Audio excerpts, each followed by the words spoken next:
Socialism across the Iron Curtain. Socialist parties in East and West and the reconstruction of Europe after 1945. Jan de Graaf. Leuven, Belgium. Contents. Acknowledgements page 7. List of abbreviations 9. Introduction 1:1 The National Road to Socialism 13:2 Bread, Butter, and Egalitarianism 53:3 Discipline, Sacrifice, and Production 83:4 The Moral of the Story 111:5 The Lessons of the Past 146 Elections, Parliaments, and Constitutions 168:7 Democracy from Below 208:8 The International Road to Socialism 243 Conclusion 282 Bibliography 297 Index 313 6. 7. Acknowledgements. This book could not have been written without the generous support of various research institutes and funding organizations. First and foremost, I want to thank the Center for European and International Studies Research at the University of Portsmouth for providing me with a 3-year PhD fellowship in 2011. I am also grateful to the German Historical Institute in Warsaw, the Society for the Study of French History, and the British Association for Slavonic and East European Studies for making possible archival sojourns in Poland, France, and the Czech Republic, respectively. On a more general level, I would like to express my gratitude to all the staff in the various archives that I visited during my doctoral studies, and especially to Frédéric Sapit at the Office Universitaire de Recherche Socialist in Paris for his assistance in providing the cover image for this book. Last but not least, I am indebted to all those who were involved in the realization of the book, Elizabeth Friend-Smith, Michael Watson, Abigail Walkington, and Natasha Wellen at Cambridge University Press, Don Preston, who managed the production process, and Luke Finley for the copy editing. Sections of chapters 2 and 3 appeared in More Than Canteen Control, Italian and Polish Socialists Confronting Their Workers, 1944-1947, International Review of Social History, 59/1, pages 71-98. Chapters 6 and 8 are derived in part from European Socialism Between Militant and Parliamentary Democracy, A Pan-European Debate, 1945, 8, European Review of History/Revue Européenne d'Histoire, 26. I want to thank both journals for allowing me to reprint the sections in question. The book is much better for the discussions I had with and the feedback I received from various colleagues along the way, including 2 anonymous referees and Stefan Berger, Christian Brenner, Robert Breyer, Simona Colorizzi, Martin Conway, Jeff Ely, Paul Flenley, Lex Hirma van Voss, Duco Helema, Peter Humos, Padraig Kenny, Gareth Pritchard. Introduction. On the eve of the liberation of France, André Philippe, the Socialist Minister of Interior Affairs in the French government in exile, urged his colleagues to waste no time in implementing the necessary socio-economic and political reforms once the Second World War had come to an end. Everything can be done in the first year following the liberation, he explained in an often quoted statement. What is not done in the first year will never be done, because by then all the old habits will have been resumed. Historians of post-war Europe are so fond of this quote for more than one reason. First and foremost, they use it to represent the great aspirations that accompanied the liberation of the continent. In this narrative, the first months and years that followed the Second World War were witness to a radical openness during which a different Europe, based on various forms of industrial and participatory democracy, seemed in the making. This radical moment was ephemeral, running from the liberation in 1944-45 to the onset of the Cold War in 1947-48 at the latest, and quickly made way for fossilization around the American and Soviet models. 2. If the quote already neatly captures the fleeting nature of this putative opportunity to transform Europe, it gets all the more powerful as it was delivered by a socialist. For where the Communists and Christian Democrats, the other major power brokers in post-war Europe, had clearly and early on chosen sides in the emerging Cold War, historians have often associated the post-war socialist parties three with the search for a third way between American capitalism and Soviet communism, for in their efforts to bring together democracy and socialism, and to keep open channels between East and West. In doing so, the socialists were then the main exponents of the more radical Europe that never was. Such claims about the post-war European socialist parties, as we will see at various points in this book, are often based on anecdotal observations. In fact, the historiography of post-war European socialism rarely moves beyond a narrow political perspective or addresses how the socialist parties were rooted in their respective societies. This stands in stark contrast to the profusion of social and socio-political histories of post-war communism 5 and Christian democracy 6 that have appeared in recent decades. What many of these studies have in common is that they only accord the Cold War a minor role in their explanatory frameworks. Instead, these works tend to trace back the post-war fortunes of their subject matter to a series of longer-term socio-economic and political developments that were strengthened and accelerated by the Second World War. In his seminal work on the impact that the Second World War had on Eastern Europe, for example, Jan Gross has suggested that the social consequences of the war paved the way for a communist takeover well before the Red Army set foot in the region. In the first place, the elimination of the Jewish and German urban bourgeoisie, through racial extermination and population transfers, respectively, had significantly reduced the ranks of the one social class most likely to oppose the communists. Secondly, with the introduction of economic planning and the mass expropriation of private property, the state had already taken on a much increased role in economic life during the war years. Thirdly, the sheer levels of violence to which the region had been exposed did great damage to the moral fabric of its societies, making them more vulnerable to authoritarian impulses. 7. Building upon Gross's thesis, other historians have gone back further in time to add to the equation 8 such dimensions as the skewed age pyramid produced by the First World War and the manifest failure of the interwar bourgeois conservative state, all leading to the conclusion that no conservative reconstruction was actually possible in post-war Eastern Europe. 9. Where all of these historians stop short of explicitly suggesting that Eastern Europe would also have gone communist without Soviet interference, Martin Conway's scholarship on post-war Western Europe has been credited with demonstrating very powerfully how the political hegemony of Christian democratic parties in the region can be explained without significant reference to the Cold War. 10. In his work on post-war Belgium, and on Western Europe more generally, Conway points out that the occupation and liberation had changed the social balance of 4. Power. 11. Contrary to the conventional historiographical wisdom that the industrial working class had emerged strengthened and radicalized from the war, 12. However, he argues that the rural and middle classes were in fact the principal beneficiaries of the social changes of the 1940s. 13. As economic power in post-liberation Europe lay primarily with those producing food or having the means to buy it, these groups were able to improve their position vis-a-vis the working class in the informal economy that existed alongside the official state rationing system. This new alliance between rural and middle-class interests found its political expression first and foremost in the Christian democratic parties, whose decades-long domination of so many governments across post-war Western Europe reflected the transformed social realities on the ground. 14. If we can attribute the post-war strength of the communists in Eastern Europe and of the Christian Democrats in Western Europe to the social changes wrought during the interwar and war years, can we account for the post-war weakness of the European socialist parties in a similar way? That is what this book sets out to achieve. In doing so, it will draw on some of the general observations that Conway made on the precarious situation in which the working class found itself at the moment of liberation.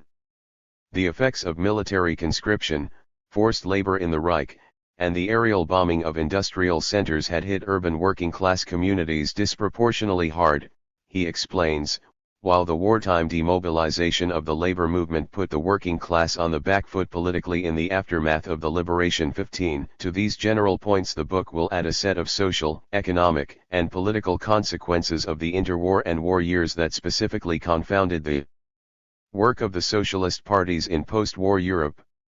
With this socio-political approach to the history of post-war European socialism, the book offers an alternative to the narrative of victimization so prevalent in accounts, placing the Cold War front and center in their analysis.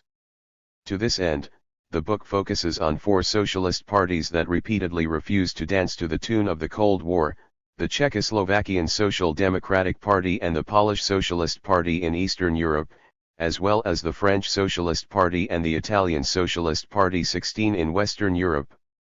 Upon the liberation of their countries, each of these four parties took office in the broad-based center-left coalition governments, comprising communist, socialist, and anti-fascist centrist or center-right parties that were so typical for post-war continental Europe. As these coalitions began to disintegrate in 1946–47, however, the four socialist parties resolved on widely divergent strategies.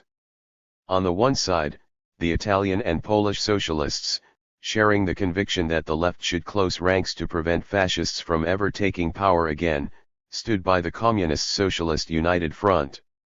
On the other, the Czechoslovakian Social Democrats and French Socialists, increasingly viewing communism as the greater threat to democracy, began veering towards their centrist and center-right coalition partners. If clearly not the result of some premature geopolitical division of the continent, how can we explain these similarities across and differences within the two putative blocs? To answer this question, the book challenges the Cold War paradigm that is still so dominant in the historiography of post-war European socialism. Rather than teleologically projecting back the Iron Curtain that separated the parties after 1947–48, therefore, the book focuses on the set of problems that really dominated the agendas of post-war socialists in East and West, the problems of socio-economic and political reconstruction.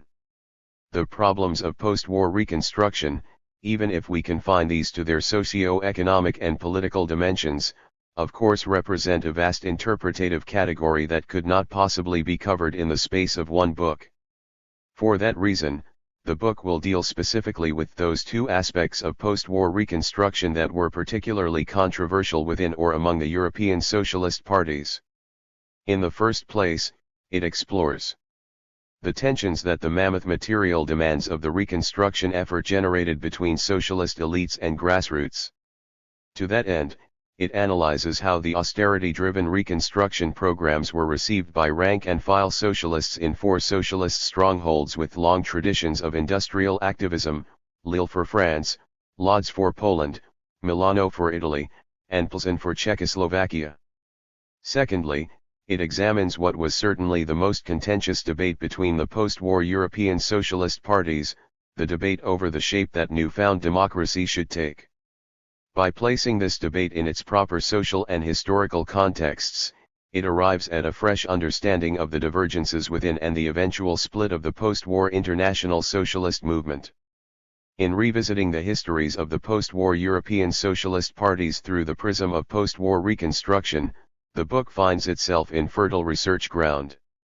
Having long studied the reconstruction effort only in function of the Cold War or the European integration process, 17 historians have increasingly come to address the theme in its own right. In fact, their work has often shown how the realities on the ground shaped political developments rather than the other way around. Much of this revolved around the Balzan research project Reconstruction in the Immediate Aftermath of War, a comparative study of Europe, 1945–1950, which ran from 2003 to 2008. Commissioned by Balzan Prize winner Eric Hobsbawm and directed by David Feldman and Mark Mazur, this project brought together close to 100 historians working on different aspects of the reconstruction effort in both Eastern and Western Europe. Summarizing its results, Mazur noted that their discussions had raised questions about how far East and West Europe actually existed before the Cold War helped refeed them and fill them with meaning. For during those critical years from the end of the war until 1948, it was not at all clear that Bulgaria or Romania shared more with Czechoslovakia or the German Democratic Republic than they did with, say, Greece, or that anything useful was to be gained by placing Dresden and Prague in some putative Eastern Europe. By taking the common set of problems that post-war reconstruction presented as its point of departure, the Balzan project had served as a reminder of the contingency of these Cold War categories and the lability of the idea of Europe. 19 Few if any of these insights, however, have found their way into the historiography of post-war European socialism. 20 For this is one field of study where the paper walls between East and West have stayed very much in place. Scholarship on post-war Eastern European socialism remains especially beholden to Cold War commonplaces. As a result, the post-war history of the Eastern European socialist parties has often been reduced to a classic story of deceit and betrayal, in which fellow traveling socialists or downright crypto-communists sold out their parties in the run-up to the enforced communist-socialist mergers of 1947–48. 21 Small wonder, then, that comparative and transnational histories of post-war European socialism have frequently neglected or dismissed the Eastern European parties. These were supposedly nothing but front organizations of the Communists. 22 Led by Molotov Socialists. 23 In hoc to the Soviet Union, whose sole purpose was to disrupt the dealings of their Western counterparts. Even if other accounts have taken the arguments put forward by the Eastern European socialists more seriously, these still tend to portray post-war Eastern socialism as a homogeneous bloc whose conflicts with Western socialism could ultimately not be resolved. 24 With its focus on the unlikely bedfellows that socialist debates over socio-economic and political reconstruction brought forth, the book demonstrates that the fault lines within the post-war international socialist movement did not run along clear-cut East-West lines. In doing so, the book not only adds a further pan-European chapter to recent scholarship on the reconstruction effort, but also sheds fresh light on the post-war histories of the four parties that are at the heart of its analysis. Insofar as historians have dealt with the post-war Eastern European socialist parties at all, it has frequently been to cast them in a negative light. This is certainly true for the Czechoslovakian CSSD. The only book-length account of its post-war trials and tribulations is more than 30 years old. 25 Most of the work that has appeared since the end of the Cold War has focused on the three centrist and center-right parties that made up the democratic opposition to the communists, often treating the Social Democrats as no more than an appendage to communism. 26 The Polish PPS, by contrast, does have something of a revisionist historiography. Already during the Cold War, some Western historians noted that the Polish socialists had in fact opposed the communists in the factory councils and within the trade union movement. 27 More recently, a series of Polish historians have credited the post-war PPS with standing up for parliament, attempts to inject some much-needed humanism into communist policies, and taking an overall pragmatic outlook. 28 Yet, for all of these virtues, many misgivings about post-war Polish socialism remain, as there was a fine line between pragmatism and betrayal. 29 The much more extensive bodies of literature on post-war French and Italian socialism have shown a similar tendency to question or dismiss the line taken by its subject matter.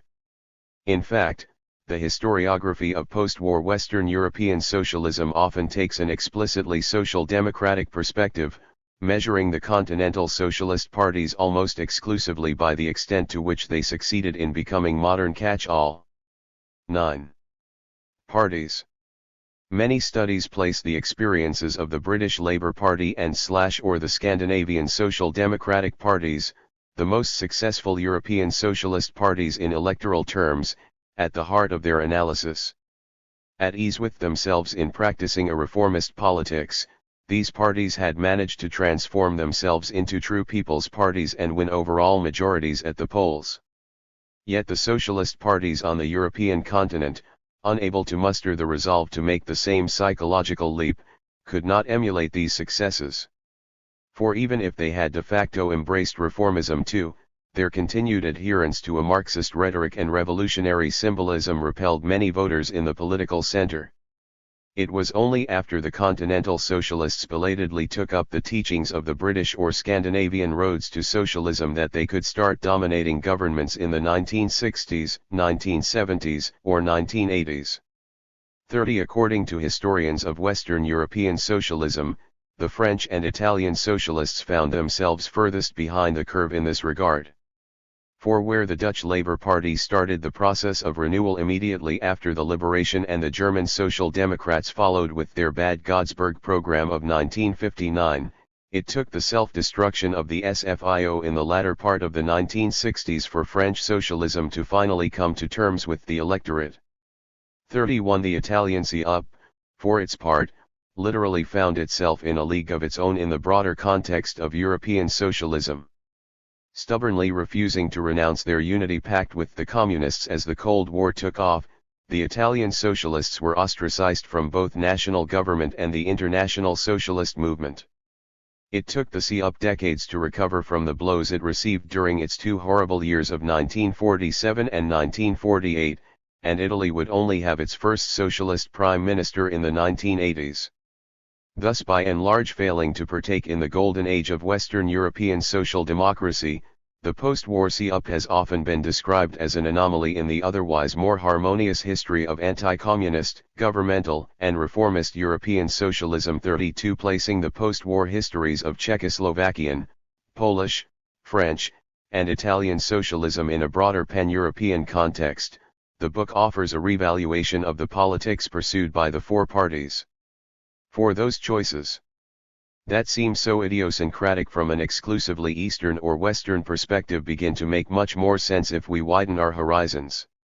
In terms of the experiences that informed their views on socio-economic and political reconstruction, after all, the continental socialists often had far more in common with their comrades on the other side of the Iron Curtain than with their British or Scandinavian sister parties. The challenges facing the post-war Italian socialists, for example, closely mirrored those of the Polish socialists and Hungarian social democrats, also working in rural and Catholic societies that were emerging from 2 decades of dictatorship. 33 At the same time, the Czechoslovakian social democrats, in line with the social structure and political history of their country, frequently very much took a Western perspective on the questions of the day. By shifting the spotlight from Europe's divided future to its entangled pasts and presents, therefore, the book brings together for the first time the parallel histories of parties thus far considered worlds apart. The book is organized around the 2 broad themes of socio-economic and political reconstruction. After Chapter 1 provides a brief general outline of the pre-war and post-war histories of socialism in Czechoslovakia, France, Italy, and Poland, Chapters 2 to 4 deal with socio-economic reconstruction. Chapter 2 starts from the bottom up, recounting the sentiments among rank-and-file socialist workers in Lille, Lodz, Milano, and Pilsen on the basis of a wide variety of archival and library sources. In doing so, it identifies 3 worker grievances that were shared right across the 4 cities: a deep-seated discontent over the insufficient supply of everyday essentials, a stark outrage over the abuses of the black market, and a widespread bewilderment over the remaining socio-economic inequalities under governments in which their leaders participated. Chapter 3 introduces the views taken by socialist leaders, both national and provincial. It explores the arguments that motivated their calls for workers to show industrial discipline, to make sacrifices towards the reconstruction effort, and to participate in the battle for production. Analyzing the hostile reception these calls got among hungry and exhausted workers in the 4 cities, it lays bare a profound divide between socialist elites and their grassroots over the nature of socialism. Chapter 4 moves from the material to the moral aspects of post-war reconstruction. It sets out how, for socialist leaders, worker unruliness was part of a broader moral crisis afflicting post-war society in general and such disoriented groups as women and youngsters in particular. But if socialist leaders in each of the 4 countries agreed that this crisis had its origins in the experience of dictatorship, occupation, and war, it was in their distinct appraisals of the depth and political meaning of societal demoralization that the 4 parties began to diverge. Chapters 5 to 7 delve deeper into the process of political reconstruction.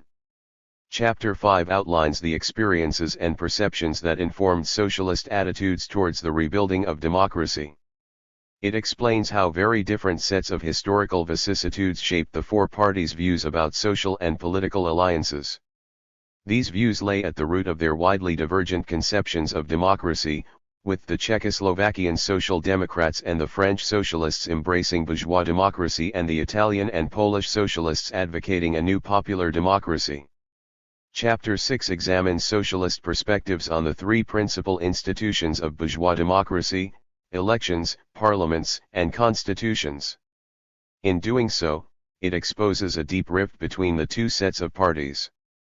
For where the Czechoslovakian Social Democrats and the French Socialists viewed elections, parliaments, and constitutions as sacred principles of democratic politics, for the Italian and Polish Socialists the constitutional rulebook was designed to perpetuate bourgeois domination.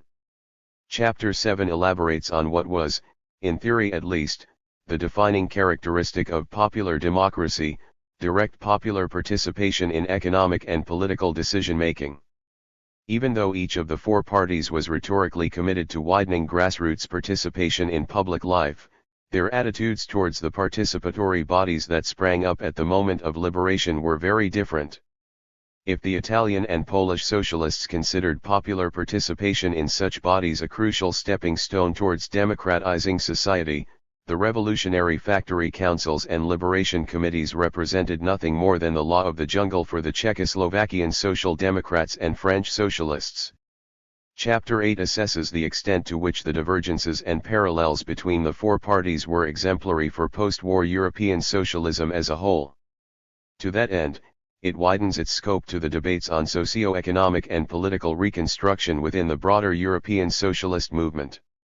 By revisiting the controversies that ultimately saw the CUP expelled from international socialism along with the browbeaten Eastern European parties, it challenges the teleological notion that 12. Post-war European socialism had definitively turned the corner towards the acceptance of reformism and parliamentary democracy. The conclusion will draw on the findings from the 7 analytical chapters to arrive at a fresh understanding, rooted in social and political history, of the weakness of socialist parties in post-war Europe. Chapter 1. The National Road to Socialism. In early post-war Europe, talk of national roads to socialism was rife. The conception that the trajectory towards socialism, far from being the same always and everywhere, had to respect national traditions and histories was communist in origins. In their efforts to disassociate themselves and their parties from the feared Soviet model, communist leaders across Europe professed their willingness to work within national political systems and with non-communist national actors. For all of the academic debate as to whether this outreach was genuine, we must not lose sight of the fact that the notion of a national road to socialism was not limited to communism. Indeed, a wide variety of left-leaning individuals took up the premise of a road to socialism that would not repeat the bloody excesses of the Soviet experience. This was certainly true for many socialists, who eagerly embraced the idea of a socialism taking its inspiration from national experiences, traditions, and circumstances rather than universal schemes. 3. This chapter provides the necessary context for the 7 analytical chapters by exploring the various national circumstances in which socialists and social democrats in post-war Czechoslovakia, France, Italy, and Poland operated. In the first place, it addresses post-war political developments within the 4 countries and the 4 parties. Starting from the formation of the post-war coalition governments, it identifies the key issues, debates, and turning points for each of the 4 countries and elaborates on the socialist attitudes towards these. Subsequently, the chapter places these attitudes in a broader context by briefly delving into the pre-war histories of the 4 countries and parties. From the 19th century political and socio-economic climate in which the 4 parties came into being right to the moment of their country's liberation, it reconstructs the experiences and traditions that shaped the socialists' responses to their post-war challenges.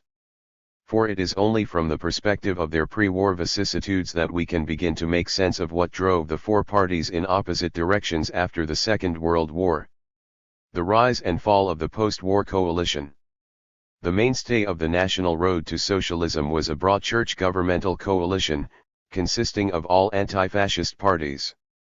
The shared experience of wartime resistance as well as the national unity required for the reconstruction effort, the rhetoric of the day warranted the broadest possible political cooperation.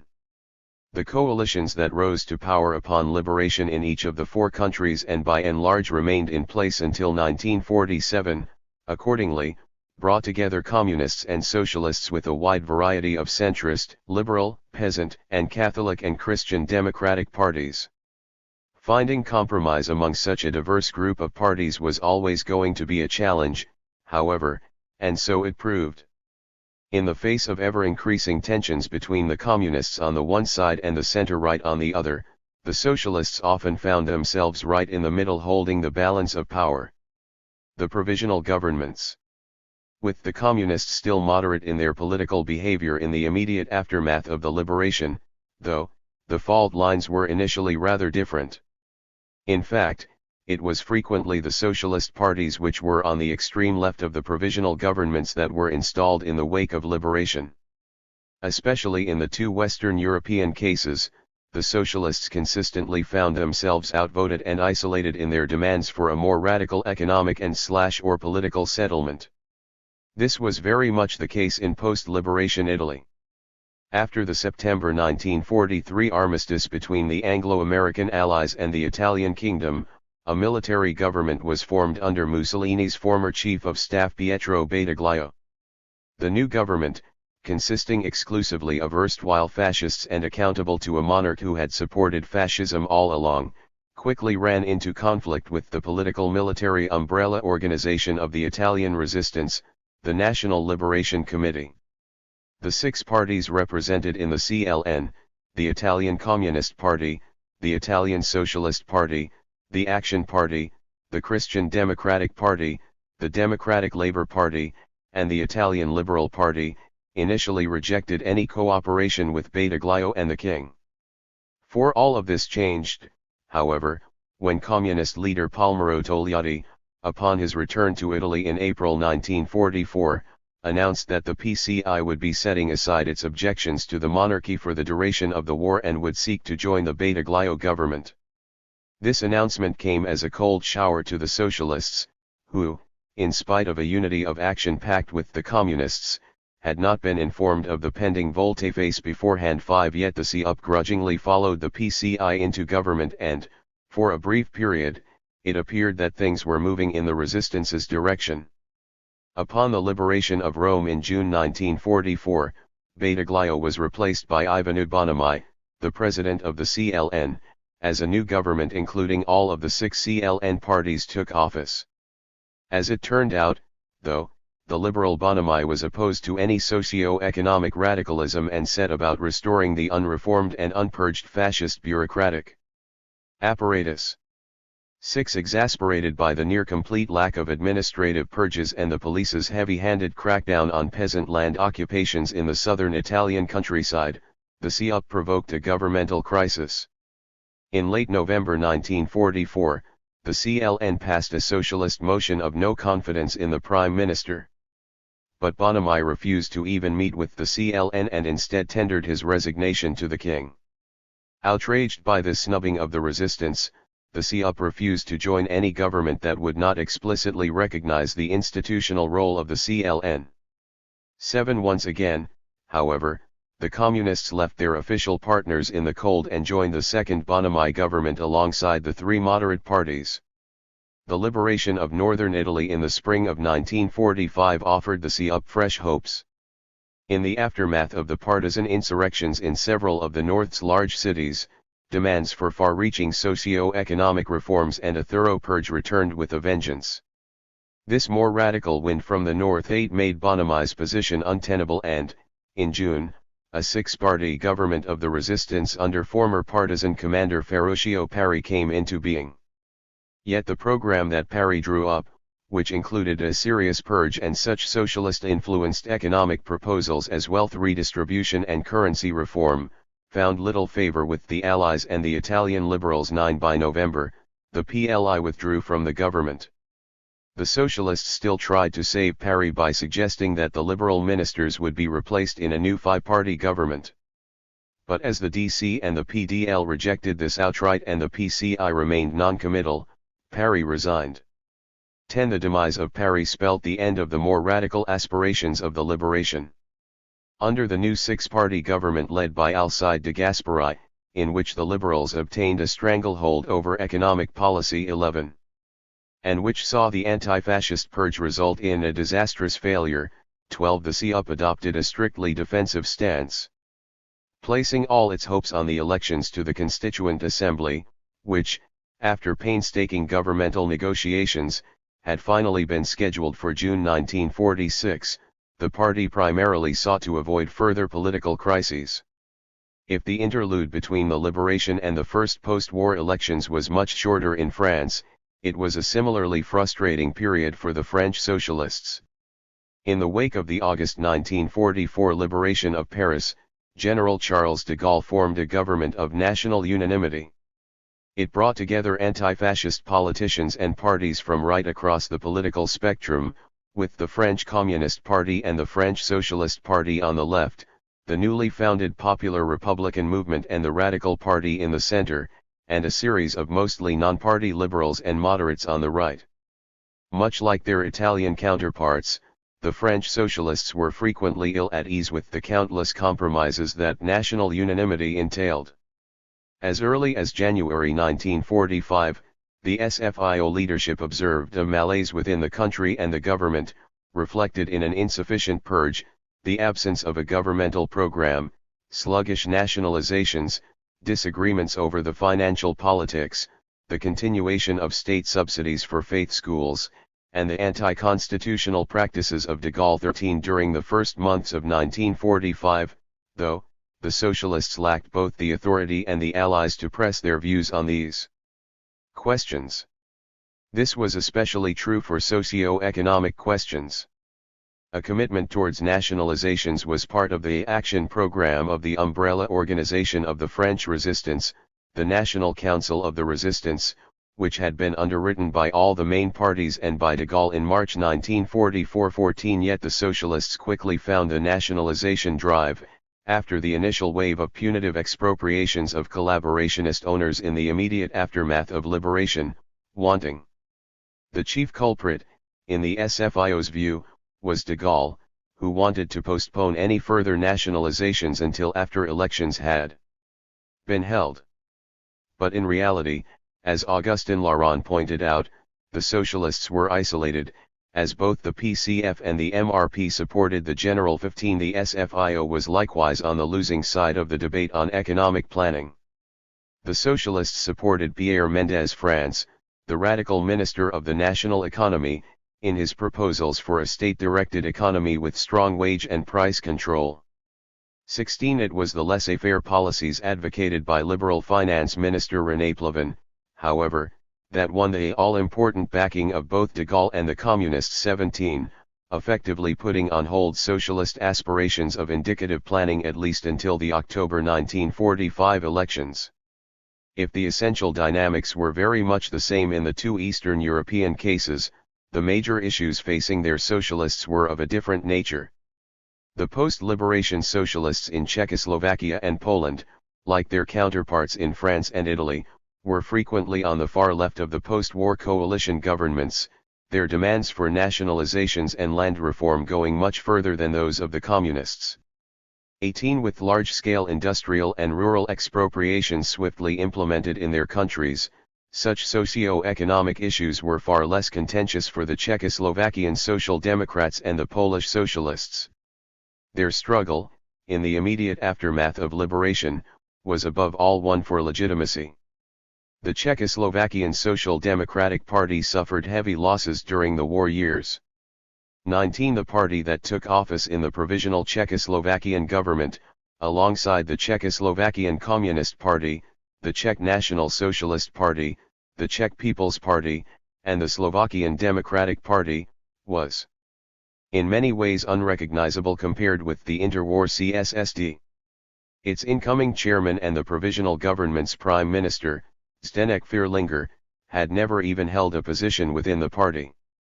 As the former Czechoslovakian ambassador to the Soviet Union, however, he did command the trust both of the Communists and of President Edvard Beneš. 20. In fact, the Communists had shown a strong preference for representatives of the CSSD's pre-war left wing during crucial wartime talks in Moscow, propelling such relatively unknown social democrats as Bohumil Lossman and Evzen Urban, the new Minister of Industry and the Secretary General of the United Trade Union Movement, respectively, to positions of real power. 21. If the new CSSD leadership was initially very close to the Communists, though, it was not necessarily out of touch with the party grassroots. The October 1945 CSSD Congress confirmed several pro-communists in leading positions, and the principle of cooperation with the Communists was shared right across the party. 22. The post-liberation leadership of the Polish Socialist Party experienced far greater difficulties in establishing its legitimacy. These difficulties had their origins in the dispute over the rightful Polish government. In February 1943, the Kremlin had severed diplomatic relations with the Polish government in London exile over the controversy surrounding the Soviet massacre of Polish officers in the Katyn forests. 23. Moscow then proceeded quickly to set up what was effectively a rival government in exile, the heavily communist-dominated Polish National Liberation Committee. The PKWN formed the Provisional Polish Government that took office in Soviet-liberated Lublin in August 1944. The Lublin government was notionally a coalition of the newly founded Polish Workers' Party as well as three left-wing and center-left parties with roots in interwar Poland, the Polish Socialist Party, the Democratic Party, and the People's Party. In reality, though, the leaders of the three non-communist parties had often been handpicked by the PPR and were completely subservient to the Communists and the Soviet Union. This was certainly true for the Lublin PPS. Its leader, Edward Osobkomorowski, had been part of a left-wing splinter group of the mainstream PPS underground organization Freedom, Equality, Independence. He was among the very few Polish resistors who were willing to work with the Communists in the first place. In May 1944, as part of a communist socialist delegation, he made his way to the territories liberated by the Red Army. Visiting Moscow that same month, he joined forces with pro-communist Polish socialists who had spent the war in the Soviet Union and was promptly appointed as Prime Minister of the PKWN by Stalin. 24. Dominated by fellow travelers who had been on the radical left of interwar socialism, then, the Lublin PPS initially bore little resemblance to the pre-war PPS. Small wonder that its legitimacy was fiercely contested by both the London PPS and the WRN, which denounced the Lublin PPS leadership as usurpers of the Polish socialist tradition and branded the party the false or concessionary PPS. 25. Towards the end of 1944, though, things began looking up both for the Lublin PPS and for the Lublin government.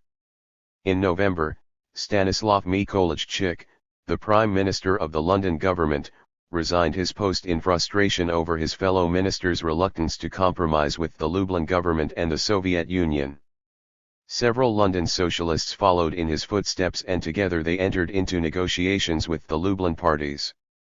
In June 1945, these negotiations led to the creation of a new government, the Provisional Government of National Unity, in which Mikołajczyk became Deputy Prime Minister, leading London socialist Jan Stańczyk became Minister of Labour, and two further interwar political heavyweights took up ministerial roles. Even if the Communists and their partners very much remained in control, the new government was sufficiently representative for the Western Allies to recognize it as the legitimate government of Poland, effectively ending any hopes the London government might still have enjoyed of returning to Poland. The legitimacy of the Lublin PPS, meanwhile, was strengthened considerably by the inclusion of former Londoners. What is more, the WRN dissolved itself in February 1945. 26. Much of the WRN's rank and file seems to have subsequently decided to join the Lublin PPS, which saw its membership rise spectacularly in the first half of 1945. Whatever the origins of the membership surge, it was certainly accompanied by a more independence-minded mood within the Lublin PPS.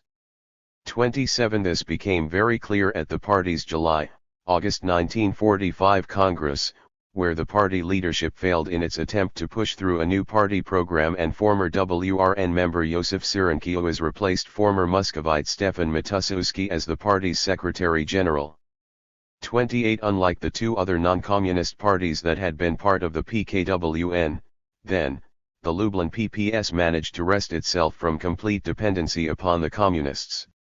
Together with the PPR and Mikołajczyk's new Polish Peasant Party, it was to become one of the three key forces in post-war Polish politics. First electoral tests. The provisional period came to an end with the first post-war parliamentary elections. Compared with the last pre-war elections, these elections witnessed a strong left-wing surge in each of the four countries. For socialist parties, though, the results were mixed. To be sure, with right-wing parties, liberal parties especially, suffering heavy losses, the socialists were now able to govern without those liberals who had often been their strongest adversaries in the provisional governments. At the same time, however, it was the communists rather than the socialists who turned out to be the main beneficiaries of the post-war swing to the left. Gradually abandoning their post-liberation moderation, moreover, the communist parties began urging socialists to unite with them against the right, forcing the four parties to show their hands for the first time. Almost 3 years after Allied troops first set feet on Italian soil, national elections were finally organized. In certain respects, these elections, which took place on June 2, 1946, were a success story for the Italian socialists. The CUP became the largest force on the left in the freshly elected Constituent Assembly, winning 20.7% of the popular vote and 115 seats to the PCI's 18.9% and 104 seats. The socialists were likewise on the victorious side of the institutional referendum, held on the same day as the parliamentary elections, in which more than 54% of the electorate voted to replace the monarchy with a republic. At the same time, however, the elections were a major defeat for the Italian left. The combined left, even if we include such center-left parties as the Action Party and the Italian Republican Party, fell well short of a parliamentary majority. Both the CUP and the PCI, moreover, were dwarfed by the Christian Democrats, the DC winning 35.2% of the vote and 207 seats. In the new De Gasperi government that was formed in the aftermath of the elections, a four-party coalition of the PCI, the CUP, the DC, and the PRI, the Christian Democrats thus remained very much in charge. The CUP's new Minister of Industry, Rodolfo Morandi, experienced this firsthand. By contemporary European standards, his proposals were far from radical. Widespread nationalization programs, by that time well underway in a string of countries in East and West, were not on the table in post-war Italy to begin with. Yet even Morandi's moderate agenda, which included the legal recognition of factory councils and a modicum of state intervention in industrial financing and planning, was consistently voted down by the center-right parliamentary majority. The 14 points, a series of planning measures and economic controls to combat rampant inflation and speculation, which Morandi presented to the Council of Ministers in March 1947, did not even make it that far. 29 in 15 days, Morandi lamented to the CUP Directorate, De Gasperi had created a situation in which the 14 points no longer have value. 30 In these circumstances, just as many other Western European socialist parties were moving away from the communists, the CUP decided to renew its Unity of Action Pact with the PCI in October 1946. 31 According to the CUP's foremost post-war leader, Pietro Nani, the pact was to reaffirm left unity in the face of the DC. 32 But for the right wing of the party, led by Giuseppe Saragat, the alliance with the totalitarian PCI would necessarily result in the CUP's progressive subjugation to and eventual liquidation by the communists. Matters came to a head after the PCI made substantial gains at the CUP's expense in November 1946 local elections. In a newspaper interview that had the effect of an atomic bomb, Saragat denounced the party leadership for harboring secret desires to merge with the PCI. 33 To settle the debate once and for all, an extraordinary CUP Congress was called at Rome Città Universitaria in January 1947.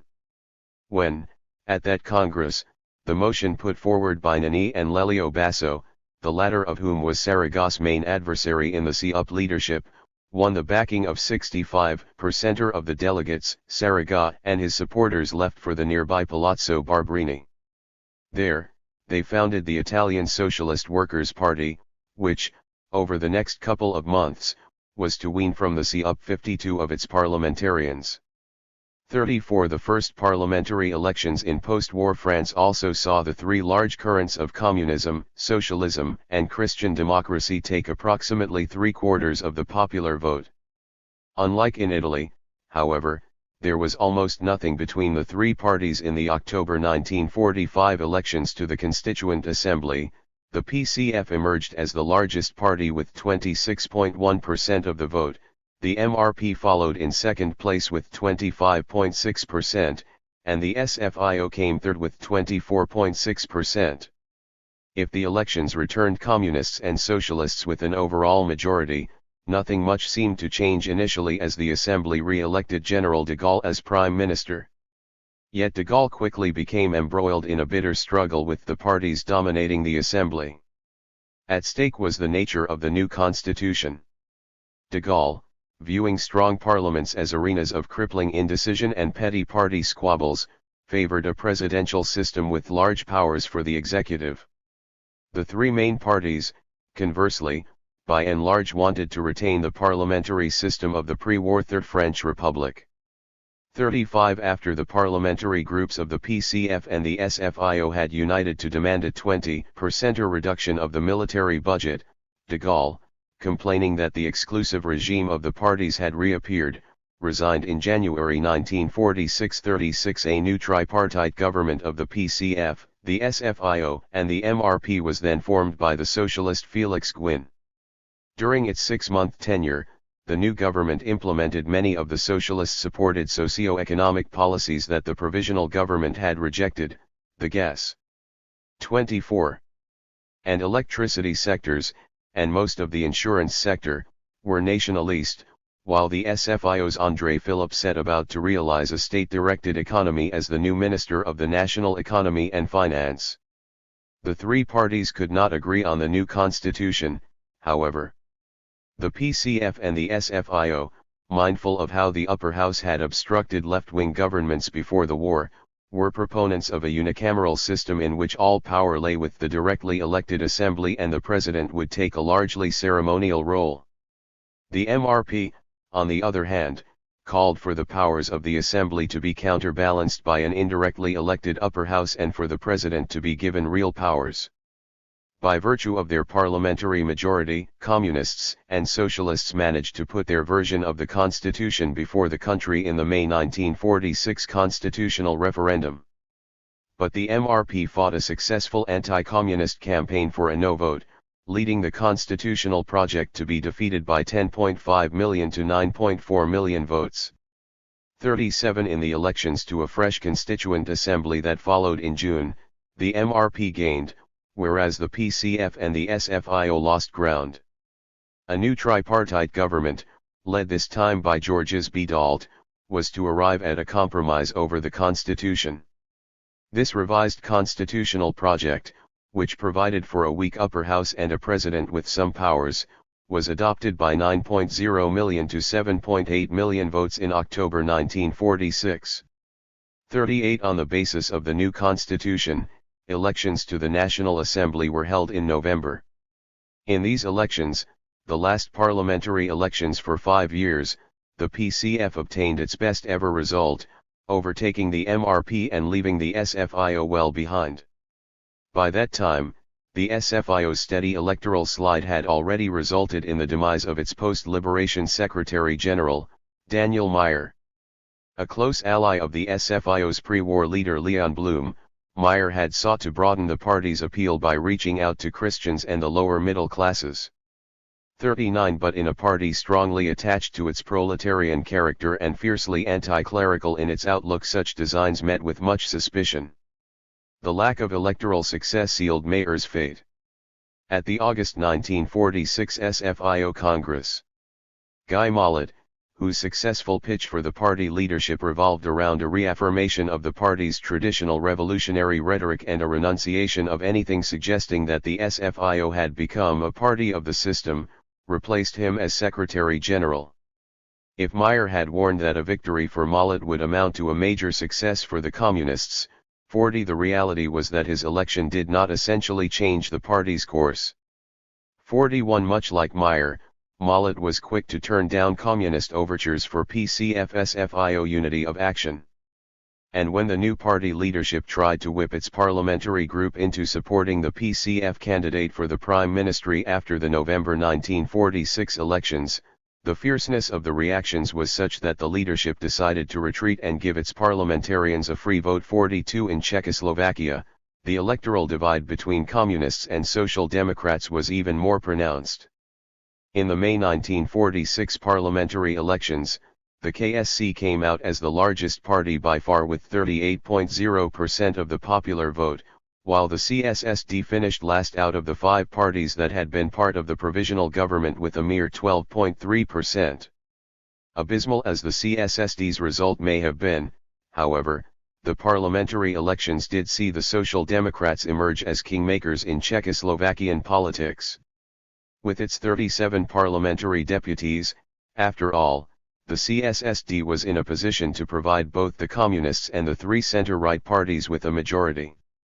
In the new government under KSC leader Klement Gottwald, which was made up of the same 5 parties that had formed the provisional government, the CSSD leadership set about to make the most of its role as balance tipper. 43 The party, accordingly, abandoned its post-liberation politics of extremely close, almost unquestioned, cooperation with the Communists.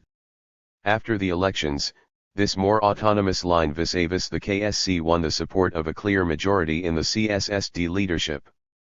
In fact, only the left-wing group of the now Deputy Prime Minister Fierlinger still favored the old formula of no struggle on the left. 44 But both the centrists around returning Minister of Industry Lossman and the right wing led by Minister of Food Václav Mazur called for the CSSD to more emphatically underline its independent character. 45 That did not mean, however, that the party turned its back on the communists altogether.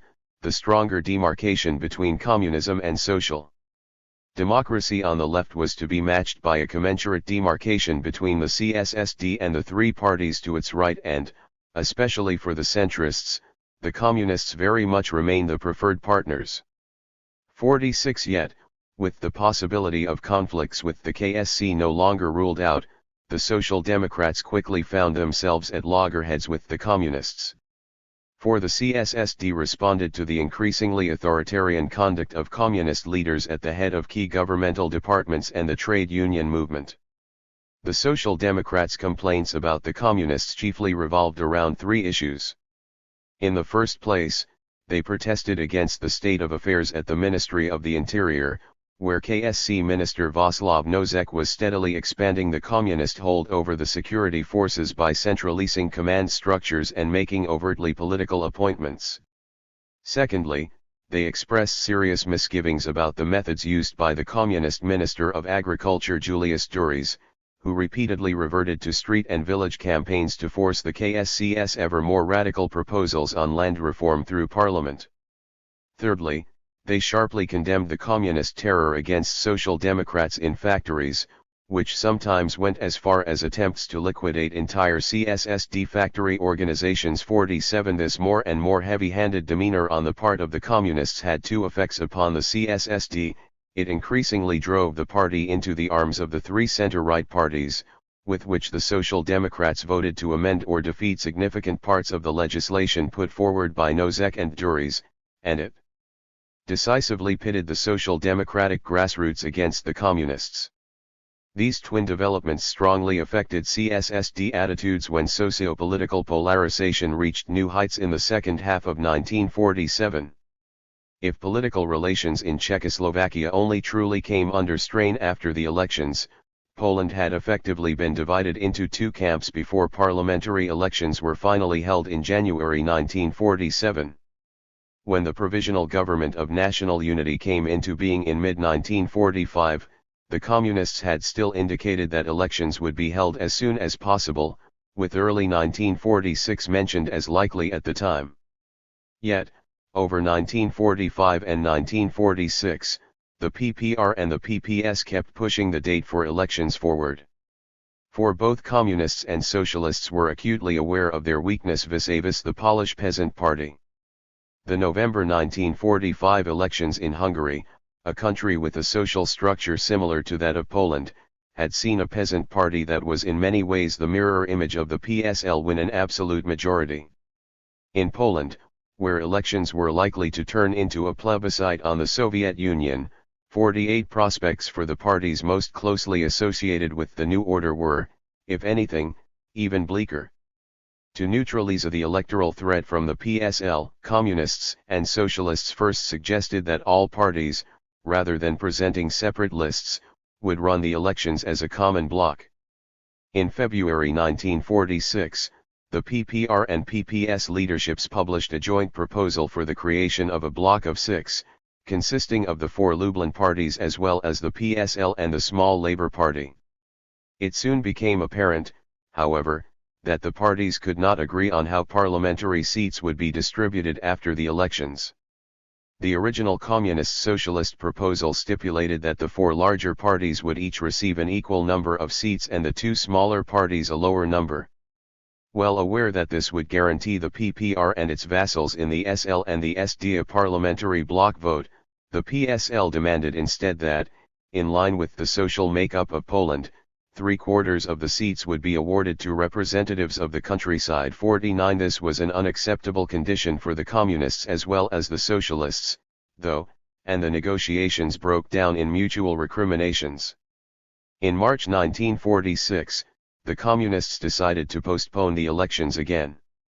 In their place, a popular referendum was called for June 1946, in which the Polish people were asked whether they approved the abolition of the upper house, whether they approved nationalizations and land reform, and whether they approved the new Polish-German border along the Oder-Neisse line. Both communists and socialists campaigned for a yes vote on each of these 3 questions. Yet the PSL urged its supporters to vote no on the first question, effectively turning the referendum into a showdown between the 2 opposing camps. The communists certainly did everything in their power to obtain the 3 times yes they so desired. The referendum campaign saw a massive propaganda effort for a yes vote, and those calling for a no vote met with administrative obstruction and police intimidation. Despite all this, as many as 80% of voters may have voted no on the first question, with the second question possibly also defeated. 50 Although the communists, assisted by falsification experts from the Soviet Union, made sure that the official results gave the yes camp a clear victory on each of the 3 questions, the real outcome spoke volumes about the prospects of the Lublin parties in parliamentary elections. Chiefly on the initiative of the PPS, therefore, socialists and communists renewed their offer of an electoral bloc of 6 in the aftermath of the referendum 51, but the PSL remained unwilling to join the bloc on the terms set by the PPR and the PPS, and, by late September, the 4 Lublin parties announced that they would run the January 1947 elections on a common list. As the Democratic Bloc, the months that followed witnessed the increasing polarization of Polish society.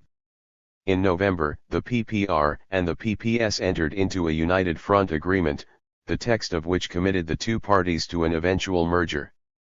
52 The PSL, meanwhile, became the subject of mass repression, 53 which included the arrest of countless, frequently local and provincial party leaders, a search of the party headquarters by the security services, and the repeated police interrogation of party activists. The election itself, finally, took place in an atmosphere of intimidation, with Democratic Bloc agitators forcing their way into millions of homes during the campaign, and factory workers and local communities being led to the polling station collectively to cast their vote before the eyes of such agitators on polling day. 54 In these circumstances, the parliamentary elections in Poland, which, after due falsification, returned the Democratic Bloc with 80.1% of the popular vote, were no more than a farce. The endgame. The kind of left, Right polarization that came early to Poland gradually took hold across continental Europe. During 1947 and 1948, the post-war Grand Coalitions were reconstituted on a narrower basis in each of the four countries. At least three factors were at play in the demise of the post-war coalition. In the first place, the coalitions were already crumbling under their own weight. As conventional politics steadily gained the upper hand over the immediate needs of the reconstruction effort, it became increasingly difficult to find common ground among the unlikely bedfellows that made up the post-war coalitions. Secondly, the coalitions were rattled by various forms of social unrest as 1947 progressed. Strikes, street campaigns, and large demonstrations, often instigated by those same actors that had preached moderation and national unity in the aftermath of the liberation, all contributed to putting relations between the parties under strain. Thirdly, the coming of the Cold War was accompanied by fresh pressures upon governments in East and West. As the Americans began to push for the Communists to be removed from government in Western Europe and the Soviets instructed the Communists to consolidate their hold on power in Eastern Europe, the four parties had to decide where their allegiance lay. In Italy, the impetus for the denouement of the Grand Coalition definitely came from the Christian Democrats. In the same November 1946 local elections that had seen the PCI overtake the CUP for the first time, the DC suffered bad losses. Support for the party had more than halved compared with the June parliamentary elections, while the neo-fascist and populist front of the common man made spectacular gains. The Vatican and the business community then started to press de Gasperi to remove the left from his government. 55 But the Prime Minister, who still needed communists and socialists to back the unfavorable peace treaty that the Italian government would have to sign at the Paris Peace Conference in February 1947, did not consider the time ripe just yet. 56 In the absence of any governmental agreement on economic policy, however, inflation remained rampant and, as a consequence, the Christian Democrats kept losing support. After another disastrous round of local elections for the DC in April, and buoyed by the removal of the PCF from the French government in early May, de Gasperi finally resigned on May 13, 1947.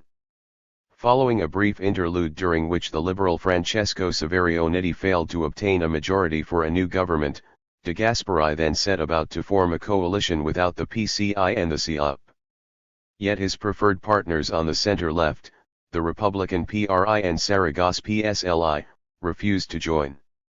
This forced de Gasperi to form a minority DC-only government, which needed the support of the combined right to get its program through Parliament. 57 The new government's policies reflected this transformed support base.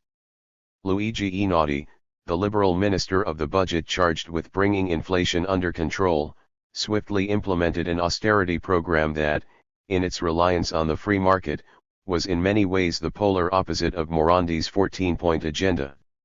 Although the Einaudi line succeeded in bringing down inflation to much lower levels, its severe credit restrictions quickly saw business investment drying up. 58 The resulting rise in unemployment further aggravated already tense social relations. Mass layoffs unleashed a wave of mostly spontaneous worker protests and strikes during the autumn of 1947, which were met with an increasingly heavy-handed response by the Minister of the Interior Mario Silva. Ever since taking office in February 1947, he had been purging all levels of the police of former partisans. The officers who took their place were told to clamp down forcefully on every manifestation of left-wing radicalism. 59 And so they did.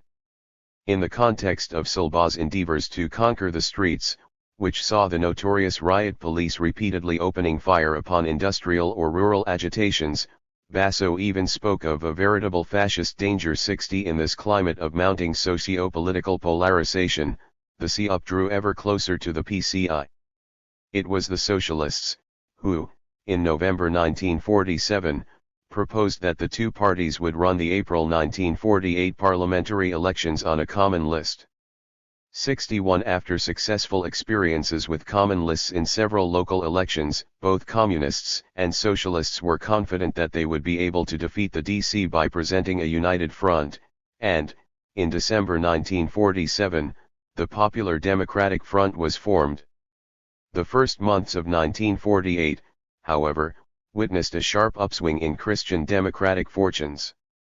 As the first Marshall Plan aid began to arrive, the material situation improved. During the election campaign, moreover, the DC benefited greatly from the backing of both the Vatican and the United States. 62 The PCI and the CUP, meanwhile, were forced on the defensive by the February 1948 communist coup in Czechoslovakia. After the CUP leadership had justified the events in Prague as a popular revolution and sent a congratulatory telegram to Fierlinger, the international socialist movement formally endorsed Saragossa Socialist Unity List against that of the FDP 63. All of these factors combined to turn the April 1948 parliamentary elections into a particularly traumatic experience for the CUP. Whereas the DC won 48.5% of the vote and an absolute parliamentary majority, the FDP lost almost a quarter of those who had voted Communist or Socialist in June 1946 and only obtained 31.0%. Worse still for the Socialists, the overwhelming majority of votes cast for the FDP had gone to Communist candidates, leaving the CUP with just 41 parliamentarians against 140 for the PCI. The rupture with mainstream Western European socialism that had already been very much on display during the election campaign, moreover, quickly proved beyond repair. When even the new, more autonomist party leadership that was briefly in charge after the election defeat refused to renounce the Unity of Action Pact, the CUP was first suspended and then expelled from the international socialist movement, with the PSLI taking its place. It was not until the CUP abandoned its alliance with the PCI after the Hungarian Revolution of 1956 that the party would manage to escape from its domestic and international ostracism. In France, by contrast, the events of 1947 and 1948 made sure that the socialists would remain at the heart of government for most of the next decade. In just how pivotal a position the SFIO found itself already became very obvious during the protracted negotiations following the November 1946 parliamentary elections. After both Maurice Thérèse and Georges Bedault failed to obtain a parliamentary majority to form a new government, eyes turned towards the socialists. To break the deadlock, the SFIO leadership convinced Leon Blum, in old age and poor health, to put himself forward as prime ministerial candidate of a transition government. While the Assembly almost unanimously invested Blum with the power to form a government, he was unable to put together a coalition. As the largest party, the PCF demanded one of the three grand ministries, but the MRP refused to join the government if Blum were to give any of these posts to the Communists. The only option that commanded majority parliamentary support, then, was a temporary single-party SFIO government to address pressing economic issues while seeing the newly founded Fourth Republic through the elections to the presidency and the Speaker of the National Assembly.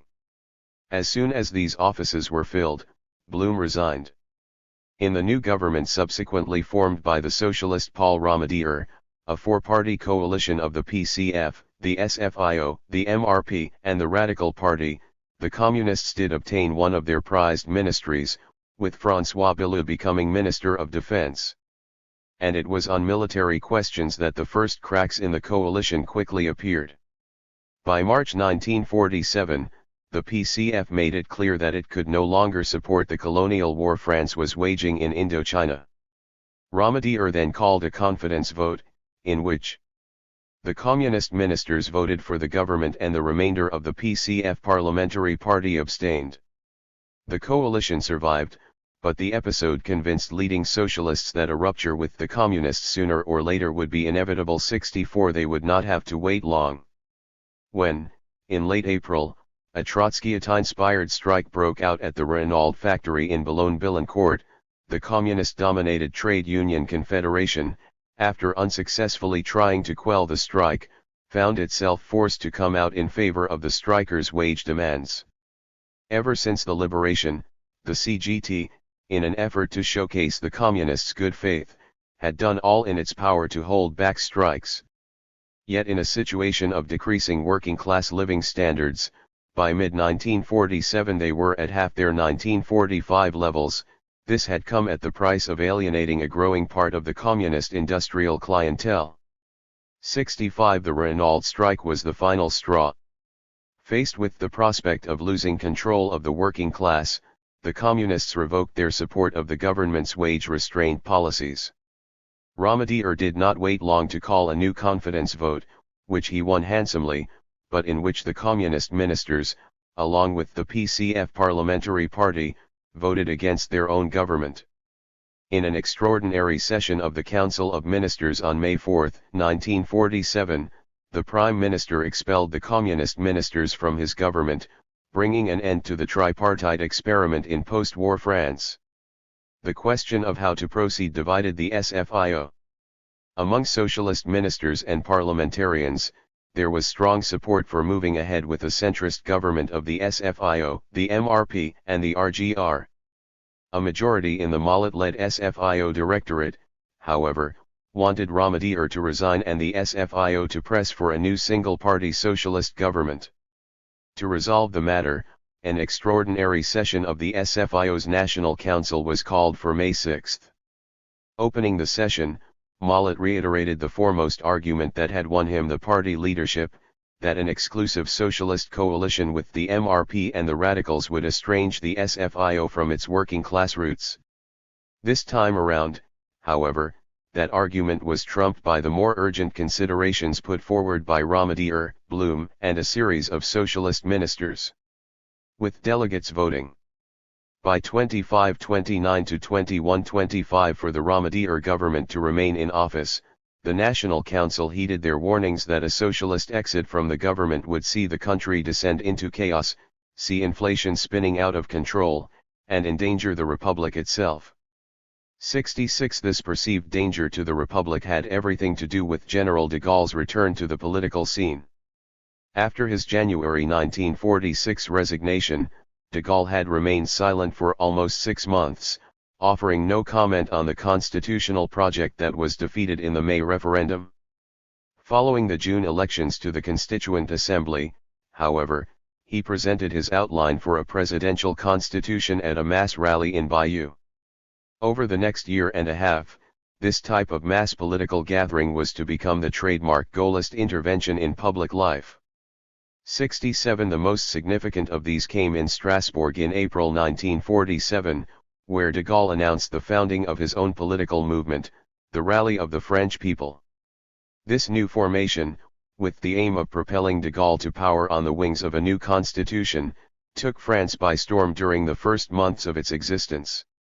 Within a couple of months it boasted 400,000 members, second only to the PCF. And in the October 1947 local elections it made spectacular gains, winning 38% of the vote and seeing its candidates become mayor in a quarter of cities with more than 9,000 inhabitants. Buoyed by the result, de Gaulle called for the immediate dissolution of Parliament, fresh parliamentary elections, and a revision of the constitution. 68 To make matters worse for the government, the RPF offensive coincided with the PCF offensive. In the first months after their removal from government, communist leaders, expecting a rapid return to office, had still urged caution, seeking to restrain the strike wave of the summer of 1947 and even taking a moderately positive attitude towards the Marshall Plan when it was first unveiled. All of this changed, however, after the PCF attended the founding conference of the Communist Information Bureau, effectively a new communist international for those 6 Eastern European and 2 Western European communist parties deemed sufficiently significant by Stalin, in September 1947. At this secret meeting, during which the French and Italian communists came under severe attack for their parliamentarian illusions and for having allowed themselves to be removed from government, the Soviets signaled the end of the national road to socialism. 69 In line with these fresh Soviet instructions, the PCF made it clear that it would not be joining any more coalition governments, while embarking on a press campaign vilifying the socialists as imperialist lackeys. It was this newfound rhetorical bravado, rather than some insurrectionary design on the part of communist leaders, that led a fresh strike wave in November and December 1947 to spin rapidly out of control. 70 Irrespective of the PCF's real intentions, though, socialist leaders certainly believed they were dealing with a communist insurrection. When the Ramadier government collapsed at the height of the strike wave, therefore, far fewer socialists had qualms about renewing the coalition with the MRP and the radicals than 6 months before. In fact, the conception of the Third Force, a centrist coalition of those parties committed to parliamentary democracy, simultaneously fighting off the communist challenge on the left and the Gaullist challenge on the right, was now also taken up by Mollet. In the new government under Robert Schuman, accordingly, the SFIO would cement its position as party of the system. Jules Moch, the incoming Socialist Minister of the Interior, immediately mobilized the riot police and the army against the strikers and managed to defeat the strike wave by mid-December. By restoring order, the government won a double victory. It had seen off a communist insurrection and had proven to the nation that France could be governed without General de Gaulle. 71 The country thus stabilized, the Third Force coalition would remain in office until 1951. Czechoslovakian politics entered a similarly stormy phase in the summer of 1947. For, much like their French and Italian counterparts, the Czechoslovakian communists suddenly found themselves confronted with the Soviet disavowal of the moderate line they had followed up to that point. After first having accepted an invitation to the Paris Conference on the Marshall Plan, the Czechoslovakian government was forced into a humiliating retreat by Stalin personally in July 1947. At the founding conference of the Cominform, moreover, the KSC became the object of much criticism in the slipstream of the PCI and the PCF, with one delegate going as far as arguing that the Czechoslovakian communists had already missed their chance to take power and would meet the same fate as their French comrades. In these circumstances, the KSC leadership decided to go on the offensive in August 1947. 72 This offensive found its first expression in the far more radical and populist approach the communists took to socio-economic questions. There was ample scope for such a politics, as, by mid-1947, the Czechoslovakian economy was stalling, the food situation worsening, and the working class becoming increasingly restless. The communists did all in their power to play to worker sentiments, instigating a series of violently anti-Semitic strikes against returning state-managed companies to their rightful Jewish owners and proposing a special millionaires' tax to prevent the state-sanctioned price of grain from going up. The bitter and confrontational street campaigns that frequently accompanied these communist initiatives much alarmed the CSSD leadership. At a meeting of the party Presidium in early September, Lossman claimed that the KSC seemed determined to follow the path already taken by the other Eastern European communist parties.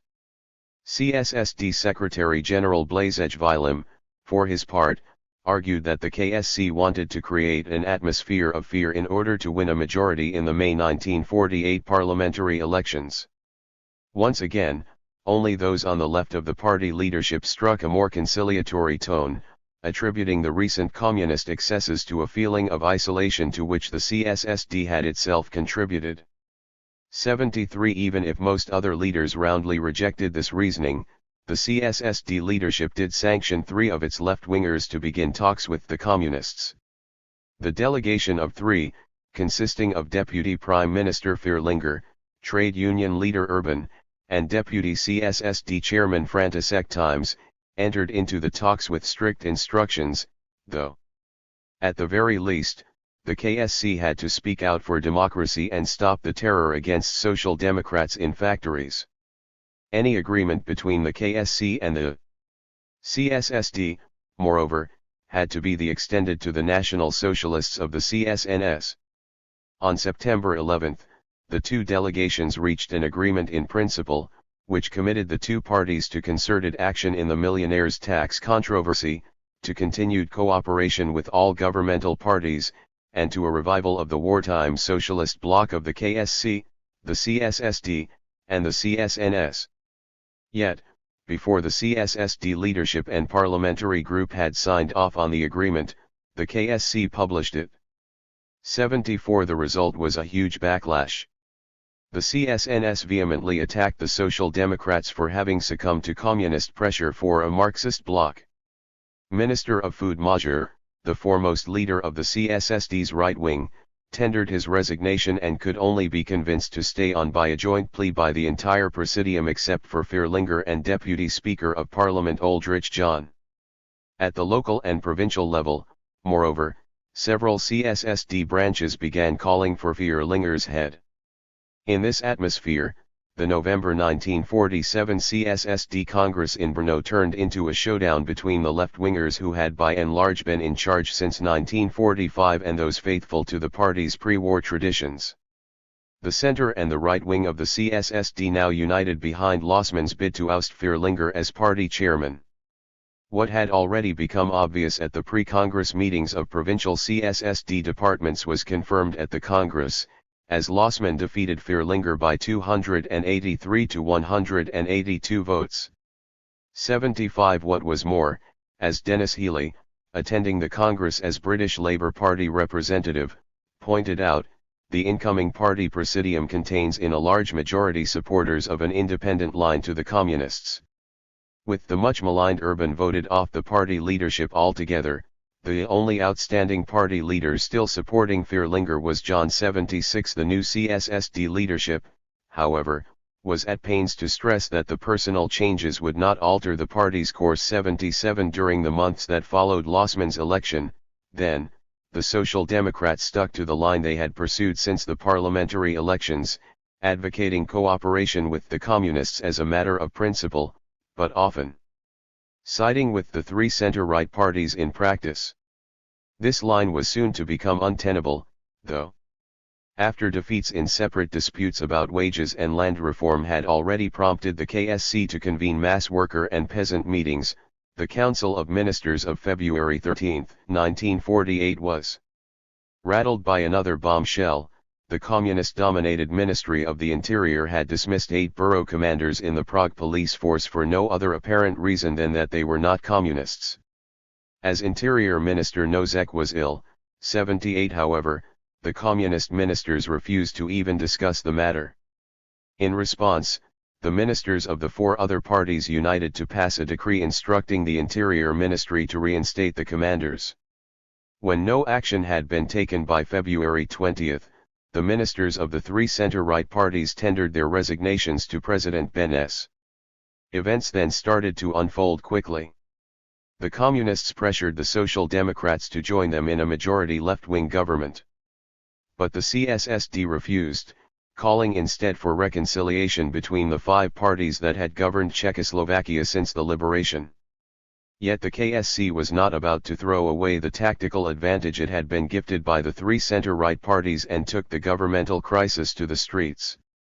The Communists wasted no time in calling mass meetings across the country and creating action committees in factories, communities, and institutions. Within a matter of days, the press of the 3 center-right parties had been paralyzed, demonstrations in favor of the center-right were forbidden, and action committees prohibited anti-communist ministers from accessing their own offices. Even in this atmosphere of overt intimidation, though, the CSSD persevered in its refusal to help the KSC to a majority for a left-wing government. On the evening of February 24, therefore, communist activists and social democratic left-wingers occupied the CSSD headquarters. Gottwald then presented Lossmann with an ultimatum: if he did not reverse his decision, the Communists would move ahead, forming a government without the Social Democrats. In these circumstances, Lossmann capitulated. That same night, Major's right wing was excluded from the CSSD leadership, while Vierlinger's left wing returned with a vengeance. The following day, President Benes accepted the resignation of the center-right ministers and swore in a new, communist-controlled government. 79. The Prague coup, as the February 1948 events in Czechoslovakia came to be known, spelt the end for both Czechoslovakian democracy and the CSSD. The widespread purge that followed the coup saw independent politicians in the Czech non-communist parties replaced by communist stooges and the Slovakian Democratic Party outlawed. All legal parties then ran the May 1948 parliamentary elections on a common list, which obtained 89.2% of the vote. The next month, the CSSD and the KSC officially merged into a single working-class party. With the great majority of former CSSD members barred from the new party 80 and the KSC not even bothering to change its name, however, the fusion is more properly described as a hostile takeover. In post-war Poland, as we have seen, communist suppression had been a major factor in political life all along. In the wake of the rigged January 1947 parliamentary elections, there was a brief reprieve in the persecutions as more than 25,000 military and political prisoners were released under a post-election amnesty. But from May onwards, the repression returned with fresh vigor. 81 Several socialists outside the PPS, especially those who had been part of the wartime WRN underground organization, were now actively targeted by the security services. And the clampdown on the PSL, or at least on those of its functionaries and leaders unwilling to join the newly created communist-backed PSL Left Breakaway Party, continued likewise. Fearing for his life, Stanislaw Mikołajczyk fled Poland in October 1947. The liquidation of the PSL as an independent political force meant that the PPS remained the only credible counterweight to the communists in Poland. This was reflected in a membership surge. After its membership had rocketed from 500,000 to 660,000 in the space of just a month and a half, the PPS even began a new membership drive under the slogan, PPS, Party of a Million 82. This was part of a far more self-assured attitude on the part of the socialists in the aftermath of the elections. The months following the elections, accordingly, witnessed increasing discussions and polemics between the PPR and the PPS over political, economic, and ideological problems. 83 These communist, socialist arguments, however, often did not run along the same lines as in Czechoslovakia. To be sure, the PPS, much like the CSSD, called for the empowerment of parliament and for cross-party control over the security services. 84 Yet, in many ways, these were moot points. The PPR and its two vassal parties had a solid parliamentary majority and the socialists had acquiesced in Poland effectively becoming a police state during the election campaign. What still hung in the balance, though, was the economic future of Poland, and it was on this issue that major conflicts developed between the PPR and the PPS. The Polish road to socialism, in its original communist-supported conception, foresaw a mixed, three-tier economy consisting of a state, a cooperative, and a private sector. By mid-1947, however, the communists set about rolling back the two sectors that did not fall directly under the control of the state. Under the guise of a government offensive against speculation and high prices, the communist-dominated Ministry of Industry unleashed the battle for trade, a series of tax hikes and repressive measures directed at shopkeepers and tradesmen, the aim of which was the elimination of private wholesale trade, a drastic reduction of private retail trade, and a subjection of cooperative trade to state control. 85 Yet the socialists, who had considered the three-tier economy to be a permanent feature of socialist Poland and who were particularly strongly represented in the cooperative movement, quickly disowned the battle for trade. In its first public rebuttal of a communist scheme since the liberation, the PPS claimed that the material shortages and high prices were to be addressed by revising investment plans rather than by curbing private trade. 86 This was part of a larger dispute between the two parties, where the communist-led Ministry of Industry backed heavy investment in capital goods and fast industrialization after the Soviet model. The socialist-led Central Planning Office had consistently favored consumer goods producing medium and light industries in its funding decisions. Of course, the balance of forces in post-war Poland was such that the socialists could never win the battle for trade and, by early 1948, the communists forced the KUP leadership to resign. Yet the strength of the socialist reaction to the communist plans belies the assertion that the PPS, having turned its back on the PSL and signed a unity pact with the PPR in the run-up to the parliamentary elections, effectively surrendered to the communists.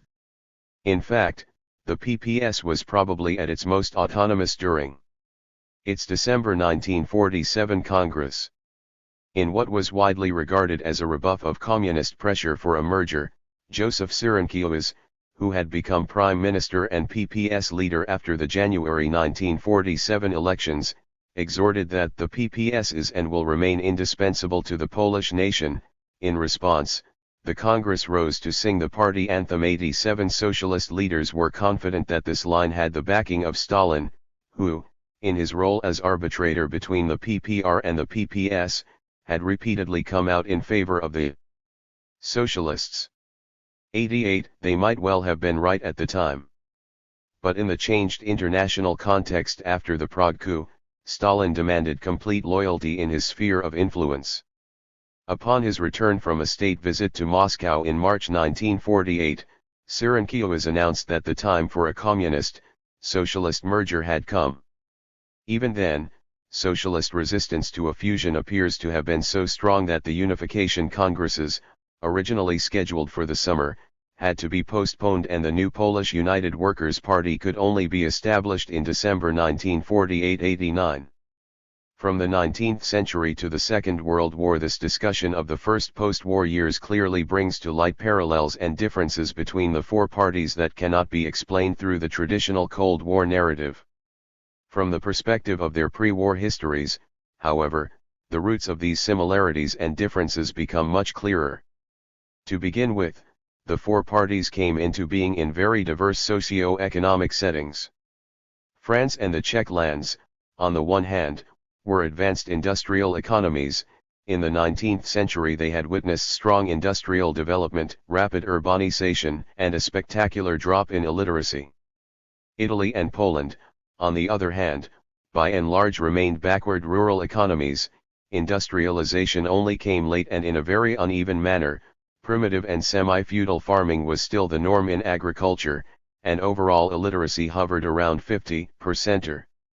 These very different societal structures provide the background for the divergent political histories of the four parties and countries between the late 19th century and the Second World War. Founding divisions. When the four parties came into being, however, these divergences were not directly obvious. In fact, each of the four parties initially modeled themselves after German social democracy in their political behavior. Theoretically and rhetorically, they were committed to a revolution and to the dictatorship of the proletariat, but, in practice, they frequently worked within the parliamentary system and with non-worker parties to achieve reformist or nationalist goals. Yet in the first decade of the 20th century, often in an atmosphere of heightened socio-political tensions, this reformist consensus came under pressure from more radical socialists looking to press ahead with the revolution. The early history of the Italian Socialist Party exemplifies this trend. Established in 1892 by the reformist lawyer Filippo Turati, the SI initially fought much the same battles as the left Liberal Radical Party, for universal suffrage, for progressive taxation, and for the 8-hour working day. The SI urged its supporters to vote for non-socialist, center-left candidates in run-off second ballots and repeatedly entered into alliances with center-left bourgeois parties, although both Turati and his fellow reformist leader Leonida Bisalati stopped short of accepting an offered ministerial post. 90 But the sharp deterioration of industrial relations in the aftermath of the 1907 economic crisis strengthened the hand of socialist intransigence, the intra-party minority that had rejected the reformist policy of working within the system all along. The Italo-Turkish War over Libya of 1911-12 brought matters to a head. The reformist majority split over the war, allowing the intransigents to take control at the October 1912 Congress of the SI. Those reformist leaders who supported the war were expelled from the SI and founded the Italian Reformist Socialist Party. The intransigents or maximalists were now firmly in charge and would remain so for the duration of the First World War. 91 If the political context was completely different in France, the internal dynamics within its socialist movement were very similar. France, having known universal suffrage since 1848 and having been a parliamentary republic with the corresponding set of constitutional rights and freedoms since the 1870s, the struggles of its socialists in many ways differed from those of their counterparts in more authoritarian systems. Yet the question of participation in the bourgeois political system divided the French socialists all the same. When, in 1899, leading socialist Alexander Millerand took up a ministerial post in the center-left government of Republican Defense that came to power at the height of the Dreyfus Affair, the socialist movement split into two separate parties. 92 The French Socialist Party, led by Jean Jaurès, supported alliances with bourgeois Republicans and took part in the cross-party left bloc coalition that won the 1902 parliamentary elections. The Socialist Party of France, in contrast, rejected any form of cooperation with non-proletarian forces, its leader Jules Guesde claiming that the proletariat would abandon its own struggle if it set about defending the republic of its masters. 93 It was only after the intervention of the Second International, which prohibited reformist alliances at its 1904 Amsterdam Congress, that the two parties merged into one. Established in 1905, the SFIO immediately withdrew its support from the left bloc government, erecting a barrier between socialism and bourgeois republicanism that was to survive well into the interwar years. In the Czech lands, the national question added a further dimension to the struggles between moderate and radical socialists. The founding of the Czech Social Democratic Workers' Party in 1887 was the result of a compromise between the reformist and revolutionary wings of the clandestine Czech socialist movement in the Habsburg Empire. Moderation certainly prevailed within the new party, though.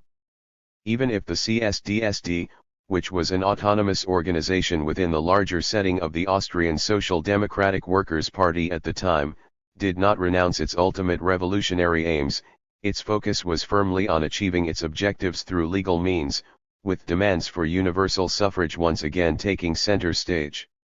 Sure enough, the CSDSD did very well in the elections to the Habsburg Imperial Council, becoming the largest force in the Czech lands in both elections that were fought on male universal suffrage. Yet parliamentary representation presented the party with a fresh dilemma: was the CSDSD going to cooperate with its social democratic comrades from other Habsburg nations or with its national compatriots in bourgeois Czech parties? When the CSDSD first entered the Imperial Council in 1897, its delegates had still denounced bourgeois demands for renewed Czech statehood as an effort to dig up old privileges. 94 Much like social democratic parties in other countries, however, the CSDSD took up increasingly nationalist positions during the first decade of the 20th century. In 1910, it even defied a second international ruling by taking the Czech trade unions out of the unitary Austrian trade union movement, effectively breaking all ties with its Austrian mother organization. 95 The national question was of even greater significance in pre-war Polish socialism. Their nation still carved up as a result of the Austrian, German, and Russian partitions, the question of whether the struggle for national independence or the struggle for a proletarian revolution was to be priorities divided the Polish socialists. The first socialist party in the Polish territories, the Proletariat, was a revolutionary organization with links to Russian anarchist groups, but it was quickly quashed by the Tsarist authorities. When the PPS was created in 1893, accordingly, a more nationalist line was adopted. Its leader, Józef Pilsudski, ruled that Polish socialists could only cooperate with Russian revolutionaries if they supported Polish claims for independence. The result was a split with revolutionary Polish socialists, who, viewing nationalism as a diversion from the proletariat's real struggles, established the Social Democratic Party of the Polish and Lithuanian Kingdom in 1894. The question of cooperation with Russian revolutionaries, however, was to remain the foremost bone of contention within the pre-war PPS. After the crushing of the 1905 rebellions in various Polish cities, the party split in two. The Pilsudski-led PPS, revolutionary fraction wanted to continue the struggle for Polish independence by terrorist and paramilitary means. Yet the PPS, left, led by a group of younger socialist leaders, was looking to build alliances for an empire-wide revolution against Tsarism. 96. Revolution and Schism. The First World War intervened in a decisive manner in these divisions within the pre-war socialist movement. On the one hand, the extension of democratic rights and freedoms in a series of states strengthened reformist beliefs about the need to work within the system. On the other, the existence of the Soviet Union provided the revolutionaries with a clear focal point and model to emulate. In these circumstances, a schism between the two wings of the socialist movement became all but inevitable. The Italian case demonstrates this clearly. By all accounts, the SI emerged from the war as a revolutionary party. Taking its lead from developments in the Soviet Union, the radical SI leadership called for the immediate creation of a socialist republic and the dictatorship of the proletariat. 97 There certainly seemed to be ample appetite for radical social change. The SI became the largest party by far in the November 1919 parliamentary elections with 32.4% of the vote, and the Biennio Rosso of 1919-20 saw widespread factory and land occupations. As it turned out, however, the SI's revolutionary rhetoric was not matched by commensurate action. For one thing, there was a deep rift between the revolutionary slogans espoused by the SI leadership and the reformist beliefs of many socialist parliamentarians and trade unionists. But even the more radical leaders, educated in the classical Marxist notion that a proletarian revolution would develop spontaneously, had no idea how to lead a revolution. 98 At the January 1921 SI Congress in Livorno, therefore, the extreme left pressed for the SI to become a vanguard communist party in the Leninist sense. Yet a majority rejected Lenin's 21 conditions of admission to the Communist International, which demanded the expulsion of proven reformists like Turati. The left wing broke away immediately to form the PCI. In October 1922, the reformists followed suit to found the Unitary Socialist Party. Just as fascism was in the ascendancy, then, the socialist movement split three ways. The backstory to the schism within the SFIO is completely different. Unlike their Italian counterparts, who had consistently voted against war credits, the French socialists had supported the French war effort all along, even participating in the government for the first 3 war years. After the war ended, moreover, socialist leaders, far from embracing revolutionary rhetoric, tried to restrain strikes and focused fully on the upcoming parliamentary elections. Yet the November 1919 elections, in which the SFIO gained votes but lost seats, were a bitter disappointment for the socialists. The resulting disillusionment with Parliament contributed to the balance within French socialism swinging sharply to the left. 99 At its December 1920 Congress in Tours, accordingly, the SFIO became the only major European socialist party to vote for adhesion to the Comintern. The minority at Tours broke away and continued as the SFIO. Even if the party was now devoid of its most radical elements, it did not fundamentally change its attitude towards governmental participation. To be sure, the socialists entered into victorious electoral coalitions with the radicals in 1924 and 1932, but these coalitions never saw the socialists taking ministerial responsibility. It would take a perceived fascist challenge to the Republic for the SFIO to abandon its refusal of power in the mid-1930s. 100 The interwar CSDSD, in contrast, very much became a party of government. Its nationalist wing having taken control over the party leadership during the war, the CSDSD supported Tomáš Garrigue Masaryk, Czechoslovakia's founding father, in his quest for national independence and participated in the provisional Czechoslovakian government that came to power in November 1918. The first post-war CSDSD Congress formulated a set of reformist demands, including the nationalization of large companies and the introduction of universal health care. Yet the governmental coalition with bourgeois parties was denounced by the CSDSD's emerging Bolshevik wing. Unity was just about preserved until the April 1920 parliamentary elections, 101, which saw the CSDSD becoming the largest party by far with 25.7% of the vote. When the CSDSD renewed its coalition with bourgeois parties after the elections, however, the Bolsheviks went into open opposition, refusing to vote for the program of the incoming coalition government under the Social Democrat Vlastimil Tisser and pressing for the acceptance of Lenin's 21 conditions. Moderate leaders now seriously feared they would lose control to the Bolsheviks at the September 1920 Party Congress. 11 days before the Congress was supposed to take place, therefore, the CSDSD left the government and postponed its Congress until December. The Bolsheviks then called their own Congress, at which they founded the party that was to become the KSC. The schism severely weakened the CSDSD, the party lost a third of its parliamentarians and most of its working-class membership, and dropped to 8.9% of the vote in the 1925 parliamentary elections. 102 Yet after returning to government in September 1921, the CSDSD cemented its role as one of the five parties ruling interwar Czechoslovakia, but for a 3-year spell between 1926 and 1929, the party was to remain in government until 1938. Newly independent Poland saw rival communist and socialist parties emerge too. For at least two reasons, though, its communist, socialist struggles lacked the salience of those in the three other cases. Firstly, the Polish socialist movement had already split before the war. The PPS revolutionary fraction changed its name back to PPS in 1913, while the PPS, Left and the SDKPL merged to form the Polish Communist Party in 1918.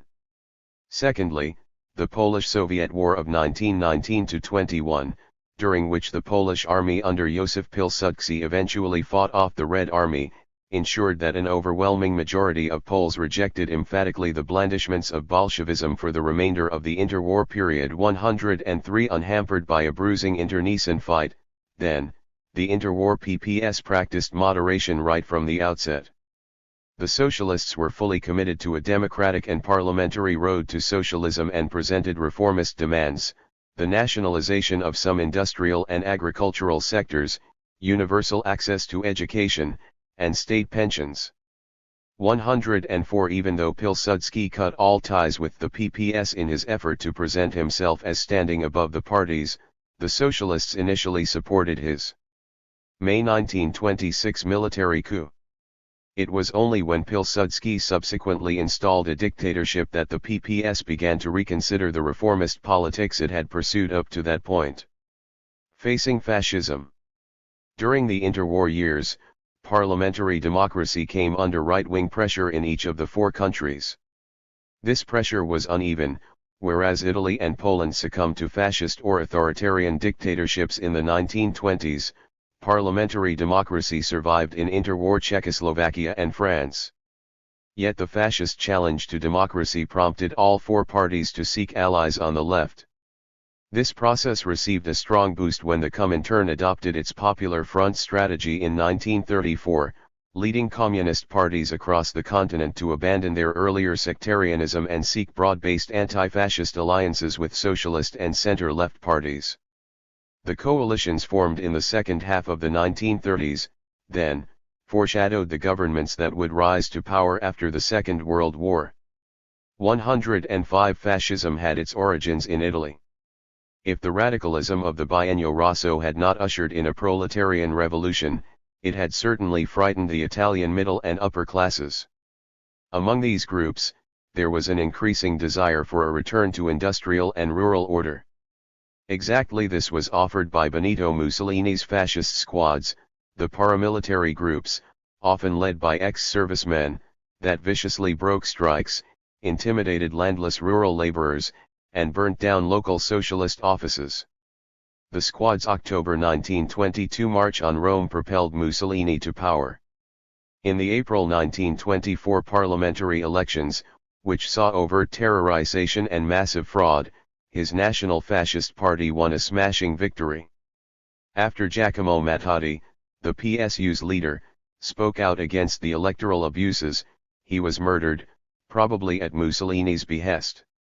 In the aftermath of the Matteotti crisis, which repulsed many of Mussolini's erstwhile center-right allies, Mussolini proceeded to set up a full dictatorship. 106 By 1926, all opposition parties had been outlawed, their press organs banned, and many of their leaders were languishing in prison.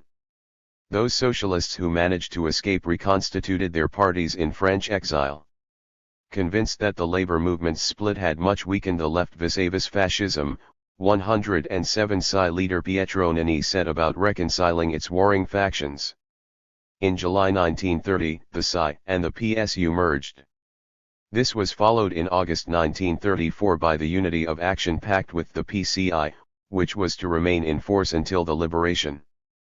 Post-war Italian socialism's Unitarian outlook received its final impulse from the Psi's August 1943 merger with Lelio Basso's clandestine movement of proletarian unity, resulting in the creation of the CUP.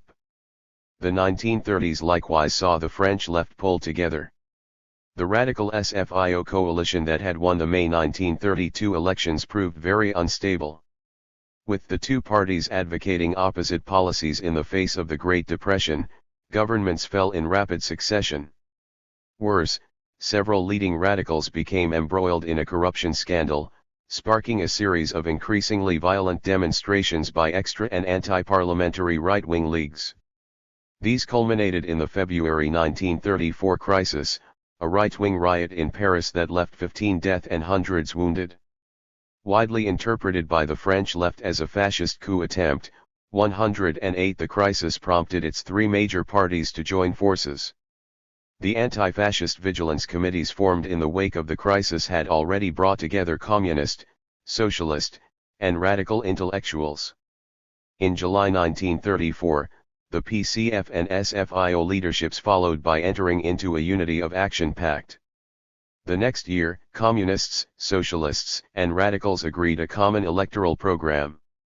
The resulting Popular Front won the May 1936 parliamentary elections.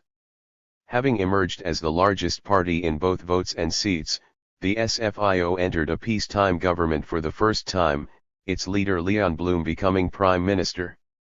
In spite of its impressive list of social reforms, the Popular Front government brought the socialists many disillusions. 109 The communists, offering only parliamentary backing, refused to join the government and quickly began attacking Blum over a string of domestic and international policies. 110 What was worse, facing a right-wing majority in the Senate, Blum was unable to address France's economic problems.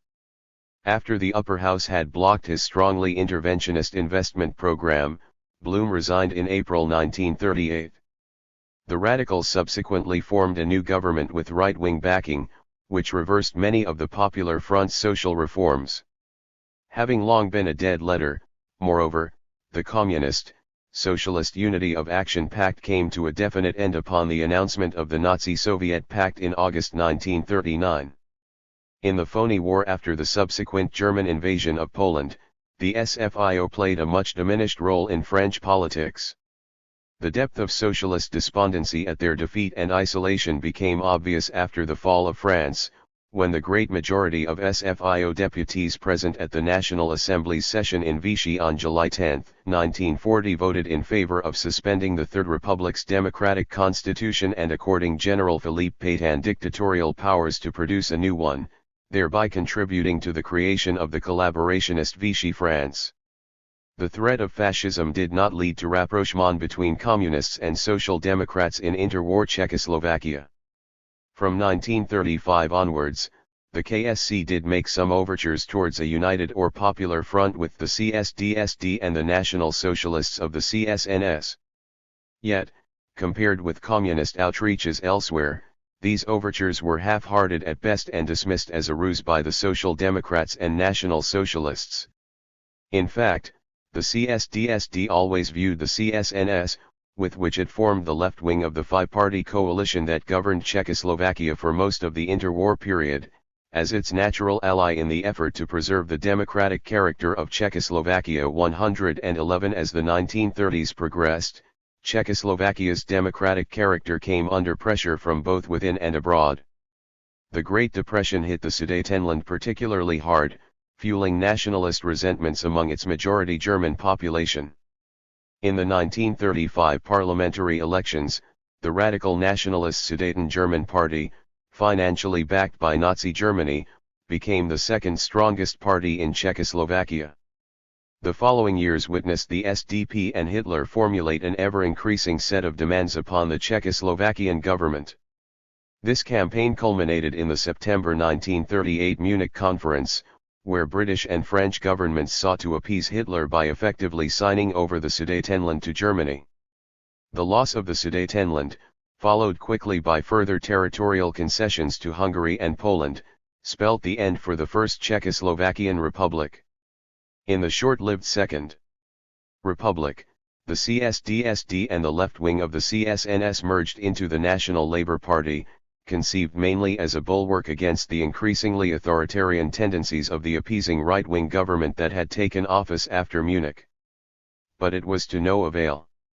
In March 1939, Hitler first forced Slovakia to declare independence and then ordered his troops to march into the Czech lands, thus creating the Protectorate of Bohemia and Moravia.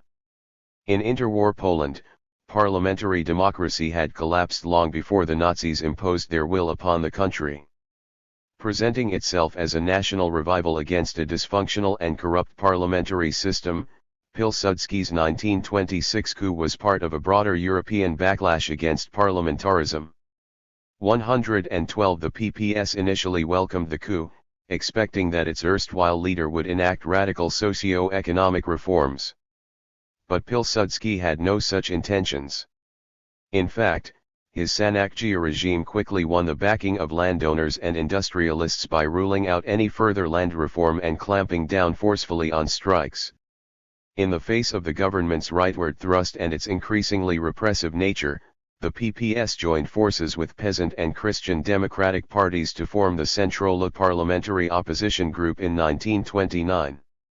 Yet in the run-up to the November 1930 parliamentary elections, prominent Centrolo leaders, 6 of them socialists, were arrested on trumped-up conspiracy charges. In an atmosphere of intimidation, the Sanakgia then won a majority in the elections, while the Centrolo leaders were convicted in a show trial 113. Their defeat at the hands of what had now become a full-fledged dictatorship prompted many PPS leaders to move away from their reformist convictions. Over the course of the 1930s, the socialists embraced a more leftist agenda. In economic terms, the PPS drew a sharp line between the worker control enshrined in socializations and the state capitalism represented by nationalizations. Such young Turks as Oskar Lange and Julian Hochfeld, who would be among the foremost socialist theorists during the post-war years, no longer viewed the parliamentary road to socialism as viable. Moreover, even if most socialists still rejected their viewpoints, the new PPS program of 1937 did allow for a temporary dictatorship of the proletariat. 114. This opened the way for an alliance with the Communists and, from the mid-1930s, the PPS leadership set aside its objections to limited cooperation with the KPP in a popular front. 115. Conclusion. The four parties thus embarked upon the national road to socialism with widely divergent backstories. In large part, these divergences went back to their very different experiences with bourgeois parliamentary democracy during the interwar years. For the Italian and Polish socialists, on the one side, parliamentary democracy within the framework of bourgeois capitalism had proven itself to be very fragile indeed. The advent of fascism, explained CUP Directorate member Sandro Pertini at the party's April 1946 Congress, had shown that freedom, if it does not have those social reforms associated with socialism at its core, can be obliterated in the space of an afternoon. 116 For the Czechoslovakian Social Democrats and the French Socialists, on the other side, parliamentary democracy had proven itself to be the best guarantee for personal rights and freedoms. The broader political consensus around these freedoms, which included non-proletarian centrist parties, convinced them that it was possible to work for socialist change from within the bourgeois political system. It was not merely these conflicting political lessons from the interwar years guiding the four parties on their post-war trajectories, however. The socialists also drew wider implications from their country's longer-term socio-economic development. For each of the four parties, as we will discuss in far greater detail in the 3 chapters on political reconstruction, based their political views on historically informed perceptions of the societies they operated in. Before we move on to these questions, however, we will turn our attention to socio-economic reconstruction, starting with the immediate concerns among rank-and-file workers. In their struggle for everyday survival, after all, such political concepts as democracy took on a wholly different, and strongly subsistence-related, connotation. Chapter 2. Bread, Butter, and Egalitarianism. As the Second World War drew to a close, worker grumbles about the material situation began to sound louder. During a May 1944 meeting of the Commite Social, the shop floor body created by the Vichy regime to guarantee cordial worker-management relations, at the Lever soap factory in Lille, several workers filed a complaint about the meals being served in their canteen. They were unhappy about the insufficient rations of potatoes, as they did not like the split peas which had been served in lieu of them that day. But the committee chairman made it quite clear that the current circumstances no longer allow for such abundance as to satisfy all the tastes, calling on workers to resign themselves to eating whatever can be found. Such demands for appetizing food would indeed seem increasingly presumptuous once the occupation had made way for renewed freedom. Contrary to a widespread popular belief that working-class living standards would improve dramatically after the war had come to an end, the material conditions actually grew worse for many workers during the first post-war years, as various factors combined to their disadvantage. In the first place, the chaos reigning in the run-up to and aftermath of the liberation brought industry to a standstill across continental Europe. Secondly, the destruction of infrastructure and the paucity of natural resources seriously affected supply lines even after industrial production had been resumed. Thirdly, the devastation of machinery and the severe shortage of labor kept overall industrial output well below pre-war levels until the late 1940s. All of this was compounded still further by the two brutally cold winters of 1945-46 and 1946-47, which drove the working class to the edge both physically and mentally. In these circumstances, workers were often completely preoccupied with the quest for such scarce commodities as food, coal, or clothing. This chapter aims to illustrate how the post-war hardships affected the political views taken by workers in Lille, Lodz, Milano, and Plzeň. It will explore the endless list of complaints that ordinary workers leveled against their political leaders, about their utter failure to improve working-class living standards, their powerlessness in the face of rampant inflation, their inability to clamp down on the flourishing black market, and their general disinterest in the everyday predicament of their own rank and file. In doing so, it not only demonstrates that the bread and butter demands formulated at the socialist grassroots were fundamentally at odds with the political goals pursued by socialist leaders. It also lays bare how the face of the industrial working class had changed over the interwar and war years. In fact, the loudest protests often came from relative newcomers to the working class, women, rural migrants, and those employed in the state sector. The failure to come to terms with, or even to take seriously, the grievances expressed by such newcomers did much damage to socialist efforts to regain control over the working class. The supply side. The extent to which lacking access to basic necessities trumped all other considerations among the post-war European working class is borne out by the concepts dominating their vocabulary. Worker discourses in post-war Lille, Lodz, and Milano were packed with demands for a better ravitaillement, approizatge, and alimentation, respectively, designating either supply or simply food in each case. In Plzeň, the material situation was initially more tolerable, too, with the CSSD daily claiming victory in the battle for bread by the autumn of 1945. 3. But even with food more readily available, workers increasingly complained about excessive drahota, the prohibitively high prices at which first necessities had to be bought. It was this combination of severe shortages and dwindling purchasing power that tormented, unnerved, and more outraged workers.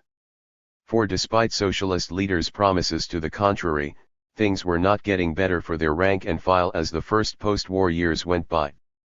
It was not long before it dawned on the working class that the sufferings of the occupation were to continue into the post-liberation era.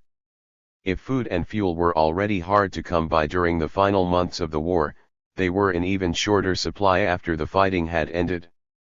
At first, this still seemed to be related to the direct exigencies of the ongoing war and of troop movements. In the north of France, the liberation was reported to have been a hard awakening for those people who had expected their problems to disappear and ravitaillement to renormalize. It had taken the German Ardennes counter-offensive for them to realize that the war was still ongoing and that equipping the front line remained the number one priority.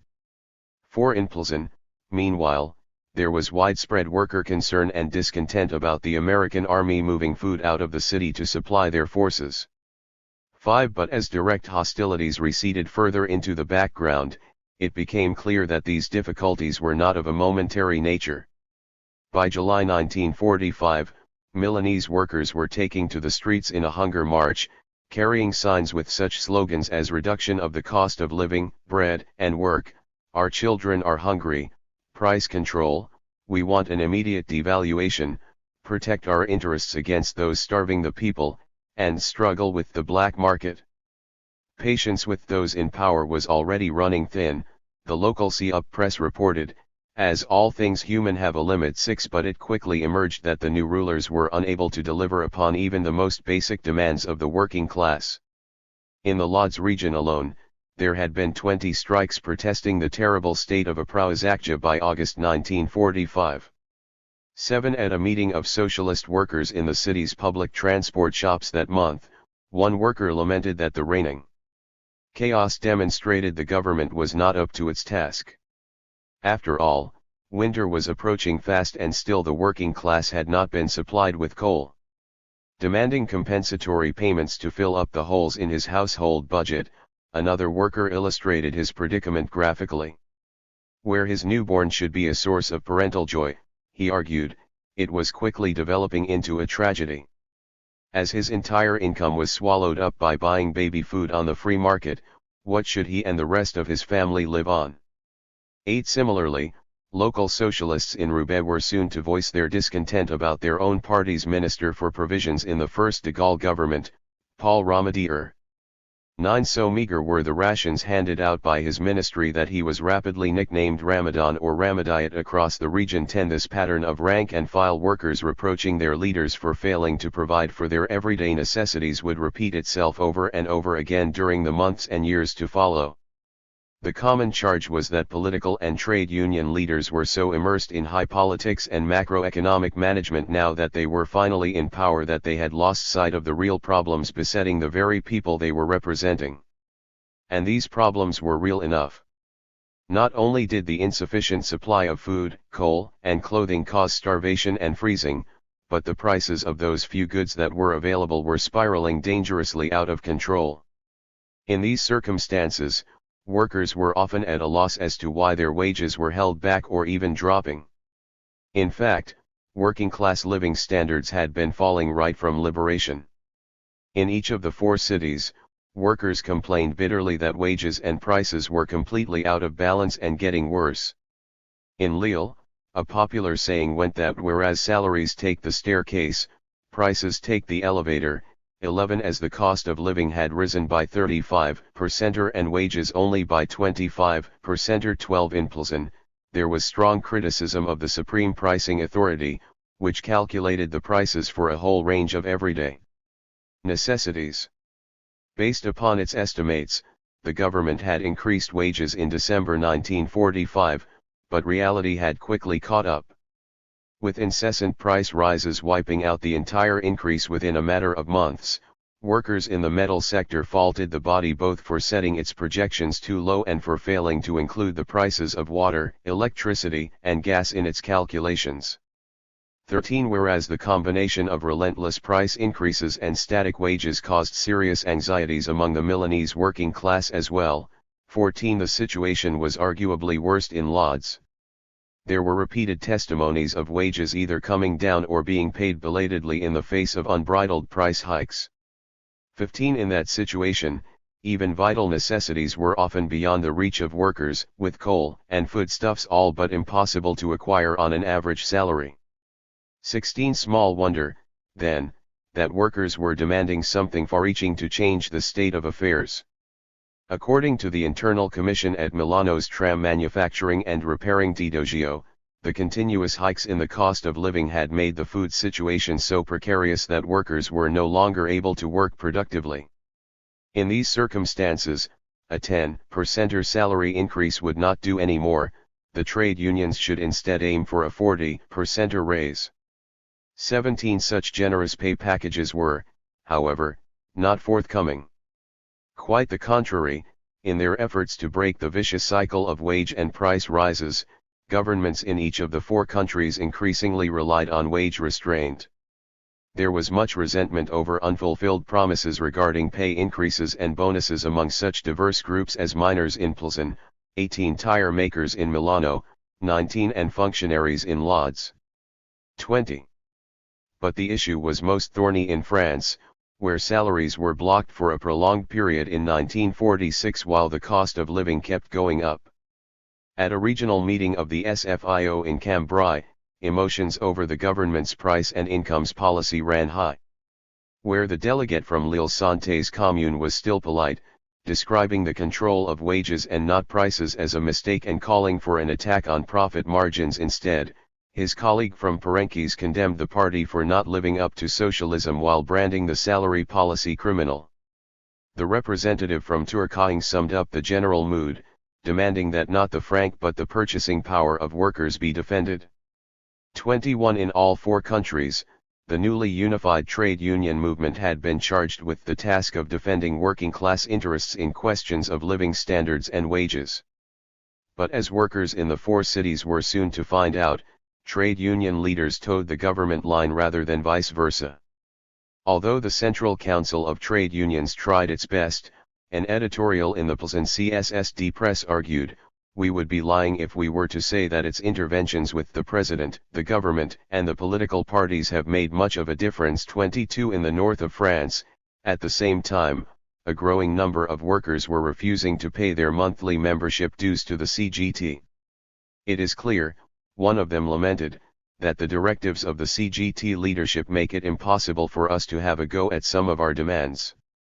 Where trade union officials kept harping on about the need for sacrifices to rebuild the country, it must not be the case that all sacrifices are made by workers. 23 Local socialists often used such worker grievances as a stick with which to beat communist trade union leaders. A brochure published by the SFIO sections in Denain and Bouchain criticized the communists for their complete disinterest vis-à-vis the trade union movement at the sole benefit of a political party. During the last strike at the Kale Furnace Works, political arrivals had ordered strikers to make up for lost hours. Since when, the brochure asked, were struck hours recovered? Where was the time that trade union leaders demanded the integral payment of lost hours as a precondition for a return to work? 24 Similarly, local Social Democrats in Pilsen accused their provincial trade union council of only fighting the KSCS political struggles. Rather than staging factory walkouts on such partisan issues as the lenient sentences handed to the collaborationist leaders of the wartime protectorate government or the re-election of Pilsen's communist mayor, it should redirect its energies towards the cost of living crisis. 25 For many workers were complaining that the Corps was doing all sorts of things that could easily be left to political parties, while forgetting what really dominated working class concerns, the question of Drogheda. 26. Not that socialist leaders were beyond grassroots reproach for their attitudes towards trade unionism. Reflecting upon the subordinate role played by trade unions, local socialists in Sesto San Giovanni pointed to their national leaders. Where they might have the best of intentions towards the trade union movement, the road to hell is paved with good intentions. Concrete support was needed, as trade unions had grown into the Cinderella of present-day Italy. Never publishing any articles dealing with trade unions, their function, and above all their indispensability, the national See-Up newspaper Avanti was severely criticized.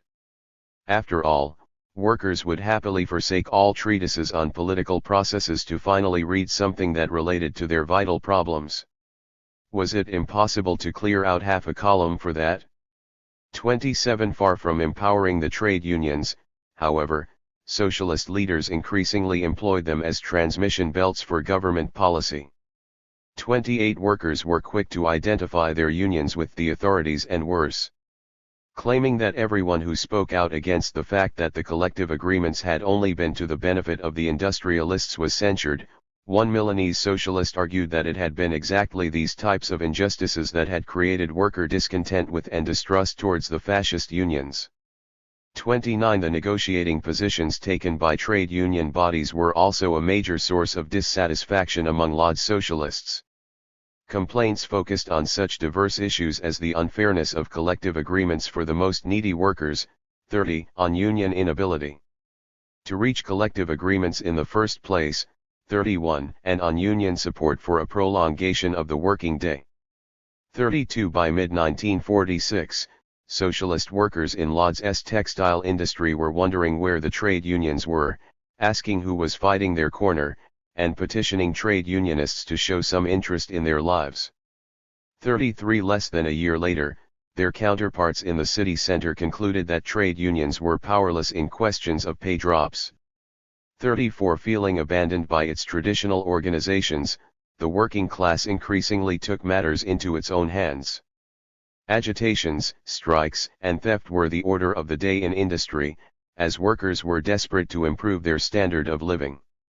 Out of the four cities, the situation was definitely least volatile in Plzeň, 35, but even here there were several agitations demanding a pay increase to cope with unbearable drahota. 36. Lodz, on the other hand, was the strike capital of Poland and possibly Europe, with over 500 strikes between 1945 and 1948. Not only were the overwhelming majority of these inspired by economic concerns, but even those strikes that historiography describes as political quickly developed a bread and butter character. 37. Although the big strike wave that swept the city in September 1947 had its origins in a workplace conflict over the introduction of multi-machine work at the IK Poznański cotton mill, its rowdy meetings were marked by claims that life was harder now than it had been before the war or even during the occupation. And while officially an outcry against the alleged maltreatment of Poznański strikers by the authorities, the solidarity strikes that subsequently broke out across the city had strong subsistence overtones as well. Especially among Lodz's large female workforce, many complained about low earnings, bread tasting like clay, children starving, and the threat of tuberculosis. 38. Theft from the workplace, which was endemic in several post-war European industrial centers. 39. Was a further manifestation of worker despair.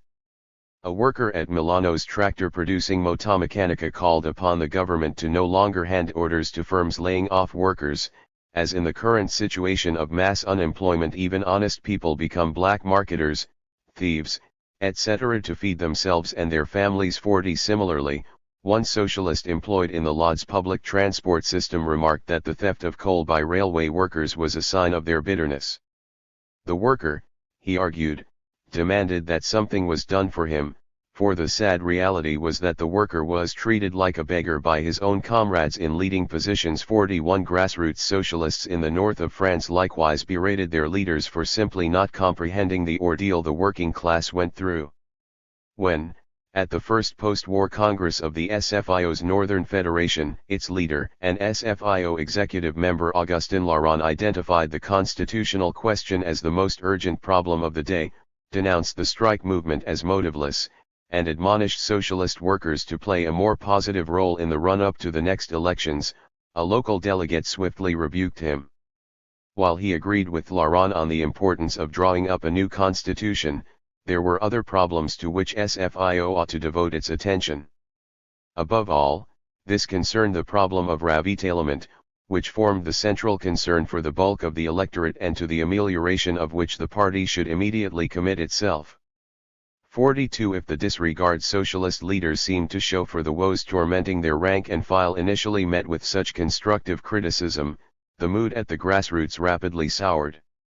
While still expressing understanding for the fact that their government was completely immersed in the business of post-war reconstruction, miners in Plzeň were already warning that it would be hard for them to make their peace with further delays to promised improvements in pay and food provision by mid-1945. 43. In the north of France, meanwhile, Local socialists were much bewildered at the SFIO's acquiescence to the economic policies implemented by Liberal Minister René Plavin, at that time combining both the finance and national economy briefs in the first de Gaulle government. Fingered by grassroots socialists as a representative of those notorious 200 families that had dominated interwar France, 44 Roubaix socialist mayor Victor Provost condemned Plavin for nothing but copying the measures that Poincaré had adopted in 1925. As this could only lead to public debt rising and living standards dropping every day, it was about time that Plavin devised some new fiscal measures that would hit the rich. 45 socialists in Milano expressed a similar exasperation with the same old laissez-faire economics. Franco Mariani, the foremost socialist trade unionist in the region, declared in 1946 that it had been a fundamental mistake for the government to sacrifice every form of market discipline at the altar of free trade. In the face of severe problems with alimentation, ministers had preferred to do nothing, expecting the issue would solve itself. The opposite had been the case, and therefore it was imperative to arrive at a controlled economy. 46 But even under more interventionist regimes, workers found ample cause for dissatisfaction.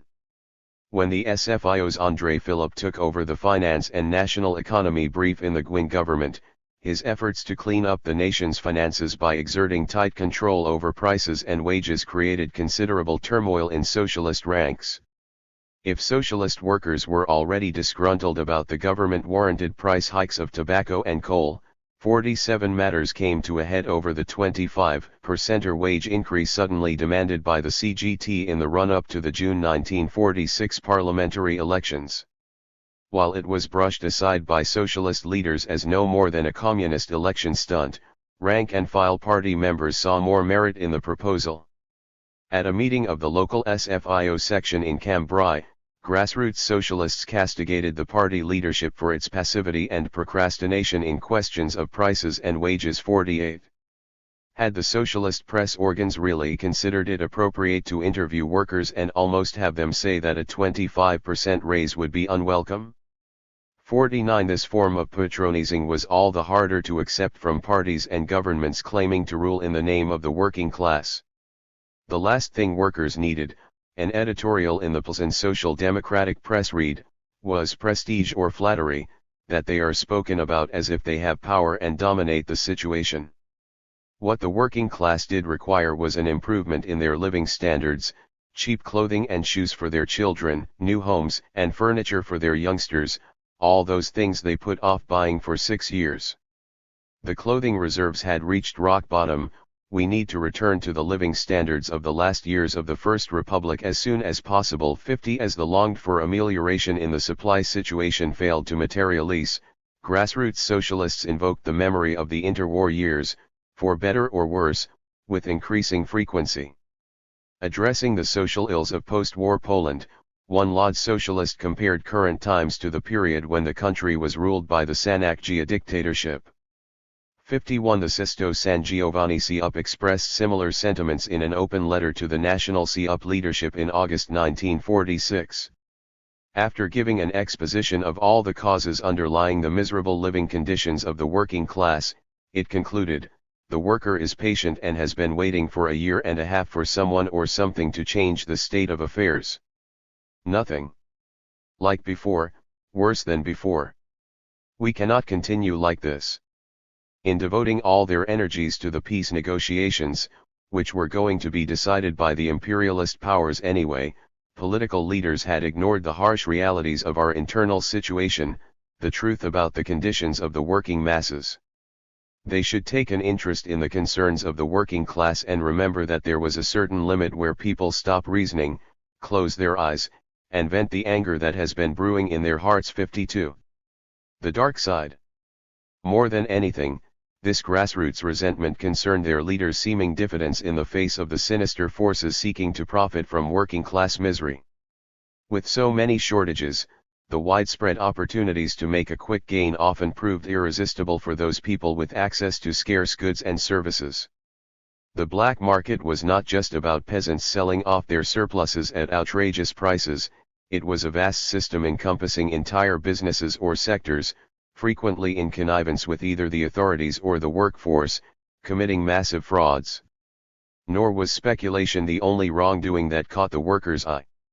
From the shameless incompetence, indifference, and wastefulness at the top to the nepotism that saw some workers getting more than their fair share at the bottom, there were all sorts of scandals that beggared working-class belief. One common theme clearly emerges, though, that of the honest and diligent worker suffering at the hands of those having only personal gain on their minds. In order to guarantee an equitable division of first necessities, all four countries adopted a rationing regime. In reality, however, workers frequently complained that rations were neither even-handed nor sustainable. There were several protestations that workers or other vulnerable groups were shortchanged in or even excluded from the distribution of various goods. Socialist workers in Lodz's city center argued that their provision of coupons did not suffice. Bread had been rationed, but the worker also needed cereals, peas, and other foodstuffs. Moreover, despite personal hygiene being crucial in the struggle against diseases, workers had been left out of the allotments of soap altogether. 53 Similarly, socialist workers in Cambrai expressed their bemusement that already better-off peasants received additional supplements of butter, oil, and sugar. 54 In Plzeň, finally, there were many complaints that, unlike workers, tradesmen, artisans, students, and housewives taking care of young children, the ill as well as pensioners had not been awarded with P3 coupons for bread, fats, and meat by the Ministry for Food. Joseph Janus, the CSSD spokesman for Supply in the City Council, recommended intervening with Prague so that every household would at least have one of these coupons. 55 Even if coupons were forthcoming, however, workers had plenty of grievances about the abuses of rationing and distribution. First of all, these concerned the size of rations. Socialists in the north of France initially blamed their government's passivity for small rations. Once Paris came to grips with ravitaillement and finally cracked down on the distributional organisms of Vichy, the rations could certainly be enlarged.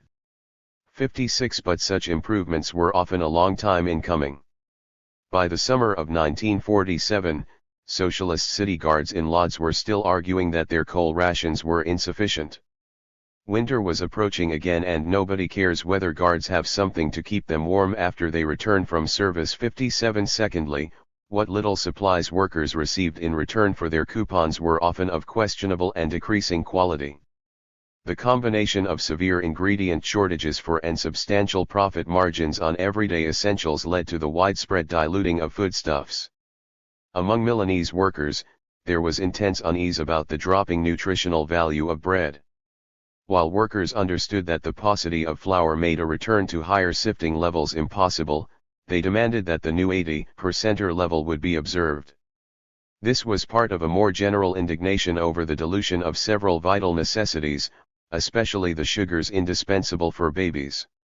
If the city authorities were not going to live up to their protective duties in this respect, it was imperative that special surveillance squads were formed to exert a capillary control over the distribution process in the interest of the more upright part of the Milanese population. 58 Thirdly, rations were sometimes entirely fictitious, as workers were unable to cash in their coupons. In Plzeň, Drahota had turned into such a problem by April 1946 that countless workers on low wages, pensioners, and families with many children could not afford to buy all the products they were entitled to according to the rationing system. As a consequence, workers earning below the average working class income of 2,000 crowns a month often failed to meet the state-prescribed daily calorie intake. 59. How, then, the local CSSD press asked, were these people supposed to pay for clothing, shoes, and rent? 60 But even when the worst cost of living problems were in the past, some workers still felt cheated by rationing outcomes. Across the Plzeň region, women workers complained bitterly about shops being empty by the time they had finished their shifts. The preferential permits that had awarded working women a right to buy were no good, as shopkeepers had chosen to ignore these and to allow their stocks to sell out.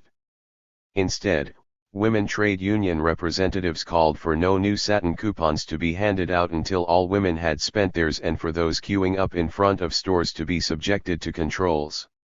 61. Finally, distribution centers were often hotspots for all sorts of tampering with rations and coupons. This was especially true for the rations provided by the United Nations Relief and Rehabilitation Administration that was active in 3 of the 4 cities. As its aid packages were frequently dispersed to factories before being passed on to workers, those presiding over the issue of rations were in a position that was at the same time crucial and corruptible.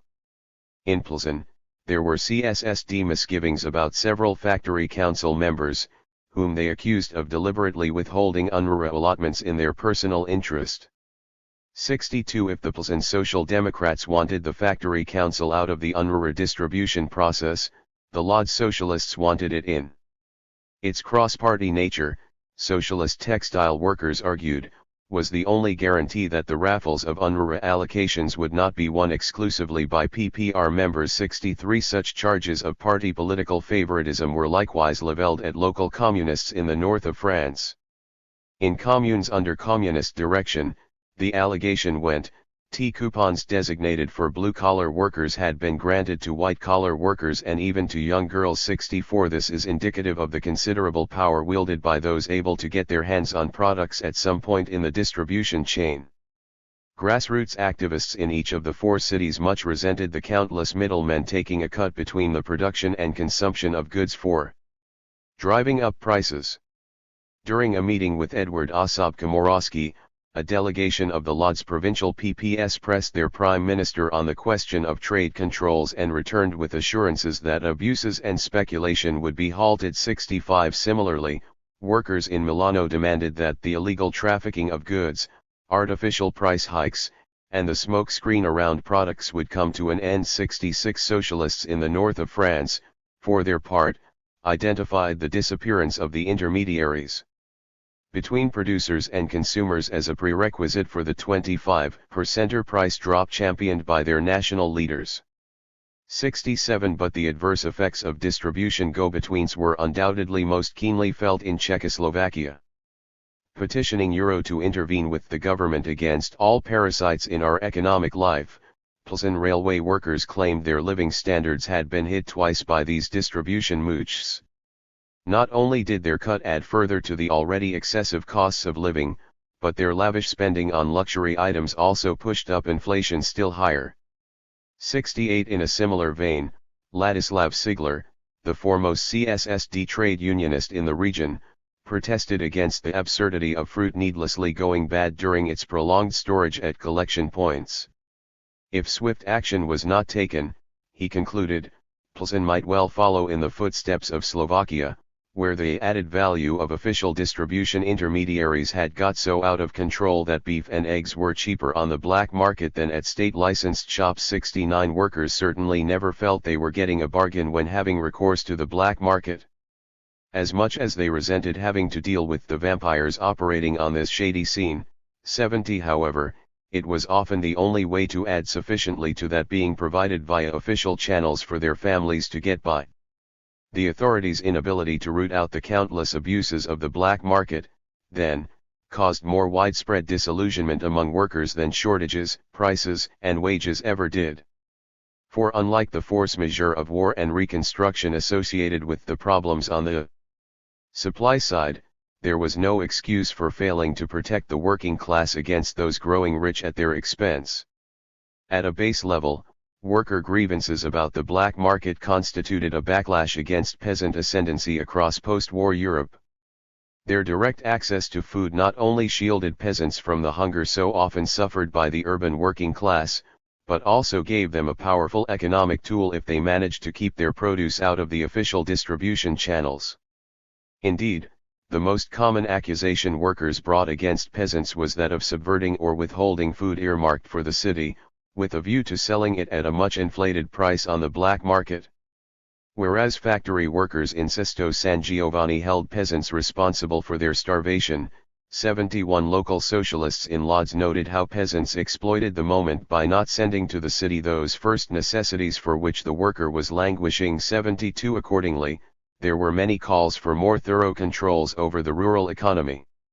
As statistics clearly demonstrated that the production of milk had not dropped since the liberation, a leader in the PLS and CSSD press suggested the city authorities implement a broad range of measures to guarantee that milk coupons can be abolished and that there will be sufficient quantities of butter for our children. 73 socialists in the north of France went one further, favoring exemplary sanctions against those peasants defaulting on their obligations to provide milk at the new state regulated price.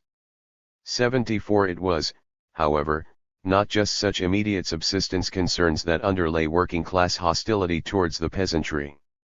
There was a distinct feeling that the balance between worker and peasant, as well as between urban and rural interests, badly needed redressing. During the war, argued a CSSD representative in the Plzeň City Council, the collection of milk had still proceeded in an orderly fashion. But in the freedom that had accompanied liberation, many in the countryside had spotted an opportunity to loosen discipline. From various villages and communities, milk was either arriving in a miserable state or not reaching the city at all. 75 Similarly, socialist textile workers in Lodz wondered why villages were still being equipped with limitless supplies of textiles. Had the assumption not been that providing the peasantry with indispensable industrial goods would be met with a commensurate price drop for agricultural products? 76 If Lodz socialists were bemused that peasants received something for nothing, their counterparts in Cambrai were outraged when the French government proposed a revalorization of wheat and milk. Amid several claims that peasants were exploiters, who had emerged enriched from the war, one delegate illustrated the contrasts between worker misery and peasant opulence vividly. Before the war, he declared, there were men and pigs. Now there are pigs and men, the former eat wheat, the latter bran. 77 The black market did not stop at peasants taking advantage of worker desperation, though, but quickly drew in wide sections of post-war society. By late 1945, Mariani lamented that the most shameless speculation and profiteering has permeated all groups. 78 What is more, products often found their way to the black market via an intricate web involving several of these groups. If bakers in Monza closing their shops at 11 a.m. after selling all of their bread on the black market might still have been working on their own, 79 The same could certainly not be said for those people diverting raw materials or finished products from industrial sites. The Plzeň CSSD press repeatedly called upon workers to keep their eyes open for the defrauding of goods from their factories. Workers, after all, definitely did not work for some to grow rich easily off their labor. 80 But, as time went by, it became increasingly clear that pockets of the working class were embroiled neck-deep in the illicit trails of goods. Whether it was those truckers shipping 59 cubic meters more coal than indicated on their bill of lading 81 or that factory council allowing thousands of meters of textile to disappear to Slovakia, 82 Some workers certainly seemed to have a stake in keeping the black market up and running. Things were exactly the other way around in Milano, where employers were accused of facilitating the speculative practices of their workforce. The Internal Commission at Pirelli castigated the immorality of other local companies' failure to observe new regulations restricting the working week to 40 hours. Overtime being paid in kind, this measure had been put in place to stem the flow of products to the black market. Yet, far from reducing hours, some firms had prolonged the working week to 60 or even 72 hours, giving their workers products with a street value of between 700 and 800 lire in return. 83 While the black market might have enabled a segment of the working class to squander not inconsiderable sums gambling in bars, 84 It constituted a horrible aberration for the great majority of workers. Illegal trade, a socialist in the Lodz textile sector argued, should be forbidden for it allowed elements who never worked to live well. 85 The contrasts between the sumptuous lifestyles afforded by speculators and the daily anguish of the working class were an affront to many workers. A conference of CSSD factory organizations from Plzeň district demanded that the 2%er living off the black market be made to work.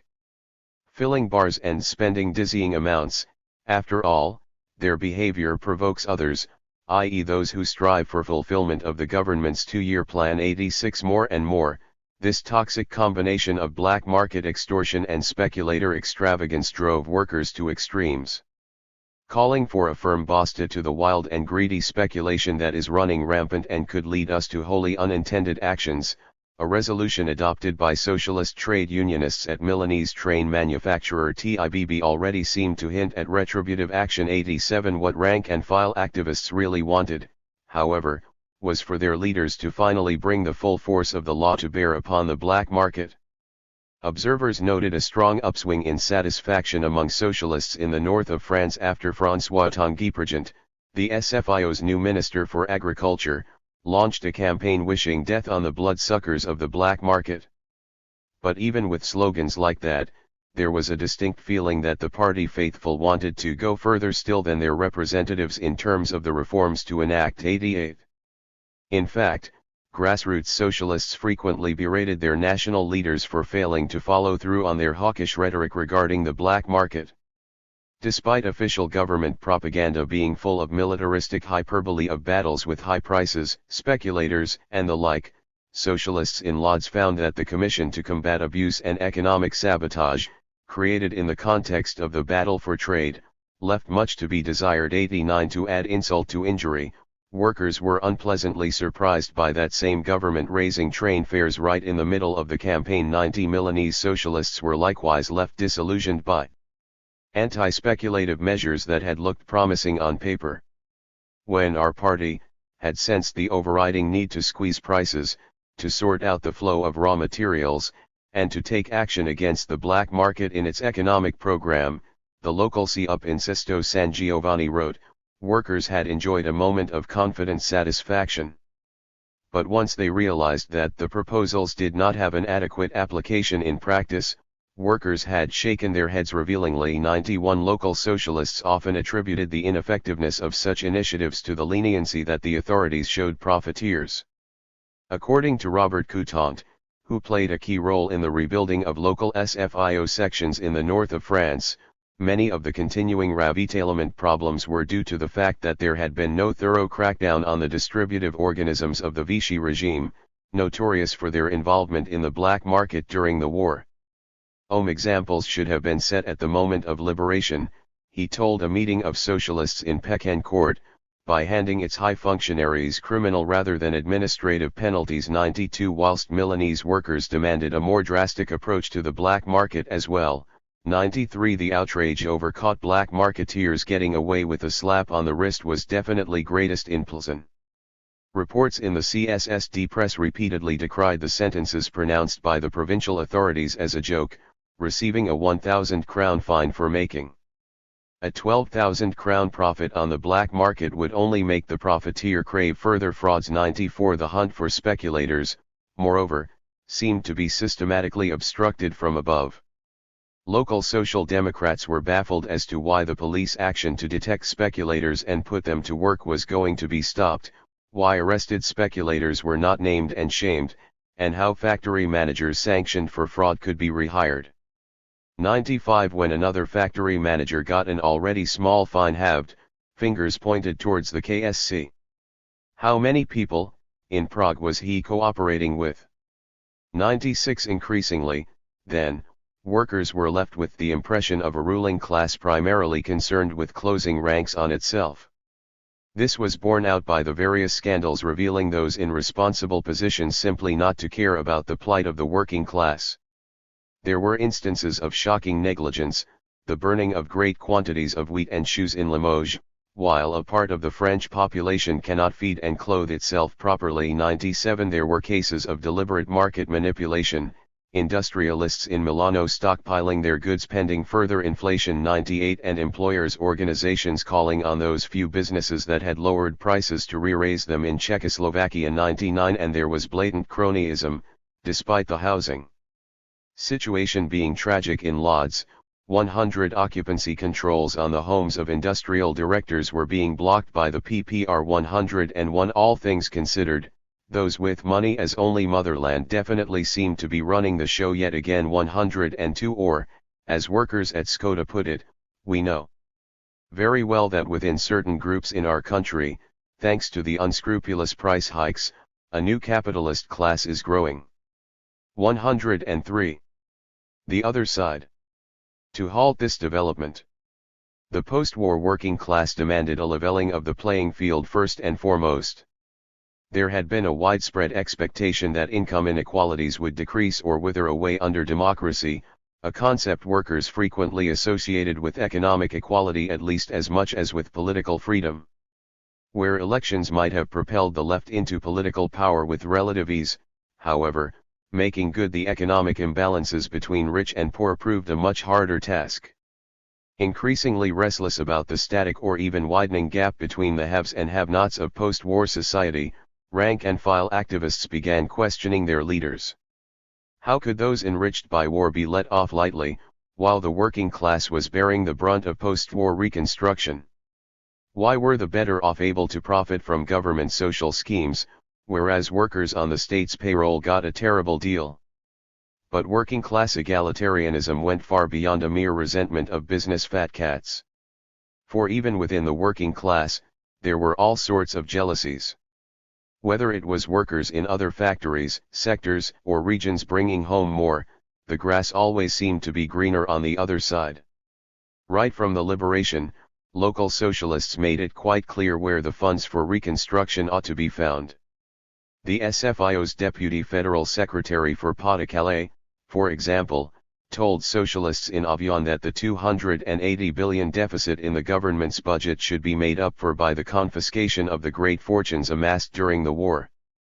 If the government continued to refuse this, he went on under loud applause, the working class will find itself forced to take to the streets. 104. Taking the money there, where it is quickly became a recurring theme in socialist rhetoric across the north of France, as the party was not about to make the underlings pay. 105. Similarly, a socialist worker in Sesto San Giovanni insisted the inevitable sacrifices that lay ahead for liberated Italy should be shouldered in a proportional manner.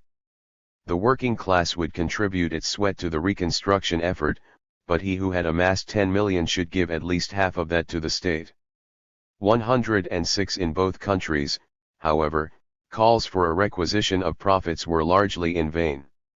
By late 1946, a worker at Motomecanica was still demanding state controls over excess profits, for it could not be the case that the worker was paying for a war wanted by capital. Capitalists were making billions each month. 107. Socialists in the north of France, for their part, were soon to bemoan not only the fact that the working masses have paid, are paying, and will be paying the costs of war, 108, but also the half-hearted nature of those expropriation measures the government did enact.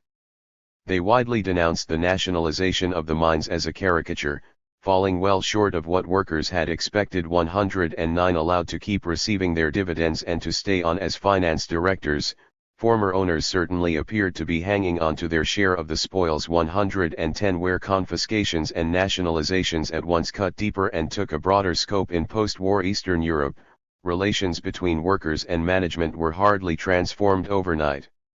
In fact, concerns that nothing much had changed were already voiced during an August 1945 meeting of the Lodz provincial PPS. While one delegate questioned the gap between the 190 points earned by managers at the Horak textile factory and the 47 points their workforce received, another pointed out that railway directors addressed their workers in a language reminiscent of the pre-war reaction. 111. Both in form and in substance, then, despised capitalist practices proved far more persistent than workers had anticipated in the wake of liberation. Workers in Pilsen repeatedly vented their frustration at managerial abuses past and present, which their trade unions seemingly condoned.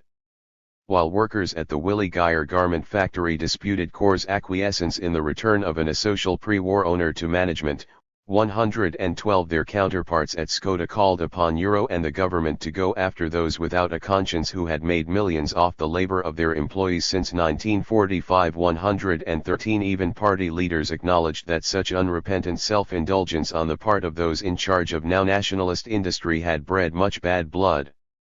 Speaking in the PPS Central Committee, party chairman Kazimierz Rosinek listed the reasons for working-class opposition to the government. In his view, little had changed since the war, the administrative apparatus in industry was distrusted, and while industrial managers had made no concessions regarding their living standards, workers got nothing.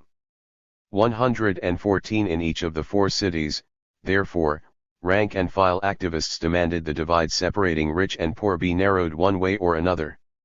Many at the grassroots favored income leveling. Signaling how much bitterness the huge varieties in earnings generated among the working masses, one socialist representative in the Lodz area wondered what had happened to the PPS. Having always struggled for income equalization, after all, the party seemed to have ignored the question since Liberation 115. In a similar vein, Social Democrats in Pilsen called on those standing at the helm of public institutions or nationalist companies to set the right example. As nobody could argue the working class was living in prosperity, those on fairy tale salaries should show some sobriety too. 116 Apart from such moral appeals to parties or individuals, rank-and-file activists also urged their governments to use the levers at their disposal in a more progressive manner. Internal commissions across Milano united to prevent their city authorities from retrieving a new family tax from workers on fixed wages. Branding it immoral and antisocial that the burden of post-war reconstruction fell almost exclusively on the shoulders of the working class, they called for a tax on every form of luxury and extravagance instead. 117 socialists in the north of France went even further, proposing income tax, which hits workers above all, be scrapped altogether and replaced with a levy on fortunes and enrichment. 118 If rank-and-file socialists would occasionally applaud their leaders' initiatives to soak the rich, 119 however, they far more frequently derided government interventions for coming up short in redistributive intent. The CSSD in Pilsen joined its counterpart from Brno in opposing the strong shift from direct to indirect taxation in the government's 1947 budget. Making no difference between rich and poor, the government was reminded, indirect taxes on daily necessities had always been contested by socialists of all colors when the bourgeoisie still held a majority before Munich. 120 What social policy was introduced by the state, moreover, activists often condemned for favoring the rich at least as much as the poor. Socialists in Cambrai remonstrated against the plan to provide all consumers with 300 grams of bread at a rate fixed by income and a further amount of bread at a higher price. It is workers, one of them exhorted, who are the largest consumers of bread and who would, once again, be bearing all the costs were the Council of Ministers to pass this measure. 121 Lodz workers found the system stacked against them to an even greater extent. Denouncing the fact that all sorts of allowances of bonuses were available to senior officials while the lower functionary was starving, a worker in the city's public transport shops pointed to the intelligentsia. Having shed its blood for the freedom of the motherland, he argued, it should be the working class receiving such assistance. But the intelligentsia had exploited all the old habits, forcing the worker to renounce everything. 122 More contentious still than the perks bestowed upon white-collar workers, though, was the preferential treatment meted out to segments of the working class. First of all, there was much rancor that some workers seemed to be better off by virtue solely of where they lived. These questions often revolved around rural dwellers coming into the city to work. On the one hand, the extras granted to workers already taking home an urban wage to a place where the costs of living were much lower needed explaining. 123 It was perfectly understandable, the urban workforce at the Falck metal plant in Sesto San Giovanni argued, that workers commuting from the surrounding villages were favored in the distribution of bicycle shelters. But why had workers living in villages, where supply was much easier and less costly, not been excluded from the distribution of food packages? 124 On the other hand, workers from outside the city frequently felt penalized just for residing in the countryside. Workers dwelling beyond the Lodz borders repeatedly questioned why they were left out of food or coal rations. 125 In the north of France, meanwhile, there was much anger that the wartime distributive distinctions between rural and urban communities remained in force. The socialist section in rural Palancourt passed a motion stressing the discontent caused by the smaller rations accorded to its workers. After all, Many rural communities had not been blessed with potato seeds, while gardens were often larger in urban communities. It would even happen that in the same factory, at the same table, urban workers do have potatoes for dinner whereas rurals do not. 126 If such inequalities within one and the same factory generated much worker spite, colleagues did unite over the fringe benefits enjoyed by workers at other industrial sites. Miners' representatives in the Pilsen region complained that, while miners at the Strybro pits had been receiving food and tobacco supplements, their counterparts at Krimis had not. Such discriminating practices would certainly lead to discontent and discord, for miners desire all to be measured by the same standards. 127 Expressing their surprise at the raise awarded to the workforce at nationalist gas companies, socialists in Cambrai voiced similar objections. If there was a subsistence minimum for them, they insisted, the same advantages should be extended to all other categories. 128 Such demands notwithstanding, workers at smaller plants remained particularly vulnerable to being overlooked in the distribution of advantages. Asking why they had not been provided with cheap shoes, workers at a 72-employee Lodz factory were told that scheme only applied to establishments employing at least 250. 129 Workers at Milano's Amilcare Pizzi printing shop felt neglected in favor of larger enterprises as well. Despite announcements regarding the distribution of food, clothing, or shoes in Avanti or Unita, the Internal Commission wrote, smaller factories were left in the dark about the specifics.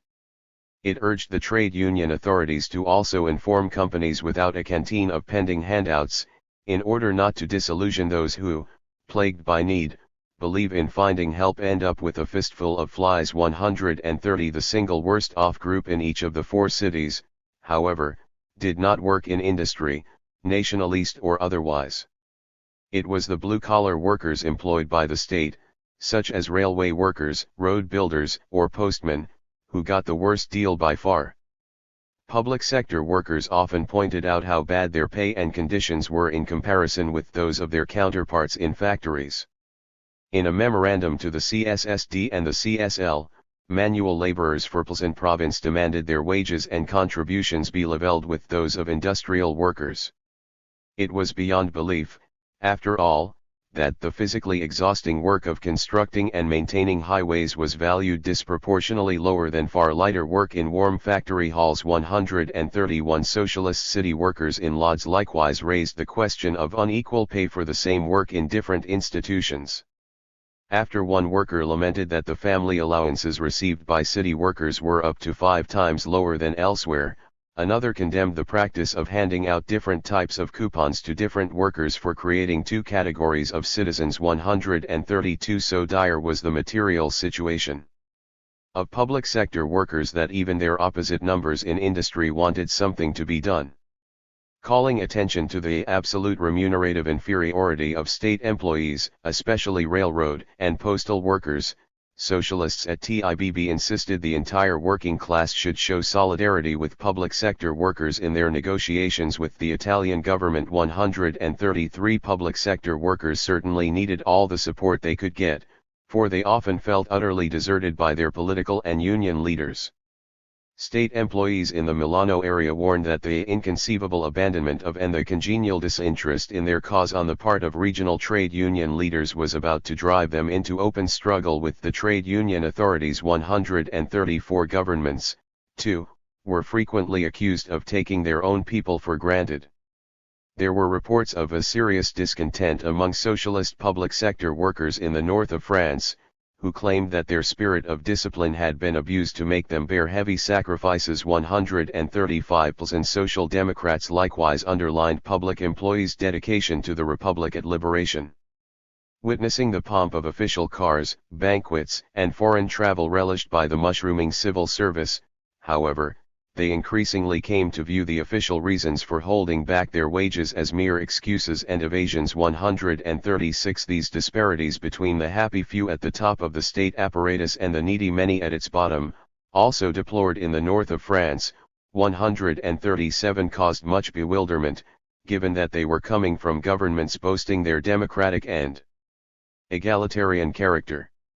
While lambasting Euro for its lack of interest in their ordeal, a meeting of Plzeň region road builders noted how they had been disappointed in their belief that the lowest categories of workers would be helped out first and foremost in a democratic state under popular government. 138 In their protests against the remaining inequalities of post-war society, workers drew increasingly on such allusions to the state's own rhetoric. A government calling itself democratic, public sector workers in Sesto San Giovanni argued, could not afford to disregard one of our most sacred rights, the right to life. 139 But workers often understood democracy to mean much more than merely such elementary rights. A worker in Lodz asked how it could be justifiable in a democratic system that a manager earned 1/20% of what his subordinates made. 140 The claim that Poland, now a democratic country, was used by workers elsewhere in the city to attack the especially privileged position of Jews.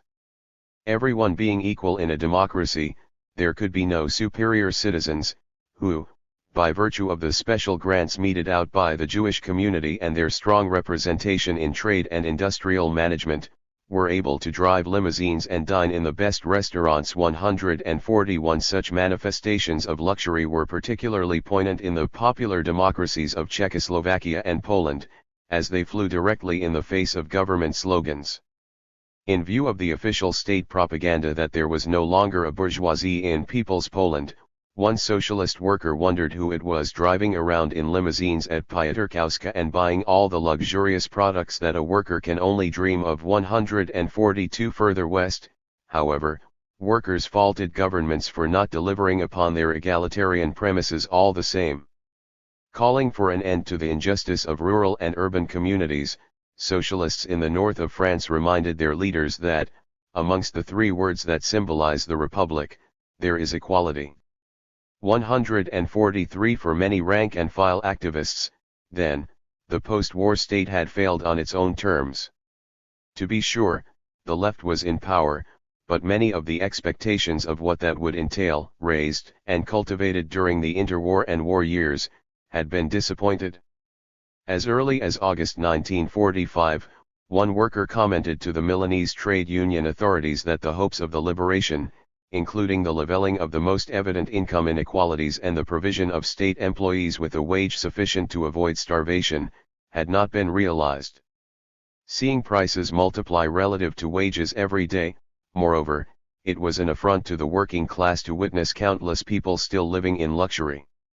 144.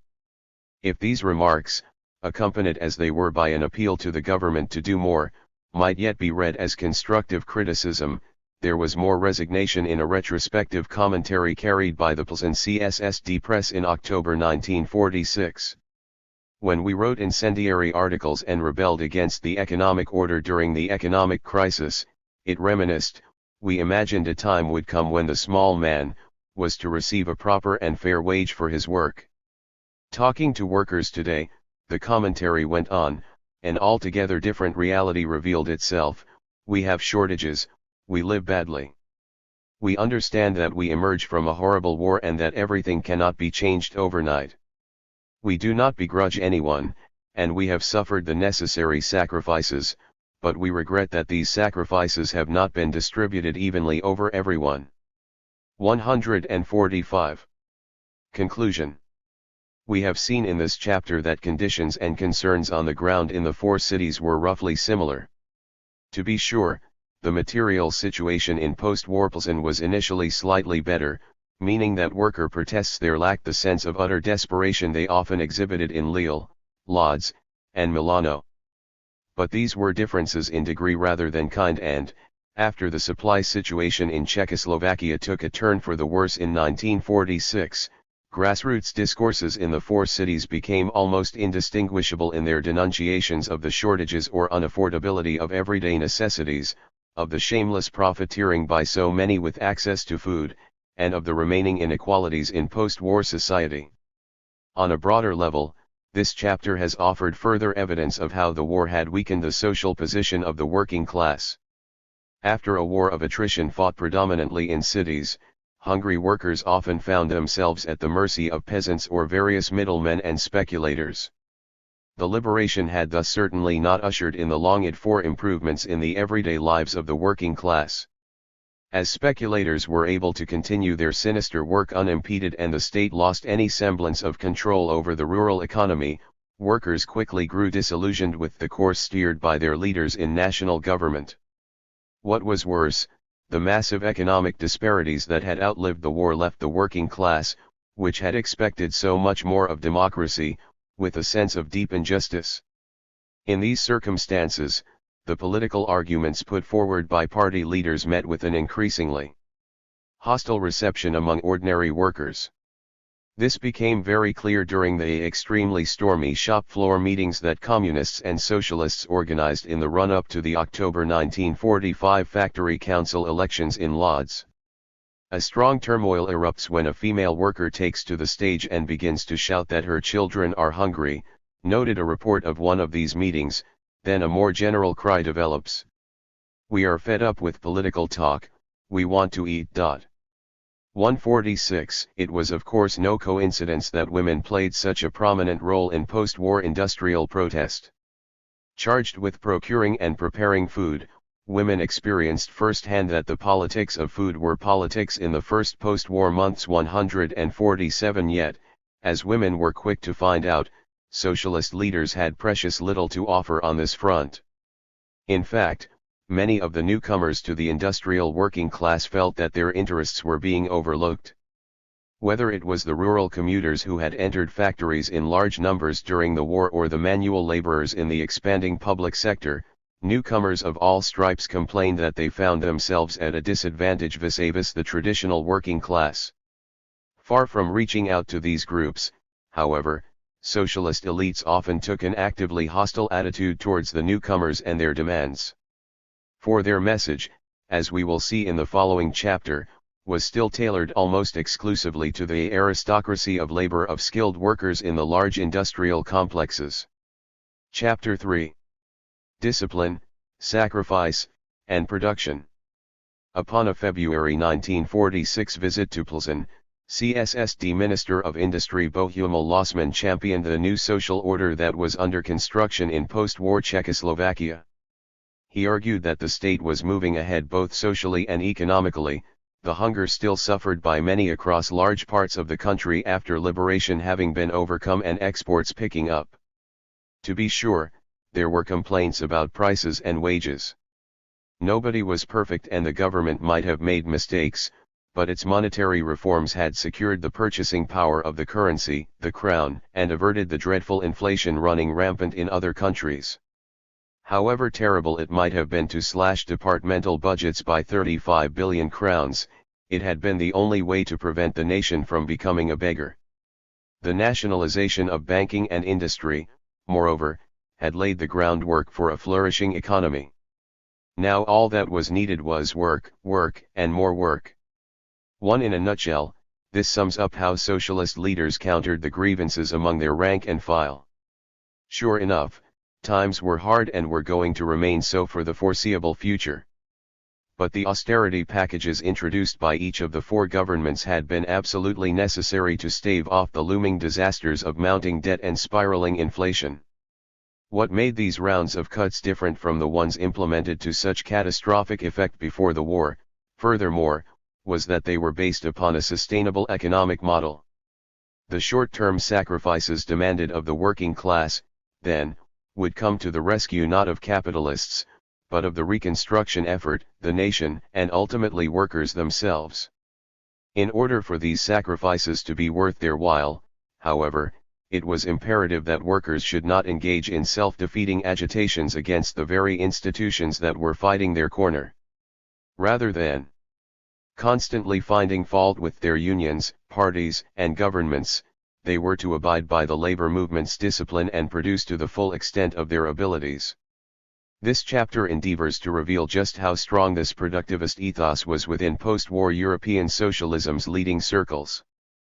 Party leaders often presented more production as the answer to all the bread and butter woes of the working class, whether concerning shortages, price hikes, or wage restraint. But as working class living standards kept dropping, party leaders' promises that workers would soon reap the fruits of their discipline and sacrifice began sounding more and more hollow. It was not just exhaustion and exasperation, however, that pitted the working class against the production campaigns propagated with increasingly militaristic rhetoric by their leaders. The entire premise that seemed to lie behind the drive to raise industrial output, that the working class contribution to the reconstruction effort somehow fell short and that it was workers who had to walk the extra mile yet again, caused deep resentment at the grassroots. To make matters worse, the means by which governments sought to achieve their production targets often flew right in the face of worker egalitarianism, adding further weight to the perception of an elite utterly out of touch with the aspirations of its rank and file. Discipline and sacrifice.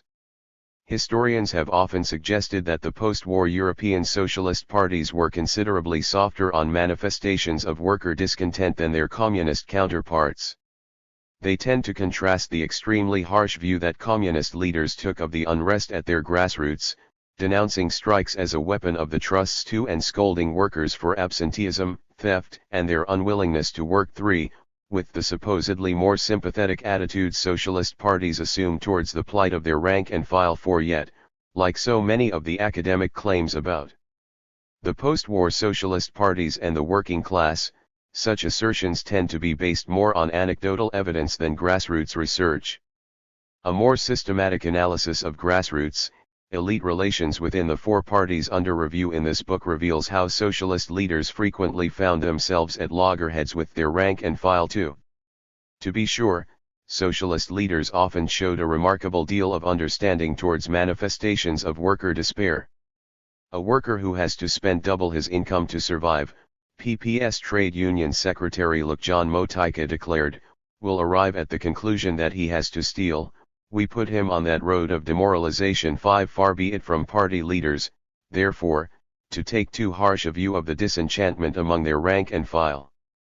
It was very easy, CUP Minister of Industry Rodolfo Morandi told a crowd in Milano, to tell the masses that their impatience was not going to change the iron limits of reality. Nor was it difficult for those not affected by the mortifications of the working class to dispassionately calculate the costs and time of post-war reconstruction. But behind such accusations and criticisms all too often leveled against workers was a mind without understanding, a heart without a pulse. For all of their compassion for the predicament of their rank and file, however, socialist leaders frequently claimed there was precious little they could do to improve the lot of the working class. They often claimed that only time could heal the severe disruptions wrought by war. Speaking to local socialists in Valenciennes, Augustin Laurent acknowledged that people had expected better from liberation. But he was quick to dissociate any inefficiencies or ineptitudes on the part of the authorities from this deception. The fifth column of former Vichyists still perceived to dominate the state apparatus was not as pernicious as some want us to believe. The true evil was that we are lacking wagons, locomotives, flatboats, lorries, that our ports are destroyed. Natural resources, moreover, were notoriously insufficient, meaning that even if collection was organized well, our rations would still not suffice. Motyka also stressed that there were no quick fixes for governments to contrive their way out of their socio-economic woes.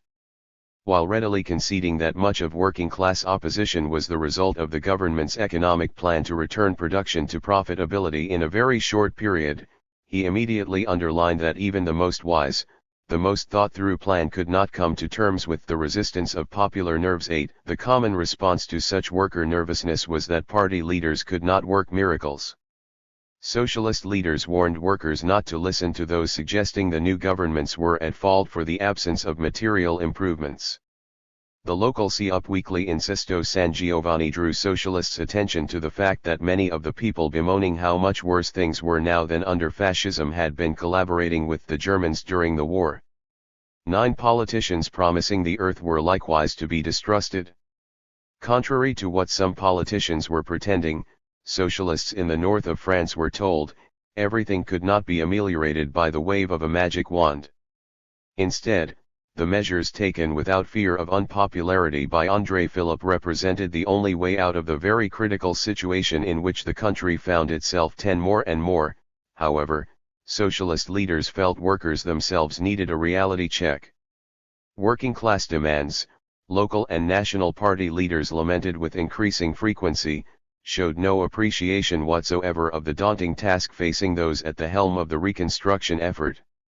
Ivan Hallman, the CSSD's Social Affairs and Repatriation spokesman in the Plzeň City Council, derided how many people reverted to excessive simplifications in economic issues. Apparently convinced that the flick of a magic wand could see machines repaired and replaced, the flow of raw materials restored, and markets opening up to our products, they reduced the problems of managing enterprises to the question of wage adjustments. 11 A local chairman of the Lodz PPS likewise told off socialist workers complaining about the lack of coal and high prices. Urging workers not to exaggerate about small matters, he described such hardships as a victory for the country.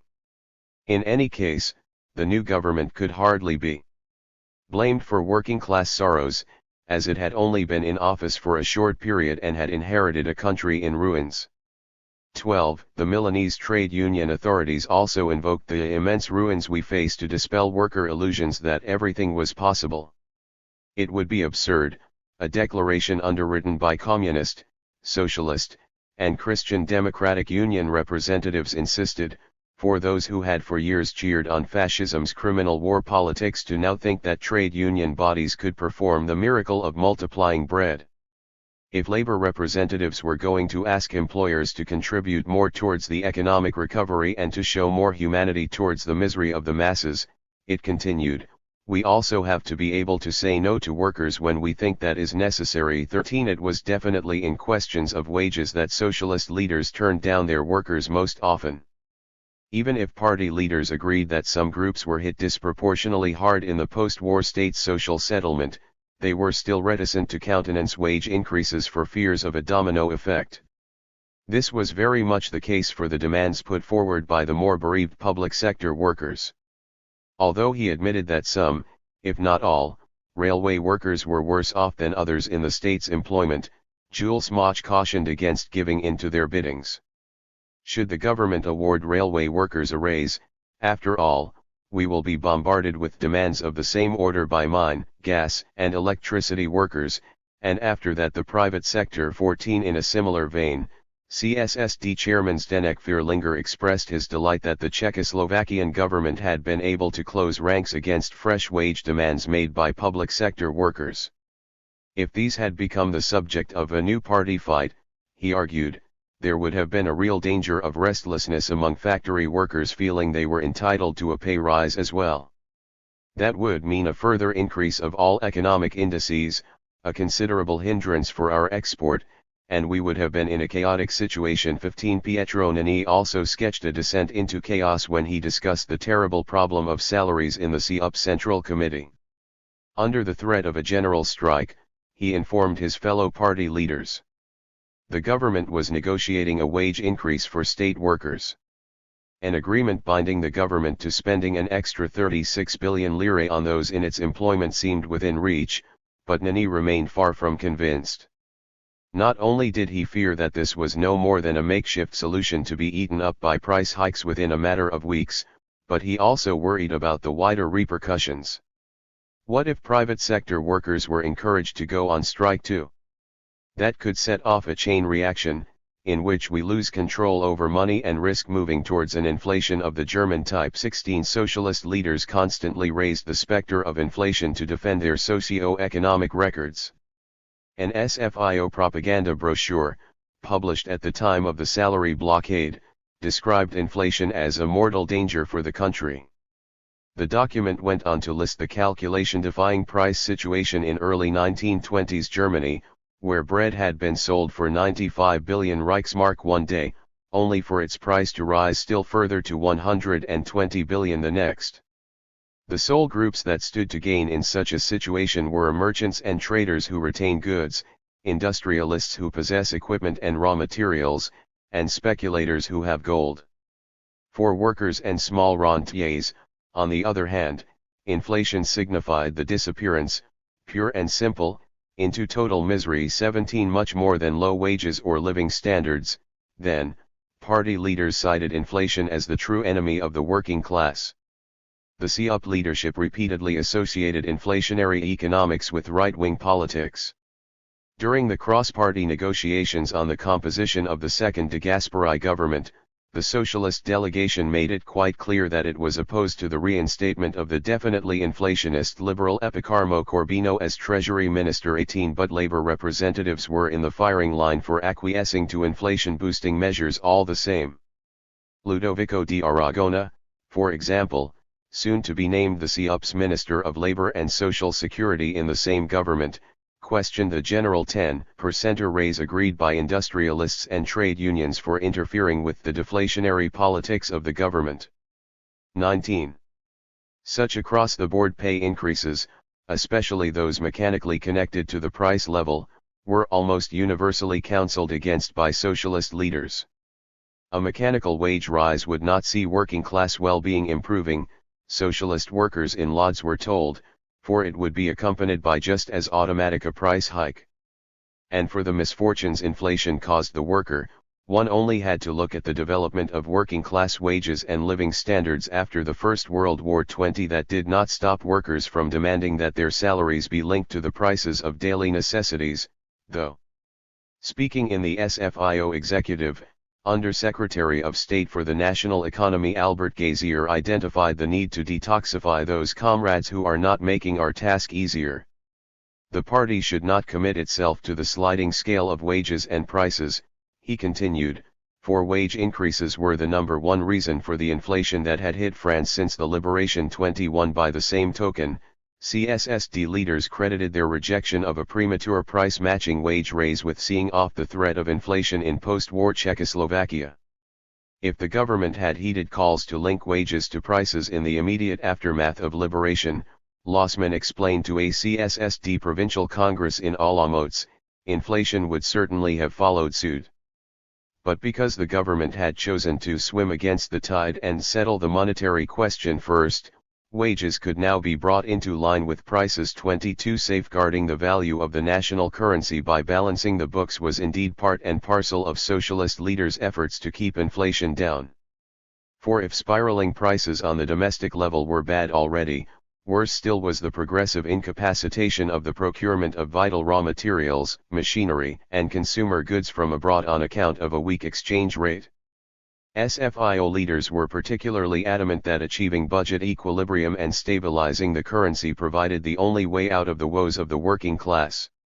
According to Mach, at that time Minister of Transport and Public Works in the Ramadier government, the rescue of the franc was a precondition for the amelioration of ravitaillement. 23. Speaking at a socialist rally in Lille, SFIO Secretary General Guy Mollet likewise identified fiscal consolidation with working-class interests. Calling on rank-and-file activists to restore the truth about the unpopular measures taken by the government, he argued that only a return to budget equilibrium and the rescue of the franc could prevent a bankruptcy from which the working classes would be the first to suffer. 24. At the height of the strike wave that would bring an end to tripartisme, Philip set out what that would mean in practice. After lamenting the complete rift between public opinion and the reality of the situation, he described the huge balance of payments deficit as the supreme reality in France. With 2/3 of the country's gold reserves already projected to be in foreign hands by the end of the year, a wage rise would destroy any hope of getting a loan from the International Bank for Reconstruction and Development, which would leave France forced to accept the political and economic conditions of the Americans. The accompanying inflation, moreover, would amount to the total suicide of the working class.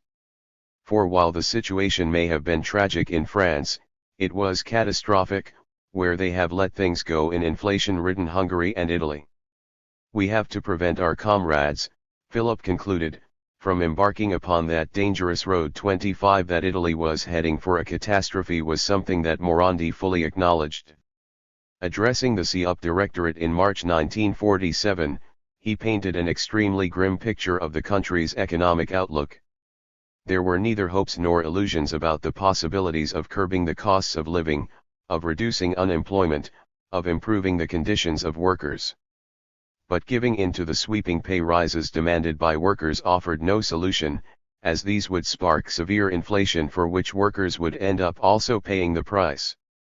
Quite the contrary, if the CUP were to carry the full responsibility of government, it would have to draw up a plan that subjected the working classes to a rigorous discipline. 26. The problem for each of the four parties, of course, was that they did not run single-party governments.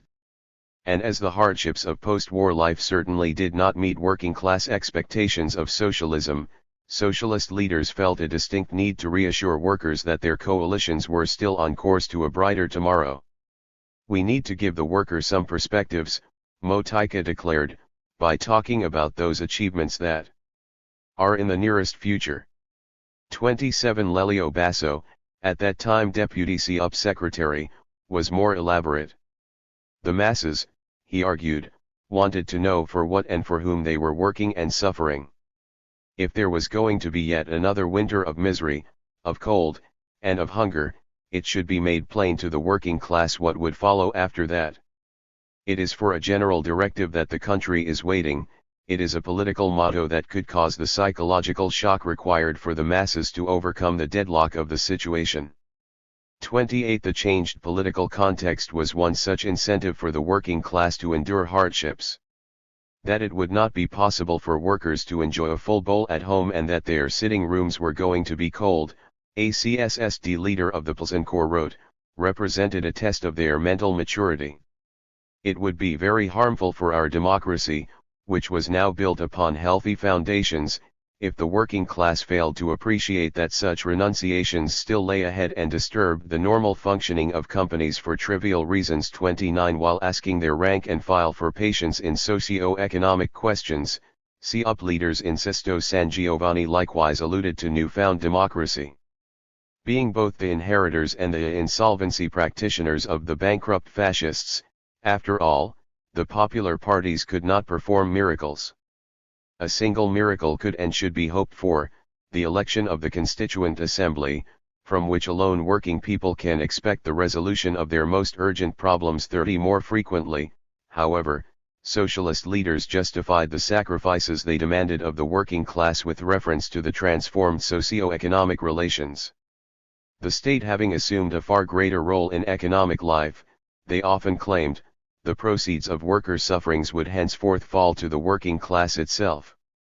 Insisting that the case against wage increases was temporal rather than absolute, Mollett called for SFIO party propaganda to accentuate the planned economy to make workers accept sacrifices. 31. With the economy not only planned but also largely in the state's hands in post-war Eastern Europe, socialist leaders there went further in their affirmations that the adversity the working class was currently living through served an altogether different purpose than their pre-war hardships.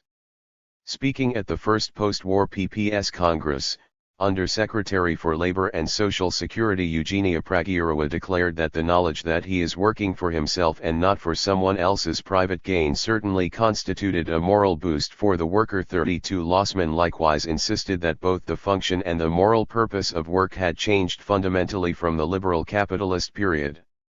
If we therefore have to talk about what we have done for the working man, he told a conference of CSSD factory organizations, we actually have to explain what the working man has done for himself. 33. The nation itself constituted a final cause to which party leaders urged workers to sacrifice their immediate needs. Milanese trade union leaders, according to Franco Mariani, were doing all in their power to instill a spirit of sacrifice for the salvation of Italy among their working class constituents. 34. Calling on miners to raise production and refrain from strikes, SFIO Minister of Industrial Production Robert Lacoste likewise pointed to the national interest.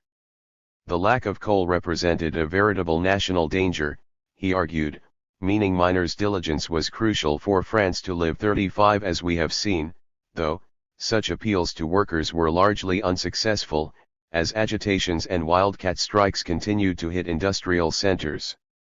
Socialist leaders were quick to bemoan the pointless and ultimately self-defeating character of these worker protests. Laurent complained that workers, by not allowing their national leaders a day of respite, were repeating their pre-war mistakes, when Leon Blum's incoming Popular Front government had struggled with an unremitting strike movement. 36. Such internal discord within the labor movement, after all, could only benefit its right-wing and capitalist enemies. In this respect, František Mačíšek, the CSSD's education, healthcare, and hospitals spokesman in the Plzeň City Council, warned workers of those collaborators of the deceased plutocracy now taking tremendously radical attitudes, deliberately inciting the working class to struggles, for perpetual wage increases, for the reduction of working hours, for all possible perks they knew full well nationalist companies could not grant. These elements were seeking to bring the nationalist sector into such dire straits that it would collapse and former capitalists would be called in as saviors. 37 Despite such occasional references to the sinister forces at play in worker protests, however, both the CSSD and the SFIO by and large interpreted spontaneous agitations and strikes as a socio-economic problem. It was only when the Communists started backing and fomenting strikes over the course of 1947 that the two parties began viewing worker unrest as a political challenge to their governments and democracy itself. 38 For PPS and CUP leaders, on the other hand, there had been political connotations to manifestations of worker discontent all along. PPS leaders felt particularly strongly about strikes. Jan Stefan Heinemann, one of the socialist architects of the Lublin government, lashed out at a Congress delegate from Poznan who had claimed that there was no other choice for workers but to strike. The working class, Heinemann admonished, should understand that they were now producing for themselves, for the country, for the motherland, for democracy. In these circumstances, it was a crime for workers to strike, just like it was a crime for party members not to oppose strikes. 39 Making no sense from the perspective of the working class, therefore, strikes were often interpreted by PPS leaders as an attempt at undermining popular democracy by the remnants of the pre-war reaction. Its access to the democratic press, argued Edward Ossop-Komorowski at a joint meeting of the PPS and PPR leaderships, allowed the reaction to stir resentments over all sorts of alleged inequities in industrial life. 40 Henryk Wachowicz, the leader of the Lodz PPS, subsequently pointed out just how successful these efforts had been. Caused by reactionary forces active in the area, he informed the meeting, the recent strikes in Pabianice had assumed a political character and were targeted at the government. That even the Skybler and Grohmann textile factory, the pride of the Lodz PPR, had been hit by strikes offered further evidence of the political substrate of strikes. 41 The CUP leadership was likewise obsessed with the political fallout of agitations at its grassroots. Though the majority of party leaders rejected suggestions that wildcat strikes had somehow been concocted by adherents of the neo-fascist Front of the Common Man, 42 They were constantly at pains to remind the working class that uncoordinated agitations would seriously compromise the political struggles being fought out in their name. In this context, socialist leaders often invoked the lessons of 1919, when the radicalism enshrined in strikes and factory occupations had split the labor movement and driven the horrified middle class straight into the open arms of fascists. Rash blows, uncontrolled and unadvised actions, isolated and sporadic agitations, warned an article urging Sesto San Giovanni socialists to show trade union discipline, carried a double risk. While offering the bourgeoisie vast possibilities for reinforcement and counter-maneuvering, the concomitant dysfunctional disagreement within the working class could lead to tragic situations like in 1943. Addressing a rally in Torino, Nani likewise impressed on workers that they should have the courage not to strike. For even if the motives for workers to stage a walkout were profoundly felt to be in defense of their own interests, strikes still constituted a distraction from the battle for power in which the working class was involved. The recent strike at Fiat's Mirafiori plant had been wrong, accordingly, because it had threatened to exacerbate our relations with other classes, which are already difficult enough by themselves. 44 Behind the closed doors of the CUP Central Committee, Nani explained just how crucial it was that relations with the party's non-proletarian coalition partners would not be pushed past the tipping point.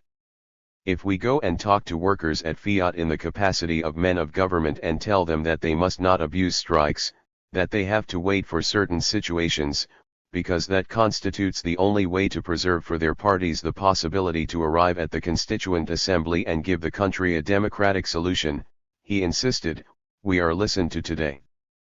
But should the left be forced to leave government and change its rhetoric, He continued, we would be heading for a situation reminiscent of 1919, with strikes, multiplying from week to week, creating an infernal situation.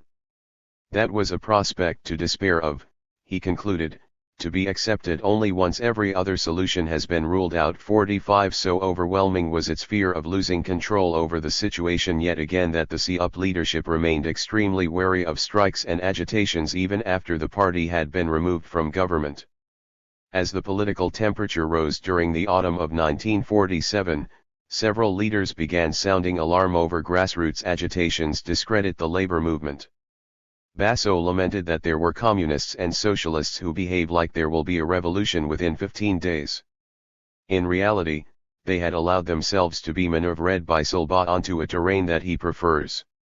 According to Vannunzio Farelli, who had been the CUP's Undersecretary for Industry in the Third de Gasperi government, the situation in industry was grave too. Workers were not being paid, causing violent strikes to erupt. If this was not remedied, he declared, we will be faced with more serious cases. In such circumstances, former Minister for the Postal Service Luigi Cacciatore noted, it was unfortunate that neither the Socialists nor the Communists had a clear objective. Rather than getting carried away by the situation, he concluded, we need to dominate it and impose discipline upon the socialist masses. 46 It was this purported lack of discipline that accounted for socialist leaders' growing disillusionment with their own rank and file. Already during the massive rally celebrating the decrees for the nationalization of Czechoslovakian industry in October 1945, Fierlinger had pointed out that popular democracy had accorded workers important duties alongside important rights.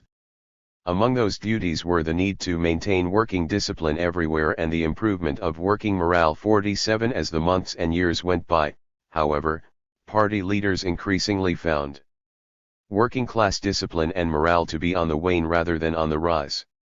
By November 1946, Laurent was deploring the absence of political maturity and moral awareness within the working class, who were showing neither a sense of effort nor trade union spirit. 48 In the aftermath of the Big Lodz strike wave of September 1947, Wachowicz came to an even harsher verdict on the working class. Over the last 2 weeks, he recalled, the whole party had to be mobilized to convince the worker that he is not allowed to strike, because strikes always have a political character and are directed against the government and the system. Even though the strikes had ended, however, there was no escaping the fact that workers' attitude to work was often dismissive. In view of these weaknesses within the working class, he lamented, we cannot say that the majority wants to work honestly. 49. The battle for production. Party leaders condemned low morale and poor discipline with such exasperation because of their detrimental effects on the productivist campaigns that socialist parties co-launched and co-championed in 3 of the 4 countries. Socialist leaders in Czechoslovakia, France, and Poland constantly stressed that working harder, longer, and in a more targeted manner represented the only way to improve the lot of the working class. In case workers themselves were unable to muster the resolve to achieve that, they were to be encouraged by all sorts of monetary bonuses and other inducements. But the disparities these created, both between skilled and unskilled labor and between well-supplied and poorly supplied industries, were the cause of much resentment among workers. The battle for production, consequently, quickly developed into a clash between 2 conceptions of socialism, an egalitarian conception held at the grassroots and a more performance-based conception held by party leaders. The leaders of the CUP, conversely, rarely talked about production. This was due in part to the altogether different set of socio-economic problems facing post-war Italy. Instead of being so short of manpower that its government had to overburden the workforce with demands, it was desperately seeking to prevent mass unemployment among ex-servicemen and those formerly earning their living in the war industry. But the CUP's lack of interest in productivism was also inspired by reasons more peculiar to Italian socialism. After all, the basic productivist argument, that more production would greatly assist economic recovery, held for post-war Italy too. Both communist and Christian democratic leaders, accordingly, repeatedly banged the drum for productivism. 50 For socialist leaders, however, economic problems always played second fiddle to political problems. 51 Much like its efforts to restrain strikes, then, the CUP's endeavors to mobilize workers to go and work where the state needed them most were motivated more by concerns over the political stability than over the economic prosperity of the nation. For the other three parties, though, political and economic concerns often converged in productivism, as production itself was increasingly politicist.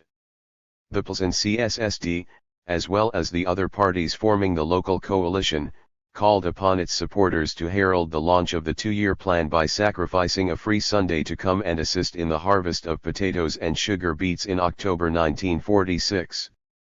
52 Addressing socialist textile workers at Lodz SIK. Poznański Factory, PPS Central Committee member Marian Rybicki similarly defined the socialist role in the reconstruction of the motherland by work. The difficult economic circumstances, he declared, force us to intensive labor, to give the maximum, and to be an example for others. 53 But it was the French socialists who came closest to formulating a full-fledged ideology of production. The production effort, an official organ of the SFIO's Northern Federation wrote, takes on an authentically revolutionary value in these decisive days. As it was not possible to build socialism until the forces of production were in full swing, it was crucial for socialism to reconstitute these forces as soon as possible. 54. Accordingly, party leaders frequently propagated increased production as a panacea for the problems of both the working class and their governments. The basic source of high prices, a commentary in the PLS and CSSD press read, is the imbalance between national income and national production. That meant that all manpower that was expendable elsewhere had to be directed towards productive work. Whereas it had been a good thing under the occupation for people to avoid deportation to the Reich by taking refuge in office work, things were different today. What was needed at present was for all available hands to go where new goods, new objects, new products, new commodities are actually being created, because that is the only way for the nation to grow richer. 55 In emphasizing the imperious necessity to produce, 56 The SFIO also identified the everyday concerns of workers with national interests. If we want to regain a high standard of living and effectively place ourselves in international competition, a party brochure on production argued, we have to produce, and produce more. Both the problem of ravitaillement and the financial problem were linked to the problem of production, after all, and as long as the latter has not been resolved, the two others cannot be resolved either. The state has to secure the working class a decent standard of living, the brochure concluded, but, in return and to allow France to recover and retake its place among the great nations, the working class has the duty to put all of its productive forces at the service of the nation. 57 More and more, however, socialist leaders felt that workers were failing to keep up their end of the bargain. According to Stanisław Wilby, the vice president of the PPS Central Committee, efficiency was lacking in Poland's productive apparatus. While he acknowledged that this was due in part to the ills of popular supply, he also lambasted labor discipline. In the Lodz industry, for example, the number of workers not showing up for work had reached 20%. The unprofessional attitude many workers displayed towards both the shop floor and raw materials, moreover, had turned into an epidemic. In order to prevent production in nationalist and cooperative factories from worsening and becoming more expensive, he admonished, factory management, factory councils, and trade unions should make sure of three things. Firstly, they had to ascertain that there was no excess of manpower within their factories, as the desolate recovered territories in western Poland were crying out for workers, and that labor was more properly organized. Secondly, they had to control labor efficiency, i.e. to rule on the shop floor. Thirdly, they had to use piece rates so extensively that initiative and productivity on the part of the individual worker are genuinely and seriously rewarded and the lack thereof punished. 58 It was these three guiding principles, that labor had to be deployed in accordance with the nation's socio-economic requirements, that workers had to be chastened into giving the reconstruction effort their utmost, and that performance counted for more than anything, that shaped party leaders' attitudes towards the working class during the battle for production. Socialist leaders frequently defended those measures directly related to the reconstruction effort as a necessary but temporal evil. This was the case for the extra hours they ordered workers to put in. The CSSD struggled to honor its long-standing pledge to reduce the Saturday shift in the mines to 6 hours. By December 1946, its parliamentary party put forward a proposal to cut back the miners' working week to 46 hours on average over a 4-week period. The exceptional economic circumstances in which the country found itself, though, warranted that this would entail 3 8-hour Saturdays followed by one free Saturday for the foreseeable future. 59 Where the French socialists had delivered substantial improvements in labor conditions during the interwar period, the demands of the reconstruction effort forced them to backtrack too. Nowhere was this more painful than with the suspension of that flagship social policy of the Popular Front government, the law guaranteeing the 40-hour working week. But the ruins, the lack of food, the shortage of clothing and various provisions wrought by war, Laurent told socialists in Cambrai, had left the government with no other choice. We have to produce above all, he argued, and that was why we find ourselves under the obligation, for the sake of rebuilding the country, to demand 48 hours of labor from workers. The law of 40 hours remained an immutable principle, however, that would enter into force again as soon as the circumstances allow it. 60 party leaders tended to describe the piece rates and other performance-related bonuses that made up an increasing part of the working class wage package as being of a purely transitory nature too. For socialist leaders, though, there were also more properly ideologically motivated considerations at play in this context. Stakhanovism, the Soviet-born movement of challenging workers to outperform and rewarding them for outperforming their norms in competitions of labor, was always a delicate issue for socialists, because of its obvious communist connotations. But party leaders were certainly never proponents of the blanket egalitarianism, which understood socialism to mean no income differences whatsoever, that many at their grassroots demanded. Even leading Italian socialists appeared to agree here, as CUP Trade Union Secretary Fernando Santi attested to upon his return from a visit to the Soviet Union. Noting how the basic wage of the Soviet worker could be supplemented with a whole range of bonuses if production targets were met, he concluded that income leveling in the Soviet Union had definitely not reached the proportions that many fear and some naively hope. 61 Out of the 3 parties that were engaged in the battle for production, the PPS was certainly most enthusiastic about Stakhanovism. The government was on its way to a better future, Rybicki told socialist textile workers in Lodz, and to that end it was organizing labor competitions and a whole series of other noble rivalries. 62 Several speakers at the second post-war PPS Congress stressed that it was imperative for socialist workers to partake in labor competitions. As a revolutionary vanguard party, Central Committee Secretary Olajimir Tsrezek declared, the PPS should participate prominently in labor competitions. That movement, after all, will decide not only over our living standards, but also over the direction of our politics. 63 Justice Minister Henryk Swiatkowski likewise underlined just how much was at stake in labor competitions. The party wanted its members to prevail in labor competitions, he argued, to execute the 3-year plan, increase the strength and democratic sovereignty of our Polish state, and thereby also raise the living standards of the working class. The labor race for Poland, then, represented the only way for party members to increase the prestige of the PPS, reinforce its historic role in the construction of People's Poland, a free and fair Poland. 64 The CSSD took a more ambiguous attitude towards the exclusively target-based production methods so common to Stakhanovism.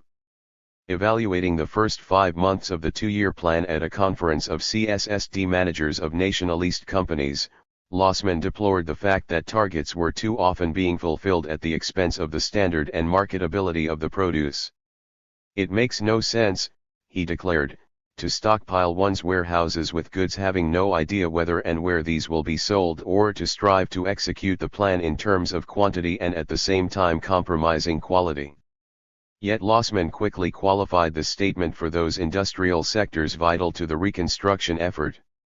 In the production of coal, energy, and iron, he argued, we must today still execute the plan in terms of quantity and forgive shortcomings in quality. 65 It was in such heavy industries that Social Democrats did seem to favor Stakhanovite production.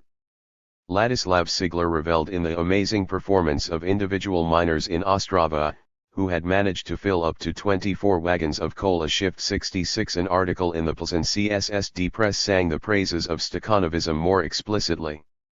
The significance of Stakhanovite production in mining and manufacturing, it insisted, went well beyond the increased output generated by workers actually outperforming their norms. Not only had their example often encouraged others to higher performances, but the experiences of the Soviet Union also taught that Stakhanovists often came up with new techniques of labor, with new ideas, with minor or major improvements in the workflow. The key issue in our production, it continued, lies in increasing the average performance. And one of the means to that end was performance competition, a race, who produces more than the others, produces more than another company. 67. The SFIO, on the other hand, was officially opposed to Stakhanovism. According to Robert Coutant, the performance bonuses that the MRP and the PCF wanted to include in the wage package of public sector workers were wrong. The SFIO had always fought against this principle, he argued, which was likely to cause dissensions among functionaries. To adopt this method would amount to embarking on a road paved by Lenin. Stakhanovism. 68 Touring the north of France in October 1946, SFIO executive member Suzanne Charpy repeatedly condemned Stakhanovism too. Her criticisms were directed at the communists and their great slogan of production above all. 69 Unlike the PCF, she professed, the SFIO was opposed to production at any price. We socialists, after all, are against piecework, which requires a continuous human effort that risks wearing down health. We are, furthermore, adversaries of the system of individual performance bonuses, which inevitably constitute a divisive factor and create a toxic climate among workers. It was important for party members to shed light on these practices inspired by Russian methods. 70 But it is worth noting that these and other attacks on the Stakhanovite dispositions of the SFIO's political rivals were all made during the campaign for the November 1946 parliamentary elections. 71 As we will see, moreover, Charpy was far from a typical socialist leader. Other party leaders, operating in different contexts, took a more positive view of performance bonuses. Philip, having returned as Minister of the National Economy after the elections, explained how living standards could not rise until production picked up and concluded that there remains only one solution: increasing production by all means, especially by collective performance bonuses. 72 The about-face would be complete after the PCF had been removed from government, with socialist leaders seeking to make a greater part of working-class wages performance-dependent in the face of communist opposition. By September 1947, the then Minister of Labor Daniel Meyer informed the SFIO executive that, under the pressure of the CGT, the government had been forced to drop planned performance bonuses. A general 11% salary increase had come in the place of two provisions of a revolutionary character. 73 Whatever the theoretical exactitudes of their party's attitudes towards Stakhanovism, though, the bulk of the socialist rank and file resented the practical consequences of the introduction of more performance-based production methods. Firstly, this concerned the human costs of the incessant demands placed upon the working class. There was much anxiety over working conditions. SFIO groups in the mines wanted security to be improved, as deadly accidents were frequent. 74 The chairman of Skoda's factory council expressed similar worries upon welcoming Communist Minister of Labor and Social Welfare Josef Soltes to the plant. While there had been 30 accidents per million worked hours at the height of the occupation, he pointed out, the commensurate number, even though nobody was being chased to work anymore, had now arisen to 46. He concluded that nationalist companies desired that attention would be devoted to maximum protection at work. 75 Workers often associated the absence of such proper safeguards with Stakhanovite or other productivist campaigns. It could not be the case, a PPS factory circle leader in Lodz declared, that the labor race led to the murderous destruction of machine and man. 76 Writing in the propaganda leaflet of the SFIO group in the Ladue mines, a socialist miners' delegate was more elaborate. In an article entitled From Production to the Cemetery, he railed against scientific production methods that pay very little attention to the health of our miner comrades. The longwall mining method, enabling miners to excavate much longer faces of coal by means of a conveyor belt, resulted in poor ventilation, the heating of the site so harmful to health, bad gases, and the accumulation of dust, which can cause explosions and carbon monoxide poisoning. The BDO system of meticulously calculated individual performance bonuses had to be replaced by collective pay, moreover, which was more humane for allowing the weak to eat like the strong. 77 The disparities that piece rates generated between workers were the second main protest leveled against performance-based production. Workers often complained that whether or not they were able to meet their targets depended on a whole range of factors beyond their reach.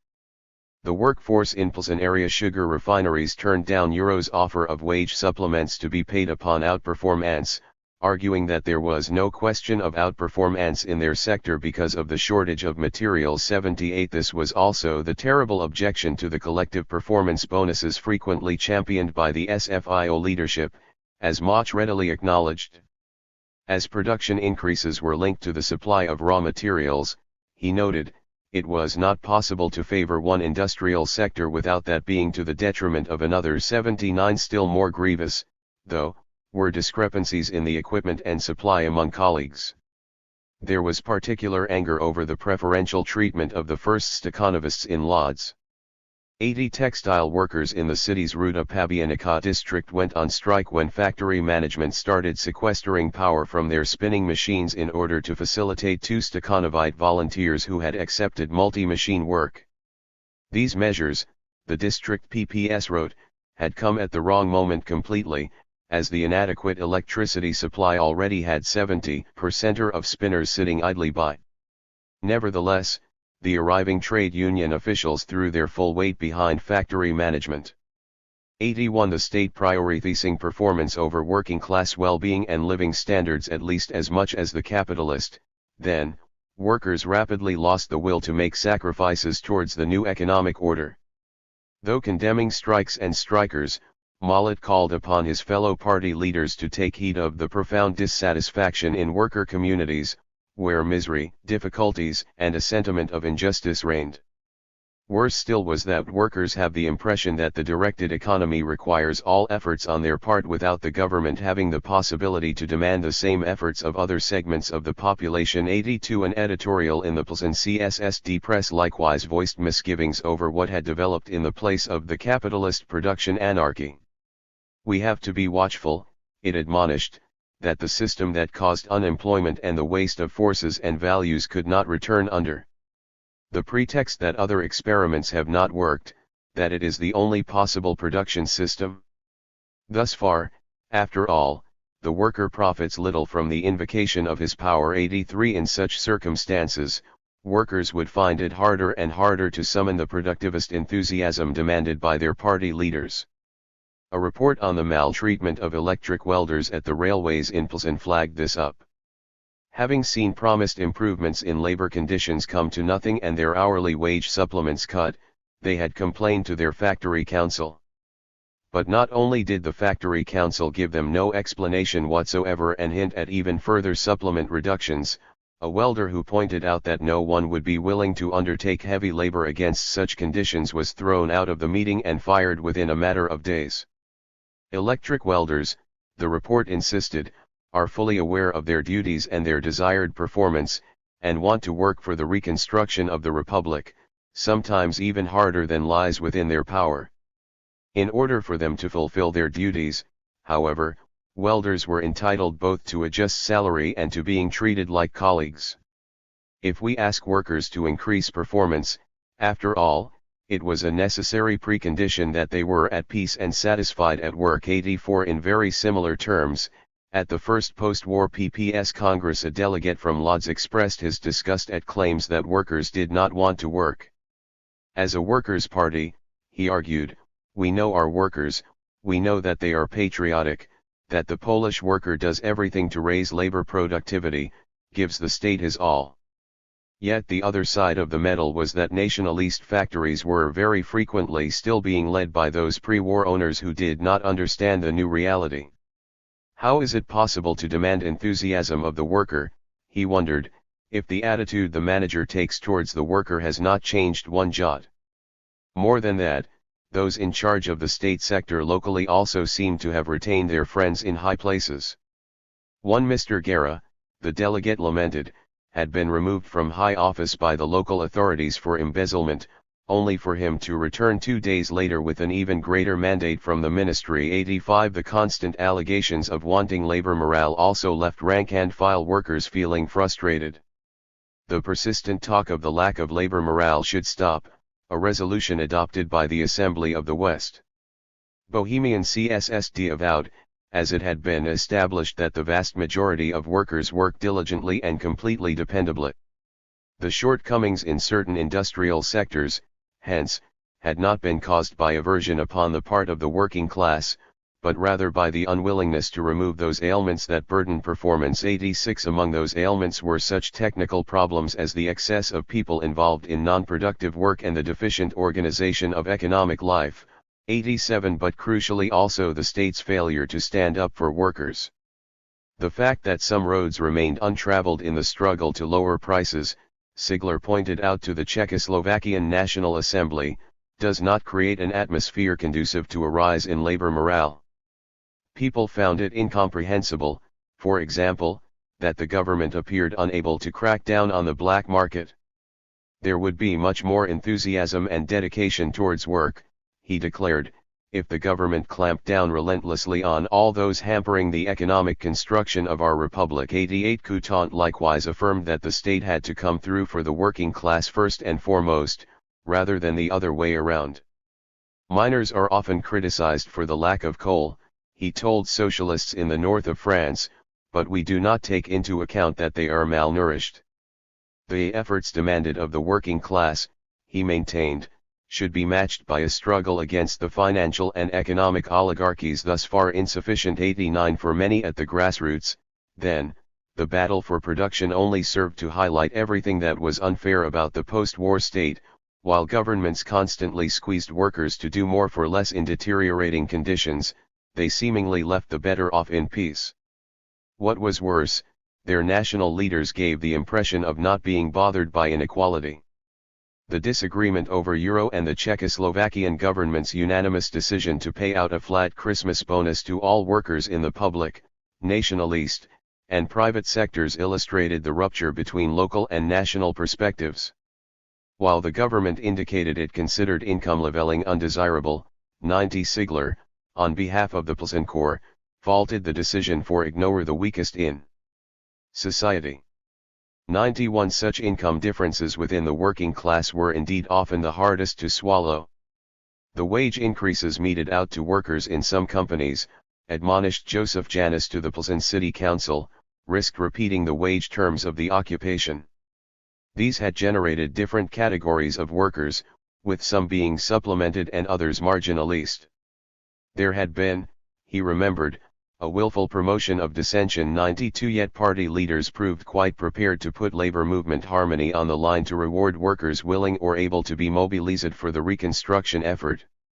Socialist leaders were often at pains to stress that far too many person-hours were wasted on non-productive or non-essential work.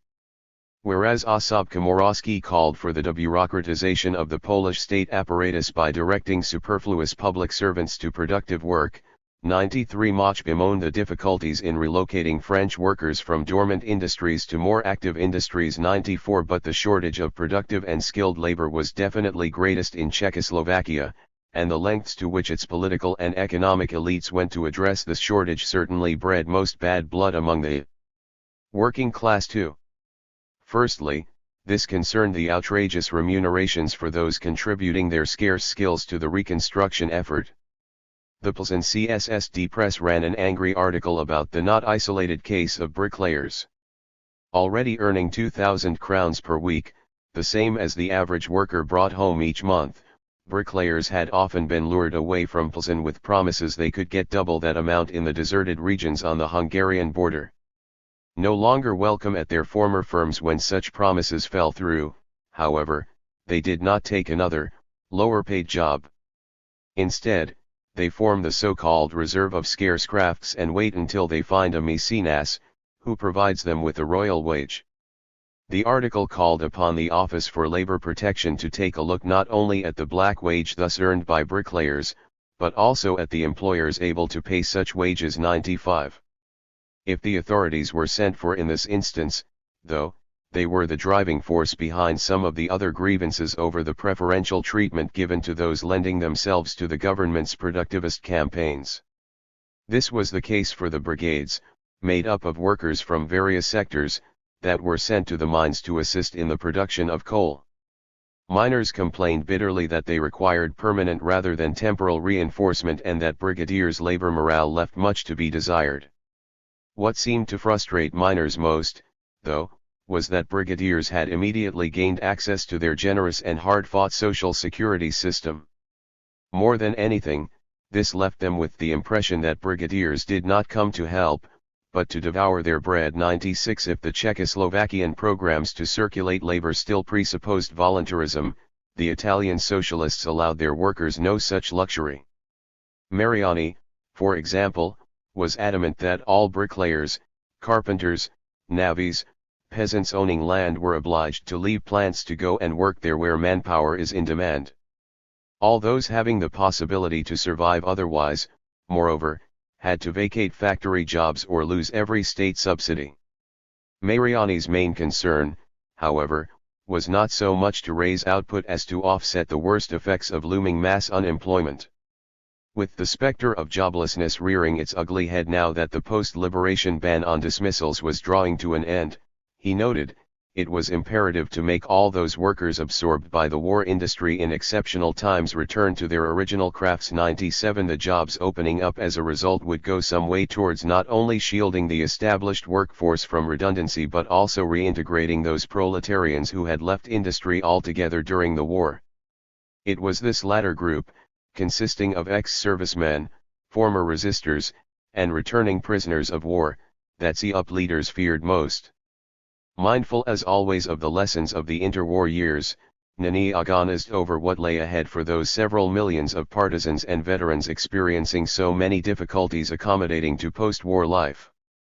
Here unfortunately, he warned the CUP Central Committee, is a human repository that could lend itself to new adventures of a squadrist character. 98. Conclusion. We have seen in this chapter that the attitudes socialist leaders took towards the working class were very similar across the four countries.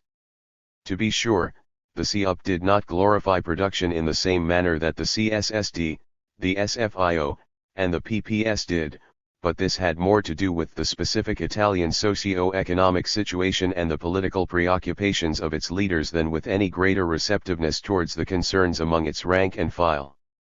In fact, whether in terms of performance-related pay or of labor mobilization, the Italian socialists placed much the same demands on workers as their Czechoslovakian, French, and Polish counterparts. Behind the many parallels between the four parties that this chapter has exposed, however, the contours of some of the divergences that will grow far more pronounced over the following chapters are already emerging. These divergences have manifested themselves primarily in the four parties' contradictory interpretations of strikes, agitations, and other examples of worker indiscipline. CSSD and SFIO leaders viewed such expressions of industrial discontent, however untimely or self-defeating, as socio-economic problems first and foremost.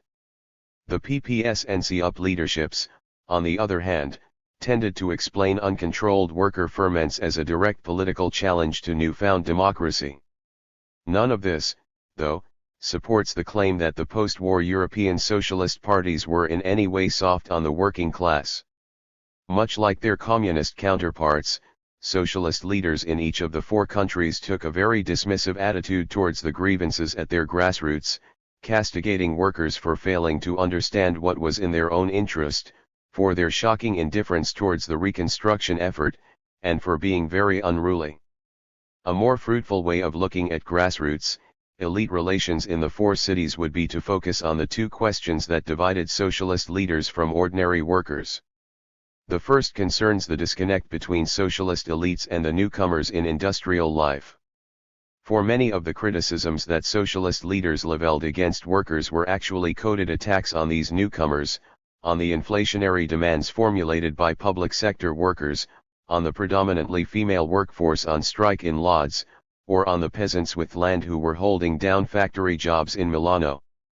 This increasingly left the newcomers with the impression that the socialist parties were only there for skilled workers, who stood to benefit from production bonuses or could declare themselves free agents altogether.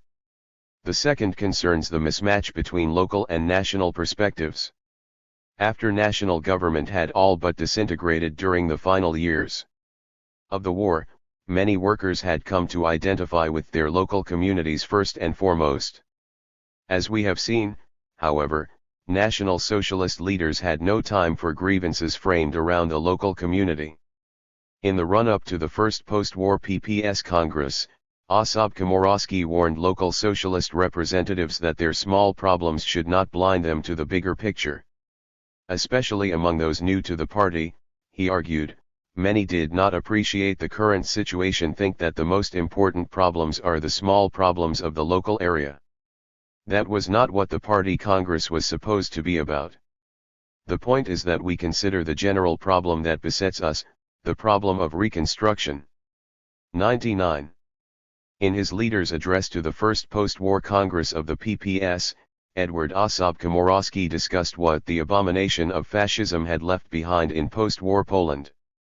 Even though we have survived the great disease, one might say epidemic, of fascism, he declared, it had taken the horribly bloody sacrifices of the Second World War for people to understand the criminal goals and methods of fascism. That people were now turning away from fascism, moreover, did not mean that we have cured this cursed disease completely. For if Hitlerism and fascism might lie in ruins, still much fascist venom remains in the hearts and minds of the people. It was up to socialists to destroy and exterminate this venom, as it may spread again like an epidemic to the detriment of humanity. The full moral reconstruction of society, therefore, just like the reconstruction of the devastated country, constitutes one of the most important issues of the peacetime era. The moral and psychological state in which European societies found themselves following the liberation has attracted increasing scholarly attention in recent years. For the experience of war and occupation had left deep scars on public consciousness. In a situation where lawlessness reigned and extreme material shortages bred a spirit of self-preservation, lines between right and wrong were often blurred. This is what the French called the system D, the D standing for débrouillard, or resourcefulness, a system of mostly illegal exchanges and survival mechanisms that had come into being under the Vichy regime and continued into the post-war years. 2. These were problems that governments across continental Europe were faced with, from the moral strike which Italian society went on in the aftermath of the liberation 3 to the widespread looting that took place in post-war Poland. For most of the academic work on the theme, however, has addressed the post-war moral crisis from the perspective of public order. 5. Insofar as political movements are dealt with at all in such accounts, the moral reconstruction effort is associated rather with conservative and Christian forces than with such proverbial progressives as socialists. 6. This chapter aims to demonstrate that post-war reconstruction carried strong moral connotations for socialist parties all the same.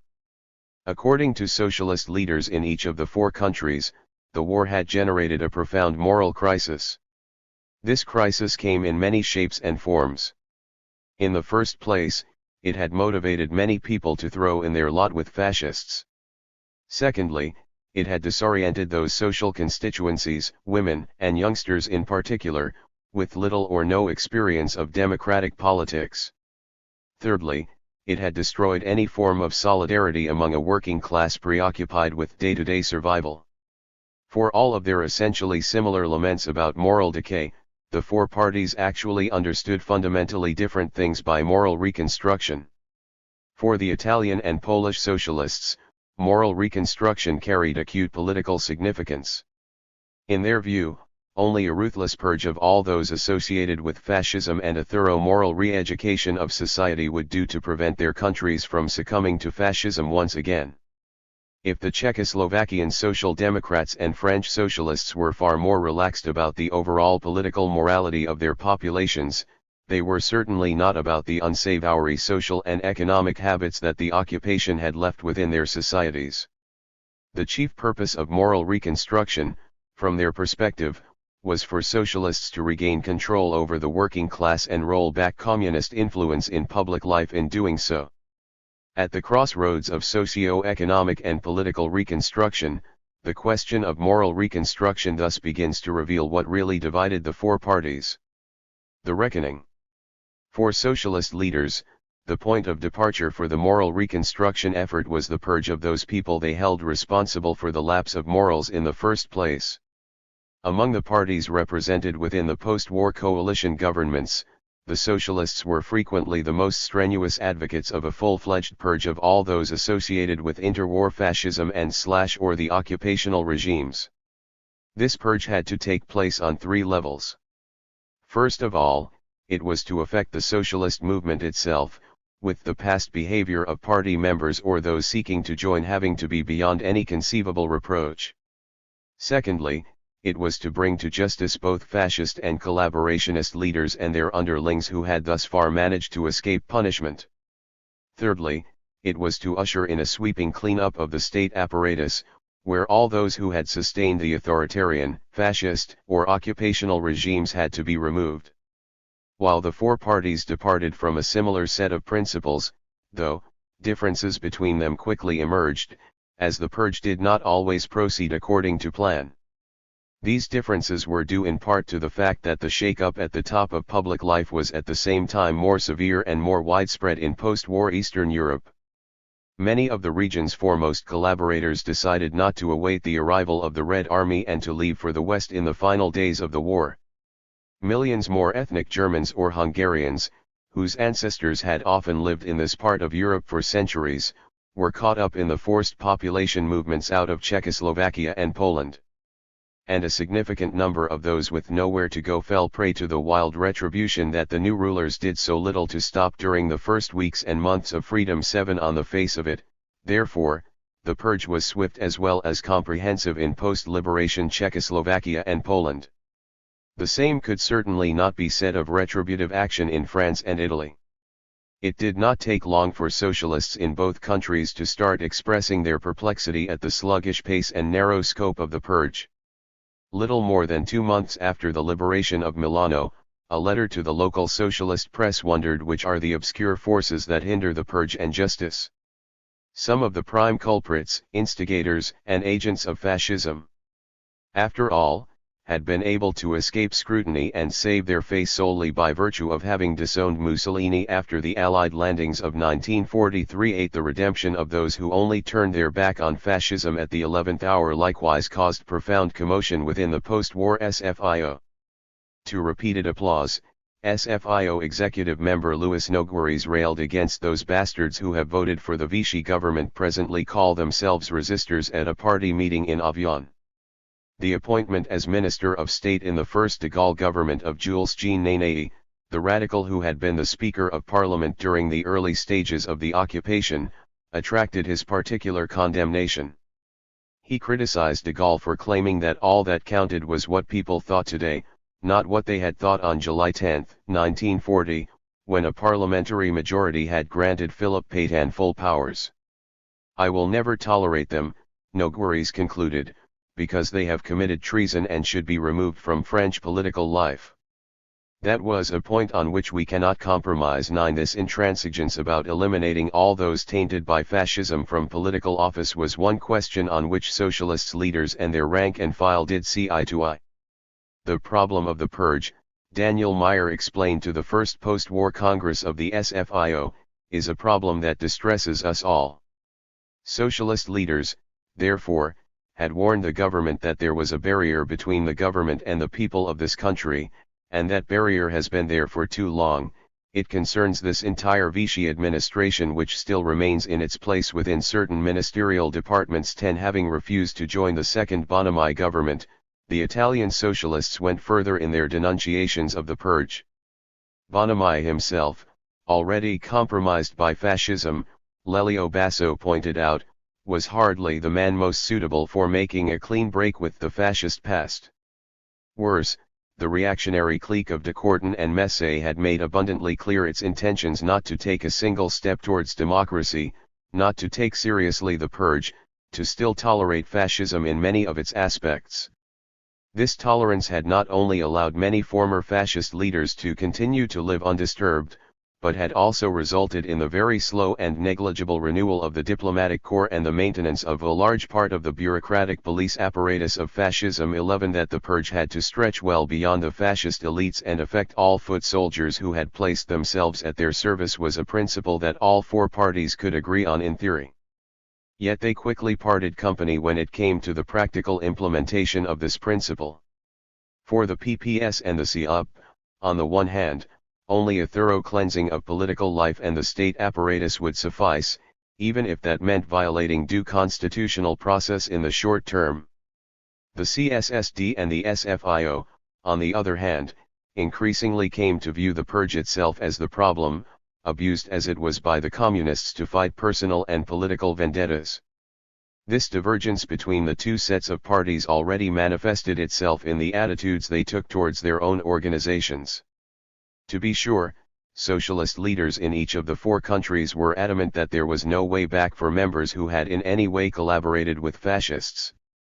The SFIO expelled all 90 socialist parliamentarians who had voted for Pétain in 1940, even those who built up an impeccable resistance record later on. 12 While also showing no mercy to popular local leaders who had initially thrown in their lot with Vichy. 13 The argument for excluding numerous pre-war socialist leaders, united in the WRN resistance organization, from the post-war PPS went back even further. Their crimes originated in the interwar years, when they had failed to mobilize against the 1926 Pilsudski coup d'état and acquiesced in the authoritarian 1935 Constitution. The fundamental criterion by which the post-war PPS ought to condemn WRN leaders, insisted Henryk Wachowicz therefore, was that they had collaborated with Polish fascism. 14 But if socialist leaderships were united in their desire to take resolute action against party representatives blemished by collaboration, however short-lived or atoned for, the political purge quickly took on a different meaning for the four parties. PPS and CUP leaders remained essentially inward-looking, obsessed with keeping anyone whom they considered a former fascist or collaborator from their parties. The CUP initially barred all erstwhile members of Mussolini's PNF from joining, a truly draconian measure given that membership in that organization had almost become a prerequisite for finding a job in the latter days of fascism. 15 PPS leaders likewise made it quite clear that we do not want to see people who have placed themselves at the service of Hitlerism in our ranks. 16 As repeated campaigns to verify the past allegiance of party members attested to. 17 The Czechoslovakian Social Democrats and the French Socialists had far fewer qualms about the political righteousness of their own rank and file, but rapidly started worrying about the kind of people their communist rivals took in. As early as June 1945, Vincent Auriol, the socialist speaker of the French National Assembly, warned his colleagues in the SFIO executive that the PCF was recruiting intensively and indiscriminately, quoting examples of former Pétainists or milicians bribing their way into the shelter of PCF membership. 18 Similar reports were reaching the CSSD leadership. In what was certainly not an isolated case, 19 There was much discontent over communist protection of and support for some bad people in rural Borodis, even prompting a dozen or so local communists to defect to the CSSD. 20. 117.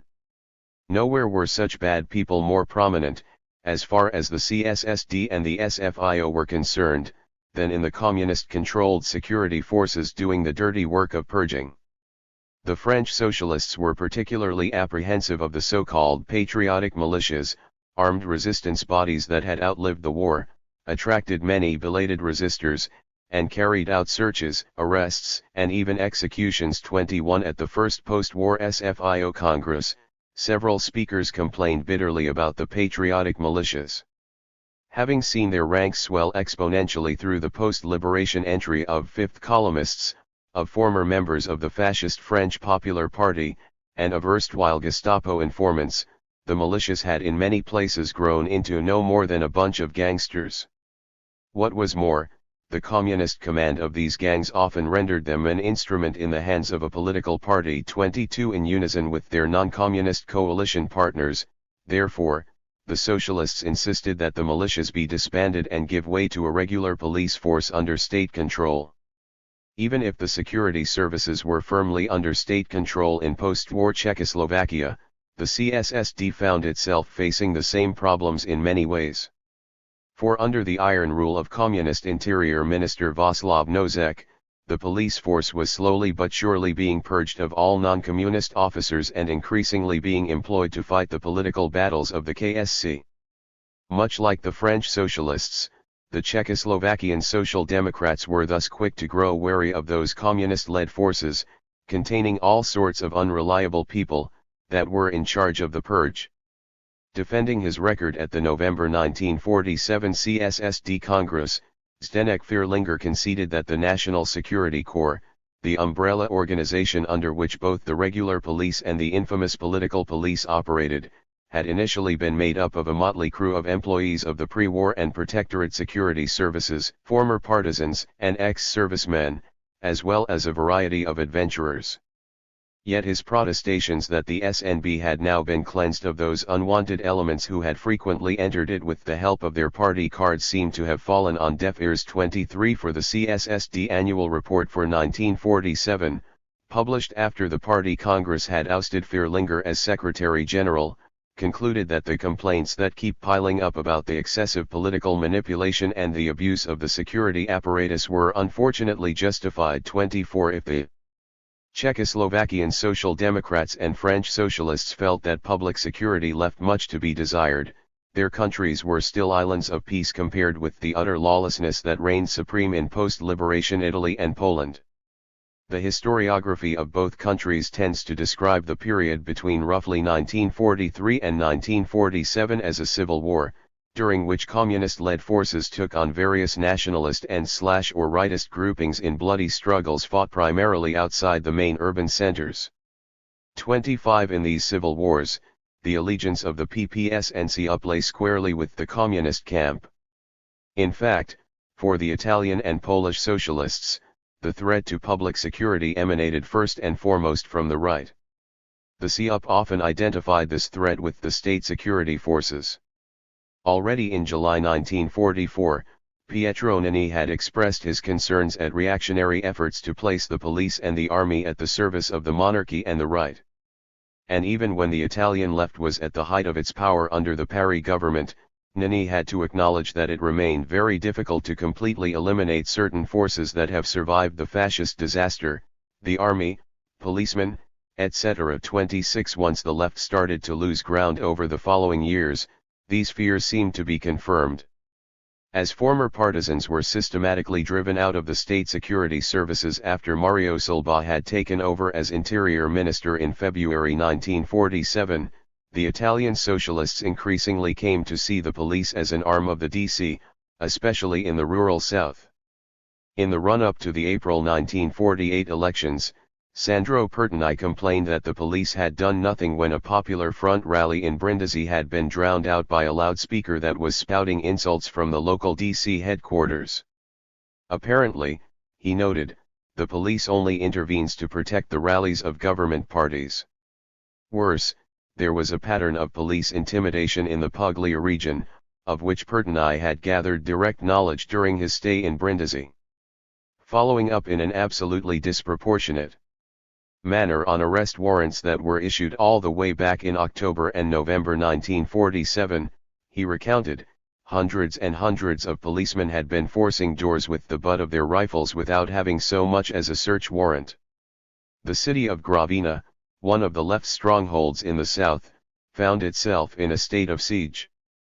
But terror was reigning across the region, leaving people with the impression of being confronted with punitive fascist expeditions. 27 PPS leaders were much alarmed too by the intimidating situation created by terrorist gangs roaming the forests and countryside of post-war Poland. 28 This often denoted the anti-communist organizations that had their roots in the wartime Polish underground, most notably Freedom and Independence and the National Armed Forces, and were engaged in guerrilla warfare with Polish and Soviet security forces. Much like the SIOP, the PPS was quick to identify these organizations with its right-wing political rivals. Reactionary fascist elements, read a March 1946 resolution of the party's Central Executive Committee, were striving to anarchist economic life and political relations and thereby undermine the foundations of the democratic system in Poland. Some of these illegal reactionary fascist organizations, it went on, were now throwing their weight behind the PSL. The NSZ and the WIN, for example, had declared their backing and support for the PSL in the elections, instructing their members in that spirit, organizing special terrorist gangs to that end. 29 Unlike their Italian counterparts, though, PPS leaders did view the state security services as an ally in the struggle against this purported fascist danger. That the security services in post-war Poland indulged in abuses far greater than those in Czechoslovakia or Italy, including mass roundups, torture, and summary executions, was a price they were willing to pay. To be sure, there was criticism that the security forces were dominated by communists, were frightening the population by chasing non-existent conspiracies, and were creating discontent by arresting workers. 30 On the whole, however, the PPS leadership justified the violent and repressive methods that the security services used as a necessary evil. In a Congress speech that won the special acclaim of the party leadership, PPS Supreme Council member Kazimierz Dębnicki bemoaned the oppositional relics that still shaped the attitudes that rank-and-file socialists took towards the security services. We know that there are transgressions, crimes, that there are improper, irresponsible people, he acknowledged, but we must not lose sight of the most important issue, that there is not only the reaction in Poland, that there are not only malcontents, but that the counter-revolution is around us. Instead of complaining about the security services, therefore, local and provincial party branches should send activists, capable people to reinforce their ranks. For the security apparatus constituted a critical protection of our young people's democracy. 31 The PPS leadership hoped to promote grassroots participation not only in the struggle with but also in the prosecution of the enemies of People's Poland. During a meeting with representatives of the Lodz provincial PPS, Prime Minister Ossop Komorowski responded positively to a request for popular tribunals to be convened, indicating that he had already instructed the Ministry of Justice to draw up the relevant decrees. 32 The CUP shared this preference for popular tribunals. In late 1944, Nani wrote that the popular masses desired justice more than bread. 33 Thus far, however, the bureaucratic organization of the purge had allowed King Victor Emmanuel to spend his days in peace and Pietro Badoglio to play bocce ball in Rome. According to Nani, Italy would do better to follow the example of France in this regard, where post-war retribution lay in the hands of revolutionary people's courts, a reference to the makeshift popular tribunals, the members of which had often been handpicked by the communist-dominated liberation committees, that handed out so many death sentences during the wild purge that engulfed France in the immediate aftermath of the liberation. For while he acknowledged that the whims of such courts might result in the occasional innocent man spending a couple of days or weeks in prison, that was still better than a Nazi-fascist criminal being at large. 34 If the Italian and Polish socialists relished the prospect of popular tribunals, the Czechoslovakian Social Democrats and French socialists rapidly grew disenchanted with the reality of popular involvement in the purge. As early as April 1945, Robert Coutant was pointing towards defects in the newly created courts of justice, which had come into being in the autumn of 1944 to replace the revolutionary people's courts, but the juries of which were still selected by the liberation committees. Juries know nothing of the case before them, he lamented, and they are overly influenced by the testimonies of resistors, which, have often been bought, and by the arguments of counsel. After citing local examples of juries adopting a wrong opinion on cases, he called for the establishment of military courts to mitigate this shortcoming. 35 The Czechoslovakian Social Democrats were likewise quick to develop second thoughts about the extraordinary people's courts, the popular tribunals that had been established in the wake of the liberation to prosecute Nazi criminals, traitors, and their accomplices. Operating at the regional level, the decisions of these courts were repeatedly challenged by such communist-dominated bodies as factory councils or national committees. When the mandate of the Extraordinary People's Courts came up for renewal in May 1946, the CSSD parliamentary group was already voicing reservations about popular justice. It agreed to vote for the mandate of the courts to be extended by a year, therefore, only under the condition that this would definitely be their final term and that all unfinished cases will be referred to ordinary courts. 36 And after popular retribution had in fact come to an end by May 1947, much against the wishes of the communists, an editorial in the National CSSD Weekly observed that it was high time already for the Extraordinary People's Courts to be wound down. 37 This desire to return to judicial normality as quickly as possible must be seen in the light of communist endeavors to politicize the legal settlement of the purge. The CSSD expressed serious misgivings over the communist-inspired agitations and strikes after the National Court, established to prosecute the most prominent Czech collaborators, handed lenient sentences to 5 former protectorate ministers in July 1946. For even if the Social Democrats had made no secret of their feelings that the sentences were disproportionately low, they could not agree with attempts to overturn a verdict of the National Court by means of demonstrations. The National Court, after all, was a popular tribunal too, in which 6 lay judges, all victims of Nazi persecutions, were represented alongside 1 professional judge. Its verdict, moreover, was in line with the great retributive decree that the Czechoslovakian government had adopted in the revolutionary period immediately after the liberation. To tread upon revolutionary laws that we have enacted ourselves, the CSSD warned, could jeopardize the further effectuation of the purge, as no one would dare to become member of a tribunal, when its decisions are not respected.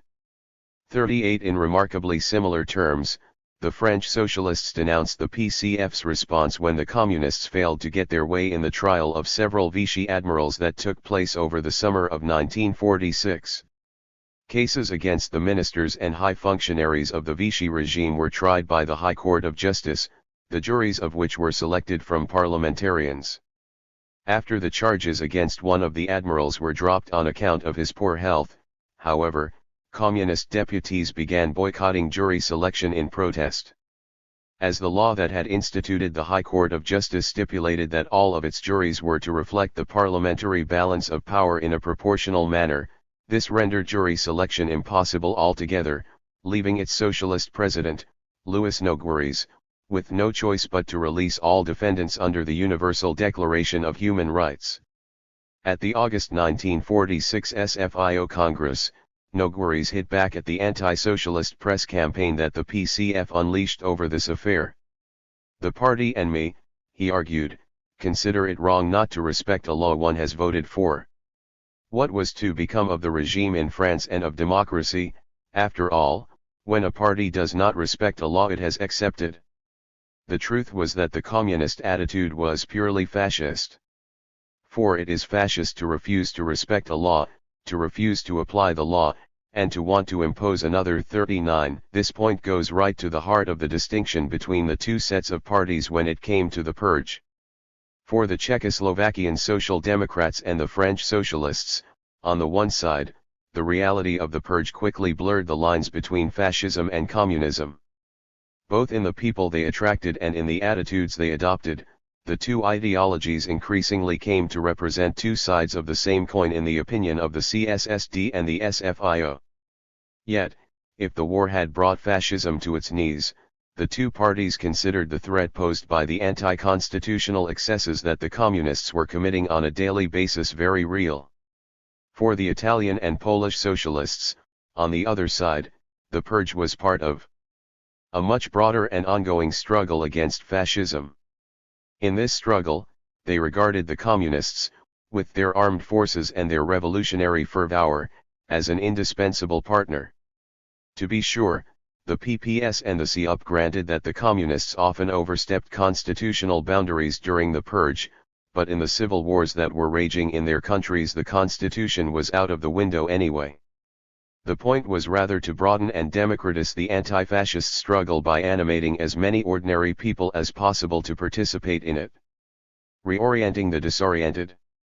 A similar set of beliefs informed the widely divergent approaches that the four parties took towards the second task they set themselves in the moral reconstruction effort, to straighten out and take by the hand those social constituencies that had been left disoriented by the fascist experience. In this respect, socialist leaders fretted about declining morals among two groups in particular. In the first place, they often lectured women for having their priorities all wrong. Secondly, they repeatedly scolded youngsters for their depraved behavior. Behind these essentially similar laments, however, went entirely different motivations for wanting to reorient women and youngsters. The Italian and Polish socialists, on the one hand, were driven primarily by broader political concerns. They hoped to strengthen democracy by immunizing these vulnerable and impressionable groups against the temptations of the anti-democratic right. The Czechoslovakian Social Democrats and the French Socialists, on the other, were driven largely by more narrow electoral concerns. They were not so much striving to win women and youngsters for democracy as to make them vote for their parties. What accounted for the divergence between the two sets of parties, then, were deeper-seated beliefs about the social foundations upon which fascism had been built. Women presented socialist leaders with a challenge in more than one way. We have already seen how women often dominated industrial protest during the first post-war years and how socialist leaders grappled with the bread and butter agenda that female workers formulated. This chasm between socialism and women was all the more problematic as the social consequences of the Second World War had handed women the key to election outcomes. For the much higher death toll among men as well as the predominantly male dislocation caused by military conscription and forced labor in the Reich meant that women significantly outnumbered men across post-liberation Europe. The preponderance of women formed a major cause of concern for socialist leaders, who, all of their historical struggles for universal suffrage notwithstanding, had often been ambivalent at best about female suffrage. In the late 19th and early 20th centuries, many leading socialists had still dismissed female suffrage on the ground that women were irrational creatures, who stood under the influence of clerics and would be easy prey for Catholic and conservative parties come polling day. Although socialist parties did embrace the cause of female suffrage during the first decades of the 20th century, it remained anything but a priority, and even France, with its proud republican traditions, only gave women the vote in 1945. 41 In fact, with women now fully enfranchised, lingering anti-women prejudices were quick to resurface among post-war socialist leaders. During a November 1944 meeting of the SFIO executive, André L. Trucker, who was to become Minister of the Interior in the Gwin government, counseled his colleagues against calling elections any time soon for fears of the unpredictability of women voters. Without the counterweight of male prisoners and deportees, he warned, the female vote might provide us with the greatest of surprises. 42 When the first post-war elections did not deliver the anticipated successes for socialists, accordingly, party leaders often pointed the finger at female voters. The Italian socialists attributed the Christian Democratic victories in the 1946 and 1948 parliamentary elections to the pernicious influence that the Catholic Church exerted upon women.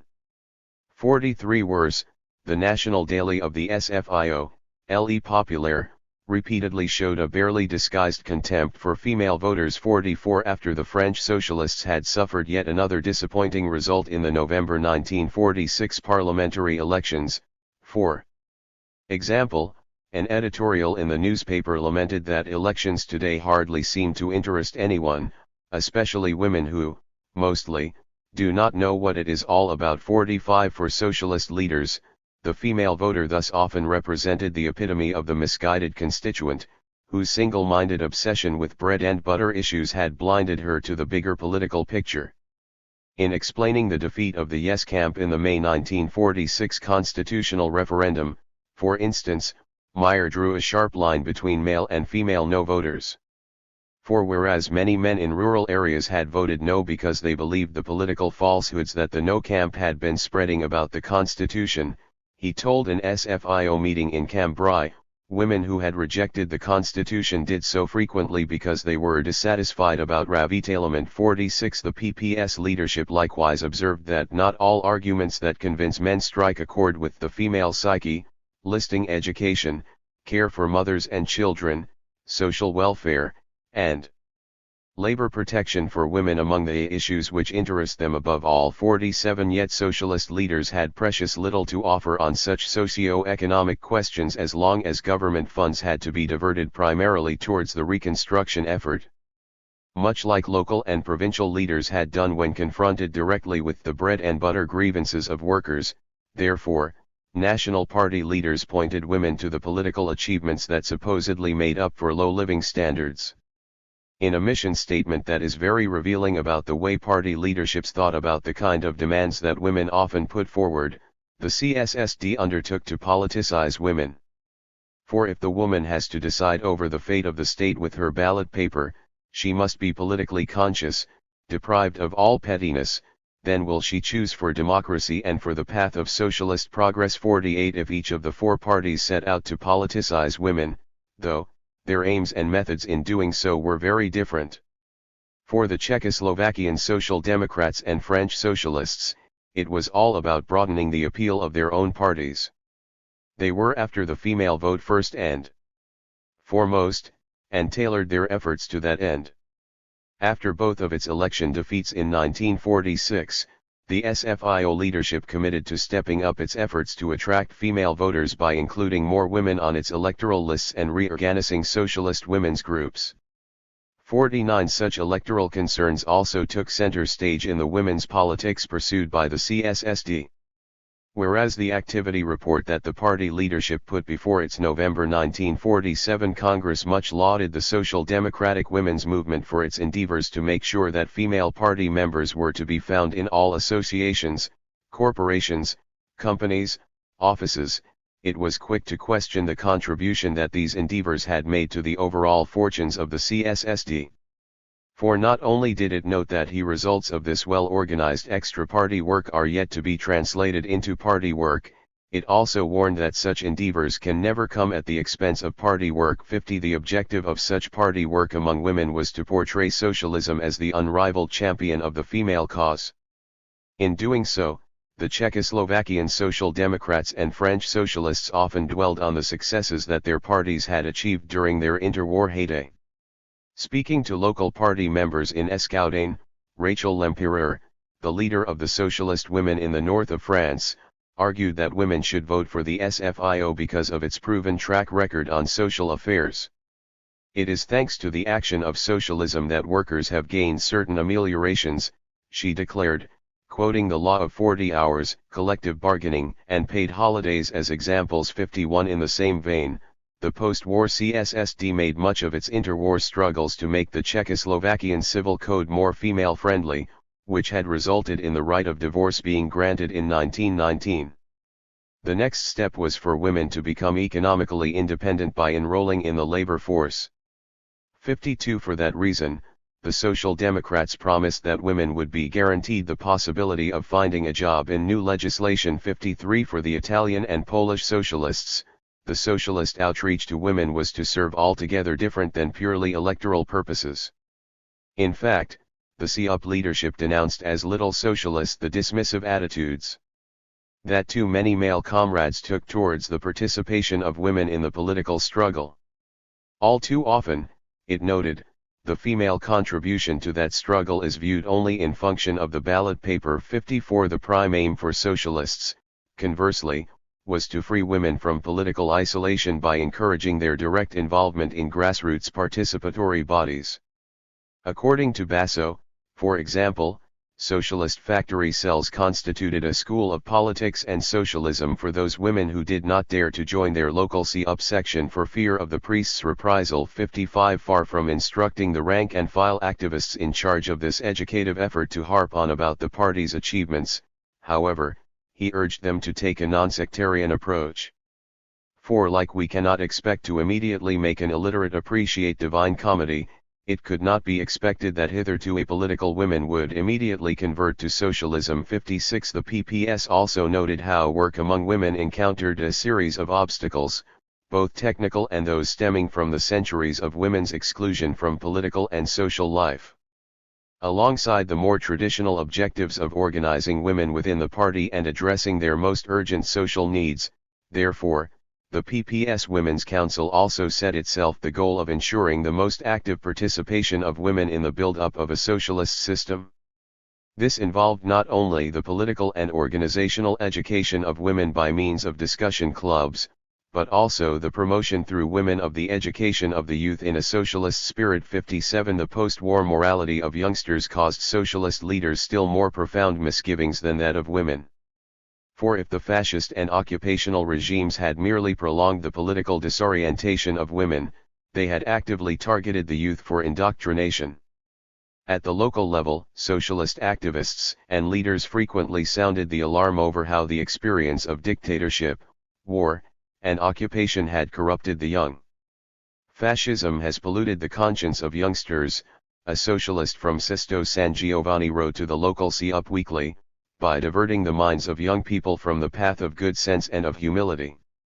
This purported lack of morals found its reflection in the long list of perversions that local socialists in each of the 4 countries identified with the young, including alcohol abuse, 58 marauding, 59 prostitution, 60 and an attitude of desire for easy gain.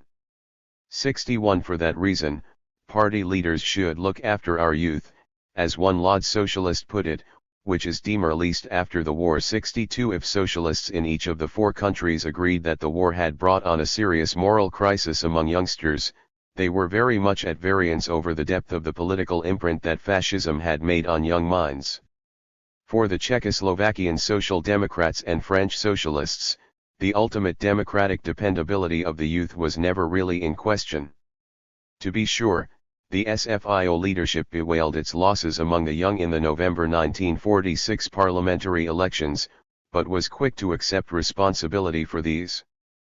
The SFIO, after all, had failed to entice young voters with a proper offer, while the mystique of working-class unity, which had still been a strong socialist attribute in the 1936 elections, had driven many youngsters to the communists. This time around. 63 For the Czechoslovakian Social Democrats, Fierlinger also affirmed that the youth was of sound political convictions.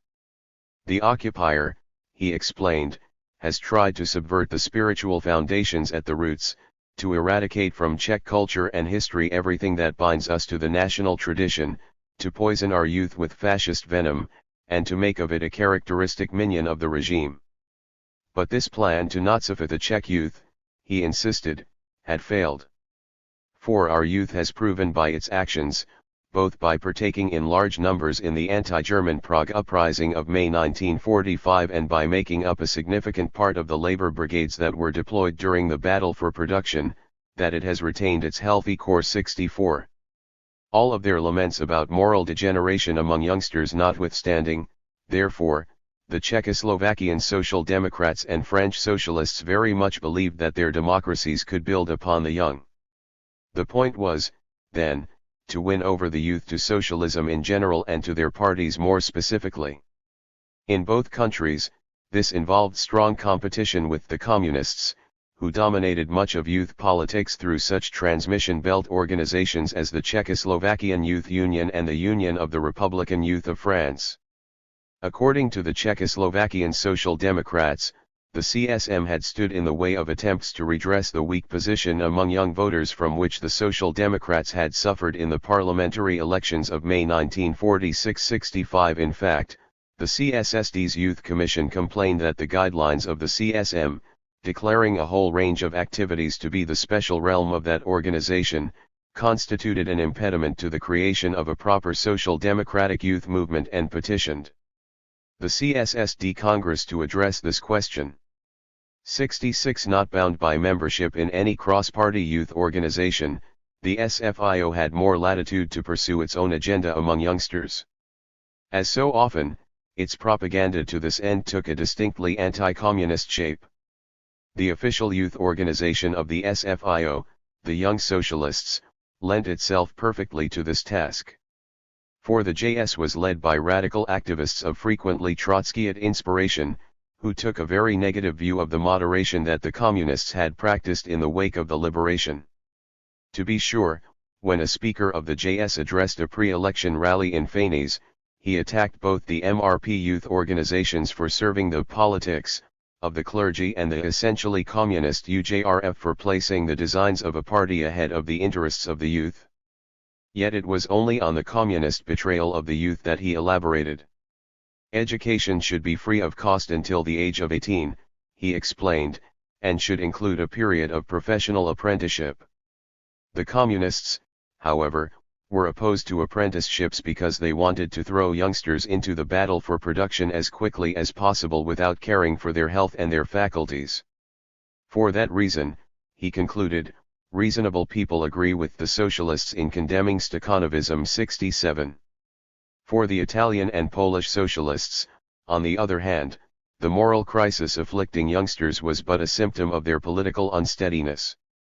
Basso repeatedly mentioned women and youngsters in the same breath as social constituencies that had been left disoriented by the fascist experience. 68. Even among those youngsters flocking to the CUP, he lamented, there was a high percentage that certainly does not have an adequate class consciousness. This included youngsters still paying involuntary tribute to their fascist formation in the form of anti-communism, youngsters who had arrived at anti-fascism through sentimental impulses or vague humanitarian aspirations, and youngsters blind to the class antagonisms underlying political struggle. 69. In a similar vein, Nani warned young workers in particular that the war-induced bankruptcy of fascism did not mean that the capitalist interests it had served had also been defeated. We have to foil, he declared, attempts to have people believe that fascism, from 1922 to 1939, represented a genuine effort of reconstruction, and an endeavor to solve the problems of our country on the national and international level. 70. The leadership of the PPS was extremely concerned too about the fertile ground that fascism had supposedly found among youngsters. The bitter experience of 5 years has taught us, an outgoing secretary of one of the PPS youth organizations told the August 1945 Party Congress, that the youth can be a wing and a bulwark of fascism. 71. When confronted with youth protests, therefore, the Polish socialists were very quick to attribute these to reactionary stirrings. After the student demonstrations of May 3, 1946, on what had been the Constitution Day national holiday in pre-war Poland and was to become the focal point of anti-regime protests in People's Poland, Józef Cyrankiewicz expressed alarm at the mass base that reactionary groups of students had formed within schools, the Scouts, etc. In its current state, he warned the academic youth could provide us with a cadre of judges and prosecutors of the pre-war type. It was necessary, therefore, to intervene vigorously in higher education. All academics that had participated in the demonstrations were to be expelled from universities and new professors should henceforth be appointed by the Senate only. 72. Such measures notwithstanding, the PPS leadership remained deeply anxious about youngsters' political mindset. The new order in Poland, John Motyka still had to concede at the December 1947 Congress of the PPS, often met with much greater opposition among the youth than the older generation. This was due, he argued, to the influence of nationalist reactionary education in the pre-war and war years and a significant emotional deference to pseudo-patriotic platitudes. 73. The key to the widely divergent attitudes that the two sets of parties took towards women and youngsters thus lies in the severity of their country's dictatorial experience.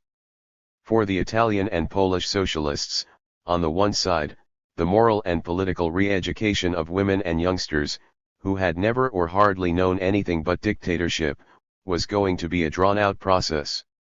Already in the 1930s, Basso had written that we must accomplish a long and slow penetration of ideas and of moral re-education, especially among the young. 74 The PPS leadership, for its part, explained how the serious havoc that the occupation had wrought on the morality and mental robustness of Polish society was all the deeper as the Nazis had been thriving in the fertile ground prepared by the long years of the depraved methods of the Sanacchia clique. 75 For the Czechoslovakian Social Democrats and the French Socialists, on the other side, the moral disorientation among women and youngsters was merely an unfortunate and temporary byproduct of the occupation.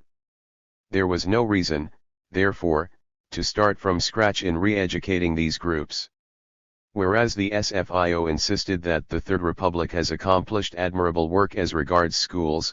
76 After all, Bohumil Lossman even argued that the Czechoslovakian school has always been our pride. 77 The morals of labor. Up to this point, we have primarily discussed moral reconstruction from a political perspective. In this respect, there was a clear fault line between the two sets of parties. The PPS and CUP, on the one side, were deeply concerned about the vestiges that the experiences of authoritarianism and fascism had left in the hearts and minds of their populations. The CSSD and SFIO, on the other, were far more sanguine that the social fabric of their countries had been able to withstand the fascist challenge. Things were often the other way around, however, when it came to the social and economic morals that fascism had instilled among ordinary workers. To be sure, each of the four parties insisted that the spirit of selfishness engendered by the wanton oppression and exploitation of the war years had to be replaced by a national solidarity as quickly as possible. Yet they found themselves much at odds over the origins and depth of socio-economic demoralization. The Czechoslovakian Social Democrats and French Socialists increasingly came to reproach the industrial working class for pursuing a narrow and self-interested agenda. For the Italian and Polish Socialists, conversely, the moral crisis remained a middle-class phenomenon first and foremost. This was part of a broader debate about the social constituencies upon which democracy and socialism could draw, which will continue into the next chapters. The socialist leaders who had spent the war in exile or foreign internment were often left much disillusioned by the societies they found upon their return. In the first major speech that Léon Blum delivered in post-liberation France, he stressed that the significance of the moral clean-up of this country cannot be overstated. In the mere 8 days that he had now spent in France, he had grown full of disappointment and concern in this regard. For Blum had not found what he had expected. In fact, he was under the impression of finding himself in a corrupted atmosphere. I get the feeling of a sort of tired convalescence, nonchalance, laziness, he lamented, which constitutes an environment conducive to the development of all sorts of infections. 78 According to the broader SFIO leadership, the divisive effects of the occupation were at the root of these moral shortcomings. For not only had the occupation dispersed the French population over a vast geographical area, it had also seen both virile and reprehensible habits leave their footprint on individuals. If the liberation has bit by bit brought together separated brethren, therefore, the moral unity between them has not yet been recreated. 79 One of the worst manifestations of this lack of moral unity was what socialist leaders frequently described as regional selfishness. With national steering all but non-existent during the final months of the war and the first months following the liberation, local and/or regional administrations had become the focal point of many vital provisions and services. Crucial as their activities may have been in keeping the population fed and production going, however, socialist leaders quickly came to resent the ingrained localism or regionalism of such administrations as they struggled to enforce a national distribution system. Speaking about ravitaillement to socialists in the north of France, Coutant deplored the impervious walls that prefects had erected between departments and called for sanctions against those not acting for the good of the collective. 80 For the PLS and CSSD, meanwhile, Yvonne Hallman complained that the required solidarity was lacking altogether among some local administrations. With narrow selfishness, indiscipline, a view to appeal, he argued, These administrations sought to improve supply in the area under their jurisdiction at the expense of other regions. 81 But the problems of regional selfishness definitely had their most lasting impact in post-war Italy. Even by mid-1946, Franco Mariani was still insisting on the need to combat regional and provincial egoism. In the provision of milk, for example, some provinces did not have to ration at all, whereas a city like Genova was so desperately short of supply that, for 3 days every week, it could only give milk to the old and to babies, and many times half milk and half water. 82 Such regional selfishness, moreover, was hardly confined to the unpurged provincial authorities. For even those grassroots bodies that sprang directly from the wartime resistance, i.e. the revolutionary liberation committees and factory councils that had taken over local and industrial administration in the wake of the war, often put the local ahead of the national. At the first Congress of Liberation Committees in Milano Province, Rodolfo Morandi attacked such grassroots bodies, otherwise much cherished by the Italian socialists, for acting as if their community and factories are separate entities. Circumstances momentarily benefiting the inhabitants of a local community or the workforce of a factory, he admonished, can worsen the living standards of the collective if they nullify the efforts aimed at restoring a common standard within society. Morandi went on to list a long series of local infractions upon these efforts, allowing breaches in rationing discipline within communes because there are stocks, selling workers' factory products under their price, and a large company producing chemical fertilizers bartering in grain that should be delivered to the masses. Liberation committees and factory councils, he concluded his criticism, have to consider themselves factors in the national reconstruction, elements of a unitary system in the interest of the people, not aggregates that isolate themselves from the collective. 83 As we have seen in Chapter 3, this desire to shift the orientation of the post-war working class away from their local community and towards the national collective united the four parties. Beyond the question of regional selfishness, however, they often took widely divergent views of the moral degeneration in social and economic life. These were linked intimately to their broader political outlook. For the Czechoslovakian Social Democrats and French Socialists, the post-war moral crisis often found its embodiment in the social and economic indiscretions of the working class and their local representatives. In a February 1946 article in the CSSD National Daily, Lossman gave the communist-dominated factory councils a stark dressing down. He insisted that the factory councils had to do more to make clear that there was a world of difference between the pre-war capitalist economy and the post-war nationalist economy. For workers in the nationalist sector had to understand that their economic well-being was linked to the prosperity of their firm. We have to approach the new social order as pristine, more sincere, and more virtuous people, he argued, and certainly not as liars, cowards, jerks, pushovers. Of late, however, the demeanor of the industrial working class had given him cause for concern. Lossman went on to list 5 examples where factory managers and workers had placed their own sectional interests ahead of the collective good. These included the management of an unprofitable factory inciting its workforce to go on strike against a government decision to close the plant, bosses placed under government surveillance for mismanagement, urging their personnel to start a protest action, and anti-fraud inspectors being banished from a factory on the command of a political official. The new social order, concluded Lossman, requires respect for the law right from the Minister of Industry through any managing director and up to the last worker. 84 The SFIO often berated the working class for losing sight of the common good too.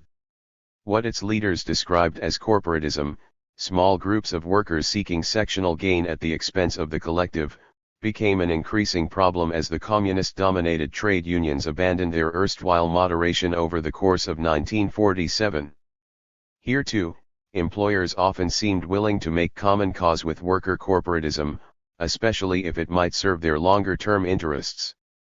85 Many of these factors played a part when Parisian press operators went on strike in February 1947, demanding that their salaries be linked to inflation. Already before the strike broke out, SFIO executive member André Ferrat counseled forcefully against giving in to the demands of the press operators. We cannot allow, he insisted, that a tiny segment of the working class, whose wages are already high, is more concerned with its personal corporative interest than with that of the working masses. He also warned his fellow party leaders that big business encourages the demands of press operators in order to take control of the press, particularly of the socialist press, which is in danger. 86 When the strike did occur, accordingly, the SFIO leadership was unanimous in denouncing it as unjustified. Meyer was especially scornful of the rank-and-file socialists who had partaken in the strike. Because they are members of the Socialist Party, he argued, they have additional duties. But rather than seeking the counsel of the SFIO executive before going on strike, they had undermined workers' action and the labor movement, impeding the politics of the government. The press operators, Meyer concluded, had demonstrated their inability to rise to the level of the nation. They are not practicing syndicalism, but corporatism. 87. If the Czechoslovakian Social Democrats and French Socialists regularly decried workers for their self-centeredness, the Polish and Italian Socialists identified this trait first and foremost with the middle classes. According to the PPS leadership, these groups had exhibited a particularly low level of social awareness in failing to understand that their objective interests united them with other groups opposed to the capitalist system. What is more, middle-class aversion to productive work, their search of an easy income through secret trade or scalp, and their pointless, malignant, and thereby detrimental criticism of the social efforts to rebuild the state apparatus, were all characteristic phenomena of the current moral crisis. 88 The C-up was very much alive to the political implications of such artificial socio-economic barriers between the classes. For fascism might have been the political superstructure of the interests of monopolistic capitalism, Nini wrote. The typical fascist is the educated supervisor horrified at the idea of being a white-collar proletarian who firmly believes in the paternalistic function of the middle classes. 89 With such people continuing to resist their inevitable proletarianization, he approvingly quoted Action Party theorist Guido Dorso, the dictatorship of the proletariat had now become a necessity from a Marxist point of view. 90 The CSSD, conversely, was soon to grow wary of the dictatorial action that the proletariat was undertaking against middle management. 6 weeks into the liberation, Lossman called for peace to finally return to factory life. The purge, he insisted, must come to an end in order for labor, which has to turn the republic into a happy home for all working people, to become a joy. 91 What seems to have underlain this desire to halt the industrial purge so abruptly was the party's growing belief that it was being abused by workers and their communist enablers. In Plzeň, for example, the CSSD objected to the Corps' proposal to remove one engineer, Joseph Smolik, from the management at the city's waterworks. The complaints against him, as the Corps readily acknowledged, were not of a political nature, but concerned his aggression and morbid ambition. Joseph Janus refused to accept these as sufficient grounds for dismissal, however. The current purge of traders and occupiers from all companies does not mean, he remonstrated, that those people who are not guilty of anything, but have been appointed as director and are forced to execute various commands, should also go. Instead of benefiting it, after all, that would only hurt the public economy. 92 Although the SFIO did call for a more strenuous cleansing of the industrial apparatus, its main focus, as per usual, was to attack the communists for undermining these efforts. The purge of the mines has been compromised by the communists, Augustin Laurent told a party meeting in Cambrai, who have given important posts to formerly collaborationist engineers. 93 During the October 1946 election campaign, this row went public, as Laurent exchanged open letters with Leon Delphus, the communist leader of the CGT in the mines of the north. After Delphus had accused Laurent's very close friend Francis Louis Closson, appointed by de Gaulle as regional commissioner of the Republic for the north of France after the liberation, of saving several less marked collaborators from the purge, Laurent hit back at the communist role in the inadequate purge of the mines. Or than Closson, he argued, Marcel Paul, Licoeur, Delphus, are the masters of the situation. But not only do they not purge, they wanted to place culprits in the highest posts in the hierarchy of the most important nationalist sector 94 for the Italian socialists, though, the industrial purge had to cut far deeper than that. Writing to Nini, CUP parliamentary deputy Giovanni Tonetti recounted the indignation among workers in his Veneto constituency over the leniency meted out to 32 of their collaborationist colleagues. This group, which included former squad members, had first been suspended with pay and now, under new dispositions, had to return to the workforce. Workers say, Tonetti wrote, at justice there is Togliatti, at the purge we have Nini, Scocimero is there for the confiscation of the profits of the regime, and yet nothing concrete and satisfactory has been done thus far. It is all fine to tell that our comrades in government do what they can, not what they would want, that the presence of representatives of the bourgeois reaction in government, the obstructionist action of the intact bureaucratic apparatus creates a situation in which the socialist and communist presence in government does not allow for the positive work of repressing fascism, but is limited to preventing the installation of a reactionary capitalist militaristic regime, he continued, but they remain perplexed. 95. Conclusion. We have seen in this chapter that post-war reconstruction had a strong moral dimension for each of the four parties. Yet the parties had a fundamentally different understanding of the aims and content of moral reconstruction. For the Italian and Polish socialists, on the one side, moral reconstruction was crucial from a political point of view. In their view, the purge had to be severe and the re-education of disoriented groups thorough to fully cleanse post-war society of everything associated with fascism. If the working class, or the political parties representing the working class, were forced to take recourse to radical or even violent measures to see this cleansing effort through, that was to be accepted. For the Czechoslovakian Social Democrats and French Socialists, on the other side, moral reconstruction was mainly of social and economic significance. They were by and large confident that their societies, after an initial purge of the foremost collaborators, could pick up where they had left off before the occupation. For this to happen, though, the socio-economic vices that had outlived the war and that were being fostered by the increasingly unruly communists had to be eliminated as soon as possible. On a broader level, the three chapters on social and economic reconstruction have dispelled some of the more persistent myths about the post-war continental socialist parties.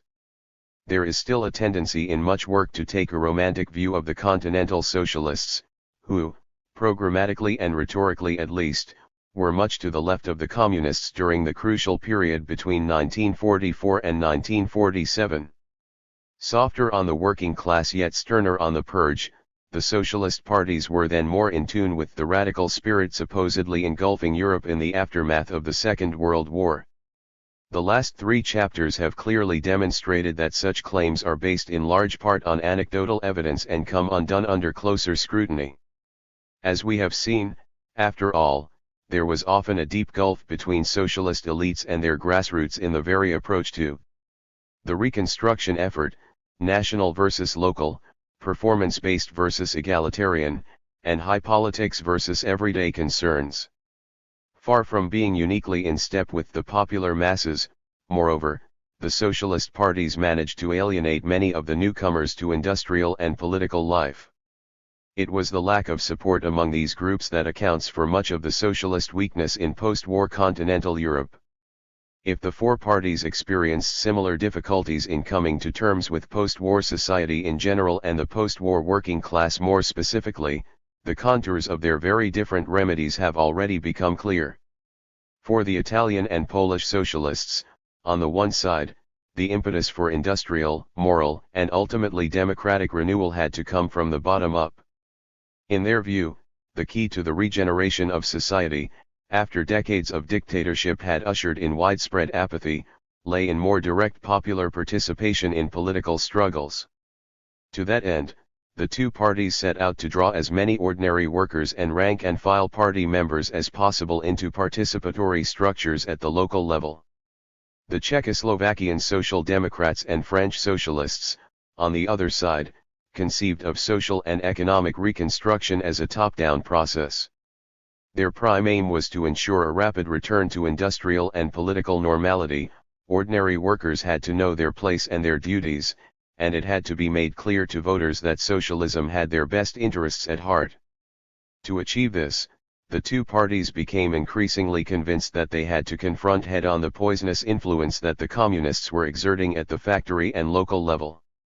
These divergences between the two sets of parties were closely linked to their conceptions of democracy, to which we will now turn our attention. Chapter 5. The Lessons of the Past. By late 1945, the schism that would tear post-war Italian socialism apart was beginning to take shape.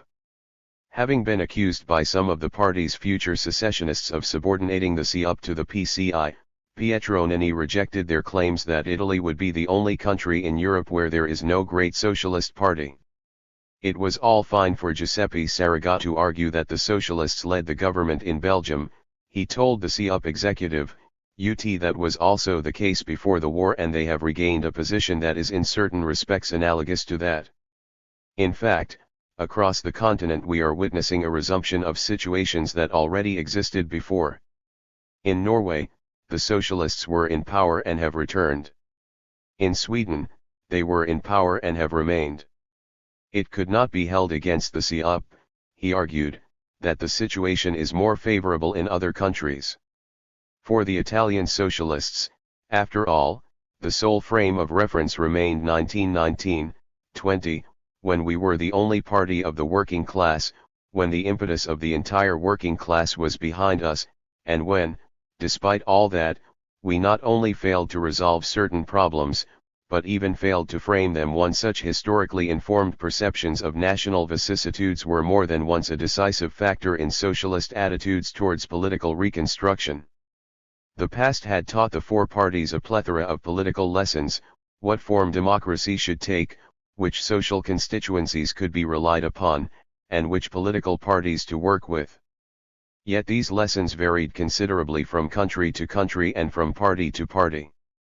The PPS and the CUP, on the one hand, were haunted both by their country's dictatorial pasts and by their own role in the demise of democracy in the 1920s. To counter the still omnipresent fascist threat, the working class had to present a united front this time around. The CSSD and the SFIO, on the other, were confident of their country's democratic traditions and of the broad political consensus around them. For the parties to finally prevail in the democratic contest, however, it was crucial that socialism broke free from its historical working class ghetto and reached out to other social groups. This chapter seeks to retrace how the widely divergent lessons the four parties drew from their respective national histories shaped their approach towards rebuilding democracy. There are two dimensions to this. In the first place, the experience of party political rivalry and cooperation during the interwar years pulled the parties in opposite directions. Whereas the CSSD and the SFIO had found democracy to be in safe hands with the centrist and center-right parties, the PPS and the CUP concluded that a close-knit alliance between communists and socialists represented the only hope for democracy. Secondly, history had left the parties with polarist impressions of the democratic maturity of their people. While the CSSD and the SFIO felt that centuries of freedom struggles had instilled democratic beliefs among wide sections of their societies, the PPS and the CUP despaired that their recent pasts had demonstrated that there was no popular bulwark of democracy beyond the working class. It was these widely divergent historical lessons that lay at the root of the two sets of parties' strongly divergent conceptions of democracy, which we will outline in the extended conclusion to this chapter. Unity and disunity. At the moment of liberation, none of the four parties advocated simply reverting to the pre-war ways of doing politics. Even the CSSD, which had participated in governments almost throughout the interwar First Republic, insisted that Czechoslovakia cannot and must not return to 1938. Instead, it was to implement a radical transformation in its political, economic, social, and cultural system too. The concept of unity frequently played a key role in such considerations. Each of the four parties agreed that the political disunity and party fragmentation of the interwar years, particularly on the left, had contributed a great deal to their inability to achieve a socialist transformation. By the war's end, accordingly, they all found themselves in some sort of partnership with the communists. Working with a party of questionable democratic credentials, which was competing for the same voters, quickly proved a challenge, however. Whether the communist alliance outlasted the heady days following the liberation, therefore, depended on how the four parties assessed their historical experience of surviving on their own. In the immediate aftermath of the war, the impetus for working-class political unity emanated chiefly from the socialists. Uninhibited by Moscow-ordered moderation, it was they much more than the communists who banged the drum for the single working-class party. 3. Aware of the irresistible strengths that the working class will draw from its union, a C-UP resolution of August 1943 read, "The Socialist Party intends to realize the fusion of socialists and communists in a single party based on a clear understanding of the revolutionary purposes of the proletarian movement." 4. For the time being, however, the communists preferred national to working class unity, as the C-UP was to find out the hard way when the PCI seriously compromised the two parties' unity of action pact by entering the second Bonami government without the socialists. 5. These dynamics were to repeat themselves in other countries. During the final stages of the war, several CSSD leaders called for a merger with the communists in the near future, with Bohumil Lossman even going so far as to claim that the CSSD had fulfilled its historical mission as a reformist party and that it would be impossible to reconstitute it in the long run. 6. Yet fusion was not on the agenda of the Muscovite KSC leadership at that time. The uncoordinated September 1944 merger of the underground organizations of communists and social democrats in Slovakia, hence, came as an untimely unpleasant surprise for communist leaders, one to which they would later partially attribute their electoral setbacks in Slovakia. 7. In its efforts to further the cause of working-class unity, the SFIO likewise met with initial communist reluctance. Still during the clandestine period, the socialists had approached the PCF with a proposal to form a committee of understanding that was to study the problems of worker unity, thereby paving the way for it. What an example for France and for the world, the proposal concluded, if we could one day say that, the two parties of the working class have, in the underground struggle, laid the groundwork for the unity of tomorrow. Though it was regrettable that the communists had rejected that proposal, Daniel Meyer told the November 1944 SFIO Congress, "I believe the Congress will be almost unanimous in saying that the offer we made back then has not lapsed, that, we have the right and the duty to repeat it publicly to the Communist Party at this forum." 8. The Communists did accept this time around and the Committee of Understanding met for the first time in December 1944. In fact, even though the single working class party was to remain elusive, all four parties eventually managed to tie themselves to the Communists in an official alliance. The C-UP and the PCI agreed a new Unity of Action Pact in October 1943, the CSSD, the KSC, and the National Socialists of the CSNS established a socialist bloc in June 1945, and the PPS and the PPR formed a united front in November 1946.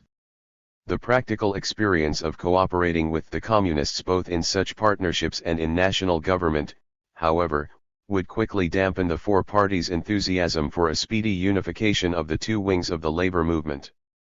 Before long, the socialists were striking an altogether different tone about the timeliness of a united working-class party. "We must not keep the problem of the fusion and of the new party at the center of our discussions," Nani told the C-UP Central Committee in October 1945, "because that is not the problem of the moment." 9. In the SFIO leadership, meanwhile, the opponents of a single party, among them Augustin Laurent, André Trucker, and André Philippe, had gradually gained the upper hand over such initial advocates of an socialist, communist merger as Daniel Meyer or Jules Moch. After a majority within the SFIO executive had already voted down a plan to run the upcoming local elections on a common platform with the communists. In March 1945, the socialist representatives to the Committee of Understanding took the question of organic unity off the table altogether. By June of that year 11 the PPS more and more veered towards party political autonomy from the PPR2. To be sure, the program that socialist leaders put before the August 1945 PPS Congress had still envisioned future organizational political unity. 12 And the Communists made sure that a commitment to a single working class party formed part of the United Front Agreement that the PPS and the PPR entered into in November 1946. In the face of ever-increasing communist pressure for a merger over the year that followed the creation of the United Front, however, the Socialists did everything in their power to obstruct and postpone unification. 13. In view of their later trajectories, the four parties actually articulated remarkably similar misgivings about their communist allies. In the first place, these concerned what they experienced as the roundly disloyal attitudes of the communists towards their socialist partners. Looking back on the campaign for the May 1946 parliamentary elections, Zdeněk Fierlinger lamented how the CSSD had come under attack not only from the right, where the initiative we showed in the implementation of the great socialist reforms and nationalization was naturally not received sympathetically, but also from the left, where the communists resented the idea of an existing strong social democratic party.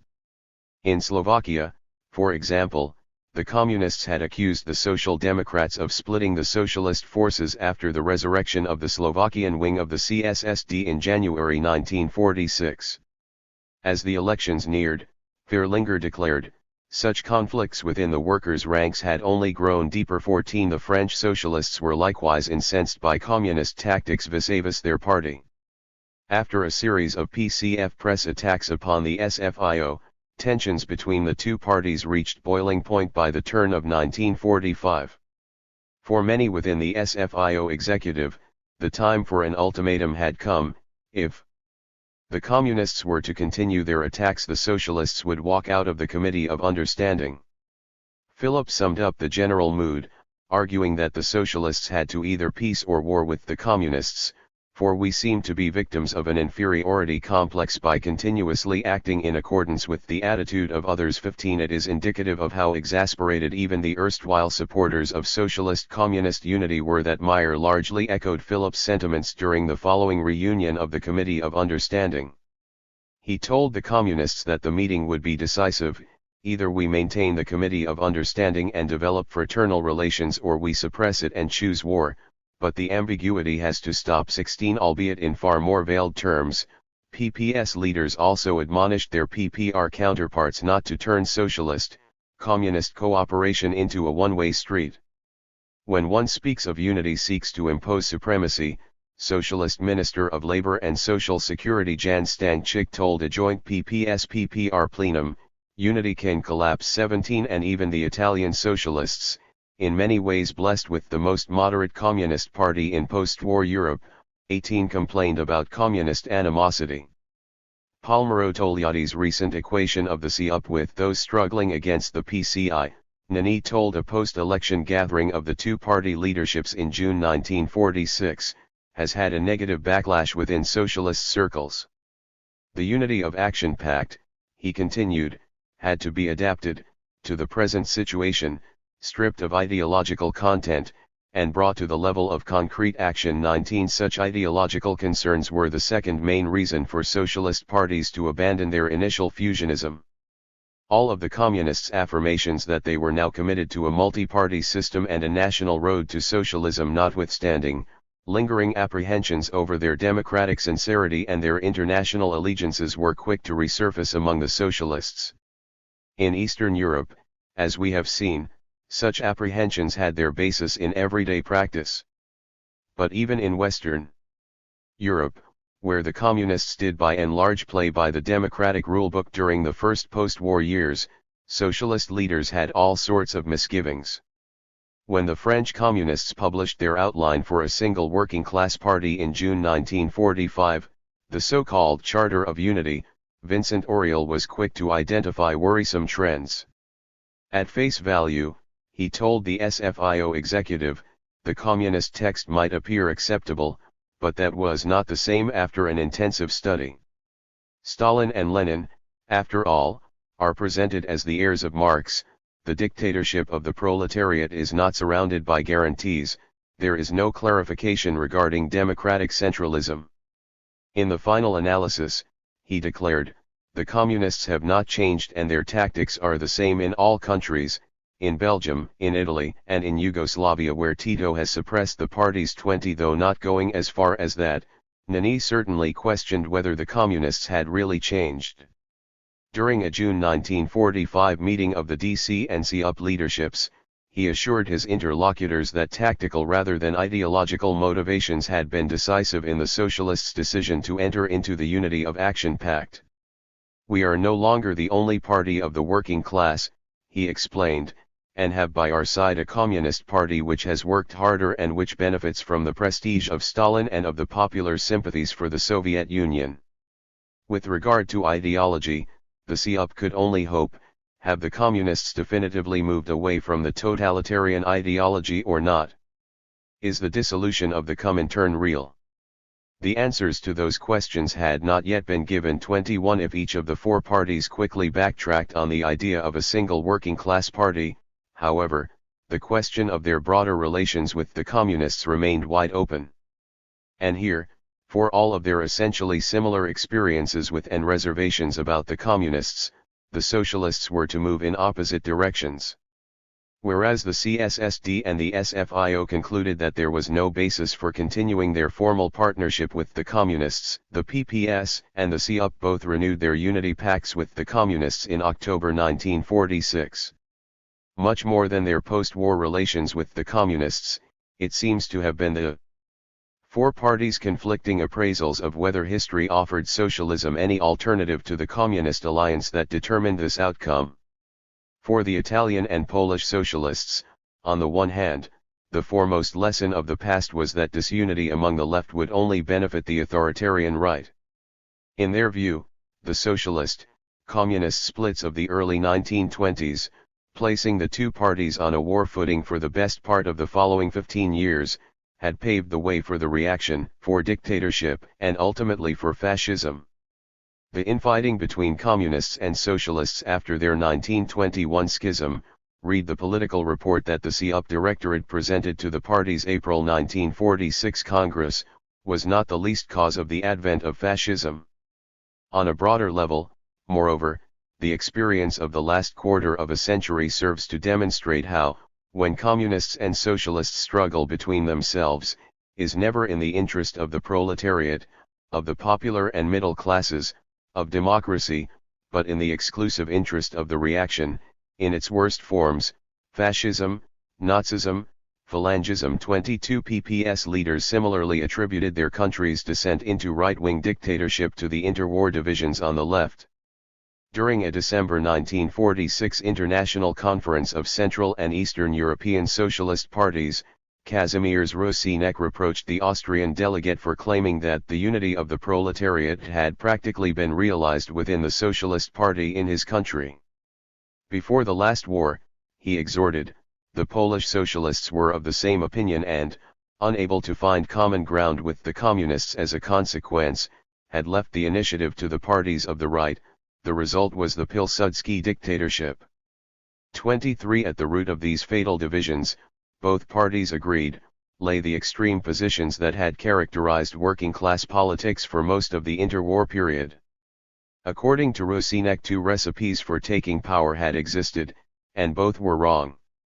The communists, on the one side, had preached the dictatorship of the proletariat as the only solution possible. The socialists, on the other, had believed that the expropriation of the expropriators would be realized automatically and had taken a strictly defensive attitude towards the bourgeoisie as a result. With the victory of fascists, he declared, the proletariat had paid the price, for the political mistakes of the socialists and the orthodoxy of the communists, both knowing only one recipe without taking into account the objective and specific conditions of each country. 24 In similar terms, Nani lamented the two interwar degenerations of Marxism, a reformist degeneration that saw socialism as the natural outcome of bourgeois democracy and a sectarian degeneration that lumped the entire bourgeois world together. It was exactly these two currents that had dominated interwar socialism and communism, he argued, with disastrous consequences in Germany and Italy. 25 For the sheer magnitude of its impact, the Italian and Polish socialists frequently cited the fate of Weimar Germany as the ultimate vindication of their alliance with the communists. If there had been a united front, PPS International Secretary Stanislav Dobrowolski explained, Hitler would not have risen to power. And the united front was a life and death question for the Polish working class, too, for without it, the country would unquestionably be governed by the reaction. 26 Nani likewise defended socialist, communist unity of action with reference to the Weimar tragedy. 27 We do not want to give an encore to the Weimar Republic, he told a September 1944 SEOP convention, which was stillborn because it was established on the basis of civil war between socialists and communists. 28 If the PPS and SEOP divided the blame for the interwar socialist-communist struggles in their own countries more or less evenly over the two parties, they attributed the socialist-communist conflict in Weimar Germany almost entirely to the Social Democrats of the SPD. Their progressive embourgeoisement by their non-proletarian coalition partners, the Italian and Polish socialists insisted, had not only alienated their party from its working-class roots but effectively turned it into an ally of the reaction. It was for these reasons that the PPS and SEOP remained very suspicious of working with non-proletarian parties. As early as January 1946, Sandro Pertini warned that government collaboration with right-wing parties had unleashed a neo-opportunist tendency within the post-war SEOP.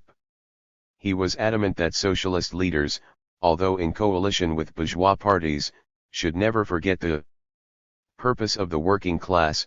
They must not forget that they are socialists and that, for every measure they take, they have to ask themselves whether it benefits the working class or not, otherwise they only bring harm to the party. The shadow of Niski, he warned, hangs over our comrades in government. If a situation like the current one were to continue for a long time, after all, we will one day realize that we have deprived our party of every revolutionary content, of every class and socialist content, to have gentrified it. 29 Speaking at the March 1946 PPS Supreme Council, Stanislav Zwilby likewise raised strong objections to cooperation with the center-right. If you meet people saying that we should not cooperate with the PPR and should join forces with the PSL, he warned party representatives, that means they want to push us into the arms of the reaction again. The post-war PPS, he concluded, has its revolutionary line and will not let power slip from its hands. 30 For both parties, thus, the most important political lesson of the past was that socialists and communists had to close ranks in order for the working class to prevail. History taught them that equidistance to the political extremes on the left and the right often amounted to surrendering to the reaction. In October 1945, Nani still gladly noted that there is nobody suggesting a centrist politics, based on the old slogan, neither revolution, nor reaction. By simultaneously fighting the communists on the left and the reaction on the right, after all, the SEOP would suffer the same fate as German social democracy, i.e. we would bit by bit be absorbed into the reactionary orbit. 31 By late 1947, however, PPS Central Committee member Julian Hochfeld was lamenting that the fatal and tragic mistakes made by interwar PPS leaders, who talked of the unity of the working class to be sure, but under the banner of the PPS, were being repeated by some socialists in Western Europe. In the face of a big reactionary offensive, he explained, they had come up with the doctrine of the third force, that neither the communists, nor the bourgeoisie are any good, only we ourselves. 32. That was of course a barely disguised attack upon the SFIO and its participation in a centrist third force coalition committed to fighting off the perceived communist and Gaullist threats to democracy simultaneously in France.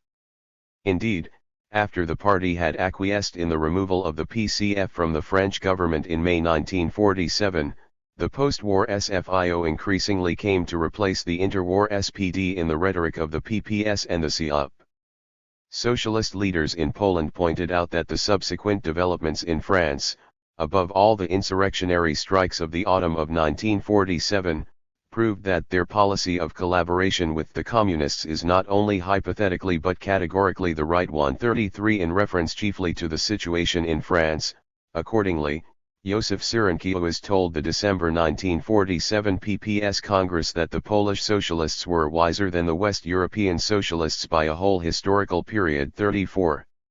Nani, for his part, questioned the entire premise behind the third force. We cannot make any concessions to the doctrine of the third force, he told the January 1948 ZUP Congress, because that is a doctrine that goes against all of our ideologies, against all of our positions. The truth was, he continued, that there was no plurality of forces, there are only two, on the one side the bourgeoisie and on the other the working class. Those socialists who believed that the bourgeoisie was fighting communist excesses rather than the labor movement as a whole, therefore, were making a fatal mistake. For history taught that, when push came to shove, the bourgeoisie did not distinguish between communists and socialists. In 1934 Austria, after all, there was no communist party, only the Social Democratic Party. But that had not stopped the Austrian bourgeoisie from fighting the Social Democrats with cannons and rifles, massacring unarmed workers. 35 By the same token, he went on, there was only one communist in the Spanish parliament elected in 1931 and there were no more than 20 communists in the Spanish parliament elected in 1936. Yet the police fought the Spanish socialists, much like it is fighting the communists in some countries today. By means of violence, oppression, the physical destruction of working-class militants and workers' organizations. 36 If the interwar experiences of such countries as Austria and Spain closely resembled those of Italy and Poland, however, they certainly were nothing like those of Czechoslovakia and France. In fact, center-left and centrist bourgeois parties had been the closest allies of the CSSD and the SFIO for most of the interwar period.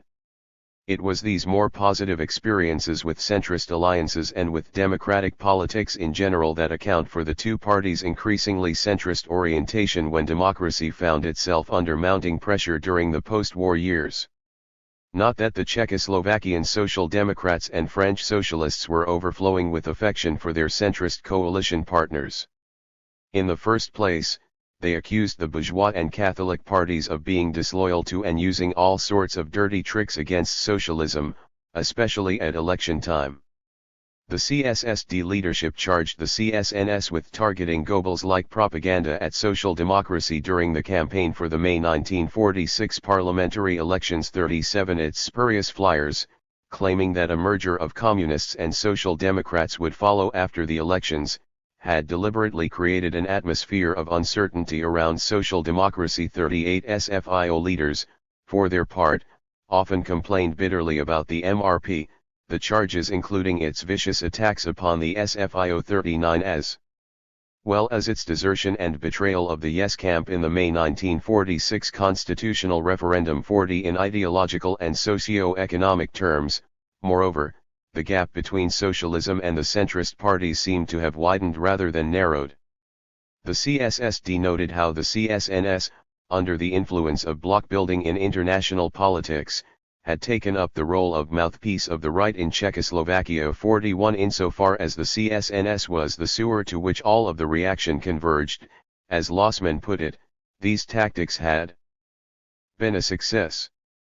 42 The SFIO likewise observed how the radical socialists of times past had increasingly become the radical reactionaries after the war. Since the liberation, after all, the radicals had demonstrated that, for them, the defense of the Republic amounted to no more than defending the last privileges of the bourgeois Third Republic. 43 The MRP, finally, remained an enigma for the socialists. 44 To be sure, it had supported the nationalizations and other structural reforms in the economy, but the party's solutions for social and economic problems appear to put it on the road of paternalism and corporatism more than on that of social progress. 45 What was never really in doubt for both the CSSD and the SFIO, though, was the ultimate democratic reliability of their centrist and center-right coalition partners. And, as post-war unity began giving way to socio-political polarization, that more and more outweighed the misgivings the two parties held about their bourgeois coalition partners' economic policy preferences. According to Philip, capitalism, as we have known it, of the type that had historically carried the support of the center-right, would be incapable of reconstituting itself anyway. "We are in a transitory regime," he told the August 1946 SFIO Congress, "which will lead, either to democratic socialism or to an authoritarian and technocratic collectivism, taking the shape of a national socialism or of a national communism."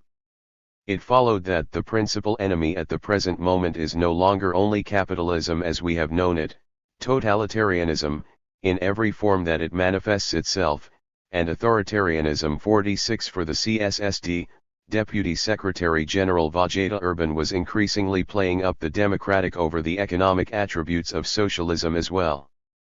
"We are above all aware," he wrote in October 1946, "that socialism and democracy are essentially the same thing, because socialism not only has an economic side but is based on the rule of a free people."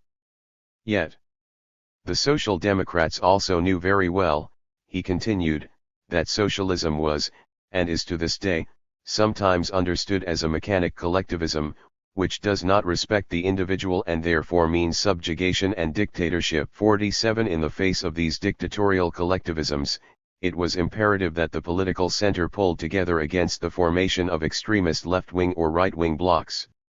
The CSSD always counseled against left-right polarization.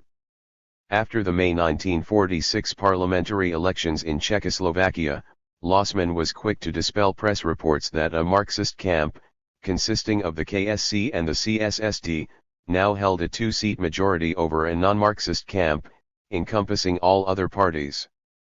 "If we divide the nation in two blocks," he declared, "we will come to political and civil struggles, and that would be the beginning of the end." 48 And even Fierlinger, the main leader of the CSSD's left wing, by no means advocated exclusive cooperation with the Communists. Defending his ill-fated unity pact with the Communists at the November 1947 CSSD Congress, he claimed that the pact had never been intended to be limited to two parties only but was always to be enlarged to a third party, i.e. the National Socialist Party. There had been no question of forming some kind of left-wing bloc, he insisted, but rather of preventing the creation of a right-wing one. "Nor do we want to isolate any of the other political parties as far as they want to work with us at all." 49 The SFIO was constantly at pains to avoid fueling polarization too. For that reason, the party refrained from responding directly when, immediately after the new constitution was finally voted through in the October 1946 referendum, the MRP went public with demands for a revision. "It would be a mistake," insisted SFIO Deputy Secretary General Yves Decazels, "to rally the right behind de Gaulle and create an anti-Marxist bloc by taking these demands, however unacceptable, head-on." 50. A similar rationale was behind socialist leaders' lukewarm response to communist overtures to establish vigilance committees, reminiscent of the anti-fascist bodies that had been constituted during the February 1934 crisis, in the wake of the creation of the Gaullist RPF in April 1947.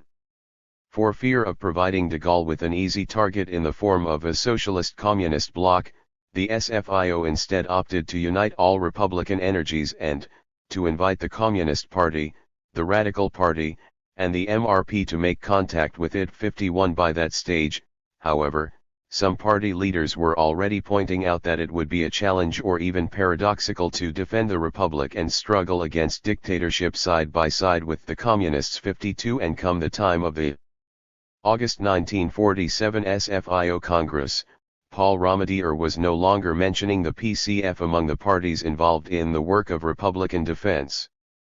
Instead, he urged party members to set aside any qualms about the clerical tendencies of the MRP or the conservative tendencies of certain members of the RGR. Those were secondary preoccupations, he declared. "The only thing that matters is to know whether we agree on the essential point, i.e. the Republican struggle." 53 In his address to the November 1947 CSSD Congress, which would vote him in as party leader, Lossman likewise placed the defense of the Democratic Republic front and center. After providing a lengthy exposé of how the party had prospered since its Democratic wing had prevailed over its revolutionary wing in the 1880s, he proceeded with a thinly veiled attack on the Soviet inspirations of the KSC. Czechoslovakian social democracy will always be on the watch, he argued, that nobody anchors foreign ideas and tendencies in our nation, which would be in conflict with the deep-seated democratic, moral, and progressive sentiments of the citizens of the Republic and with its socialist foundations. It was substantiated by our national history, after all, that the violent introduction of foreign models only brings unnecessary and heavy harm to socialist endeavors, and impedes the road to socialism. For that reason, we must never allow that our politics are influenced by foreign interests, irrespective of whether these come from the left or the right, interests that are ungenial or even run counter to our spirit, which diverge from our Manifesto 54. Much the same arguments underlay the SFIO's embrace of the third force doctrine in late 1947.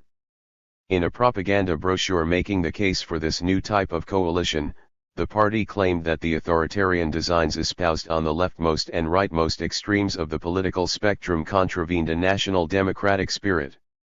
There were millions of Republicans, Democrats, Socialists, trade unionists, it insisted, who do not accept and do not want to accept either the solution of personal power desired by the RPF or the solution of Stalinist dictatorship, both of which would inevitably result in the destruction of democratic institutions and the suppression of political liberties.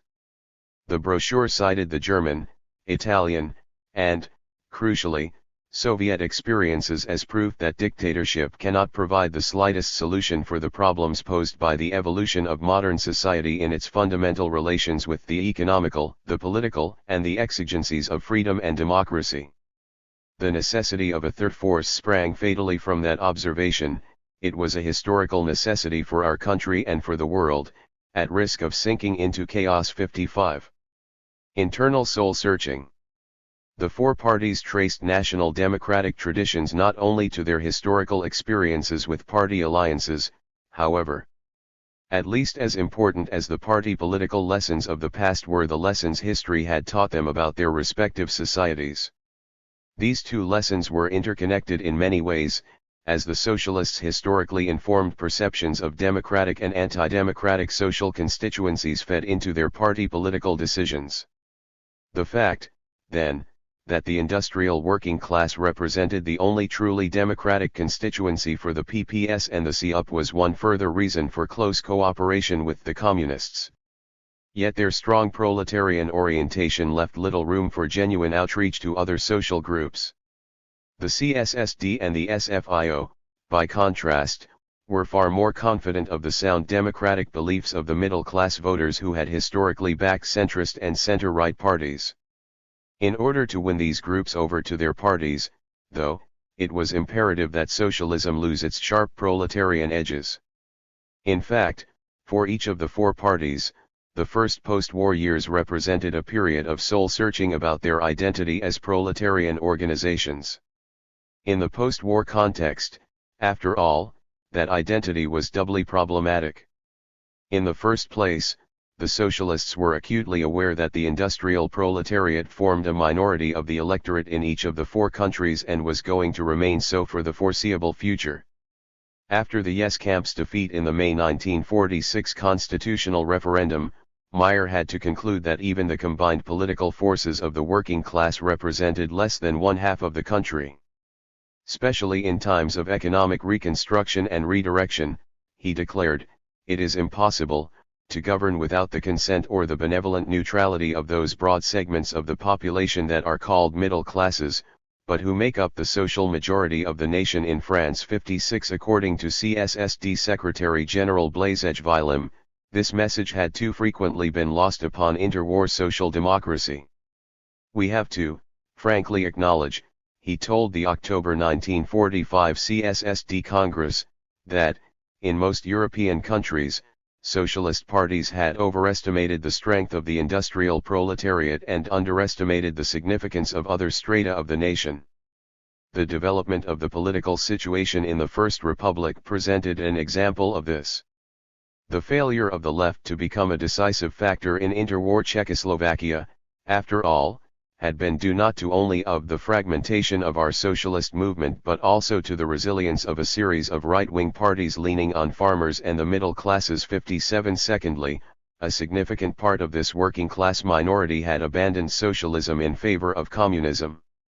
In October 1945, Nani noted how the great bulk of the Italian working class now backed the PCI, with the ratio between us and the communists 1 to 10, if not 1 to 15 or even 1 to 20 in many industrial zones. 58. The CSSD and the SFIO, for their part, often alluded to the defection of the working class vote to communism as one of the causes for their post-war electoral woes.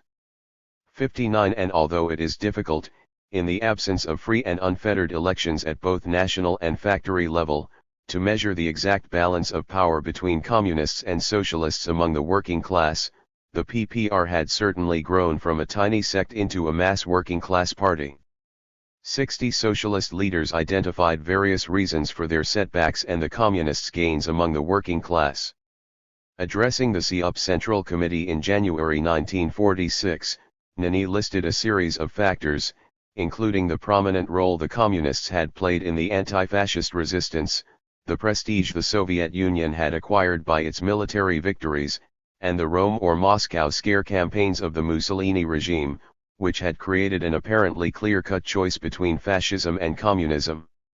Above all, however, he pointed to the in many respects unfair judgment, that reformism paved the way for fascism like social democracy for National Socialism. 61. The survey that the CSSD commissioned from the Czechoslovakian Institute for Public Opinion Research to analyze its poor showing in the May 1946 parliamentary elections came to similar conclusions. In general terms, its report, for which more than 1,000 voters representative of the electorate as a whole were interviewed, pointed out that the CSSD had lost out to the KSC because voters were grateful to the Soviet Union and the Red Army for the liberation of Czechoslovakia, because voters saw the KSC as the more radical option in a post-war tendency to the left, and because it had not been sufficiently clear what the CSSD stood for. Yet those criticisms that seemed to emanate directly from workers often concerned the history of the CSSD. While in government under the First Republic, as the report summarized such charges, the party had not achieved what it could and should have achieved. It was reproached for having broken promises, for having always betrayed workers during strikes, for having done nothing for workers, and for having teamed up with the right-wing agrarian party. One respondent complained that the CSSD, when in power, had not done everything in its power for the working class, whereas another went as far as to attribute the party's losses to the reactionary behavior of its interwar leaders. 62. If the four parties faced similar challenges to their working class identity, however, the concomitant soul-searching processes produced very dissimilar results. The PPS and the CUP, on the one hand, reaffirmed their proletarian character and strove to carve out a niche for themselves in the working class movement. The CSSD and the SFIO, on the other, sought to broaden their platform to include all working people and tailored their message to that end. The lessons of the past, this time on whether there was any popular stronghold of democracy between the working class and the reaction, once again proved a crucial factor in determining these opposite outcomes.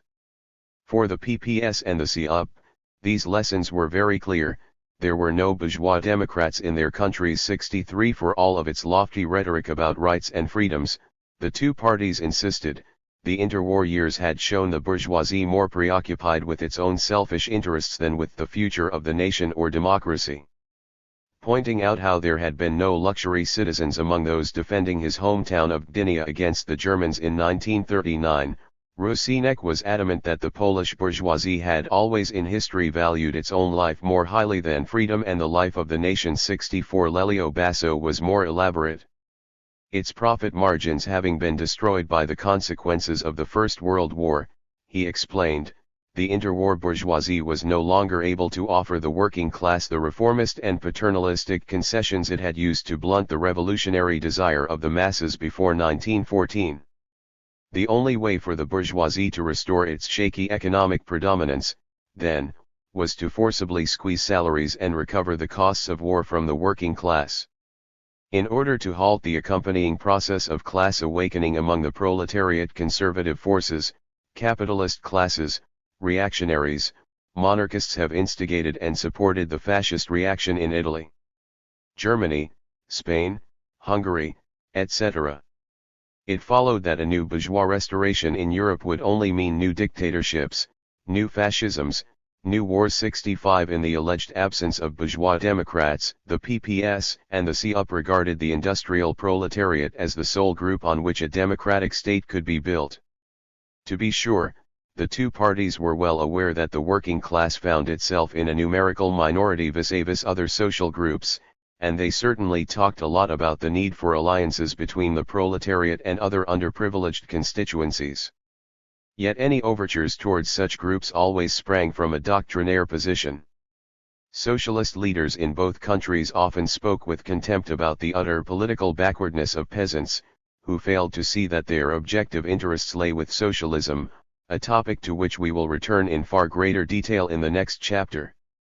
Even more contentious than reaching out to peasants, who, for all of their mistakes, were at least still manual laborers, was reaching out to the middle classes. It was this question that often dominated the debates between the supporters and the opponents of communist, socialist unity of action within the CUP. Giuseppe Saragat, the leader of the party's anti-communist wing that would break away at the January 1947 CUP Congress, strongly advocated a genuine socialist outreach to the middle classes. These groups, he reasoned, had been the backbone of interwar fascism, and it was crucial for democracy to keep them out of the hands of the right in post-war Italy. 66 Yet the supporters of the Communist Alliance remained extremely wary of attempts to create middle-class socialism. 67 They feared that the CUP, in seeking to tailor to the preferences of the middle classes, would compromise its proletarian character. It is often claimed, argued Basso, that we can abandon our Unitarian line to make room for all those middle classes who have proletarianist or are in the process of proletarianization, but who do not join our party because they are afraid of communism. But the rhetoric, he continued, that there was only one socialism and that all working people are equal was fundamentally flawed. For if we know that the worker and the peasant, who possess nothing and live only from selling their labor, are instinctively revolutionary, and instinctively realize that their emancipation is a class problem, the same could certainly not be said of the middle classes. Or the petite bourgeoisie, for the professional, and often for the state employee too. After all, the problem of emancipation remained a problem of individual emancipation. The only way for these groups to acquire a proletarian conscience was for them to be firmly guided by a strong working class. That was not going to happen, however, if the CUP alienated the industrial workers in its ranks by forsaking upon socialist, communist unity. Doing that, insisted Basso, could only result in the denaturalization of the party. For by throwing wide open the entrance to the middle classes, we will simultaneously throw wide open the exit for workers and peasants. 68 PPS leaders were likewise adamant that their party was a proletarian organization first and foremost. Esprit our mass nature, Volodymyr Trzezek told the December 1947 PPS Congress, nobody can deny that we have a pronounced class profile. That, he argued, is our strength. The example of those socialist parties that diluted their working class composition descended into the bourgeoisie, after all, teaches how adversely that affects their politics, how that blunts militancy, and distorts ideologically. 69 That was surely another taunt aimed at the SFIO, which, as we have seen, increasingly became the epitome of all that was wrong with anti-communist European socialism for the PPS. In defense of their party's proletarian orientation, CUP leaders similarly raised the specter of France. Even Alberto Giacometti, by no means the most ardent pro-communist within the CUP leadership 70, was on message in this respect. Orienting the CUP towards the middle classes, he warned the April 1946 Party Congress, carried the danger of following in the footsteps of the SFIO. For while the SFIO had gained in the north and in the belt around Paris, not a single worker has voted for the socialist Party in the southern bands stretching from the Pyrenees to the Alps. All the votes of workers have gone to the Communist Party. We cannot allow that to happen in Italy. 71. In their efforts to gain support among all segments of the working people, however, the French socialists often felt that they had no choice but to distance themselves from the communists. Already in late 1944, Roger Priavalgine warned the SFIO executive that the party risked losing the great current of sympathy it had garnered among middle classes, proletarianist white-collar workers, artisans, peasants, etc. by aligning itself too closely with the PCF 72, and as election results confirmed the considerable working-class swing towards communism, the SFIO's focus increasingly shifted to recovering what had historically been, as Mach described it, its classic clientele. Public sector workers. 73. In dealing with the demands of public sector workers, the group frequently hit hardest by the anti-inflationary policies of post-war governments. Guy Mollet instructed his fellow party leaders not to forget about the political repercussions. The world of public sector workers constituted the essential bedrock of the party, after all, with teachers making up our best recruiters. Yet there was a real discontent at the grassroots, which was exploited by the Communist Party. While it was still impossible to give in to all their material demands, therefore, Mollet insisted that in the form and on the moral level all reassurances are given to public sector workers. 74. In the face of an even more significant working class surge towards communism, the CSSD similarly opted to reach out to non-proletarian constituencies. That was the foremost rationale behind the CSSD dropping the designation worker from its name at the party's October 1945 Congress. According to Willem, the name change would help unite the industrial working class and other strata of working people.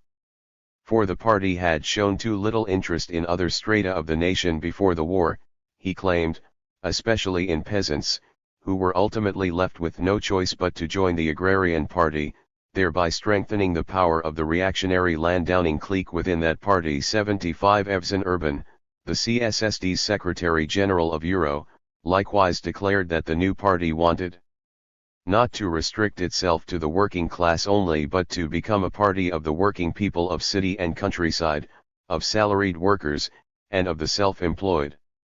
Though he was adamant that he party should lead the middle classes and not the middle classes the party, he conceded that he working class cannot win its struggle if it does not obtain other strata of the working people as an ally.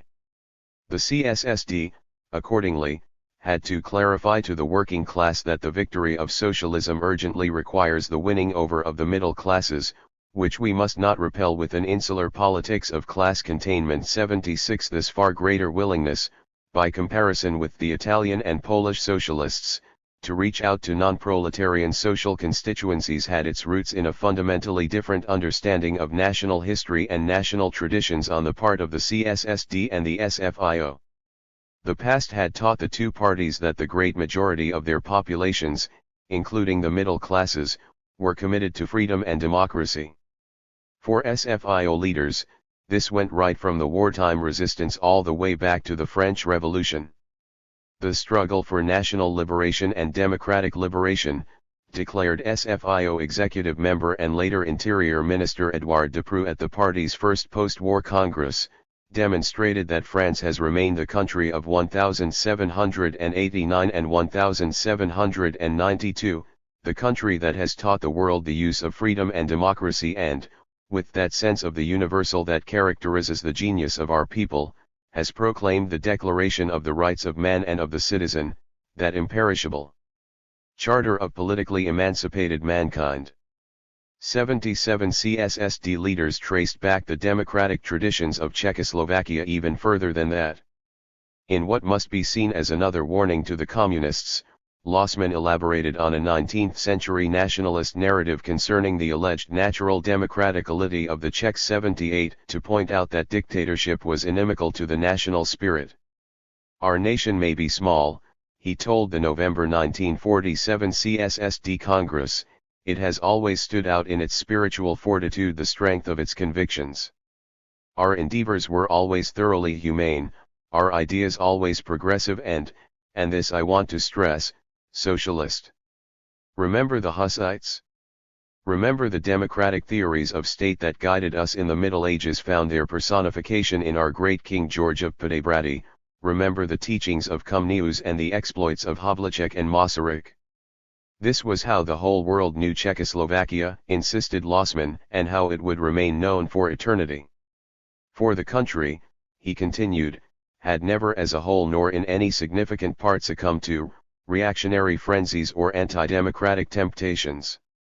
Instead, it had always been freedom-loving, humane, tolerant, and progressive. The implications for post-war Czechoslovakia were clear.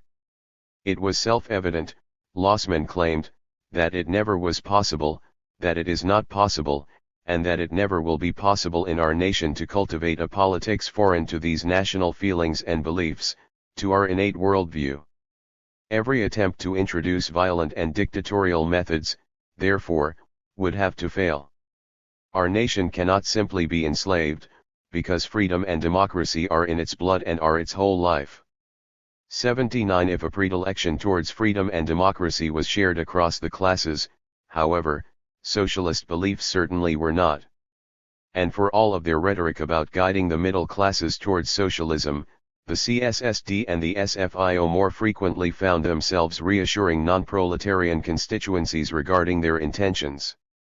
The desired outreach to the middle classes, then, often came at the price of abandoning socio-economic radicalism. For if those small proprietors, artisans, small shopkeepers who are the Republican spirit, as Oriel put it, see me to the proletariat when freedom the Republican institutions are under threat, they move to the right when their interests are affected. Uncertainty is knocking at the door. 80. It was crucial for the two parties, accordingly, not to deter the middle classes from socialism by adopting revolutionary and leftist positions. The grandest left-wing politics, warned CSSD Central Committee member and chairman of the party's Commission for Tradesmen Pavel Sujal, would hardly be a magnet attracting such groups. The middle classes, he argued, are not opposed to socialism, but demand democracy, the rule of law, and order within and profitability of nationalist firms. 81 Above all, however, the middle classes wanted guarantees that their long-term position would be safe under socialism, insisted the report that the Commission for Tradesmen submitted to the November 1947 CSSD Congress, amid fears that the independence they had been promised in the 1945 government program was limited by time. 82. The SFIO sought to assuage similar fears in a propaganda brochure directed at artisans and small businessmen. From wanting to destroy the middle classes, it insisted, the party had always and everywhere come to their defense.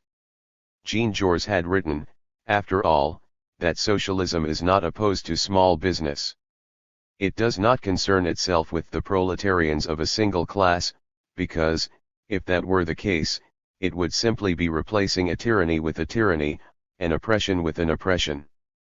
83. Conclusion. We have seen in this chapter that the two sets of parties drew widely divergent lessons from their national and Europe's interwar history. For the PPS and the COP, on the one hand, history painted a very grim picture indeed. In this picture, both the working class and its political representatives were completely isolated in their struggles for democracy and socialism. Time and again, after all, the interwar bourgeoisie had decided to throw in its lot with dictators in order to safeguard its economic interests. It followed that class struggle would be an inevitable feature of post-war society, requiring the working class to pull together and present a united front. For the CSSD and the SFIO, on the other hand, history offered an altogether more reassuring picture. In this picture, the working class and the socialist parties had always found non-proletarian social constituencies and centrist parties on their side when democracy came under pressure. The main lesson of the past, accordingly, was that democracy would survive as long as the political center ground held. And in the increasingly polarist post-war world, that lesson warranted the search for new alliances across class boundaries. The significance of historical lessons, however, stretched far beyond the mere question of alliances, whether political or social. They also crucially shaped the four parties' attitudes towards the key dimension of political reconstruction, the rebuilding of democracy. For each of the four parties, democracy had both political and economic connotations. In political terms, it was to guarantee the rights and freedoms we still associate with democracy today: free and fair elections, freedom of speech, conscience, and association, and the checks and balances between executive, legislative, and judiciary powers. In economic terms, it was to usher in structural reforms in the economic system, the nationalization of the commanding heights of the economy, land reform, and/or genuine worker participation in industrial decision-making. If the four parties agreed on the overall objective of establishing both political and economic democracy, however, they certainly did not on the prioritization of one over the other or on the methods with which best to achieve this goal. For the Italian and Polish socialists, the institution of economic democracy had to precede the reintroduction of political democracy. In their view, it was pointless to resurrect political democracy without first destroying the economic power structures upon which bourgeois domination rested. For that reason, the PPS and the CUP were proponents of what they called popular democracy, a system in which the working class parties would temporarily be guaranteed a dominant position in government even if the electoral arithmetic did not allow for that. During this transitional period, the government could implement structural economic reforms, while building up a system of direct grassroots participation in public life. It was only after the thorough political re-education that came with the experience of participation that their backward and disoriented electorates would be equipped to face up to the temptations of political democracy again. Both parties were very much aware that popular democracy involved overstepping the confines of political democracy in the short run. But their history had taught them that that was the only way to achieve freedom in the long run. The programmatic motion that the leadership of the clandestincy up in northern Italy, which included Basso, Morandi, and Pertini, adopted in November 1944 makes this point very clearly. The party knows, it proclaimed, that true freedom will be given to the Italian people not by the Anglo-Saxon armies, not by the CLN, not by a government of concentration, nor by a constituent assembly if that is not an assembly of workers. True freedom would rather be realized, it continued, by the abolition of the privileges that derive from property, by the forfeiture of the right that sanctions, and by the destruction of the economic system upon which bourgeois domination is based. And that was not going to happen as the result of a negotiated process. The freedom of the people cannot come from alliances with groups that, even if they talk of socialism and are willing to make concessions today, want to salvage capitalism in its substance, nor can it be assured by any electoral majority that does not lead to the elimination of the interests that stand in the way of. Quite the contrary, freedom can only be achieved in a new order proclaimed by the people and constituted outside of existing legality, which is a protection and a shield for the supremacy of a class 84 for the Czechoslovakian Social Democrats and French Socialists. On the other hand, obedience by the rulebook of political democracy was a precondition for the establishment of economic democracy. In this respect, even though they would not admit to supporting bourgeois democracy, socialist leaders in both countries very much fostered the political legacy of the interwar bourgeois liberal state. It was electoral majorities that had to decide about governmental outcomes, and any attempt to subvert this process would obliterate the freedom that was at the very core of socialism. Only once political democracy had been achieved could economic democracy be built following a parliamentary and constitutional trajectory. Far from advocating the overthrow of existing legality, therefore, the CSSD and the SFIO always insisted on working within the confines of political democracy. It is very telling that the two parties always spoke of extending political democracy with economic democracy rather than the other way around. 85 That was because their history had taught them that political democracy could not only survive within the framework of bourgeois capitalism, but also make the capitalist system increasingly social. It was this belief more than anything, that liberal capitalism, for all of its economic injustices, did guarantee personal and civic rights 86 and could be transformed from within, that set the Czechoslovakian Social Democrats and French Socialists apart from their Italian and Polish counterparts. The question dividing the two sets of parties with regard to political reconstruction, then, was whether socialism could be achieved within the existing institutional structures and by legal means. The next two chapters will delve far deeper into the four parties' responses to this question. First, we will compare their attitudes towards the three principal institutions of bourgeois democracy. Subsequently, we will contrast their views on the participatory structures that were at the heart of socialist conceptions of popular democracy. Chapter 6. Elections, Parliaments, and Constitutions. In August 1947, an article in the CSSD's Theoretical Weekly questioned the course Czechoslovakian democracy had taken since the Second World War. The notion of political democracy, as understood by the 19th-century thinkers and as formulated by T.G. Masaryk, it observed, has changed considerably after the Second World War and after the experience of fascism. In place of the old slogans of freedom, equality, and brotherhood, that is equal rights for all, which the bourgeoisie completely abused, was now the very narrow slogan of democracy only for Democrats. But it was doubtful, the article continued, whether this narrowing really constitutes a step in the right direction and whether it protects democracy from abuse.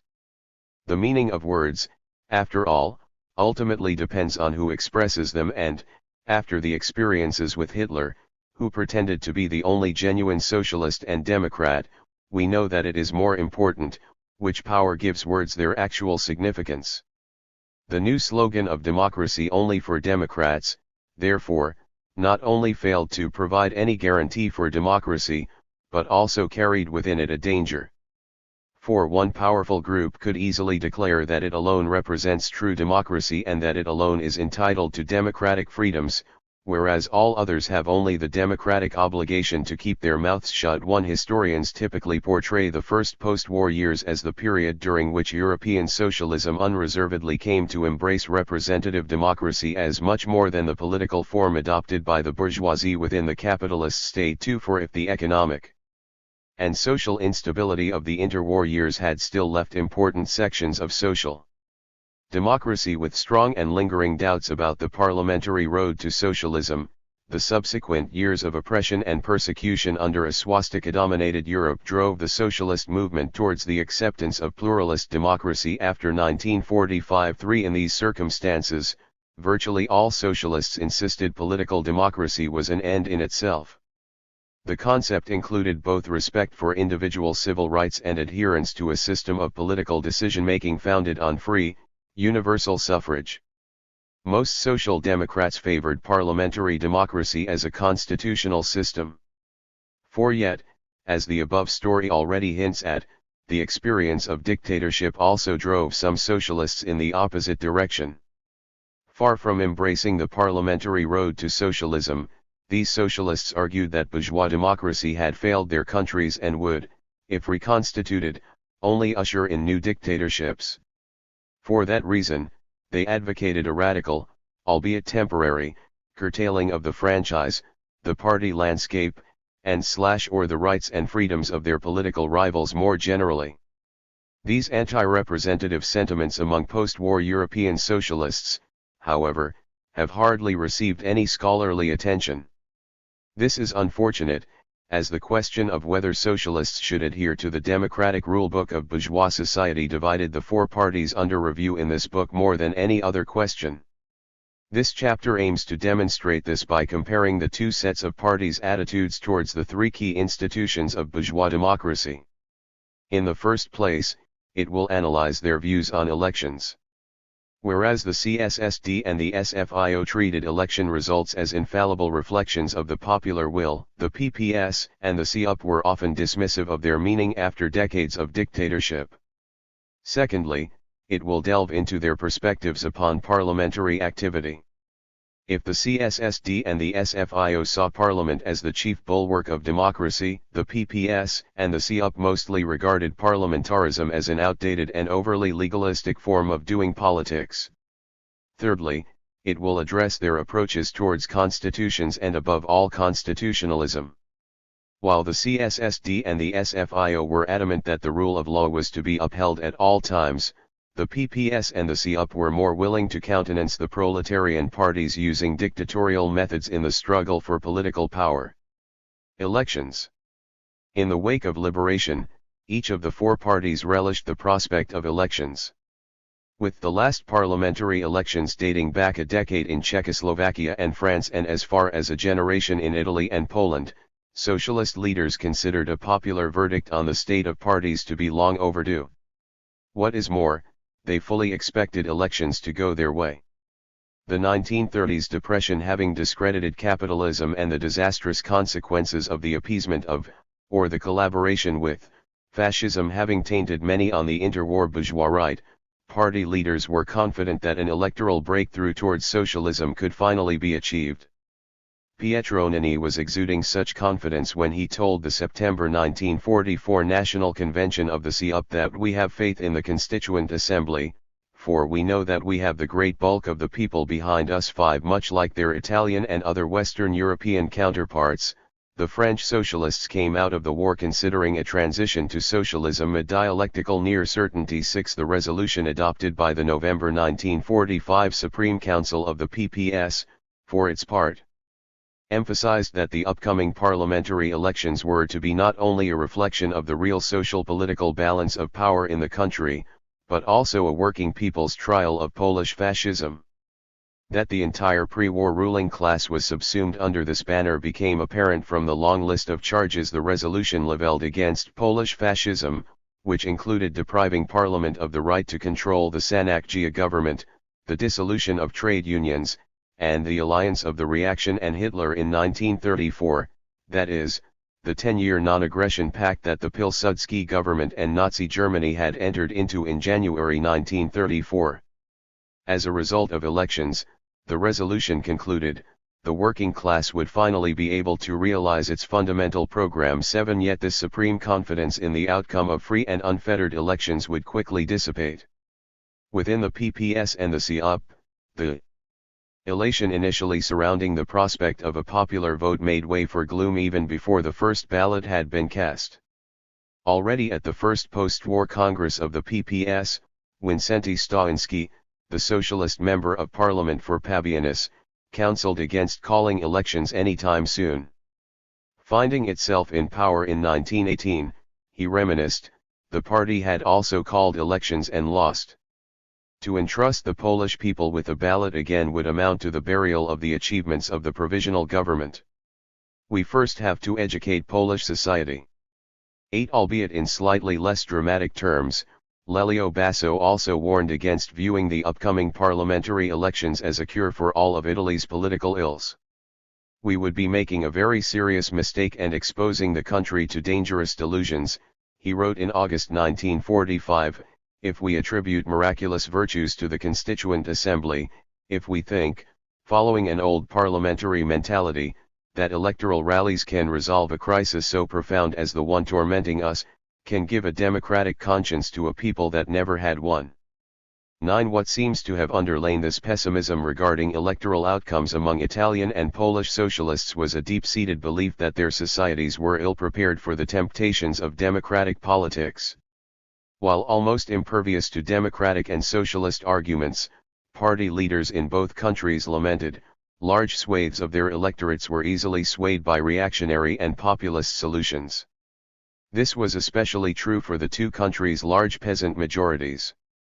All of their rhetoric about the essential community of interest between industrial proletarians and rural laborers notwithstanding, PPS and CUP leaders often despaired of the political acumen of the peasantry. There were repeated allusions to the utter backwardness of peasants, many of whom were lacking basic literacy skills and would believe anything their local priest told them. These were people who, in the words of leading Polish socialists, were only just returning to humanity, having been the property of counts and wealthy landowners for centuries. 10 And whereas the message of socialism had never reached the countryside, soon-to-be-elected CUP parliamentarian Bianca Bianchi told her party's April 1946 Congress, the almost omnipresent Catholic action was leading women towards the DC and all small villages had a church denigrating socialism. 11 In These circumstances, the crucial peasant vote was unlikely to befall to socialism. Although PPS and CUP leaders did not tire of repeating that peasants' objective interests lay with socialism, they had to acknowledge that peasant electoral behavior was frequently determined by factors that were far from objective. Recounting what he had heard at the January 1948 Congress of the CUP, Leon Boutbien informed the SFIO's International Commission that the many illiterates without political education in the largely rural south of Italy would vote for anyone at all. Even the PCI had been able to make considerable inroads 12 in some of the more pious districts by claiming that a vote for the Communists amounted to a vote for Saint Joseph, a reference to Italy's founding father Giuseppe Garibaldi, whose image adorned the emblem of the Popular Front. 13 Basso affirmed that the political understanding of the peasantry did not exceed a very basic level. Illiberately kept in a state of illiteracy and superstition, he argued, rural plebs voted against their own interests because they are unable to consciously exercise their right to vote. To be sure, when faced with such a simple yes or no question as "Do you approve land reform?" one of the three questions that had been put to the Polish people in the referendum of June 1946, peasants would overwhelmingly vote yes. But come the time of the next parliamentary elections, Basso continued, those same peasants would certainly vote for the candidates of the priests, i.e. for the exponents and representatives of the old feudal nobility, opposed to peasant interests and to land reform in particular. January 14 Zerkowski, the PPS chairman of the Parliamentary Commission for Cooperatives, Supply and Trade, likewise cautioned his fellow party leaders that peasant enthusiasm for specific socialist policies would not translate into electoral support for socialism. We know very well, he explained, that the small farmer and peasant do not come to socialism. Contrary to what the Congress of Socialist Peasants was claiming, socialism was not catching on with the peasant.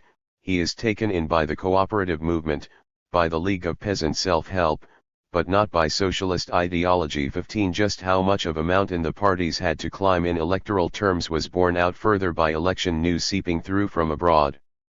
The results of the late 1945 elections in Austria and Hungary, both of which had returned the main Catholic centre-right party with an absolute parliamentary majority, made for particularly terrible reading.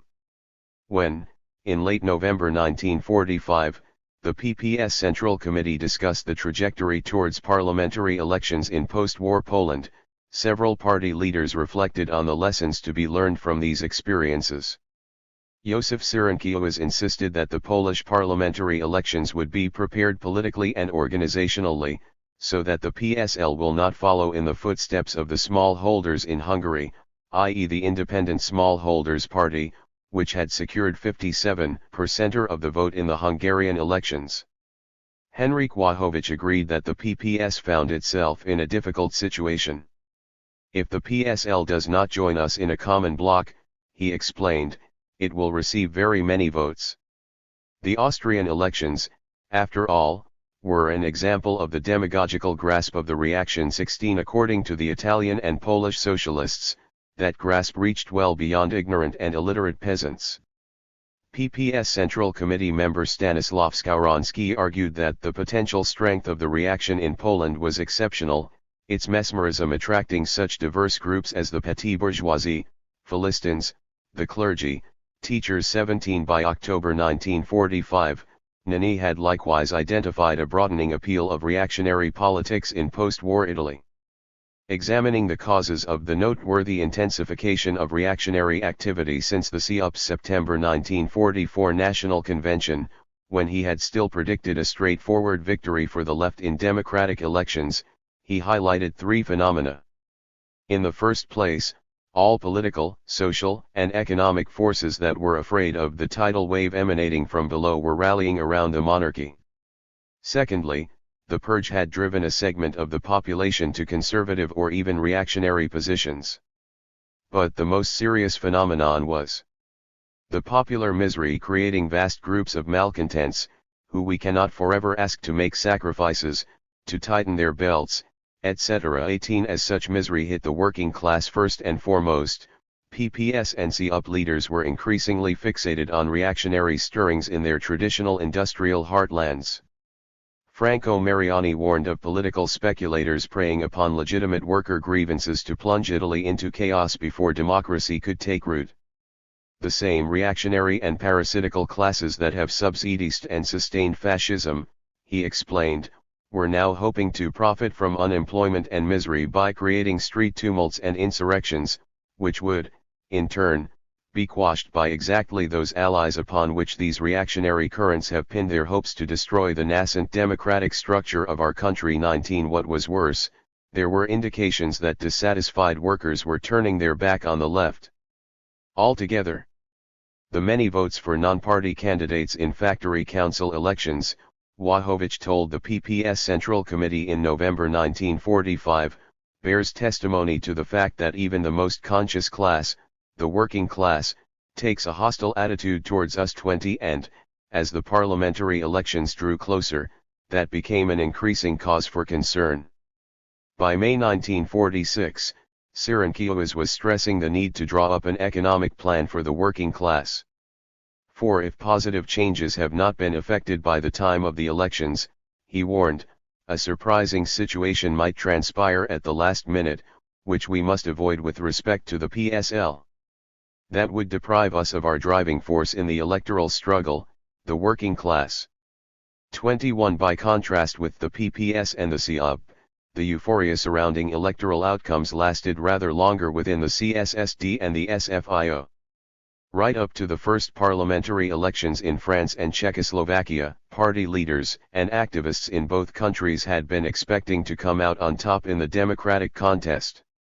The overwhelming participation in the more than 5,000 electoral meetings, reflected the CSSD on its 1946 campaign, seduced many of our functionaries to too optimistic expectations of the election result. 22. Bohumil Lossman, though claiming not to have been among the greatest of optimists himself, also granted that the reports coming in from some provinces and the assumption that we would be able to win 2 non-member votes for every party member had made the party overestimate its strength by 45 to 50 seats, a result that would probably have seen the CSSD become the largest force in Parliament. 23. SFIO leaders likewise approached the elections to the Constituent Assembly with the utmost confidence.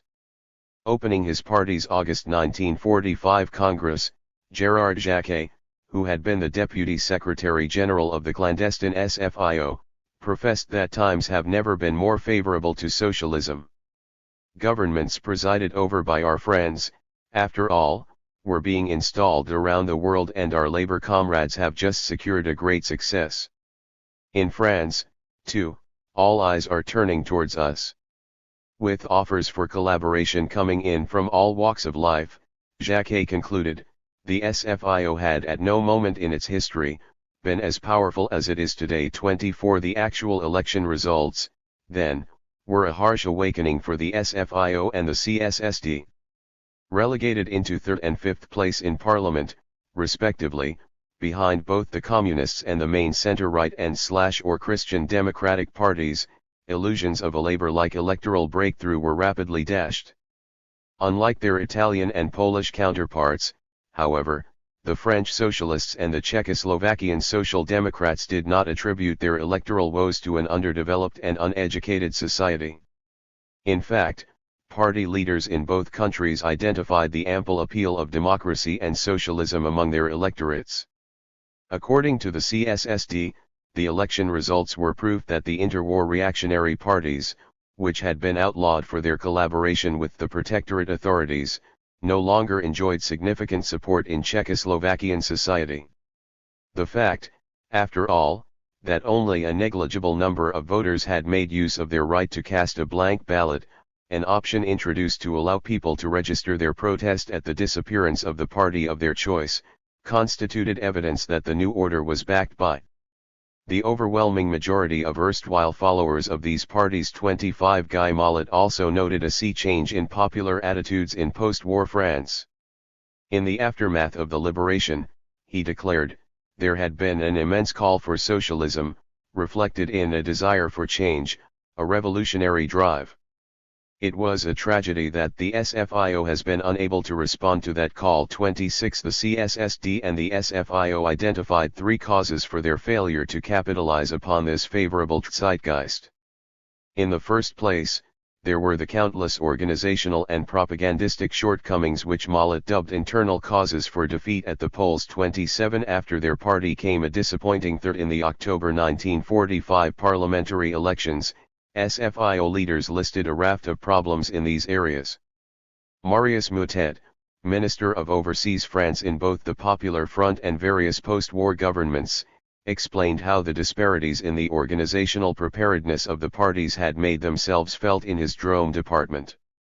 Whereas the Communists had put up a great effort with newspapers and a profound organization, he lamented, "We changed our federal secretary during the election and suffered from a lack of organization." 28 Moutet's and other SFIO leaders' pleas for the creation of socialist factory groups, a better organization of party propaganda, and the political and administrative training of the party cadre notwithstanding, however, progress was slow. By November 1946, after a third consecutive election defeat for the SFIO, Mollett was still calling for the streamlining of the party's message, for more use to be made of written propaganda, and for the reorganization of the party's factory, women's, and youth groups. 29 The CSSD likewise imputed its May 1946 election defeat in large part to organizational failings. The party's Central Organizational Commission identified no fewer than 12 deficiencies in the party organization, including the insufficient development of local and factory party organizations, an unqualified party cadre, and the insufficient agility of national and provincial party leaders. 31 Party arms singled out for particular criticism within both the CSSD and the SFIO was the national party press. Provincial party branches complained bitterly about the ideological ambiguity of their national press organs, 31 about their lack of reflection on the party line and of arguments allowing us to defend our politics, 32 and about their snobbish attitude towards the everyday concerns of the people, 33 But even national party leaderships, themselves in charge of the party press, were frequently scornful of their own newspapers and periodicals. The CSSD's Central Organizational Commission acknowledged that there were major weaknesses in our press. The national daily Provoladu was not answering to the organizational needs of the party, and the provincial CSSD press was not being provided with the unified guidance it deserves. 34 The SFIO leadership similarly found fault with the inadequate cohesion between the socialist press and socialist ministers. 35 While Edouard Depreux lamented that the party's national daily Le Populaire does not make enough of our semi-successes. 36 Both parties needed all the positive exposure they could get, for they struggled to leave a strong mark on their electorates. This was the second main cause to which CSSD and SFIO leaders attributed their electoral setbacks. Squeezed between the communist and bourgeois/Christian democratic poles in the post-war coalition governments, socialist leaders in both countries often lamented that their parties lacked a clearly defined profile other than that of perpetual compromise. After the strong polarization of the war years and the liberation struggle, compromise was hardly what voters were looking for. Zdeněk Fierlinger wrote that the CSSD had entered the parliamentary elections in an unenviable position. "We found ourselves, somewhere in the center between the communists and the other parties," he explained, "whereas developments after every war and every revolution have a tendency to move away from the center." 37 Mollett likewise pointed out that it was normal that, after fascism, the great bulk of voters are attracted towards extremes. "It had been our mistake," he continued, "to suggest that we were not one of these extremes." 38 What is more, their key intermediary position between the communists and the center-right, in personnel as well as policy terms, had the CSSD and the SFIO at a disadvantage during campaign time. The two parties repeatedly stressed how they had fallen prey to their own devotion to national unity and recovery. Czechoslovakian Social Democracy did all in its power to secure national unity and reconcile the political forces.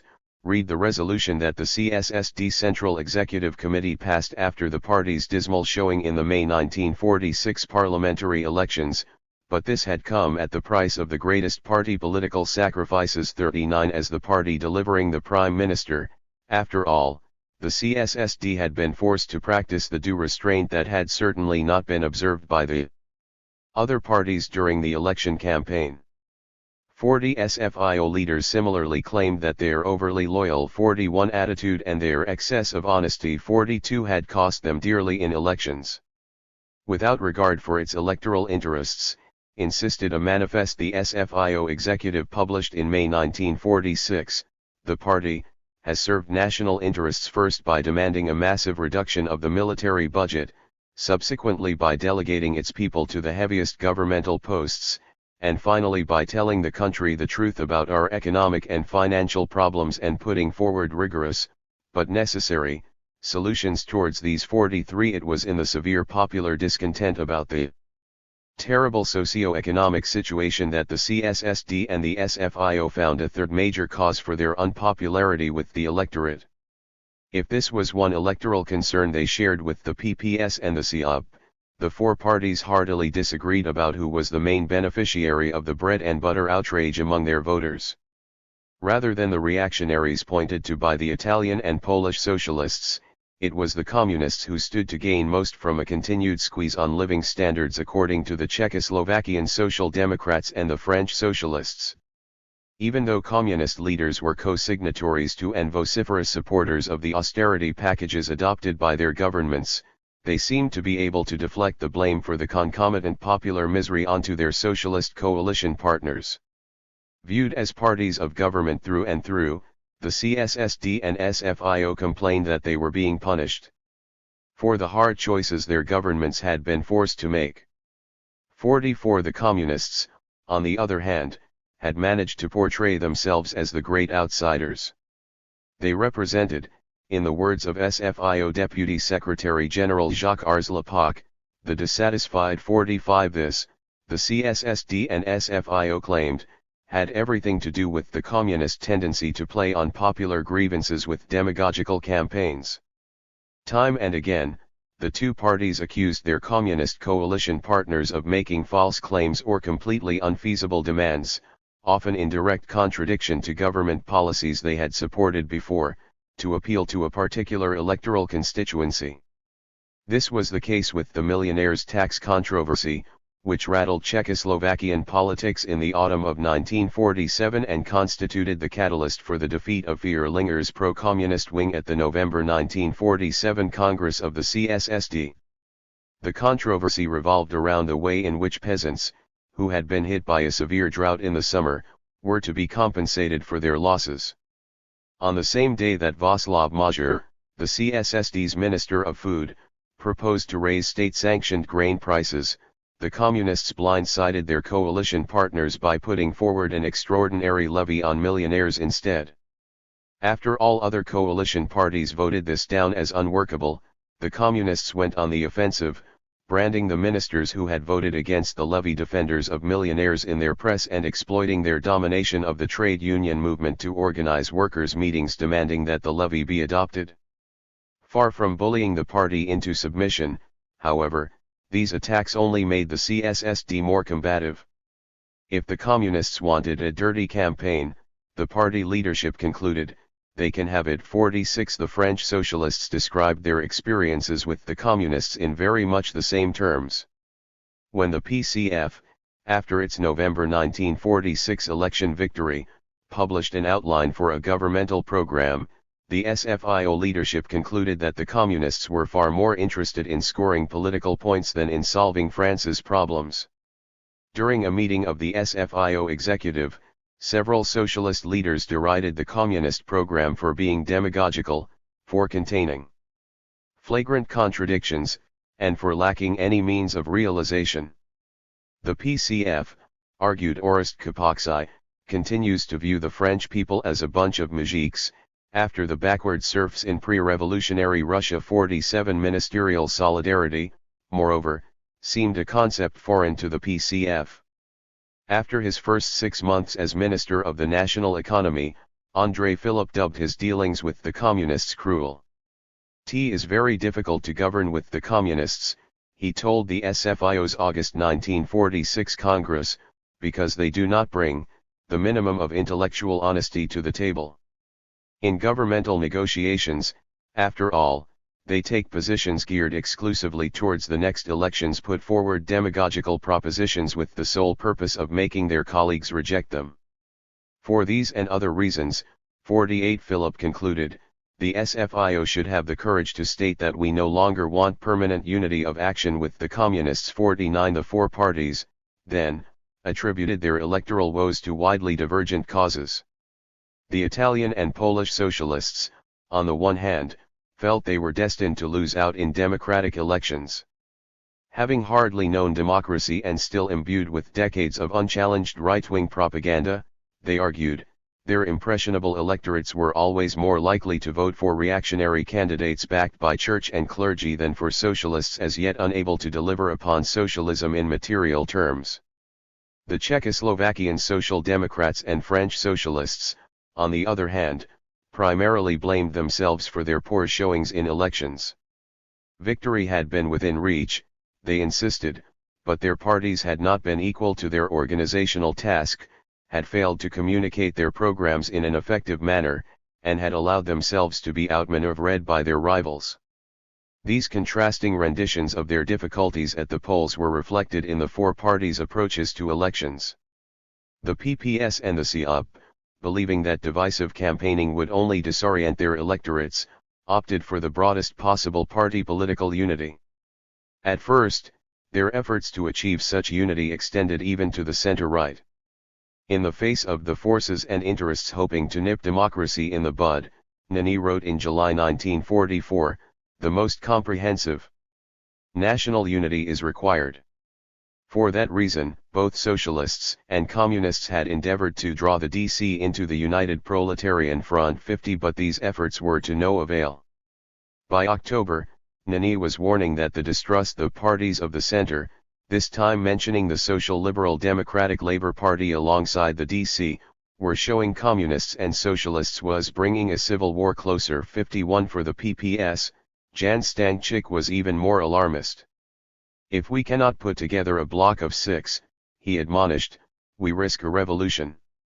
For if only a part of society can muster enthusiasm for us, we will definitely not be able to rely on the police to deal with the bands, the term that Polish socialists and communists used to describe the underground groups fighting the government. Because the Soviet Union cannot allow that there is a revolution to the rear of its army, it will have to crush it, and then our role as government will be finished. 52 In the increasingly polarist post-war landscape, however, these efforts to get centrist and center-right parties to join a communist-socialist electoral bloc would come to nothing. Worse, the first major electoral test in both countries, i.e. the parliamentary elections in Italy and the popular referendum in Poland, revealed the political strength of the right. In these circumstances, the socialist commitment to party unity on the left only grew stronger. Come the time of the second major electoral test, therefore, the PPS and CUP found themselves in a united front and on a common list with the communists. The aim of these electoral blocs was twofold. In the first place, they were to prevent the escalation of social conflicts at a time of great dangers to democracy. In this respect, Julian Hochfeld compared the challenges facing post-war Poland to those of wartime Britain. Despite the party's resolve to press ahead with forming an electoral bloc with or without the PSL, he claimed, the PPS is not, principally in favor of electoral blocs in all circumstances and at all times. Neither, of course, was the British Labour Party. But, in 1940, with the country under attack from Nazi Germany, that party had agreed to postpone the elections and enter government, because everyone realized that, in these circumstances, it was not possible to engage in struggles, to fight elections on separate lists. Poland, insisted Hochfeld, was now fighting a battle equal to, if not harder than, that fought by Britain in 1940. For whereas the whole of British society had been democratic and disciplined during the war, we are a society politically far less mature. Various issues were still in an explosive state and should not be exacerbated. Political unity and social peace, therefore, were indispensable. 53 For all of their mollifying effects on burning issues, though, the ultimate raison d'etre of the electoral blocks the two parties entered into remained winning elections. This was less of an issue for the Polish socialists, who were well aware that the communists would never allow the real election results to see the light of day. For the CUP, on the other hand, the electoral significance of unity was paramount. According to Nini, the Popular Front represented the only hope of an electoral victory, without which we would see a fatal return to the clerical reaction. Orest Lizageri, the foremost socialist trade unionist in post-war Italy, agreed. The division of the popular classes on various lists creates distrust and leads to defeat, he insisted, whereas unity inspires confidence and constitutes a guarantee for victory. 54 The CSSD and the SFIO, conversely, responded to their electoral setbacks by stressing their independence from all other parties and from the communists in particular. 55 The CSSD, declared Lossman in the wake of the party's May 1946 election defeat, had made only one mistake in its pre-electoral tactics, that we did not draw a stronger line of demarcation between ourselves and the communists. 56 The SFIO likewise felt it had to disassociate itself from the communists in the struggle for the popular vote. When the PCF called for a joint communist-socialist campaign in favor of a yes vote at the May 1946 constitutional referendum, Daniel Meyer immediately issued the SFIO's provincial federations with an absolute ban on common propaganda with the communists. Amid widespread applause for the Secretary-General's swift response within the SFIO executive, Charles Dumas, who had just returned from the April 1946 CUP Congress, advocated going still further. On the basis of conversations with various foreign socialists, he concluded that not only should we not campaign together with the communists, but we should make very clear what separates them from us. 57 The next parliamentary election seemed to vindicate that position, with the socialists having, as Depreux noted, gained votes from the communists where we have emphasized the differences between them and us. 58 There was much more than just electoral considerations, however, to the CSSD's and the SFIO's antipathy towards party political unity. The two parties very much believed that democracy was best served by the resumption of normal party competition. To be sure, they agreed that their countries had seen too much political fragmentation during the interwar period and that the number of parties needed to be narrowed down. But if party integration was driven to the extreme seemingly desired by some of their opponents, both CSSD and SFIO leaders warned, democracy would emerge less rather than more stable.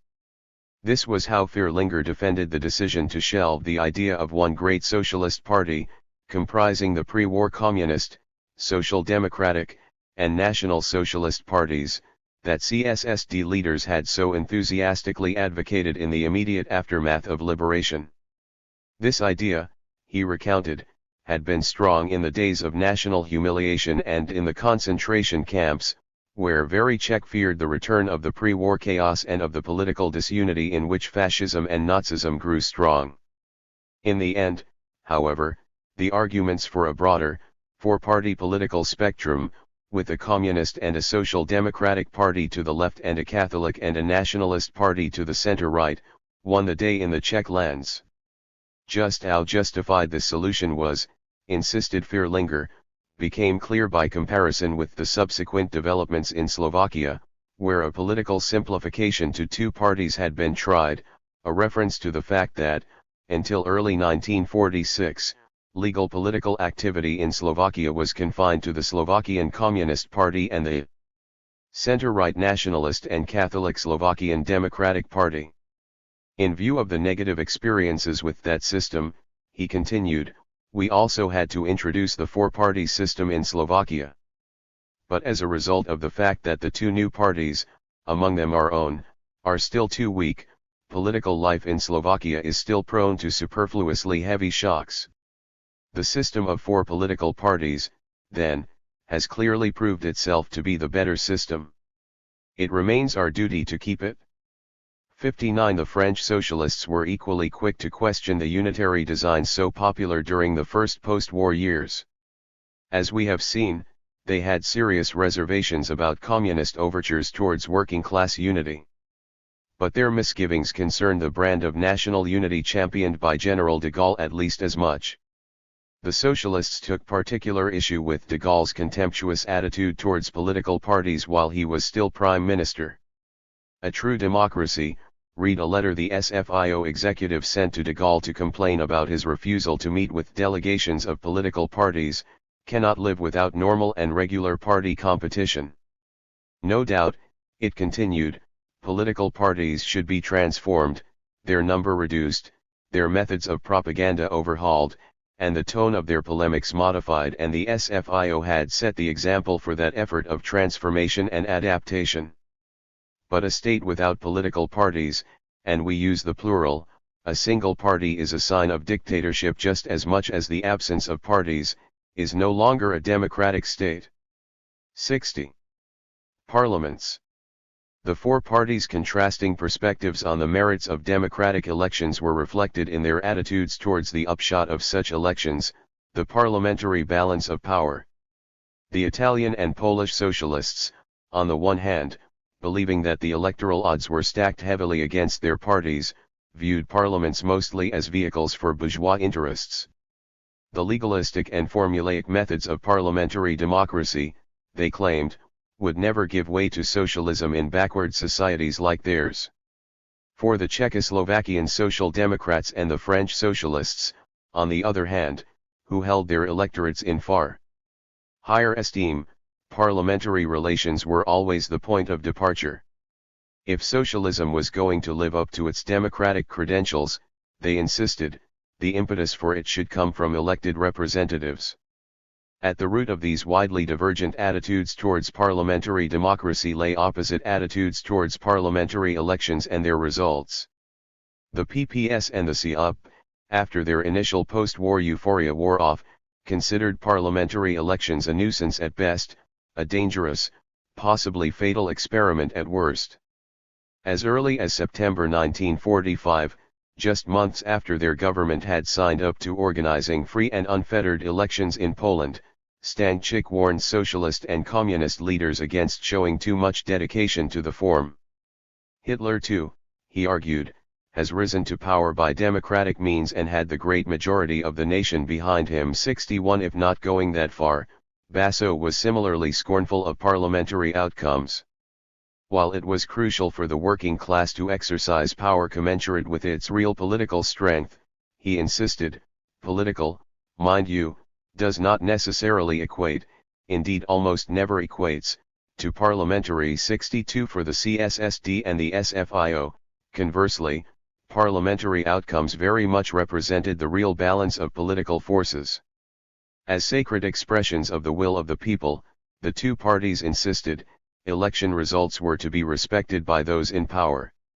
After the CSSD's drubbing in the May 1946 parliamentary elections, Lossman's rhetoric was all about honoring the result. The communists ask us whether Comrade Vierlinger wants to continue as Prime Minister, he told a CSSD provincial conference, we will answer that we do not want 1 decagram more responsibility than the electorate has given us. To be sure, he continued, Vierlinger was a far more suitable candidate for the post than communist leader Clement Gottwald, who would command the confidence of the East but less so of the West, or National Socialist leader Pettersenkel, who would command the confidence of the West but less so of the East. Yet the electorate has decided, and that is how it has to be. 63. The French Socialists were equally adamant that election results should be abided by. When the PCF became the largest party in the November 1946 parliamentary elections, the SFIO leadership concluded that the Communists should take the lead in a new government. Whatever their personal misgivings about the intentions and loyalties of the Communists, therefore, most socialist leaders felt they owed it to the electorate to support PCF leader Maurice Thorez in his bid to secure a parliamentary majority for his candidacy for the prime ministry. François Tanguy summed up the general mood within the SFIO leadership, arguing that the election results show that voters want a government presided over by a communist. As a party abiding by universal suffrage and anxious to respect democracy, consequently, we must vote for a communist prime minister. 64 The four parties' divisions over parliaments and parliamentarism went deeper, however, than their different takes on the election results producing parliamentary outcomes. At stake was the very notion that parliaments, irrespective of their makeup, could bring about socialist change in the first place. For the Italian and Polish socialists, parliaments were inextricably linked to bourgeois society. The two parties took particular exception to the idea, widespread also within the larger European socialist movement, that democracy found its expression in freely elected parliaments. Basso bemoaned tendencies to confound democracy and parliamentarism. 65 In fact, what so many of the CUP's sister parties called democracy constituted nothing more than the acceptance of constitutional legalism, of bourgeois legalism, i.e. the acceptance of a democratic formalism that has nothing in common with the substance of democracy. The truth was, he continued, that society is not founded on laws, that is a fantasy of lawyers. For laws rarely kept up with social developments. Far from having created modern society, after all, the Napoleonic Code had merely given the already victorious bourgeoisie its legal outlet. 66 Just as bourgeois parliamentary democracy had not been achieved by adhering to the laws of feudal society, proletarian popular democracy would never be achieved by adhering to the laws of bourgeois society. For every time that democracy has made a stride ahead in history, it has been forced to turn its back on the law. 67 If Basso made the theoretical case against parliamentary democracy, Wojciech was more concrete. In his view, bourgeois parliamentary democracy only served to perpetuate social inequalities. In the United Kingdom, for example, the worker and the lord, notionally have the same right to vote. In reality, the lord is in power, in other words, he who has money is in power. Of course, in a parliamentary democracy, the working class can organize itself, elect its leaders in parliament, but modern history knows no examples of the working class succeeding in forming a government.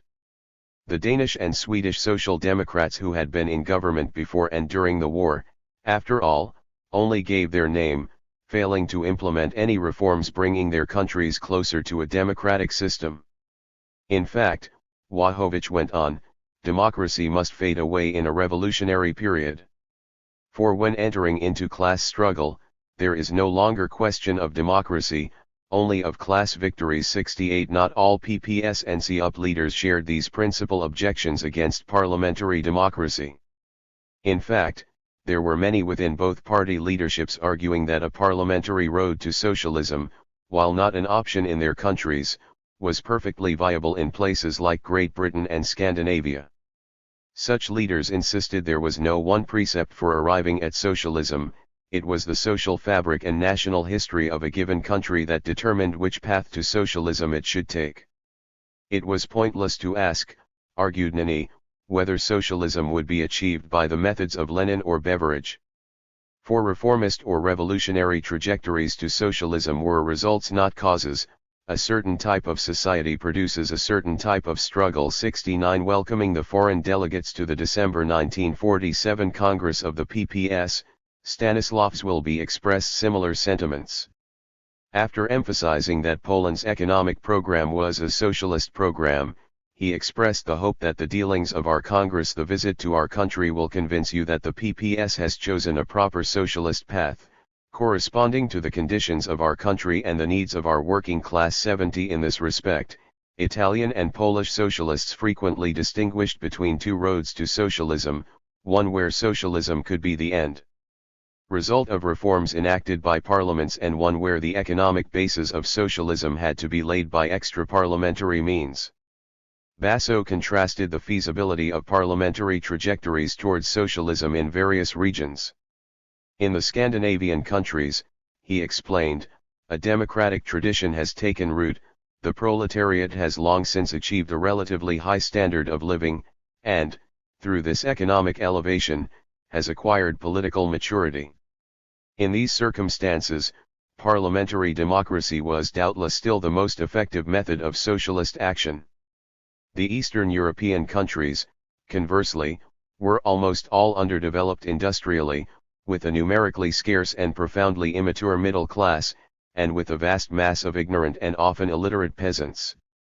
Sticking purely and simply to parliamentary methods in such circumstances would mean keeping the old plutocratic classes in power indefinitely, would mean postponing for centuries not only the realization of socialism but even the mere elevation of the material and moral living conditions of the proletariat. 71 Drawing on his experiences in the London wartime emigration, PPS Under-Secretary for Shipping and International Trade Ludwig Grofeld similarly identified two distinct roads to socialism.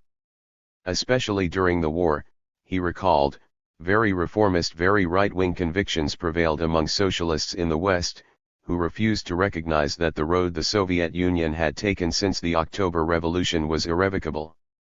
Yet the PPS had to realize that the Western road to socialism, although it is completely different, arises under different circumstances, is equally irrevocable. There were thus two different systems and two different methods of socialism, which have grown out of different economic conditions. For all of its hidden games, therefore, we must declare, that the British Labour Party is a socialist party, which seeks to achieve socialism by its methods. 72 What increasingly angered both the PPS and the CUP, however, was that the respect they showed for the Western parliamentary road to socialism was far from mutual.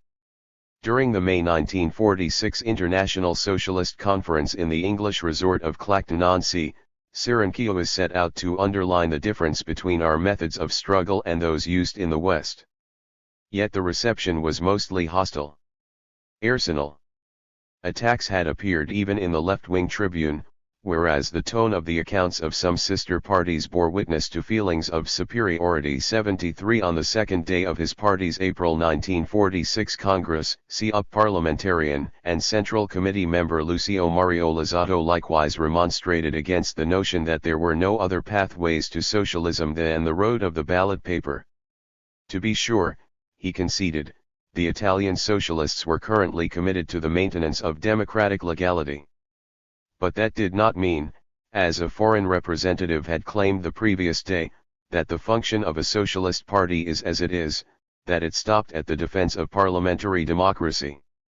For the fundamentals of democracy were not merely formal or negative, only renunciatory in the sense that we affirm that we would in no situation deviate from the democratic path. No. You know that it is not like that, because all of you who want democracy know that tomorrow, where that is necessary, we would resort to any means the reaction forces upon us to defend socialism and the rights of workers. 74 For the CSSD and the SFIO, on the other hand, there was an indissoluble link between socialism and parliamentary democracy. Right from the outset, then, the two parties directed their efforts towards a rapid return to parliamentary normality. They were strong supporters of the provisional parliaments, set up in both countries pending the first parliamentary elections, as counterweights to all-powerful provisional governments. According to Vincent Auriol, the French Consultative Assembly provided a solution for socialist grievances about the rightward thrust of the first de Gaulle government. Warning that withdrawing support from the government in an anti-constitutional regime would not make de Gaulle go, he called on socialist delegates to the Consultative Assembly to instead be assiduous and use their budget-setting powers to weigh upon the government in questions like subsidies for faith schools. 75 Fierlinger too argued that the creation of the Czechoslovakian Provisional National Assembly had been a step in the right direction. For even if its unelected status meant it did not yet give full expression to the real principle of parliamentary democracy, it had given the people a wider representation while maintaining the peace necessary for the further successful reconstruction of the state. 76 As the provisional chambers made way for properly elected parliaments, the CSSD's and the SFIO's commitment to parliamentarism only grew stronger. The two parties were adamant that, as far as they were concerned, Parliament was now both the foremost arena for and the ultimate arbitrator of national decision-making. They placed great emphasis, therefore, on their parliamentary factions being able to operate free from outside constraints. This was the main reason the French socialists put forward a proposal to quit the delegation of the left, bringing together the PCF, the SFIO, the Radicals, the Human Rights League, and the CGT to bolster the left's position within the first de Gaulle government, almost immediately after the November 1945 legislative elections. At the first post-election meeting of the delegation, where a CGT proposal to give the delegation a permanent character won the approval from all but the socialists, Meyer made it quite clear that there was now a higher authority for the SFIO to answer to. As the sovereignty of the assembly has to come to full bloom, he declared, we must not give the public the impression that it is outside of Parliament that decisions are being taken. The socialists, then, would not be bound upon the parliamentary level. For it was incumbent upon the elected Constituent Assembly and the government formed by the national representation, read the letter with which the SFIO broke definitively with the delegation, to take responsibility for the conduct of public affairs. 77 The CSSD similarly berated other parties for disregarding their parliamentary duties. Just like those of its provisional predecessor, lamented the CSSD's 1946 annual report, the proceedings of the elected Constituent Assembly were initially dictated by the needs of the government. A whole range of parliamentary committees was content to rubber stamp governmental bills, while deputies failed to fulfill one of their most important tasks, that of controlling the state economy and public administration. For that reason, the CSSD decided to take the initiative and struggle for the improvement of parliamentary praxis. A first opportunity to do that presented itself when the newly formed Gottwald government reserved the right to draft a new constitution for itself. In the parliamentary debate on the governmental program, Oldrich John, the vice-chairman of the CSSD's parliamentary group, immediately protested that we cannot agree that the new constitution will be drafted by the government, i.e. for the government by the Ministry of the Interior. The entire business of drawing up a new constitution should instead take place on the parliamentary floor. At first, the CSSD's vigor seemed to falter upon parliamentary inertia once more, as the Social Democrats found themselves isolated and outvoted within the Parliamentary Subcommittee on Constitutional Affairs. But when the CSSD threatened to bring matters to a head and put forward a motion withdrawing support from the constitutional paragraph of the governmental program, the other parties caved. Before long, the government yielded as well, agreeing that drawing up a new constitution was a matter for Parliament. It was the CSSD's perseverance on this particular question, insisted the party's 1946 annual report, that formed the catalyst for the subsequent breakthrough in parliamentary assertiveness.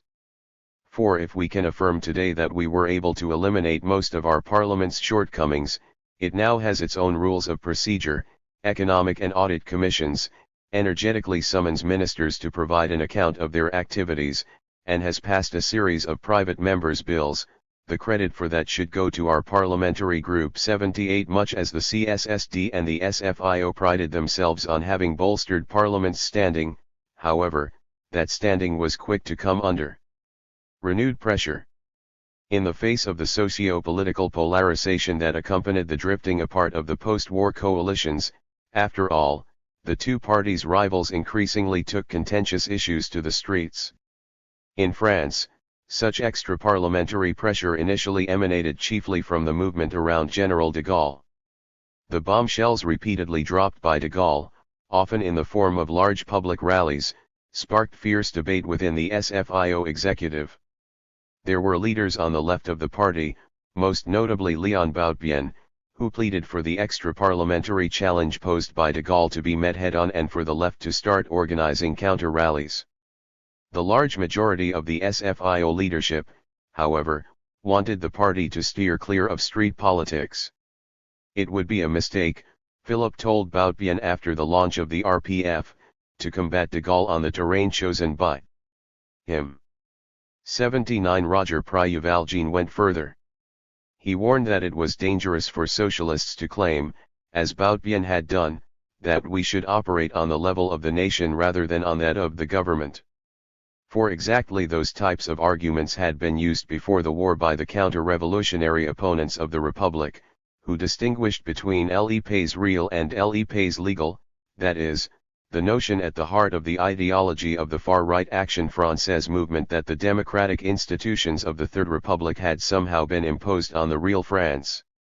It was on the parliamentary level, Priyuvalgene concluded, that the SFIO should fight its battles. 80 The socialist commitment to parliamentarism was reaffirmed in the face of that other extra-parliamentary challenge confronting France in 1947, that of the increasingly communist-led strike movement. As the strikes lost their wildcat character and began looking more and more like a concerted attempt to destabilize the government, the socialist attitude towards strikers changed too. When Auriol called for discipline in May 1947, he was no longer referring to discipline as a productivist mantra. Discipline, he declared, is above all respect for the law, having been voted in by an assembly elected by universal suffrage, is the expression of popular sovereignty. Make no mistake, he continued, the day that this or that professional or social group purports to defend its interests, however justified these may be, by resorting to agitations or violence, they not only neglect the national interest but they threaten to plunge the country in disorder and anarchy. By taking the law into their own hands, after all, these groups were undercutting the authority of the democratic institutions the SFIO leadership so cherished. In our democratic regime, Auriol concluded, it is for the representatives of the nation to give voice to such claims, and it is government and parliament who, having heard all parties, having been presented with all arguments, are entitled to decide which measures should be taken in the national interest, and only in the national interest. 81 The CSSD's dedication to due parliamentary process was no less strong. This became very clear in the conflict between Communist Minister of Agriculture Julius Duris and the Czechoslovakian National Assembly in early 1947. At stake were Duris's attempts to bypass parliament in the enactment of 6 controversial bills drawn up by his ministry. Even before the bills could be discussed in government or parliament, the Ministry of Agriculture had extracts of them distributed among peasants. After that, the Communist Party machine went into overdrive. First, mass meetings were organized across the Czechoslovakian countryside, where peasants, who, according to the Social Democrats, barely knew what was in the bills, pre-approved the proposals. This, in turn, was followed by a full-blown campaign for Parliament to pass the bills without amendments. To such manipulations of Parliament, insisted the CSSD's 1947 annual report, we could obviously not acquiesce.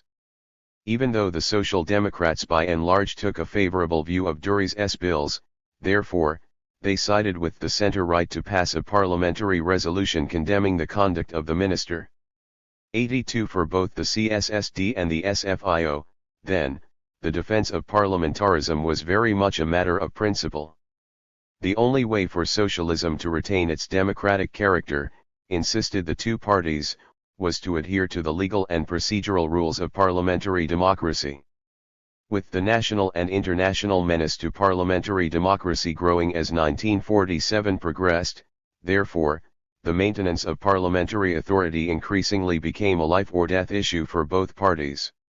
In a world heading towards conflict and mutual division once more, Vierlinger told the November 1947 Congress of the CSSD, Autheal democracy, aspiring to achieve socialism by democratic means, always had to look for the right remedy. 83 That remedy consisted of finding socialist solutions, economically and politically viable, while being a driving force behind the legislative activities of Parliament, the significance of which we have always pointed out and emphasized. At the height of the communist and Gaullist challenges to parliamentary democracy in France, Paul Ramadier likewise banged the drum for Parliament. For all the justified criticisms that could be leveled at the government, he implored on the December 1947 National Council of the SFIO, this was not a time for parliamentary deadlock. T the present moment, he declared, we must show that the parliamentary regime is capable of governing France. 84. Constitutions. The first task for the freshly elected parliaments in each of the 4 countries was to draw up a new constitution. All 4 parties were strong supporters of the constitutional projects that reached their conclusions in 1946, 1947, and 1948, respectively. That did not mean, however, that they took similar attitudes towards constitutions and constitutionalism. For the Italian and Polish socialists, on the one hand, the adoption of a democratic constitution was a step in the right direction but by no means the endpoint in the political struggle for socialism. If required, they insisted, the legal boundaries of constitutionalism could and should be overstepped in that continuing struggle. For the Czechoslovakian Social Democrats and the French Socialists, on the other, the rights and freedoms enshrined in their constitutions were sacrosanct. To violate these constitutional principles, they argued, would open the door for tyranny rather than for socialism. Much of this went back to the debate that had divided the socialist movement ever since the late 19th century, whether socialism could be achieved by piecemeal reforms within the context of bourgeois democracy or whether it could only be the result of a proletarian revolution outside of existing legality. The CSSD boasted that it had been one of the first European parties to resolve this debate. Already at its 1887 Congress in Brno, explained Lossmann, the party had settled this issue in favor of those pleading for a democratic road to socialism. This line was confirmed at the subsequent Heinfeld Congress of the Austrian Social Democratic Party, which committed social democracy across the Austro-Hungarian Empire to electoral and parliamentary politics. And the result, concluded Lossmann, was that, only shortly after that, social democracy achieved a tremendous success, that, within 10 years, we made the famous breakthrough of introducing the so-called Fifth Curia, through which we immediately got 5 Czech Social Democrats elected to the Viennese Imperial Council. 85 Within French socialism, the polemics between revolutionaries and reformists were rather more protracted. The compromise upon which the SFIO had been founded in 1905, between the Gestists rejecting any form of cooperation with bourgeois society and the Jurisists embracing republicanism and reform as the road to socialism, remained fragile and kept the party out of government for most of the interwar period. Yet the experiences of the 1930s and early 1940s, the February 1934 crisis, the Popular Front government, and the Vichy regime, shifted the balance in favor of working within the framework of bourgeois democracy. Even if official party rhetoric remained revolutionary, the post-war SFIO was firmly committed to upholding the democratic institutions of bourgeois France. Defending his new draft of the party's Declaration of Principles before the August 1945 Congress of the SFIO, Leon Blum stressed just how crucial political democracy was to socialism. All of us know now, he insisted, that there is an indissoluble link between socialism and democracy, that, without socialism, democracy is imperfect, but, without democracy, socialism is powerless. That, he declared, was a truth written in blood. It is a measure of how far the French and the Italian socialists had already drifted apart by this early stage that Nani returned bewildered from the same SFIO Congress. If something as fundamental as changing the party's Declaration of Principles had been proposed in the times of Renaudel or Jors, he told the CUP leadership, it would debated for 5 days and 5 months and every word would subjected to the most thorough scrutiny. This time, however, it appeared as if nobody cared, which had very much impressed Nani as a sign of the party detaching itself from socialist doctrine and turning its back on the interests of the working class. 86 For the Italian socialists, after all, reaching out to bourgeois society amounted to a vote of no confidence in the revolutionary tendencies within the working class. This is how Basso denounced both those socialists viewing Italian politics only in terms of party competition and the heirs and followers of old reformism. What united them, he insisted, was their distrust of the working class and their lack of belief in the revolutionary possibility inherent in class politics. 87 The post-war PPS was equally dismissive of attempts to reform bourgeois society from within. Far from this criticism of reformism having been imposed by the communists, argued Hochfeld, it was part of good traditions of Polish socialism.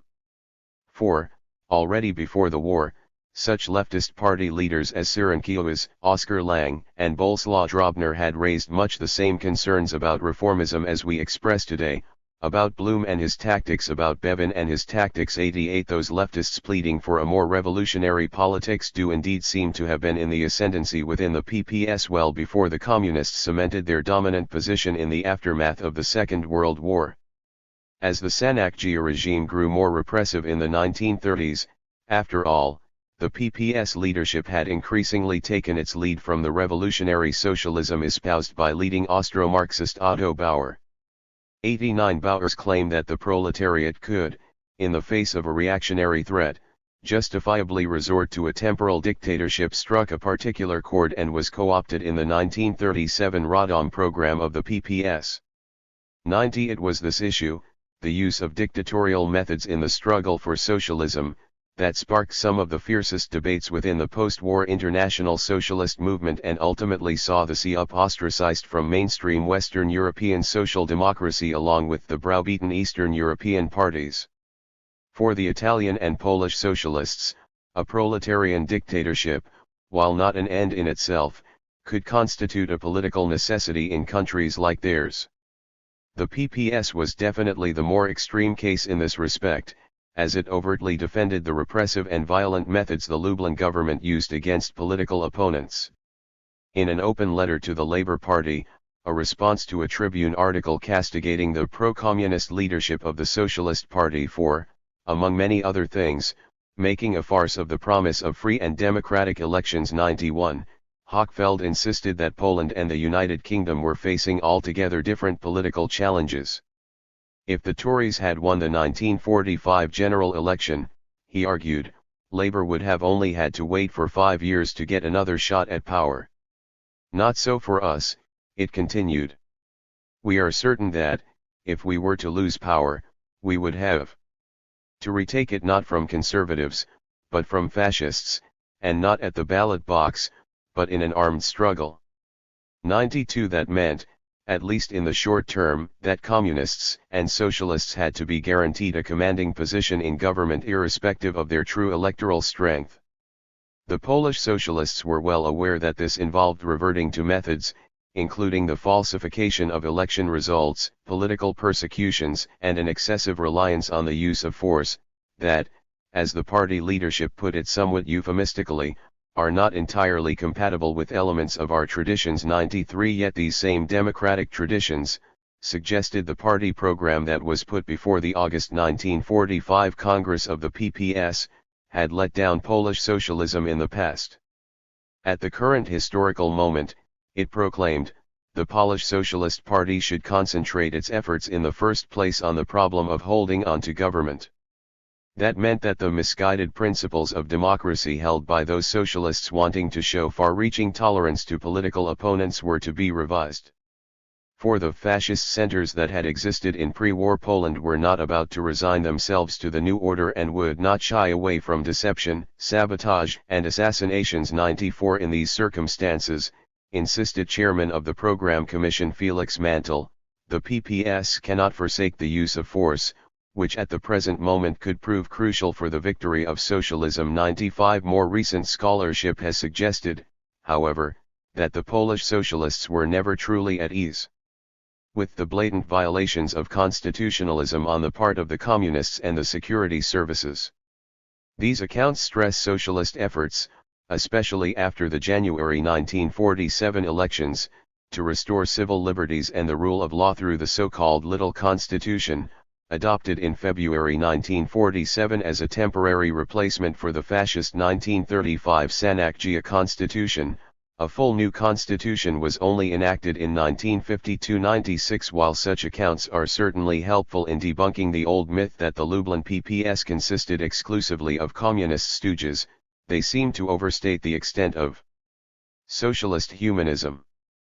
Hochfeld, for one, was at great pains to draw a clear distinction between his Marxist humanism and the revisionist humanism he attributed to Blum, insisting that the jump from the state of necessity to the state of freedom was by no means simple. 97 And for all of their demands that the PPS should exert more influence over the running of the security services, Socialist leaders strongly supported the principle of reverting to violence against the reactionary opponents of popular democracy. 98 Perhaps Edward Ossip Komorowski summed up the PPS attitude towards constitutionalism best when he argued that integral democracy is not yet possible in Poland. We have some 20 years of Sanacgia rule, of captivity, of massive clerical involvement in a reactionary regime behind us, he declared. That is not a balance of power conducive to integral democracy. The new government, therefore, needed some time to level the playing field. If it had offended the democratic conscience and socialist morality in doing so, concluded Ossipka, that is transitory. 5 years should suffice to level the chances of the reactionary and democratic camps, so that we will not have to offend the democratic conscience by the time of the next election. 99 The post-war CUP leadership, conversely, was always extremely careful to operate within the margins of constitutionalism. In fact, it often used very legalistic and constitutionalist arguments to defend the governmental coalition with bourgeois parties.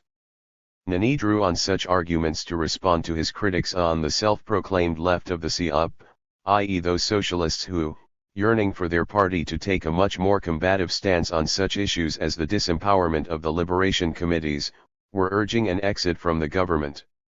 If we allow ourselves to be removed from power today, Nani told the CUP's Central Committee in October 1945, the perspective of a constituent assembly as a legalistic solution will disappear. A new right-wing government, after all, would surely repudiate the commitments entered into by the coalition government.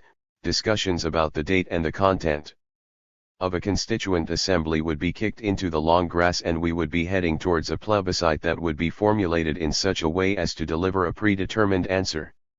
103 months later, Nani painted an even more alarmist picture of what would have happened had he heeded the advice of his leftist critics. If we had abandoned government, he insisted, the country would find itself in a truly dramatic situation.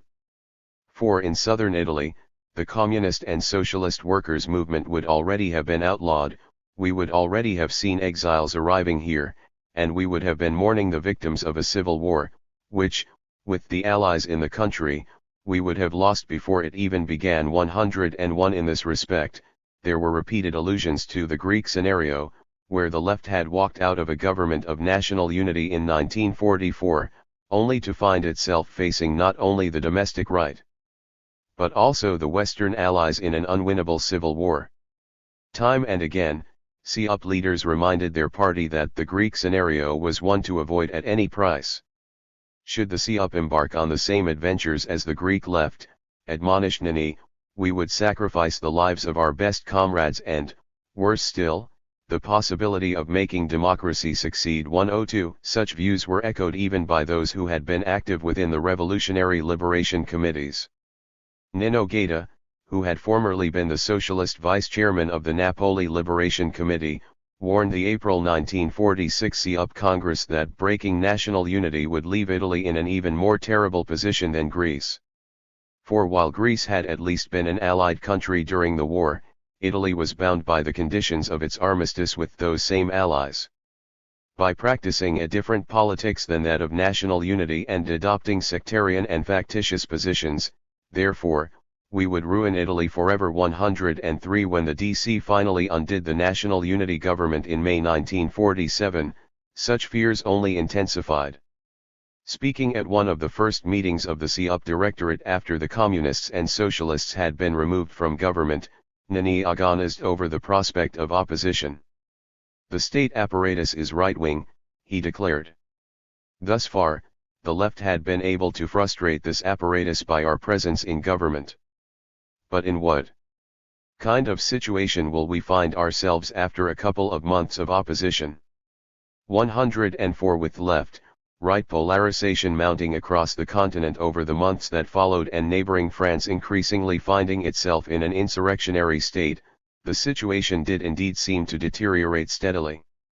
By November, Luigi Cacciatore was expressing fears of worker agitations getting out of hand in Italy too. There is a danger, he argued, of sliding to a situation of the French type, thereafter to a situation of the Greek type. In these circumstances, it was incumbent upon the socialists to rebuild the foundations, which are currently diluted, for a democratic development of political life in Italy. 105 Yet the CUP's commitment to constitutionalism always seemed to be motivated more by expediency than by principle. In view of their country's geopolitical position within the Western Bloc, reasoned Italian socialists, adhering to the rulebook of bourgeois democracy, offered far better hopes of survival than engaging in violent struggle with the bourgeoisie. That did not mean, however, that they were opposed to communist and socialist parties using force if and when they were in a more favorable position to do so. As other Western European socialists and social democrats began asking more and more questions of the methods used in the popular democracies in Eastern Europe, then, CUP leaders stubbornly kept praising the great efforts at renewal to which, after Russia, the countries of Eastern Europe have been subjected, culminating in the congratulatory telegram it sent Vierlinger in the wake of the Prague coup. 106 For unlike its Western European and, as we will see, Czechoslovakian counterparts, the post-war CUP refused to draw an absolute distinction between democratic and dictatorial trajectories to socialism. Whether a country arrived at socialism by democratic and peaceful means or by dictatorship and violence, Basso explained, depended on how far into the revolutionary process the proletariat took power. If it did so at the very start of a revolution, as in the Russian Revolution, there was bound to be a transitory period of repression and violence. But if the proletariat only rose to power towards the end of a revolutionary cycle, with the disintegrating old regime practically handing over power, democratic rules could be observed. It followed that the differences between democracy and dictatorship are formal rather than substantial. They were different methods of struggle, to be sure, but the application of one over another does not depend on the free choice of individuals. Instead, it was the historical situation in which a revolution develops, that is, the balance of power between the classes at the moment of a takeover, that determines which method of struggle the proletariat should adopt. 107 The CSSD and the SFIO, on the other hand, were adamant that there was a clear-cut choice between democracy and dictatorship and that true socialists should always opt for the former. Right from the outset, the two parties made it quite clear that, as far as they were concerned, there was only one road to socialism. Speaking at his party's first post-war Congress, CSSD Secretary-General Blazej Vilim vowed that Czechoslovakian social democracy is and remains the party, which will always pursue a democratic road to realize its ideals and construct a socialist state. The 7-year struggle against Nazi terror, he argued, has convinced us of the meaning of political freedom and the value of personal freedom. 108 Vilim's French counterpart, Daniel Meyer, addressed the SFIO's first post-war Congress in remarkably similar terms. We should be a veritable social democracy, he declared, i.e. those who create socialism without losing for a moment the sense of freedom and democracy, bringing together at the same time ardent revolutionaries, partisans of profound social and economic transformations, and passionate republicans, enamored by the liberty, of which we only know the price once we have lost it. 109 It was not only their wartime experiences of violent repression and dictatorship, however, that accounted for the CSSD's and the SFIO's commitment towards a democratic road to socialism. In defense of their constitutional approach, they pointed at least as much to the degenerations of the dictatorial road to socialism embarked on by the interwar Soviet Union. The French socialists were the more outspoken critics of Bolshevism. 110 According to Meyer, the Soviet experience proved that structural socio-economic reforms, seen as the starting point for democratic renewal by the Italian and Polish socialists, did not by themselves suffice to liberate humanity from oppression. To be sure, such reforms as nationalizations or the empowerment of factory councils gave freedom its full significance, its full meaning. But we know now that economic transformations are not the essential condition and, in any case, do not exactly lead to freedom, because there is no freedom in Soviet Russia. 111 Dumas denounced the Soviet road to socialism in still stronger terms. We want to create socialism in freedom, he argued, and we cannot say that Soviet Russia is the traditional country of socialism. For the dictatorship that was installed there more than 20 years ago is not the necessary and temporary dictatorship described by Karl Marx, but the dictatorship of a new aristocracy. 112 The Czechoslovakian Social Democrats, possibly in view of the huge popularity that the Soviet Union had garnered in Czechoslovakia by first rejecting the Munich Diktat and subsequently liberating the country from Nazi rule, practiced more restraint in their criticisms of the Soviet model. They did very much insist, however, that this model was not applicable in post-war Czechoslovakia. Even those on the pro-communist left of the CSSD agreed that the Czechoslovakian road to socialism had to be a democratic one. Speaking to workers in Plzeň, Fierlinger explained that we want to secure our revolution not by a bloody civil war, but by the democratically expressed will of the entire nation. In doing so, he argued, we will avoid superfluous bloodshed, domestic conflicts, and unnecessary economic losses. 113 Evžen Urban similarly stressed how, in post-war Czechoslovakia, a new social order was being built with retention of the traditional forms of political democracy. In this respect, he declared, the Czechoslovakian Revolution had much more in common with the medieval Hussite Revolution than with the Russian Revolution of 1917. The methods used during the October Revolution, after all, were specifically Russian and could not be exported to a state of developed industrial capitalism and parliamentary democracy like interwar Czechoslovakia. 114. The notion of nationally specific trajectories to socialism was of course very much part of Soviet discourse during the first post-war years, and was actively propagated by communist parties eager to showcase their democratic credentials. Yet the Czechoslovakian Social Democrats and the French Socialists were quick to question the sincerity of the Communists' apparent new commitment to the rule of law. Already at the August 1945 SFIO Congress, Philip pointed out that Communists and Socialists had an altogether different approach to practicing politics.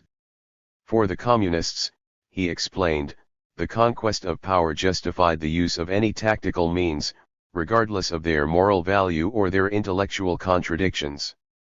The Socialists, on the other hand, placed themselves within a democratic regime, knowing full well that the proper functioning of that regime presupposes a number of moral rules, a number of just rules that are accepted by all Democrats. 115 Speaking in name of the SFIO's Northern Federation at the party's August 1946 Congress, Eugene Thomas, the Socialist Minister for the Postal Service in 16 different post-war governments, was more blunt. Even though Communists and Socialists both used such slogans as democracy and freedom, he declared, we do not have the same definitions of those concepts. For we all know that the Communist Party is essentially an anti-democratic party.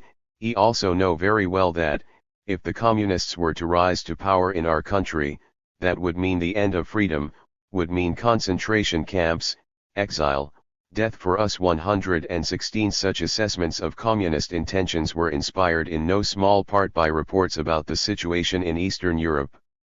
Even if early post-war Czechoslovakia was by far the most democratically governed country in Soviet-dominated Europe, its Social Democrats too increasingly complained about communist violations of constitutional processes. Over the course of 1947, the CSSD became more and more anxious over the security services' ever-tightening grip on public life. The party vehemently protested when the Ministry of the Interior tried to use a law dating back to the Austro-Hungarian period to enforce police presence at all public meetings, and managed to get the police banned from meetings in all provinces where the Communists were lacking a majority. 117 In spite of such local successes, however, there was no halting the forward march of dictatorship. When the Communists began calling for a wholesale purge of the security services after the uncovering of an anti-state conspiracy in Slovakia in September 1947, the CSSD once again insisted that the rule of law be observed. Although the Social Democrats were in favor of removing all reactionaries and anti-democrats from public life, Lossman insisted, this purge has to take place within the legal framework of the state. In questions like these, after all, only the relevant laws of the Republic can decide, We will fight any ulterior motives together with all true Democrats 118, but such protestations were to no avail. During an October 1947 meeting of the CSSD's parliamentary group, deputies raised alarm over recent communist activities. Ivan Frlika, the chairman of the CSSD Slovakian wing, noted that everything that is currently happening in Slovakia is being driven by the KSC. The communists, he warned, were trying to break the Democratic Party after the Hungarian model, i.e. through the use of piecemeal salami tactics, by which the non-communist politicians and parties were eliminated one by one. What was worse, Miroslav Sedlak, one of the many Social Democratic parliamentarians who would go on to support Lossman in the November 1947 party leadership election, claimed to have obtained confidential KSC instructions outlining how the communist domination of the trade union movement could be used to erode social democracy from within. 119 As it turned out, however, the communists never really had to apply salami tactics to Czechoslovakia, as they managed to eliminate the other parties in a single stroke during the Prague coup. It was the shock of seeing a democratic country going totalitarian in a matter of days that accounts for the huge backlash that the Prague coup caused among those supporting a parliamentary and constitutional road to socialism. Within weeks, the parties condoning the events in Prague would find themselves out of or sidelined by the international socialist movement. By April 1948, Leon Blum, in many ways the spiritual father of the parliamentary road to socialism, launched a stark attack upon the concept of popular democracy. He still started on a conciliatory note, arguing that he understood that many honest men had wanted to start from a tabula rasa in 1945. And rid themselves of those usual forms of democracy they considered outdated and inefficient, especially the parliamentary form. But those men, he continued, who currently claim to be building a new, popular democracy upon the ruins of representative democracy might well one day regret having worked for authoritarian and totalitarian regimes. For by justifying police state methods as a necessary evil, they were rapidly approaching the point of no return. Even Rosa Luxemburg, Blum explained, had defined the dictatorship of the proletariat as a transitory phase during which interior legality, including universal suffrage, would be suspended, but the substance of democracy, personal rights and freedoms as enshrined in freedom of the press, freedom of reunion, freedom of association and freedom of thought, would be safeguarded. Without that, Blum insisted, the dictatorship of the proletariat would be nothing short of a full-fledged dictatorship, of a personal or collective tyranny. 120. Conclusion. We have seen in this chapter that the two sets of parties took completely opposite attitudes towards the three key bourgeois institutions of elections, parliaments, and constitutions. Contrary to what historians of post-war European socialism have argued, therefore, there was no across-the-board socialist conversion to a parliamentary road to socialism. To be sure, in their rejection of bourgeois legalism, the PPS and the CUP found themselves in the minority within the post-war international socialist movement. But that does not mean we should dismiss their views as peculiar to these two countries. Within most of the post-war European socialist parties, after all, there was a vociferous minority supporting the conception of a popular democracy. 121. How can we explain that anti-parliamentarian became a majority position within the PPS and the CUP when, at the same time, the CSSD and the SFIO affirmed their commitment to parliamentary politics? First and foremost, we have to return here to the four parties' historical experiences with democracy and dictatorship and to the lessons they drew from their own national and Europe's interwar history. The lessons of the past had convinced the Czechoslovakian Social Democrats and the French Socialists that democratic socialism could only be achieved through elections, parliaments, and constitutions. For not only had their own experiences with bourgeois parliamentary democracy been by and large positive, but the degenerations of both fascist and communist dictatorships also taught them that there was no viable alternative to a parliamentary road to socialism. For the Italian and Polish socialists, conversely, the interwar experience with parliamentary democracy had been largely negative. Far from bringing socialism closer, They stressed that it had ushered in right-wing dictatorship in their own and a string of other European countries. By themselves, though, historical experiences and lessons cannot account for the divergence between the two sets of parties in its totality. Italy and Poland, after all, were hardly the only countries that had succumbed to authoritarian or fascist dictatorship in interwar Europe. That had been the case in countries like Austria and Germany as well, yet the post-war socialist parties in these countries never advocated a radical departure from the parliamentary road to socialism. A further crucial factor in the four parties' attitudes towards bourgeois democracy, therefore, was their perceptions of the democratic preparedness of their own societies. As we have seen in the previous chapter, the CSSD and the SFIO were confident of the sound democratic beliefs of the overwhelming majority of their electorates. When the two parties lost elections, accordingly, they tended to blame themselves. The PPS and the CUP, on the other hand, felt that their underdeveloped, rural, and Catholic societies were not yet ready for the temptations of democratic politics. For that reason, the two parties felt they could justifiably disregard electoral outcomes and eliminate reactionary parties even if these had majority popular support. To these historically and socially informed perceptions, however, we still need to add a third dimension that we have not discussed thus far: the opposite views that the two sets of parties took of the merits of representative democracy itself. The bourgeois institutions of elections, parliaments, and constitutions were of course part and parcel of the representative system, but, according to Basso, a new order could not be based on such existing institutions. However, a new regime, whether political or social, has toppled the existing regime. That movement is condemned to failure if it, to legitimize and justify itself, immediately reverts to the institutions of the political, economic, or social regime it has abolished. All of the political revolutions of the 19th century have failed or succeeded to the extent that they have taken the precaution of a transitory dictatorship between the destruction of the old regime and the legal installation of the new. 122. We have analyzed the socialist arguments for and against such a transitory dictatorship in this chapter.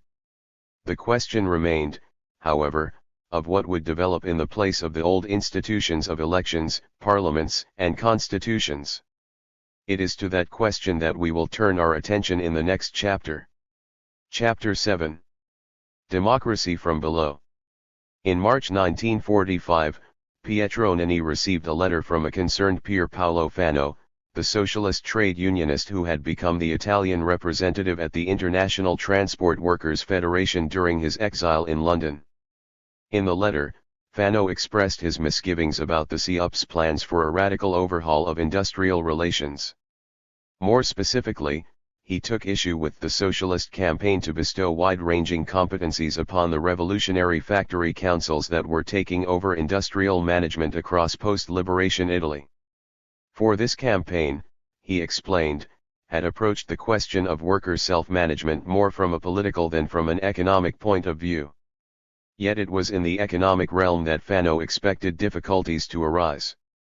I believe that it is dangerous for the economic success of those industries and for their consolidation in the nation's hands, he warned, to give factory councils the direct power to decide over the technical, financial, and commercial problems of their firm. It was far from certain, after all, that it would be possible to find a sufficient number of workers capable of taking on these responsibilities in the majority of factories, or that there would be sufficient harmony both within the factory council and between and the director of a company to allow for the decisions necessary for the prosperity of the firm to be taken with sufficient speed and authority. In these circumstances, Fano went on, it would be very difficult to identify the culprit when things started to go wrong in a factory. It was for that exact reason that the interwar Soviet Union, after a failed experiment with worker self-management based on councils, had decided to entrust the running of every factory to a single person, the director, chosen, but not elected, on the basis of competency.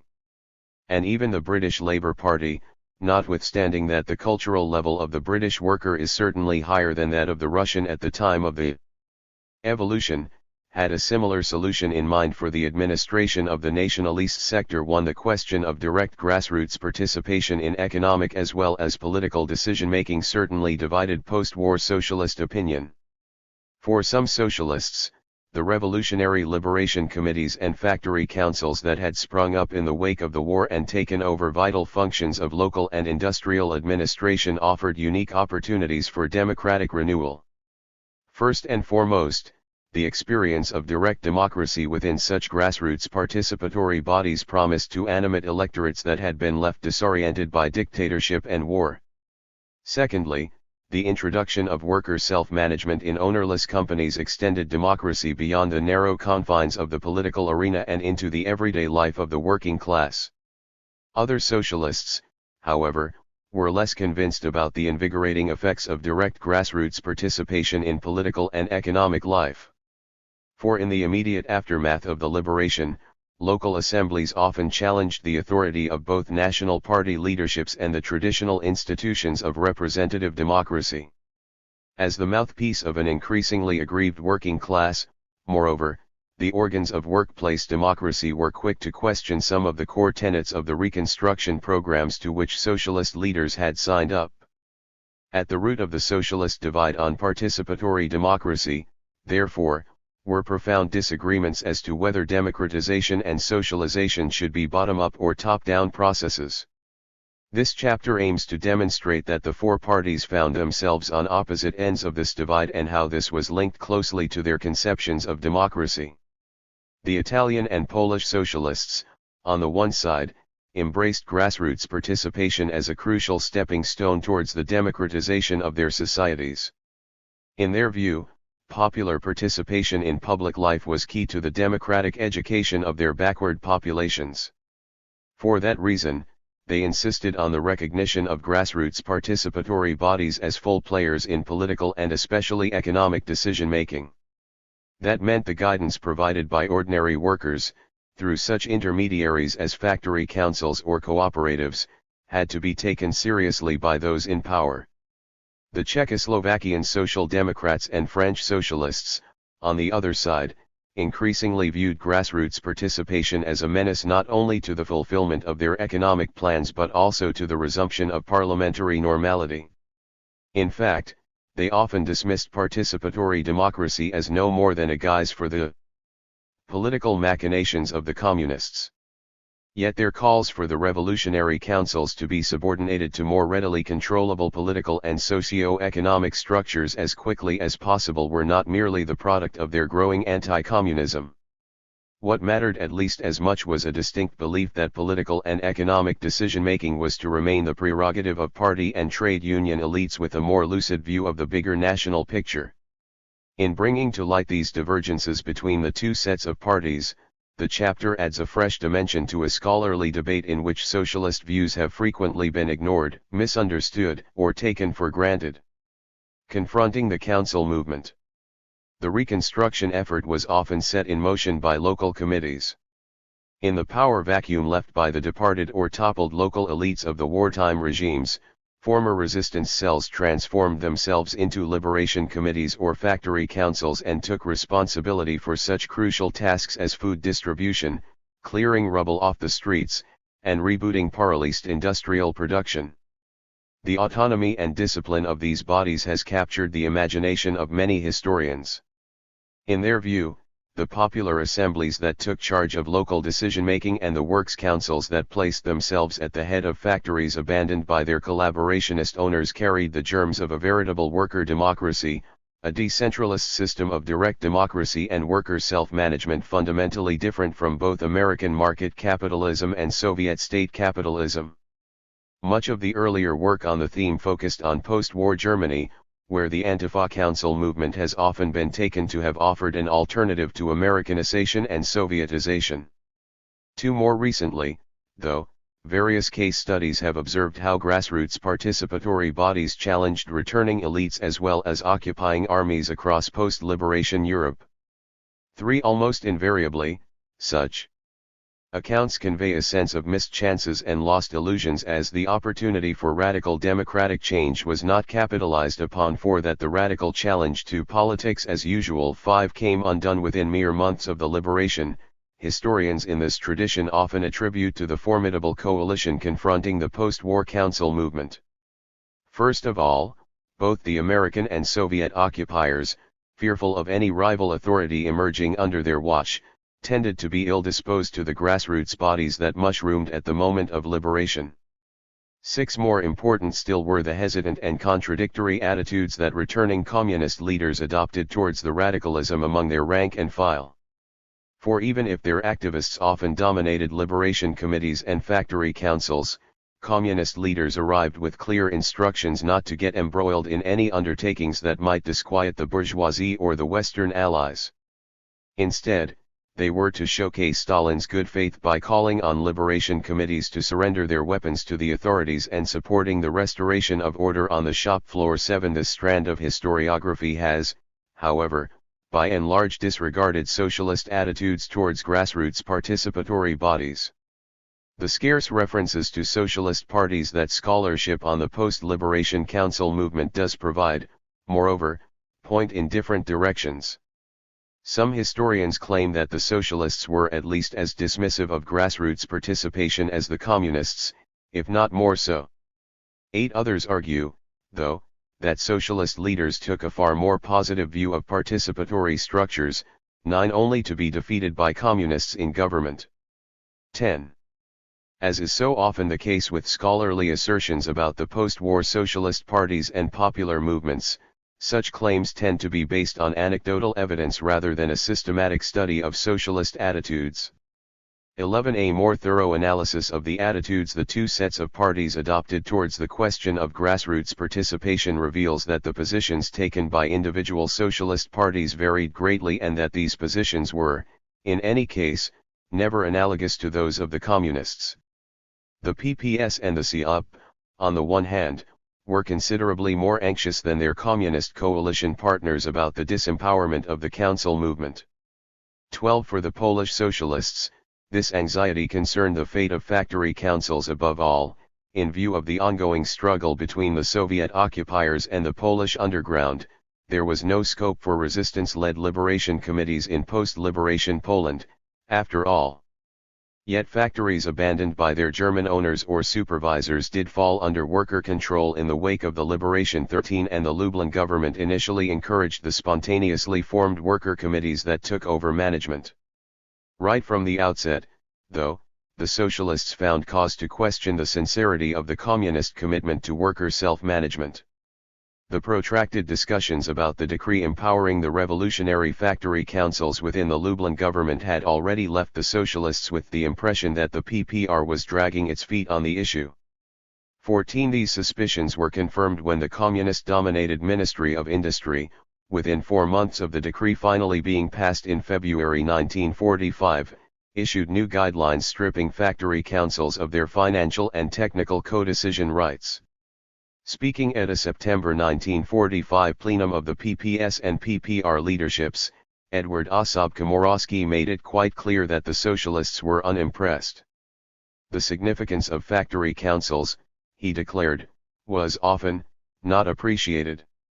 In the face of the tendency to limit the competencies of factory councils, he reminded the communists that the introduction of factory councils represented a major reform and that their role could not be reduced to canteen control, etc. 15. The CUP similarly campaigned for wide-ranging powers to be devolved to the Italian National Liberation Committees, which came in the form of both liberation committees and factory councils. According to Nini, the CLN reflected the democratic will of the people far better and commanded far greater moral authority than the average local appointee of the Allied Control Commission. 16. Pending local elections, therefore, the socialists claimed LL power for the CLN. 17. Yet with the partial exception of the Action Party, such claims found little resonance with the CUP's coalition partners and, far from being empowered, the position of the CLN was steadily eroded under the first Bonomi government. This was one of the issues that contributed to the first major crack in socialist, communist unity of action during the post-war years, as the CUP refused to follow the PCI in joining the second Bonami government. In the communique explaining this decision, the CUP castigated the Prime Minister for having failed to encourage the truly democratic forces in their desire to permeate radically renew, the old monarchical state organization, still completely tainted by fascist remains. Instead, he had doggedly pursued his design to humiliate the new organisms that arose in the country through the national liberation struggle, true vital cells of democracy, and to restore the old bureaucratic and monarchical Italy. 18 The reason that the PPS and the CUP felt so strongly about the disempowerment of the post-war council movement was that they had envisioned these councils playing a key role in the democratic re-education of disoriented electorates. In fact, the two parties considered popular involvement in grassroots participatory bodies a crucial stepping stone towards the development of democratic and socialist beliefs in their societies. Providing ordinary people with a forum to discuss their everyday problems and take action to resolve them. After all, direct participation in such bodies would be a far more effective school of democracy than voting for distant representatives in parliamentary elections had ever been. For that reason, the Italian and Polish socialists very much fostered the development of such local and workplace consultative bodies as liberation committees, factory councils, and cooperatives.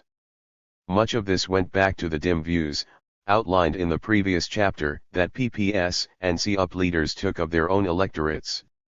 Socialist leaders in both countries argued that the political backwardness of their societies, deepened by the experiences of dictatorship and war, presented them with enormous challenges. In a country where the democratic consciousness has always been very scarce and where fascism had free rein for 20 years to erode it still further, explained Lelio Basso, our task is immense. To be sure, worker participation in the anti-fascist resistance and the liberation struggle had contributed considerably to the education and the political preparation of the masses. We cannot deny, he continued, that, within the same working population, there are still vast groups, especially among women and youngsters, who do not partake in the political struggle, who do not show an interest in political problems. And it was in this absenteeism, which easily generates skepticism and distrust, that the roots of all anti-democratic movements were to be found. 19 For the PPS, Adam Rapacki, the socialist minister of shipping in the FIRST Cyrankiewicz government, described the political acumen of Polish society in similarly derogatory terms. Polish people, he claimed, emerged from Polish history, a little anarchical and hysterical, socially still immature, not always understanding that a revolution is happening before their eyes. A socialized economy, then, would not by itself suffice for the creation of socialism.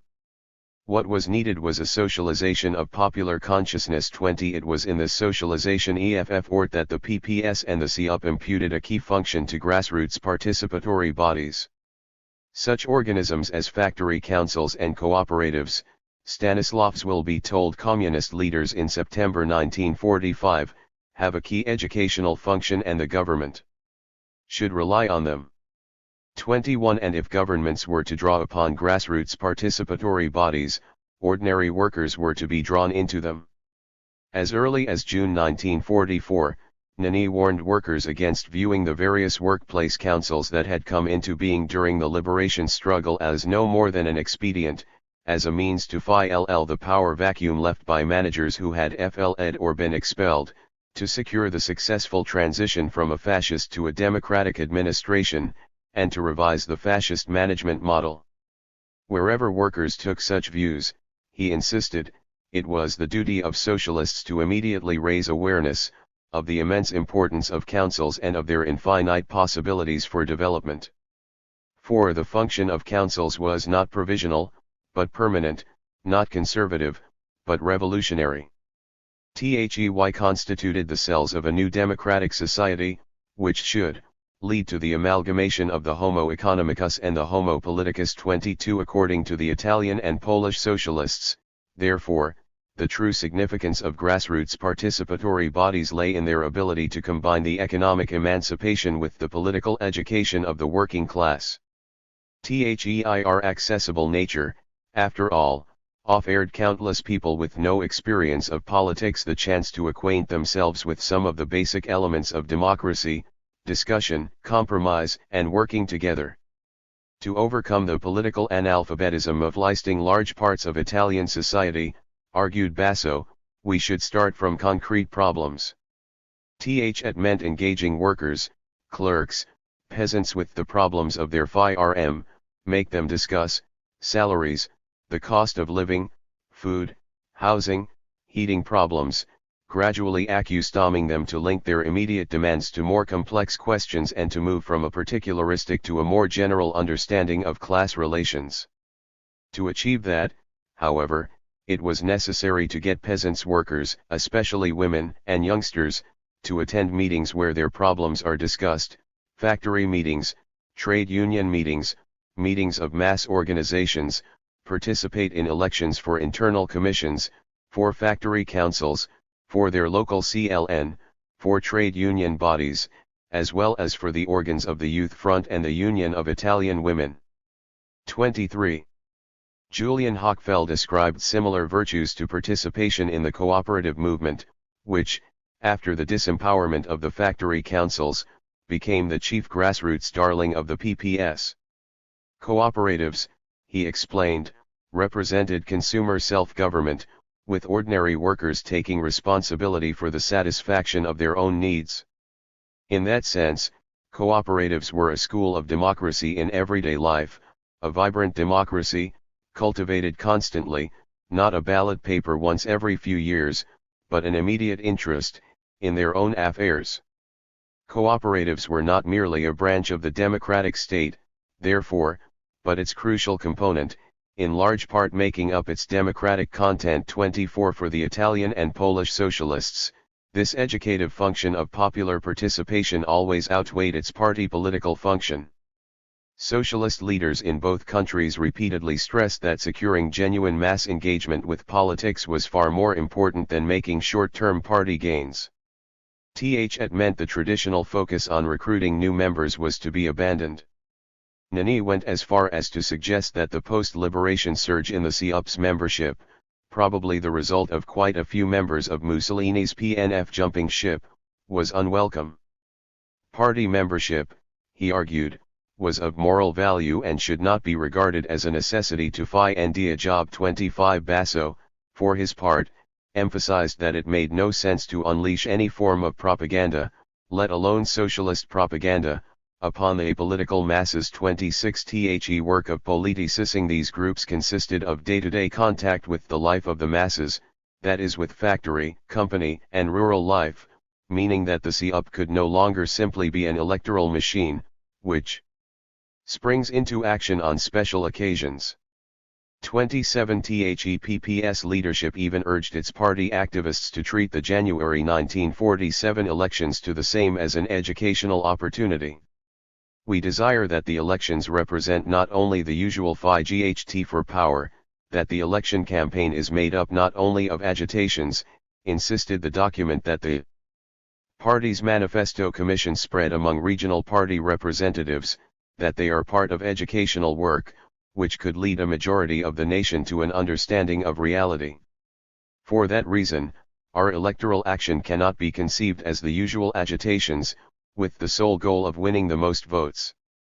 Instead, it had to be another large-scale attempt to persuade society. 28 In order to see through the popular conversion to participation first, democracy next, and socialism ultimately, then, the PPS and the CUP felt they had to reinvent themselves as a different type of party, as parties taking their lead from the working masses rather than the other way around.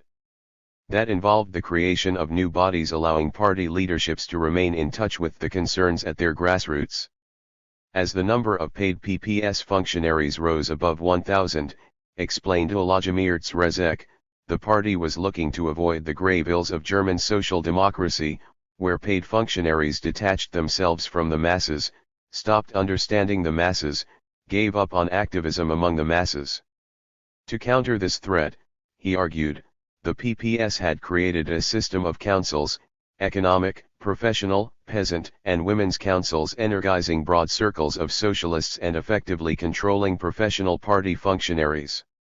The fact that these councils emerged quickly and often as a result of the spontaneous initiative of grassroots party cells was testimony to the aptness of our Decision 29. Basso likewise insisted on the need for new forms of socialist engagement with the party grassroots. In his view, the local party section no longer answered to the requirements of a mass proletarian party. He listed a string of practical reasons, including time constraints, inadequate transport links, and in-house duties, complicating efforts to draw workers into sessions of local party sections. But even those workers who did attend would be reluctant to take the floor, he continued, intimidated by the presence of notables, the lawyers or professors who often led local party sections. While such notables tended to be able speakers on general issues, they lacked direct contact with the rank and file, leaving workers with the impression that their personal experience, their specific problems do not carry real significance.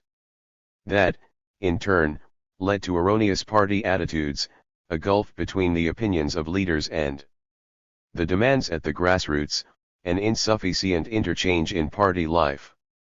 30. It was for these reasons that Basso championed the creation of socialist factory cells. If the party takes its decisions in contact with the factories, he insisted, its decisions will never be reckless and will always have the entire working class behind them. For the factory cell activist brings to party discussions not only his personal point of view, but an echo of all his colleagues' voices, and, in turn, imparts upon his colleagues the significance and conclusion of the discussions conducted within the cell. It was only by virtue of this continuous exchange of sentiments, reactions, and ideas between the qualified minority of party activists and the entire workforce of a company, argued Basso, that the activist acquires a genuine INF alliance over the non-organized masses, an INF alliance that would be sacrificed and lost if the political activism of a single company's workforce was dispersed over various local sections, where members lack direct and daily contact with non-members. 31. Hochfeld similarly called for the PPS to be open to the input of non-members. Responding to outrage over non-party workers calling on the PPS to step up its Verifikation EFF ort during a factory meeting in Wrocław, he defended the principle of non-members passing judgment on the PPS. PPS, he claimed, is more than a party, a movement. If the party were to someday enter elections on its own, after all, it will turn out that we have far more voters than members. And all of these people had the right to speak up and to scrutinize the PPS. Rather than being so resentful, therefore, the PPS should approach the masses with an open mind and tell them, we are your party, by all means control what is going on in our party, because we are connected to you and are part of the Polish nation. 32. For the Czechoslovakian Social Democrats and the French Socialists, on the other hand, democratic politics was to be a far more orderly process in which the initiative resided firmly with party elites. As a consequence, they were quick to demand the disbandment of the Revolutionary Council movement. In fact, they often viewed this movement as the spearhead of the communist challenge to democratic legality. That was certainly how most SFIO leaders viewed the French liberation committees. The first post-liberation meetings of the SFIO executive were dominated by the question of the departmental liberation committees, which, especially in southern France, frequently rode roughshod over the authority of government-designated departmental prefects by installing themselves as the departmental administration and appointing municipal councils. The radicalism practiced by these communist-dominated CDL left socialist leaders with serious misgivings about the true intentions of the communists. Gaston Deffer, then the mayor of Marseille, complained bitterly about communist demagogy within the CDL. 33. Adrien Tixier, who, as the socialist minister of the interior in the first two de Gaulle governments, was responsible for dealing with the CDL, demanded that all political parties take an extremely firm stand against the abuses committed by the departmental liberation committees, berating the communists in particular for failing to support the government to which they belonged. 34. Jules Moch even drew a comparison between post-liberation France and pre-revolutionary Russia, where the Soviets pursued a politics in opposition to that of the Kerensky government and the Duma. 35 The SFIO executive heeded his advice to not allow a third administration alongside the prefectural administration, instructing the party's parliamentary group to dismiss the departmental administrations the CDL had already formed and postpone any further administrative appointments until local elections had been called.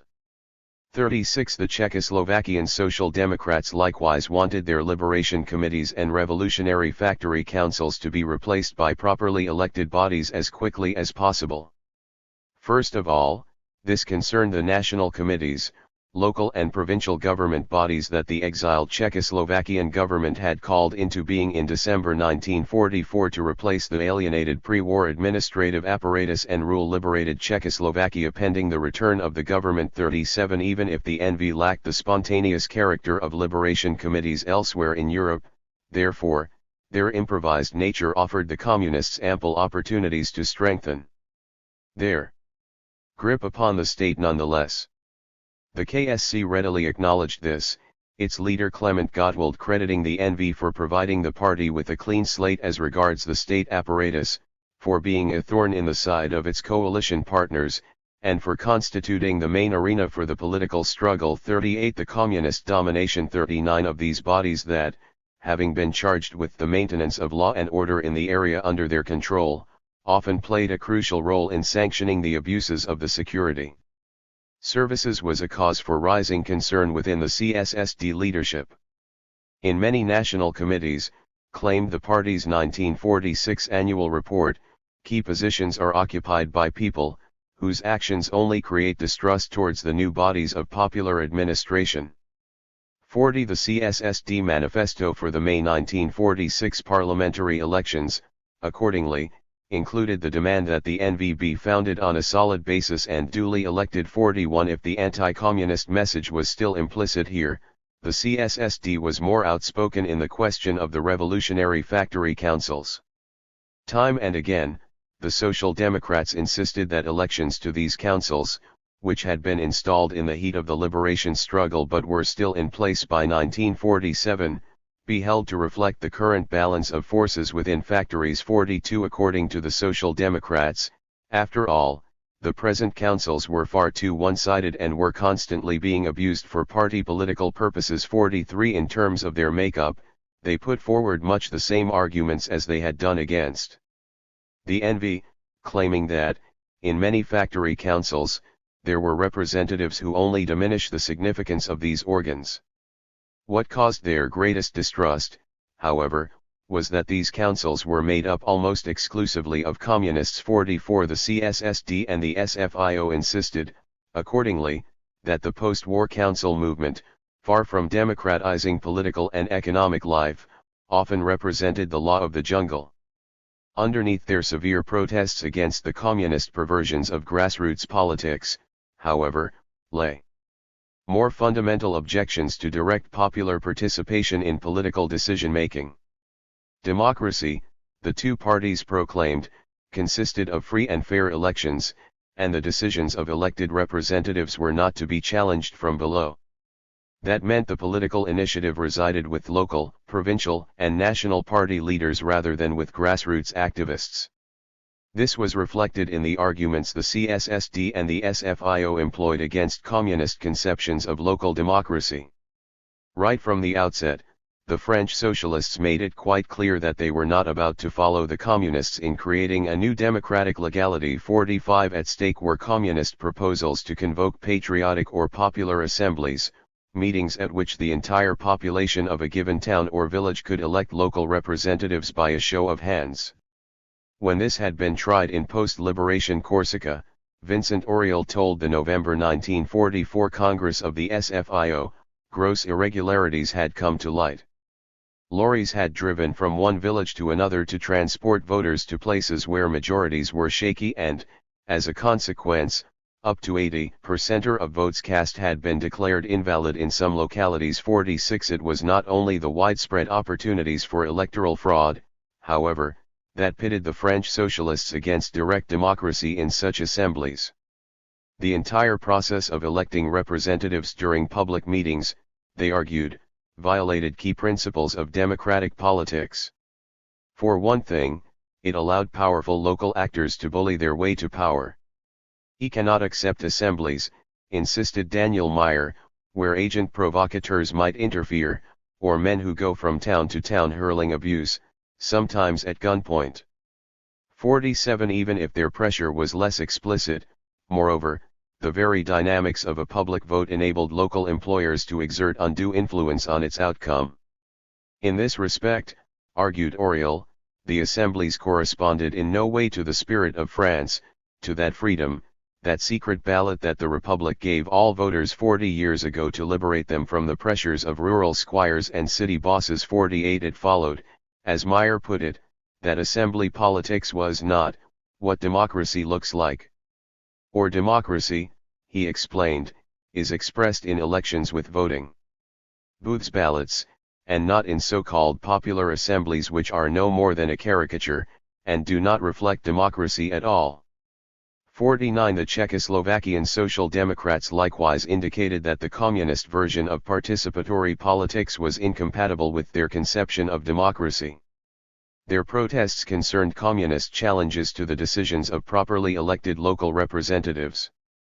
This became very clear in the controversies surrounding the elections of new NV chairmen after these organs had been given a fresh distribution of seats based on the local results in the May 1946 parliamentary elections. The CSSD leadership had instructed its municipal sections and provincial departments to vote for the candidate of the largest party locally, as long as that candidate could guarantee harmonious cooperation between all parties of the National Front. In most cases, these elections went by smoothly. But in Olomouc and Plzeň, where the KSC had become the largest party, the Communists fielded candidates that were unacceptable to the Social Democrats. 50 When these candidates were subsequently defeated, the Communists launched a series of strikes and demonstrations to prevent the installation of the elected chairman. These challenges to due democratic process met with strong Social Democratic condemnation. The National CSSD daily castigated the Communists for trying to pick and choose from democratic outcomes. There is only one democracy, it insisted, and all attempts to subvert the implementation of a democratically taken decision by means of public speeches, work stoppages, etc. represent a diktat and an intimidation. 51 The polemics waged during the Plzeň episode demonstrate how, as far as the CSSD was concerned, this one and only democracy was representative rather than participatory. Time and again, the Social Democrats stressed that they had followed proper channels in electing a new mayor. The stipulations issued by the Ministry of the Interior prescribed that the reconstituted national committees were to elect a chairman during their first session and, by a margin of 31 to 23 votes, the Plzeň National Committee had done so. 52 For every man of democratic convictions, argued a commentary in the local CSSD press, that would have been the end of the affair. But there was a different democracy, communist democracy, for which the guidelines of the Ministry of the Interior do not count, and Joseph Ulrich 53 has to become mayor of Plzeň at any cost. To that end, the Communists had staged several factory walkouts and assembled a crowd outside City Hall, threatening the mayor-elect with a defenestration, a lynching, and similar if he were to take up his new function. The Social Democrats were adamant, though, that they would succumb neither to violence nor to demonstrations. For nobody else than the rightful National Committee was entitled to decide over its chairman, and certainly not the mob in the street. 54 What outraged the CSSD even more than the communist attempt at mob rule, however, was the blatant politicization of workplace organizations. The party insisted that the resolution signed by the leader of the provincial corps as well as by the chairman of all major Plzeň factory councils, claiming that the mayoral election had not been in accordance with the will of the people, calling for a fresh national committee vote on the matter, and urging the mayor-elect to hand back the committee's chair to Ulrich in the meantime, lacked any legal standing. Factory councils and trade unions, after all, had no stake in political appointments such as these, that was a matter exclusively for political parties. 55 This sharp delineation between the remit of political parties and that of workplace bodies was reflected in the CSSD's attitude towards factory cells. When the KSC, quickly followed by the CSNS, started building its factory cells in the summer of 1945, the Social Democrats immediately pointed to the dangers entailed in this operation. Now that the once fragmented trade union movement was finally united and factory councils had been empowered, explained Blazej Vilem at the October 1945 CSSD Congress, factory cells could only be a divisive force. In fact, he predicted that the creation of such bodies would necessarily lead to turf wars between factory cells on the one side and trade unions and factory councils on the other, as political functionaries, overcome by narrow party interests, would not be likely to resist the temptation to meddle in trade union affairs. Yet the other parties had been impervious to the CSSD's arguments, Vilem declared, leaving the Social Democrats with no choice but to follow suit. From an organizational point of view, however, it was clear from the outset that Social Democratic factory cells remained very much secondary to local CSSD sections. Of our party's factory cell activists are first and foremost members of municipal sections, concluded Vilem, which was to remain the focal point of our activities. 56 Within the post-war SFIO, factory cells were accorded a similarly subordinate role. The statutes of the Socialist enterprise groups, adopted at the August 1945 SFIO Congress, by and large limited their remit to spreading socialist propaganda among workers and providing the party leadership with information about worker sentiments and the economic fortunes of their companies. Neither individual GSE nor the National Commission of GSE had any say, accordingly, in setting local and national party policy, which remained the exclusive prerogative of the local SFIO section and the national SFIO executive, respectively, while any incursion into the trade union domain was likewise strictly prohibited. 57 In the increasingly volatile political and workplace climate of the first post-war years, however, it was difficult to restrict the GSE to this narrow brief. By the summer of 1947, therefore, in the aftermath of a serious clash between the SFIO executive and the GSE at Renault, which had supported the strike that ushered in the collapse of tripartisme in May, the party leadership set out to tighten its grip upon factory activists. Complaining that certain GSE comrades suffered from misconceptions, Guy Mollet reiterated that the GSE's objective consisted of making sure party slogans reverberate in the social environment of adherents. Just how much of a one-way street this was supposed to be becomes apparent from the new organizational scheme put forward by the SFIO executive, which banned the GSE from so much as discussing party politics. What is more, the practice, dating back to the interwar precursor of the GSE, the Amicales Socialists, of allowing non-member sympathizers to partake in GSE meetings was to be discontinued. GSE should be made up only of party members, chair of the SFIO's Reorganization Commission André Ferrat argued, for it cannot be the case that the GSE can escape party discipline. 58. Socializing socialism. On the face of it, the two sets of parties had rather more in common regarding the question of worker control of and participation in economic decision-making. In the immediate aftermath of the liberation, each of the four parties championed such new bodies of worker democracy as factory councils and cooperatives, calling for their creation and empowerment as well as for their autonomy vis-a-vis the state. At least in public, therefore, post-war socialist leaders insisted that the economy, even if large parts of it were to fall under the auspices of the state, would in fact be socialized. The economic paragraph of the draft program the PPS leadership drew up in 1945, for example, demanded that both the nationalist and the private sectors be subjected to social control, by worker delegates and factory councils within factories and through the indirect representation of consumers within branch organizations. 59 For the PPS, however, worker participation in economic life was to reach its apogee in the third sector of the Polish economy, the rural and urban cooperatives, that were meant to promote the exchange of products between city and countryside. In a socialist Poland, will be declared at the August 1945 PPS Congress, we want to socialize rather than nationalize trade. This was to be achieved by cooperativization, he argued, which was the highest form of socialization. 60 The leadership of the CUP, for its part, advocated the wholesale socialization of economic life. The draft resolution that Sandro Pertini prepared for a November 1944 convention of the Northern Italian CUP called for worker self-management in both agriculture and industry. Municipal agricultural cooperatives managed directly by workers were to be created on expropriated estates in the countryside.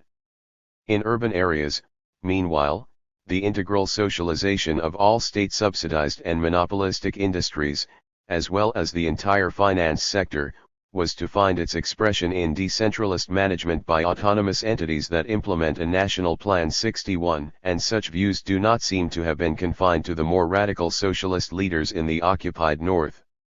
In liberated Rome, after all, Nani was likewise calling for the expropriation and cooperative management of landed estates and the socialization of the trusts and monopolistic industry, which should be managed directly by factory councils. 62 If not going as far as that, André Philippe did feel the need to clarify what the SFIO had in mind when it demanded nationalizations. Speaking at the party's November 1944 Congress, he drew a sharp line between atatism and nationalizations. The former, he explained, was no more than the spread of bureaucracy, with direction by experts and senior administrative cadres, not that different from capitalism itself. Nationalizations, on the other hand, presupposed regional decentralization, the rejection of every technical dictatorship, and the participation of the working class at all administrative levels. 63 The resolution adopted by the Congress reiterated these points. The socialization of the commanding heights of the economy, it insisted, should lead neither to state capitalism nor to the bureaucracy of which the current monopoly constitutes an example. To steer clear of that, factories were to be managed by workers, in association with experts and representatives of the general interest, with each of these tripartite councils, implementing the national economic plan deliberated by the representatives of universal suffrage. 64 The mid-1945 program of the CSSD's Action Committee, finally, failed to even mention the concept of nationalizations in its description of the state takeover of the entire energy, banking, insurance, and transport sectors, of all large industrial and agricultural companies, and of all German and Hungarian property. The document made sure to warn, however, of the dangers entailed in this operation. The bureaucratization of economic life, insisted the program, was to be avoided by any means. For that reason, the running of socialized enterprises was to be entrusted to local and stakeholder bodies, which were better placed to oversee their proper operation than the central authorities. 65 In their rhetoric, then, the socialists were certainly among the strongest supporters of wide-ranging powers for workplace co-decision bodies. Yet several historians have suggested there was little more to this than rhetoric, as the four parties were very much complicit in undermining such bodies. If the Eastern European Socialist and Social Democratic parties initially tried to steal a march on the Communists by their greater socio-political radicalism, argues Peter Humos, they subsequently went along with communist and bourgeois efforts to contain, channel into trade union structures, and disempower factory councils. The parties, after all, championed the hierarchic authoritarian company model of the Soviet Union, while their economic and technical cadre, which carried significant weight within the party apparatus above all in Czechoslovakia and Poland, only considered worker participation a motivational tool to increase production. 66 The CUP and the SFIO come off even worse in academic accounts, which tend to position them well to the right of the communists on the question of worker participation in economic decision-making. With regard to post-war France, for example, Xavier Vigna claims that, whereas the factory councils that came into being in the aftermath of liberation could count on support from the communists, they upset those socialist politicians most attached to the industrial order of things, including the Minister of Production Robert Lacoste. 67 For post-war Italy, meanwhile, Marielius Lucius Sergio suggests that it was the C-ups Rodolfo Morandi who contributed most to the curbing of factory councils' competencies, first in his role as chairman of the overarching CLN for Northern Italy, by stripping them of all powers in questions of dismissals and purges, and subsequently as Minister of Industry in the Second De Gasperi government, by drawing up an extremely restrictive legal framework for factory councils that was quasi-opposed to communist perspectives. In spite of all rhetoric, she concludes, it was the socialists who closed the book on the CLN to return to the rules of parliamentary representation and, above all, to affirm a new democracy based on Party 68 in their exclusive focus on the fate of the revolutionary factory councils and the question of worker self-management. Such accounts tend to brush over the broader macroeconomic role that socialists envisioned workplace co-decision bodies playing. This role lay first and foremost in framing and adapting government economic planning. Yet even if each of the four parties committed themselves to the principle of direct grassroots participation in the formulation and execution of economic plans, they quickly parted ways when it came to the practical implementation of this principle. The Italian and Polish socialists, on the one side, insisted that economic planning always had to take its lead from grassroots bodies. In their view, plans that were imposed from above would necessarily result in the creation of a dictatorial command chain in the productive process and the proliferation of bureaucracy within the national economy. In both countries, however, the participatory structures upon which the socialists had pinned their hopes of democratizing economic life found themselves under increasing political pressure.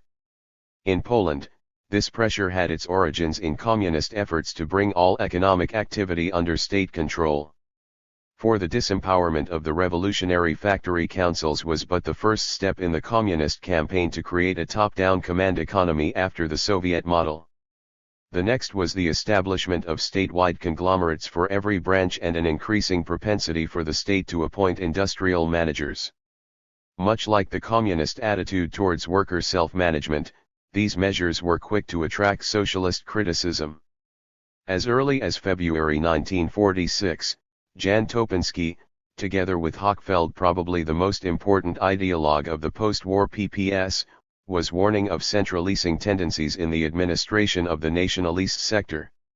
To counter these tendencies, he urged nationalist companies to take a page out of the book of the cooperative movement. In concrete terms, he advocated the creation of a supervisory board for every nationalist factory, on which workforce representatives, consumer representatives, and state representatives would each be allocated a third of the seats. Even if these boards were to be awarded wide-ranging powers, including the right to hire and fire factory managers, there was no reason to fear that they would stray too far from government economic planning as far as Topinski was concerned. For the state could still discipline unruly factories through its investment politics and would, in any case, often find the consumer representatives on its side. What was certain, though, was that this cooperative approach to industrial administration carried less risk of burdening economic life with the inflexibility of a slow-moving clerical machine and allowed for more freedom in social life than using schematic plans that subordinate the entire economy to a bureaucratic hierarchical template. 69 The chief purpose that the cooperative movement was to serve in industrial life, therefore, was to prevent the militarization of dependency relations in the planned economy. To be sure, Topinski acknowledged that a planned economy could not exist without a central dispositional hub that steers economic life in accordance with the directives of the plan. The debate, though, was over the method of steering. In a thinly veiled attack on the way that the communist-dominated Ministry of Industry was implementing economic planning, he went on to sketch the negative consequences of directing economic life, by command. For by applying a highly hierarchical model to economic planning, in which planning targets were passed on from the ministry to the central branch organization, from there to the lower branch organizations, subsequently to the individual companies, and only lastly to the workplace, it would become impossible to address unforeseen local circumstances affecting the fulfillment of plans, while the maintenance of a clerical apparatus at each sub-level would cause the costs of running the planned economy to soar. It was for these reasons, explained Topinski, that central economic plans had to be laconic in their formulation and that their fine-tuning had to reflect impulses from below, not from above. In this respect, he sang the praises of cooperatives, which knew no equal in conveying impulses from interested parties. As cooperatives served the interests of the individual as consumer, he explained, the cooperative sector could grow into the dominant factor of coordination in the planned economy. That meant that cooperatives were to participate in the local framing of government plans even for the nationalist industries 70. Far from seeing its ambit extended into the nationalist sector, however, the cooperative movement increasingly found itself under pressure as the Polish communists set in motion the battle for trade during the spring of 1947. As we have seen, this communist campaign to hollow out the cooperative and private sectors of the economy triggered the first public row between communists and socialists in post-war Poland. Speaking at a PPS rally in Krakow in May 1947, Zwilby insisted that the communist attacks on the speculators running cooperative and private shops had a purely political motivation, to eliminate the cooperative movement. 71. Of course, the cold realities of Polish political life dictated that the communists would emerge victorious from this particular controversy and, when the matter came before the Sejm some weeks later, the PPS parliamentary group voted in favor of granting the communist Minister of Industry special powers to combat speculation in the cooperative and private sectors. Even so, the passionate defense of the cooperative movement that Zwilby mounted during the debate tells us much about the importance that the Polish socialists attached to retaining the cooperative sector. He explained that, as far as the PPS was concerned, cooperatives were the most suitable vehicles to guarantee a healthy exchange between countryside and city. If the state was now going to create its own nationalist trade system, that could by no means come at the expense of the expansion of cooperative trade. That was not to argue, he went on, that the socialists were blind to the shortcomings of cooperatives or that they were looking to establish some sort of cooperative republic. But the state was already taking many urgent and key economic and productive responsibilities on its shoulders, and it cannot yet deal with these in an impeccable manner. It was clear to every objective observer, moreover, that the experiences with nationalist trade to date had proven much less successful than cooperative. If the PPS was all in favor of addressing the defects in the cooperative sector, therefore, this could not happen through a clampdown on the cooperative movement. For the socialists regarded cooperatives as an irreplaceable school of self-government and of economic training for worker activists. It was for these economic and educative reasons, concluded Zwilby, that the PPS considered the broadest possible development of the cooperative economy and the advance of the communal economy one of the basic and specific principles of the so-called Polish Road, of a fundamental reconstruction of the social system in Poland. 72. For the Italian socialists, the new economic order had to draw its inspiration from grassroots bodies too. To be sure, the broader economic context in which they had to operate was completely different, as free market liberalism still reigned supreme in post-liberation Italy and repeated socialist calls for the introduction of state economic planning fell upon deaf ears with both the center-right parties and the communists. Even if the attitudes that the CUP adopted towards economic planning were thus not rooted in practical experience, its leaders looked at the question in much the same way as did their Polish counterparts.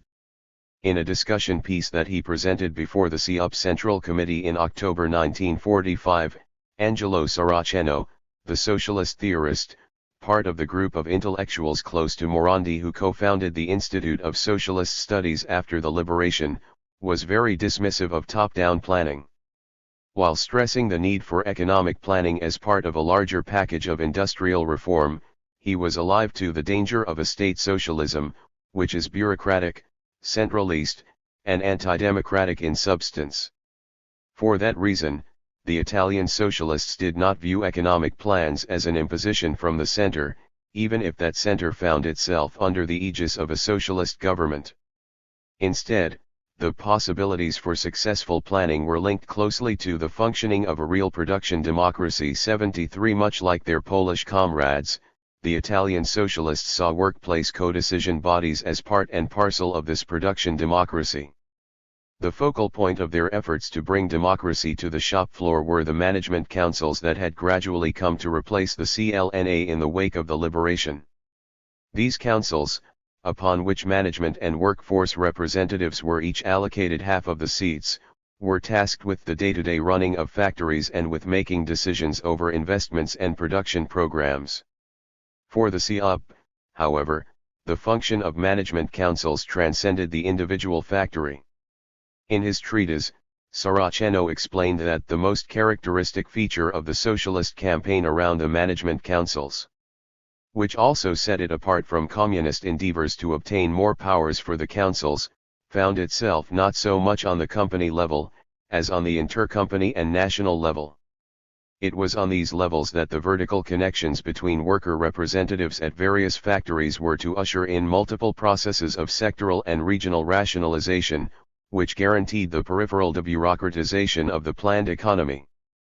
For the Italian socialists understood the management councils as a central element of a system that converges towards ever more organic coordination until it culminates in a true and proper planned economy. 74 The bottom-up and participatory planned economy that the CUP leadership envisioned would of course never materialize.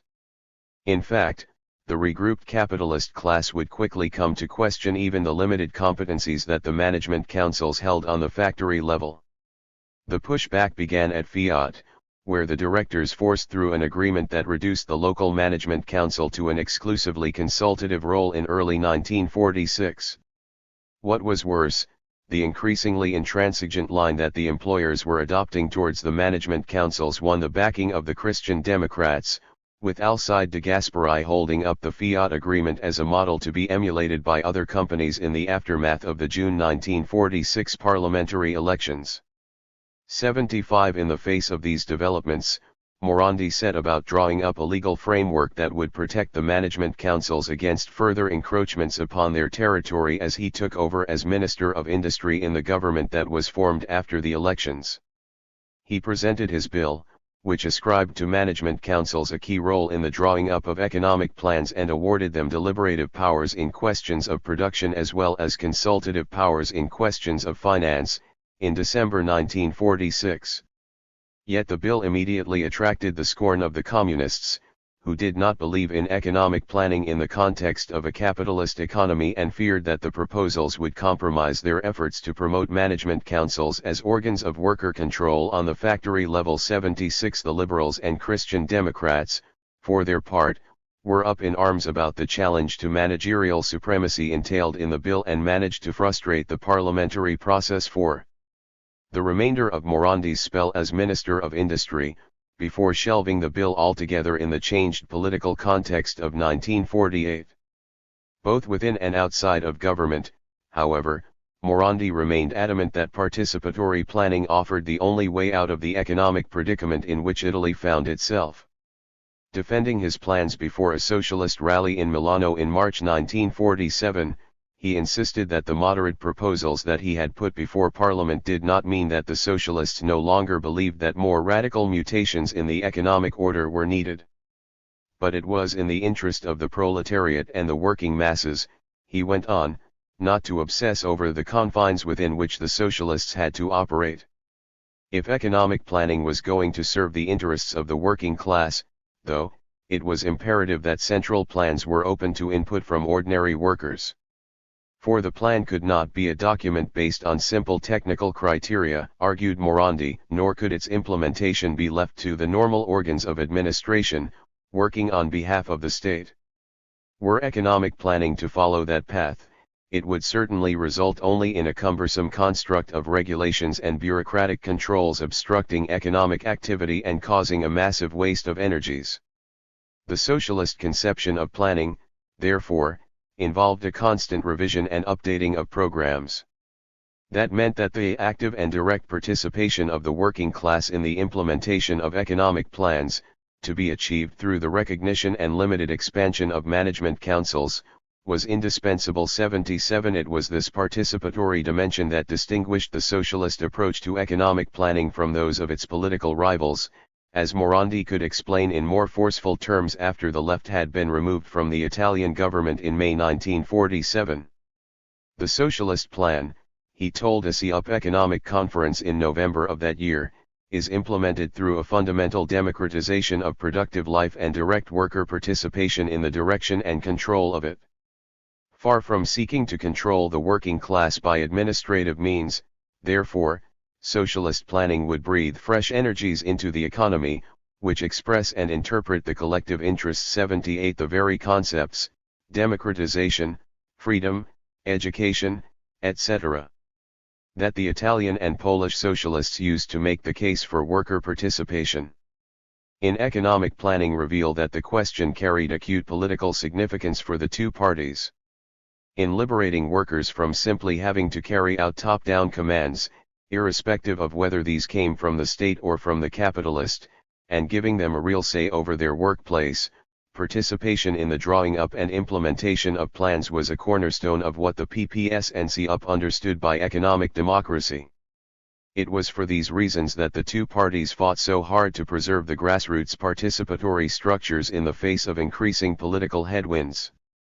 Saraceno repeatedly stressed how the CUP campaign for the management councils was intended to shift the question of shop floor participation away from the purely technical realm and into the political realm. For the management councils, he argued, were the foundation and bedrock of a productive democracy, without which every desire of control is likely to remain a gimmick of formal democracy and get bogged down in a bureaucratic exercise. 79 In a similar vein, Rapacki described cooperatives as a political school for the proletariat at the height of the battle for trade. Within cooperatives, after all, workers were taught common management, to take social responsibility and social initiative, and to work together for the common good. At first glance, it would seem as if the CSSD and the SFIO shared these views. In their publicity, after all, the two parties made sure to present themselves as champions of grassroots participation in the implementation of economic planning. The CSSD minority within the Central Trade Union leadership, for example, put forward a motion calling for national committees and regional and central economic stakeholder bodies to be involved in lower-level planning.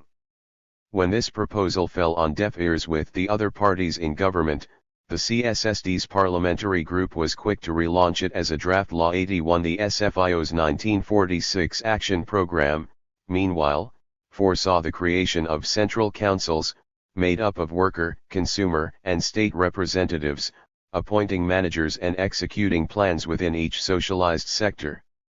Inside the company and in the context of the plan, moreover, works councils were eventually to have all the powers that are today possessed by a board of directors. 82.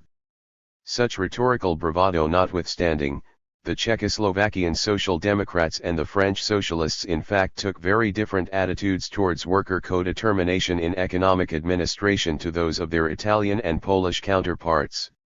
The CSSD leadership had limited confidence in workers' abilities to rise above their own narrow concerns and take decisions in their companies and/or the national interest. Already at the CSSD's first post-war Congress, Evžen Urban pointed to the many mistakes that the party had made when it had romantically idealized the proletariat in the past. We know from political praxis and from socialist theory, he declared, that the working class alone, without political education, comes no further than syndicalism, a derogatory reference to the fragmented, sector-based forms of worker representation under the First Republic. And the foremost vehicle for that political education was not workplace co-determination bodies, which, as has been claimed elsewhere, reflected these syndicalist traditions in many ways. 83 But the freshly united trade union movement. For the trade union movement, explained Urban, offers us great opportunities to influence the widest cadres, even their politically most backward parts, in a socialist spirit. To achieve that, he concluded, we must especially endeavor for the socialist education of lower-level trade union functionaries, in order for the trade unions to be stripped of all syndicalist tendencies and for them to be infused with a profound socialist class consciousness. 84 While Urban called on trade unions to sort out their grassroots, Bohumil Lossman urged industrial managers to do the same. Speaking at a June 1947 conference of CSSD managers within the nationalist sector, he expressed his surprise at the fact that, in some companies, every normal agenda item was passed by the Factory Council. The Factory Council, he argued, should neither officiate nor do business. Its role, alongside its traditional social and cultural tasks, consisted of control, and that did of course not mean the control of each file, but the right, to inspect company records from time to time, to assess the quality of its management. What was more, explained Lossman, the Factory Council had the duty to assist management in its currently very difficult tasks. Above all, it was to make sure that the workforce realizes what nationalizations mean, what they have to offer to our people, but also which obligations they entail for all staff.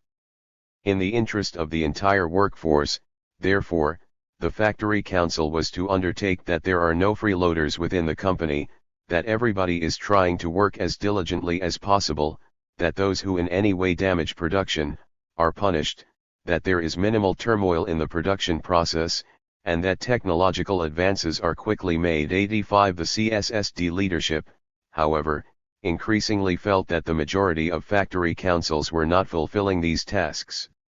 At the party's November 1947 Congress, Václav Magyar delivered a scathing attack on some of their practices, which sounded much more like an assault on the institution itself. To be sure, Magyar granted that there were factory councils which functioned impeccably. There were others, though, which delay work, and burden their companies with superfluous ideas and expenses. If that already seemed like a negation of the consultative powers that the government had granted factory councils, Magyar was not finished yet. Many factory councils, he continued, unduly interfere in company business, thereby causing conflicts between themselves and management and, as a consequence of that, unrest that harms production. 86 Where leaders on the left, center, and right of the CSSD were thus united in their scorn for direct worker participation in economic decision-making, the post-war SFIO saw some divisions on the issue. There was a group of leaders on the left of the SFIO executive, most notably Suzanne Charpy, Pierre Common, and Jean Rouse, looking at grassroots participation in much the same way as the Italian and Polish socialists. Charpy hailed the two companies that had been placed under full worker self-management after the arrest or flight of their collaborationist owners, the Berliet car plant in Lyon and the Brun biscuit factory in Grenoble, as examples of socialism at work. 87 Rouse, for his part, championed the democratic production regime in Labour Britain, where the masses have been associated with the production effort and governmental action. 88 Common, finally, called for the popular masses to be able to participate in the direction and control of economic plans. 89 Time and again, however, these leaders stumbled upon what Rouse dubbed the anti-participationism of the SFIO at large. 90 Indeed, the great majority of the SFIO leadership, including all of its ministers, were distinctly less enthusiastic about worker participation of almost any kind. The divergences between the pro- and anti-participationists often came to the fore in discussions over the socialist response to strikes. During the February 1947 strike of the Parisian press operators, Rouse and Charpy pressed for the SFIO executive to meet with a delegation of socialist strikers, stating that socialist leaders should listen to what their rank and file had to say. Such party heavyweights as Meyer and Philip, however, took a far more hostile attitude towards any exchange of views with the socialist strikers, who had failed to ask the SFIO leadership for permission before joining the strike. 91 The April 1947 strike at Renault was to fray tempers once more. Charpy and, to a lesser extent, Rouse came out in favor of the strike's demands. 92 What is more, Charpy backed the Renault GSE, which had defied the communist-led factory trade union command to support the strike. The actions of these factory socialists in particular met with a remarkable telling off on the part of Meyer. In their attempts to steal a march upon the communists, he argued, the Renault GSE had insufficiently concerned itself about the political repercussions of their attitude. In fact, the Communists had been courageous by remaining faithful to the commitments the government and the CGT have entered into. We should not try to surpass the Communists on the left, he concluded. Instead, air language should be ours. 93 But even away from the charged atmosphere directly surrounding major strikes, proposals for workers' voices to be heard in economic administration met with derision among senior SFIO leaders. Time after time, then. Charpy's calls for a far stronger role for workplace co-determination bodies went unheeded. According to Philip, nothing much was to be expected of worker control over production. In small and medium-sized businesses, he explained, bosses could easily manipulate the workforce, as had been the case at Michelin, where workers had been the instruments of management in the black market for tires. 94 Orest Kapoksai, meanwhile, claimed that workers themselves did not view participation within such bodies as factory councils or price control committees as a realistic way out of their socio-economic predicament. Communist trade unionists had been urging workers to make use of their rights within such bodies for the better part of 2 years, he pointed out, only for them to abandon these efforts when they realized just how ineffective they were. 95 Perhaps Mach summed up the socialist argument against worker participation best, when he told Charpy that neither the factory councils nor the GSE offer us effective support. It was clear, he argued, that the working class has not understood its role. We are faced with a stultification of worker morality, caused by more than 5 years of misery as well as, by the politics of the Communist Party. 96 For both the CSSD and the SFIO, then, economic power necessarily had to reside with those at the apex of the economic pyramid, with governments and parliaments in questions of macroeconomic decision-making, with trade unions in questions of worker representation, and with management in questions surrounding the production effort. The two parties, accordingly, never conceived of economic planning as a process that was to take its lead from the grassroots. As late as June 1947, an editorial in the CSSD's Theoretical Weekly claimed that the recent Soviet experiences with planning could be of the greatest assistance to us. 97 If an SFIO propaganda document on the planned economy did denounce totalitarian forms of planning, the economic model it put forward was hardly less centralist and technocratic than that of the Soviet Union. The document, after all, listed respect for governmental authority, allowing the state to fulfill its role, which consists of arbitrating, deciding, and acting, and a professional organization, made up of study, liaison, and executive organs, as the two key requirements for a planned economy. 98. Conclusion. We have seen in this chapter that the two sets of parties frequently took opposite attitudes towards the question of grassroots participation in political and economic decision-making. These attitudes were linked intimately to their conceptions of democracy. For the Italian and Polish socialists, on the one side, grassroots participation was crucial to the social embedding and ultimate survival of democracy. Both in teaching their politically backward electorates the fundamentals of democracy and in transforming socio-economic power relations, after all, the two parties regarded grassroots participation as the cure for the ills that had historically plagued their countries. For the Czechoslovakian Social Democrats and French Socialists, on the other side, grassroots participation was to be limited chiefly to voting in elections. In their view, any grassroots challenge to the political or economic decisions of properly elected representatives represented a dangerous affront to democracy. Over the last two chapters, two widely divergent socialist conceptions of democracy have thus clearly come to the fore, a bottom-up participatory conception and a top-down representative conception. Yet, as we have seen, historians only tend to associate the post-war socialist parties with the representative and parliamentary politics. For that reason, they have often misconstrued the attitudes of the Italian and Polish socialists as contradictory or even, especially in the Polish case, as deceitful. In his study of the post-war PPS, for example, Jerzy Halzer has identified a fundamental paradox in the socialist struggles against the disempowerment of cooperatives in the wake of the January 1947 parliamentary elections. The aim of the demands was to guarantee societal participation in the administration of the country, he explains, but these demands were formulated immediately after the wishes of that same society had been overridden in the coerced and falsified elections 99. As we have seen in the previous chapter, however, the post-war Polish socialists hardly regarded parliamentary elections as the apogee of participatory politics.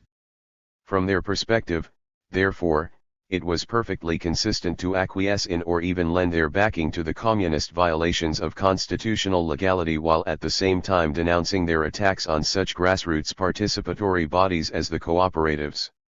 For it was from the institutions of economic democracy rather than from the institutions of political democracy that the Polish socialists expected the impetus for democratic renewal to come.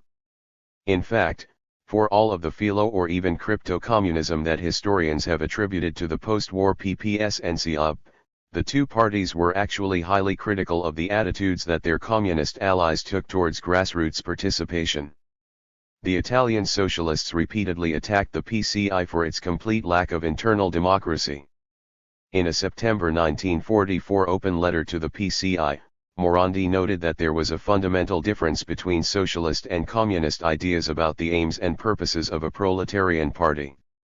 For where the masses expressed their interests within and governed through the party in the socialist conception, the communists saw their party as a mere instrument to maneuver the masses in accordance with the directives assigned to cadres 100. Even as the communists were practicing a most cautious and legalistic politics during the first post-war years, socialist leaders remained skeptical of the democratic credentials of the PCI. Speaking at the April 1946 Congress of the CIOP, a characteristically rowdy affair with endless interruptions, Alberto Giacometti observed that the Communist Party is not democratic in the way that the Socialist Party is. When Palmiro Togliatti had delivered his leader's address to first post-war Congress of the PCI, after all, he had been able to speak for 4 hours with no one taking the floor to criticize what he had said. That constituted proof that the Communist Party has not been sufficiently democratized. 101 Such misgivings about the communist approach towards the grassroots in general and towards participatory democracy more specifically stretched well beyond the party level. In fact, the kind of economic system that the Italian and Polish socialists were looking to build was in many ways the antithesis of the Soviet system. Even if they rarely mentioned the Soviet Union by name, a strong rejection of the top-down bureaucratic command economy that had been introduced there in the wake of the October Revolution was often implicit in their positions. At the height of the battle for trade, chief PPS economist Oscar Lang even appeared to place the pre-war capitalist economy and the communist-backed command economy on the same footing.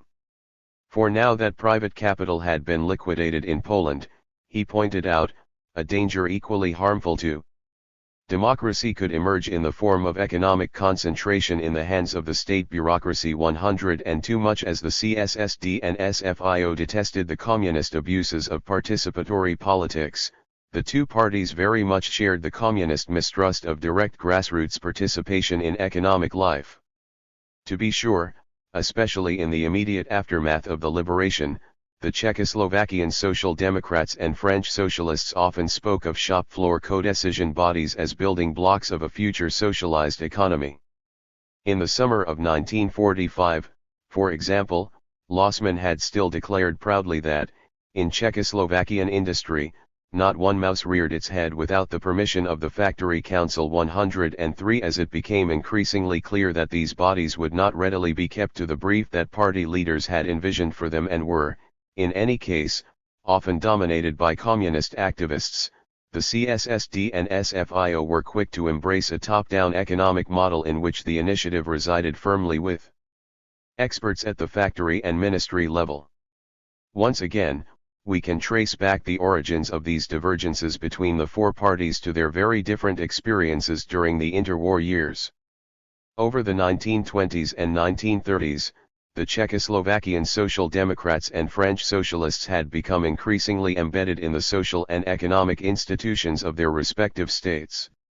The post-war CSSD, of course, had a long history of working within the system, helping the Social Democrats to punch significantly above their reduced political weight in the politically fiercely contested struggles to provide managers for the newly nationalist industries.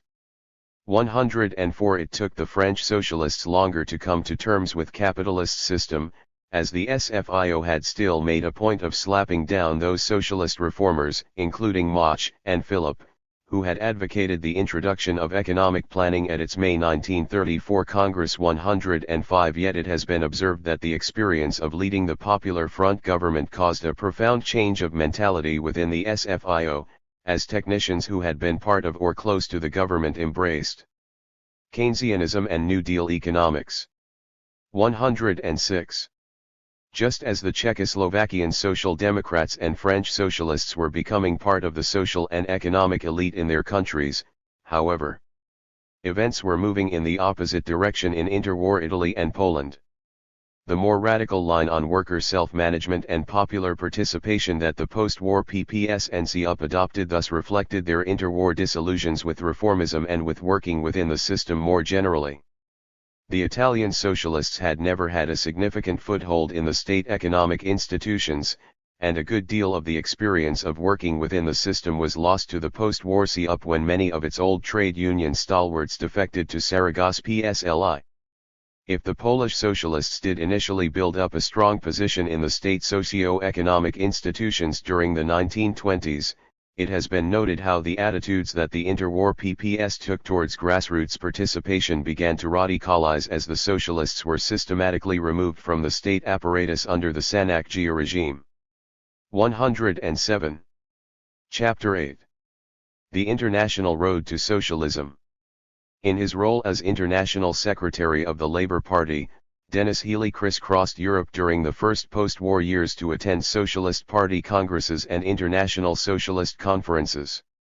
Drawing on these experiences, he penned some very instructive notes on the European socialist parties in early 1948. In Scandinavia, 13 million people lived under Labour rule that was empirical, gradualist, quietist, not doctrinaire. There had been little nationalization and great scope for private industry. In the Benelux countries and France, the socialist parties had a Marxist anti-clerical tradition but empirical experience, interest. They were facing strong competition by CP and Catholics, though, and the SFIO in particular was badly organized, disciplined, and led. In East Central Europe, the socialist parties had no ultimate protection against determined CP attempt to liquidate them. There was a fascist danger and no background of democracy except Czechoslovakia. Socialists in Germany and Austria had to operate in the shadow of the four occupying powers. The future of socialism in Germany still hung in the balance, but the Austrian socialists were tough, experienced, well-led and would now win. In Southern Europe, by contrast, the socialist parties were suppressed or in opposition. The Romanian Social Democrats had already been forced into a merger with the Communists and the same fate awaited their Bulgarian counterparts. If the CUP did not find itself in that position yet, it was nonetheless seen as part of East Europe. One from the British perspective, the post-war European socialist movement was thus fractured along manifold lines of ideological makeup, political tradition, and socio-economic approach. As we have seen, however, this is not reflected in the historiography of post-war international socialism, which views the debates between the European socialist parties almost exclusively through the prism of the emerging Cold War. In the resultant narrative, conflicts between the Western powers and the Soviet Union triggered conflicts between the socialist parties of East and West right from the outset. Too, it should come as no surprise that the Eastern European socialists come off particularly badly in such accounts. Historians of post-war European socialism have frequently written them off as fellow travelers or crypto-communists, who did the bidding of the Soviet Union first and foremost. 3. Their short-lived involvement with post-war international socialism, hence, has primarily been described as a nuisance for those Western European parties seeking to press ahead with a properly social democratic and Atlanticist agenda. 4. Even if more recent work has shown greater consideration for the arguments the Eastern European socialists put forward, These histories mostly fail to conceive of the polemics within the post-war international socialist movement in anything other than clear-cut East-West terms. 5. This chapter aims to show that the fault lines between the post-war European socialist parties instead ran both within and across the two putative blocs. The origins of these divides, moreover, long predated the geopolitical division of the continent after the Second World War. To make these arguments, the chapter revisits the divergences and debates within the post-war international socialist movement from a reconstruction rather than a Cold War perspective. In its analysis of the transnational interchanges of the post-war European socialist parties, therefore, the chapter highlights how the socio-economic and political cross-connections between the two halves of the continent made for unlikely bedfellows and unexpected adversaries within the international socialist movement. For even if historiography has mostly turned a blind eye to these alignments and altercations, the post-war socialists themselves were very much aware that the conditions on the ground in liberated Europe did not correspond to the geopolitical realities of East and West. As the Cold War began taking shape, accordingly, the quest to keep open the channels of communication with like-minded parties on the other side of the Iron Curtain took on greater and greater urgency for the European socialist parties. By reassembling the dealings of the pan-European socialist movement from its re-inception in the wake of the liberation to its acrimonious split after the Prague coup, the chapter does not merely place the post-war experiences of the four parties that have been at the heart of the study in a broader context. It also calls into question a central plank of the historiography of 20th-century socialism. This particular strand of historiography has always possessed a certain Whiggish quality, observing a quasi-linear progression from the revolutionary Marxism that the socialist parties had still espoused at the turn of the century to their embrace of parliamentary democracy and socio-economic reformism during the Cold War. 6. The post-war years represent a key watershed in this narrative.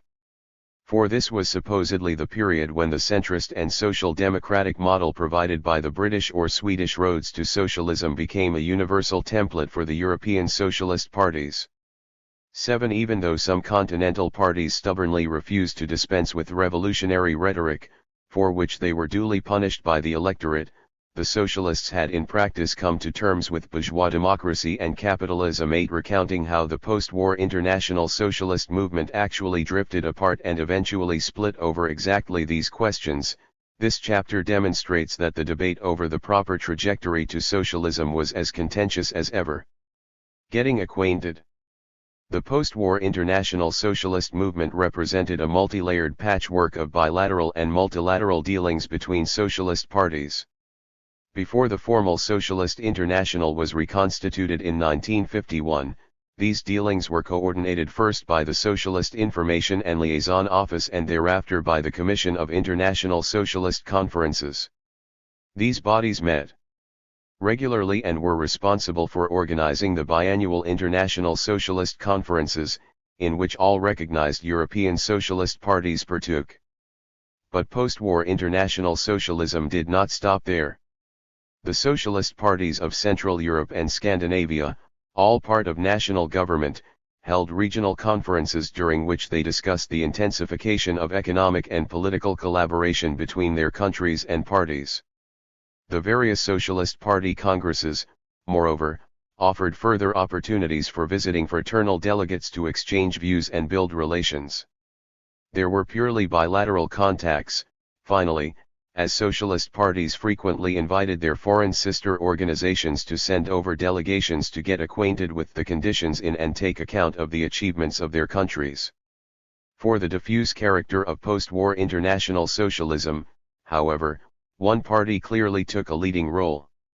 The British Labour Party had already replaced the German Social Democratic Party as the dominant party of European socialism after 1933, and its role in the wartime coalition government and especially its subsequent landslide election victory cemented the status. Almost all socialist parties initially idolized Labour and wanted a piece of it. When Labour Secretary General Morgan Phillips addressed the October 1945 CSSD Congress, he was greeted by an almost embarrassing reception. 9. The Dutch Labour Party, for its part, went as far as to reprint several of Labour's election posters in the run-up to the May 1946 parliamentary elections in the Netherlands, urging voters to oh what Tommy did, he chose Labour. The Dutch choose the 10 at Labour headquarters. Meanwhile, a steady flow of letters was coming in from European socialist parties practically begging Labour leaders to show more interest in their problems, to take up their cause, or to meet with their delegations. While it was probably an overstatement to suggest, as the Polish communists did, that Labour was the cock of the socialist roost and that foreign socialists went to Britain for instructions, the Labour Party certainly was the sine qua non of post-war international socialism. 11 At the outset, it even fell to Labour to make unilateral decisions on the very composition of the international socialist movement. As the convener and host of the first post-war International Socialist Conference, to be held at the seaside resort of Clacton in May 1946, the Labour Party had to determine which parties to invite. This was a particularly thorny decision for those Eastern European countries where the socialist movement had split into a pro-communist government party and an exiled or opposition anti-communist party.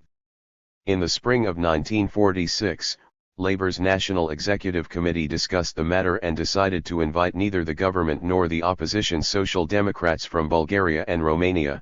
As it turned out, though, a delegation from the government Romanian Social Democratic Party showed up in Clacton anyway and was admitted to the conference. But the question simply could not be avoided with regard to Poland. As part of the wartime London government in exile, the London PPS had built close relations with the Labour Party.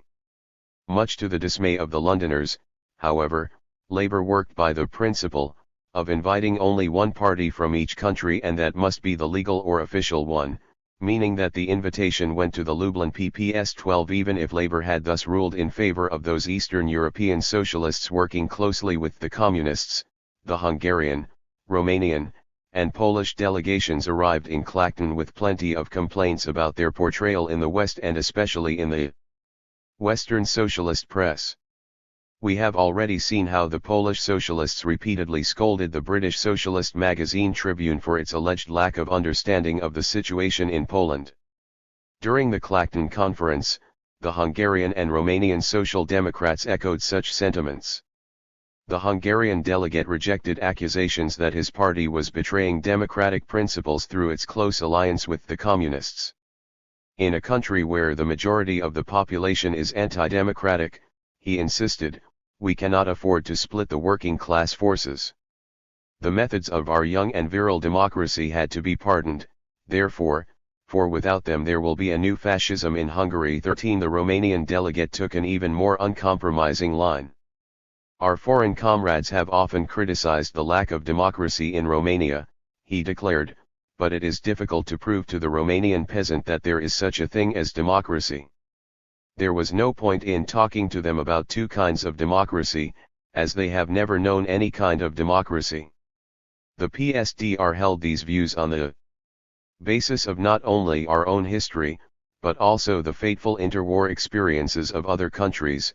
We have learned to see the war was a result of the failure of the German and Italian masses to fight reaction.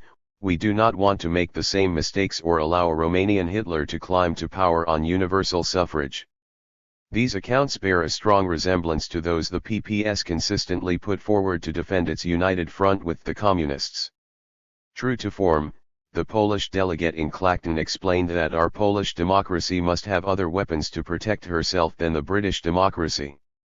These measures of protection, he added, were a necessary and unpleasant evil. What is striking is that none of these themes found their way into the report of the CSSD delegate. Far from approaching the upcoming parliamentary elections with ominous premonitions of a fascist takeover, he struck a combative and quietly optimistic note. The main electoral adversaries, moreover, were not some shady reactionaries, but the communists of the KSC. To be sure, he acknowledged, the KSC had been the strongest party in Czechoslovakia since the liberation, and it outnumbered the CSSD by more than 2-1 in terms of membership. But reports of a massive swing to the communists might well be exaggerated. The 400,000 CSSD members, after all, were really socialists and had not joined the party because of the Russian liberation. Their voting in the next elections would show.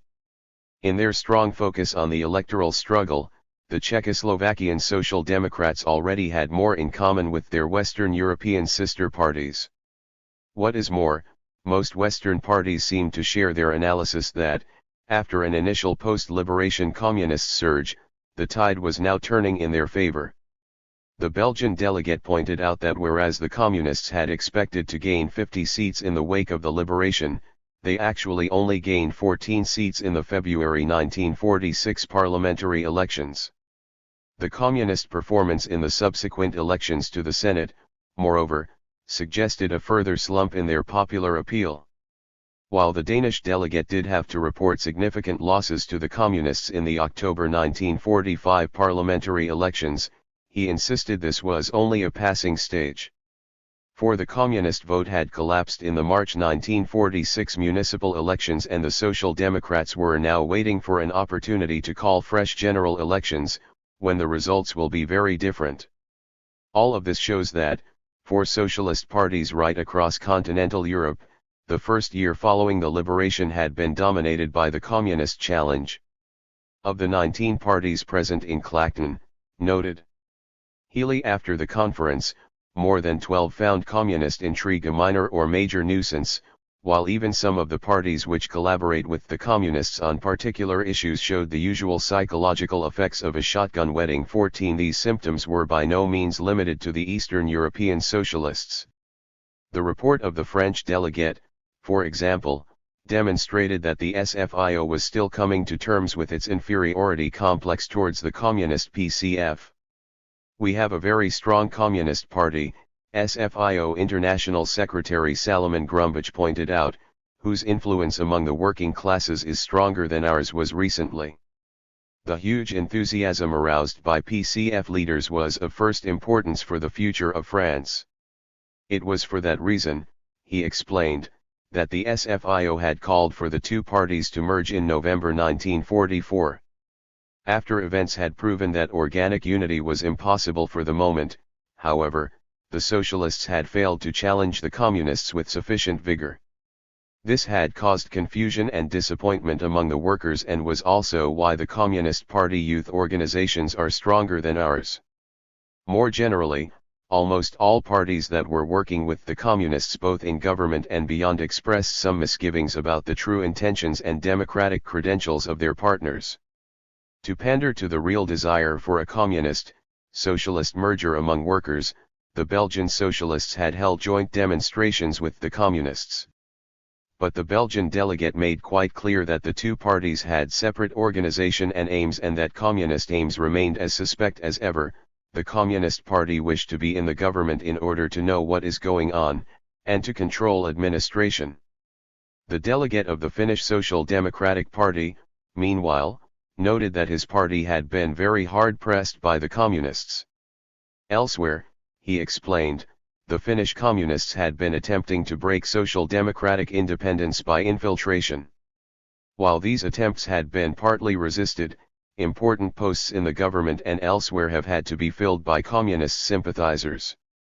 Even among those socialist parties that had entered into a united front with the communists, strong doubts about communist methods and aims persisted.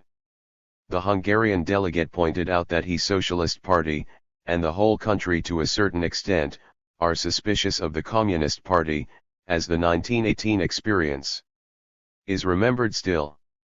For the Romanian Social Democrats, such suspicions had their basis in the everyday practice of collaborating closely with the communists. When the PSDR had started to work with the communists in 1943, noted its delegate, we believed in fusion with them. But the Social Democrats had resented pressure that the communists had put them under and had now abandoned their earlier designs. Since then, it had been the communists who had made the concessions, as the PSDR had pushed the Communist Party out of many fields and taken away many members from it. In a similar vein, the Italian delegate pointed out that, in the wake of the liberation, considerable pressure had been brought to bear to bring about a fusion with the communists. But those who had left the CUP for the PCI were now showing signs of returning, as it was becoming obvious that the communists in Italy are not democratic. What initially divided the post-war socialist parties was not so much their attitudes towards the communists as their appraisals of the broader socio-economic and political playing field. In this respect, we can divide the parties in Clacton into three rough groupings. The Labour Party and the Scandinavian Socialist parties, and increasingly the Austrian Socialist Party too, felt strong enough to take on the communists and the bourgeois parties at once.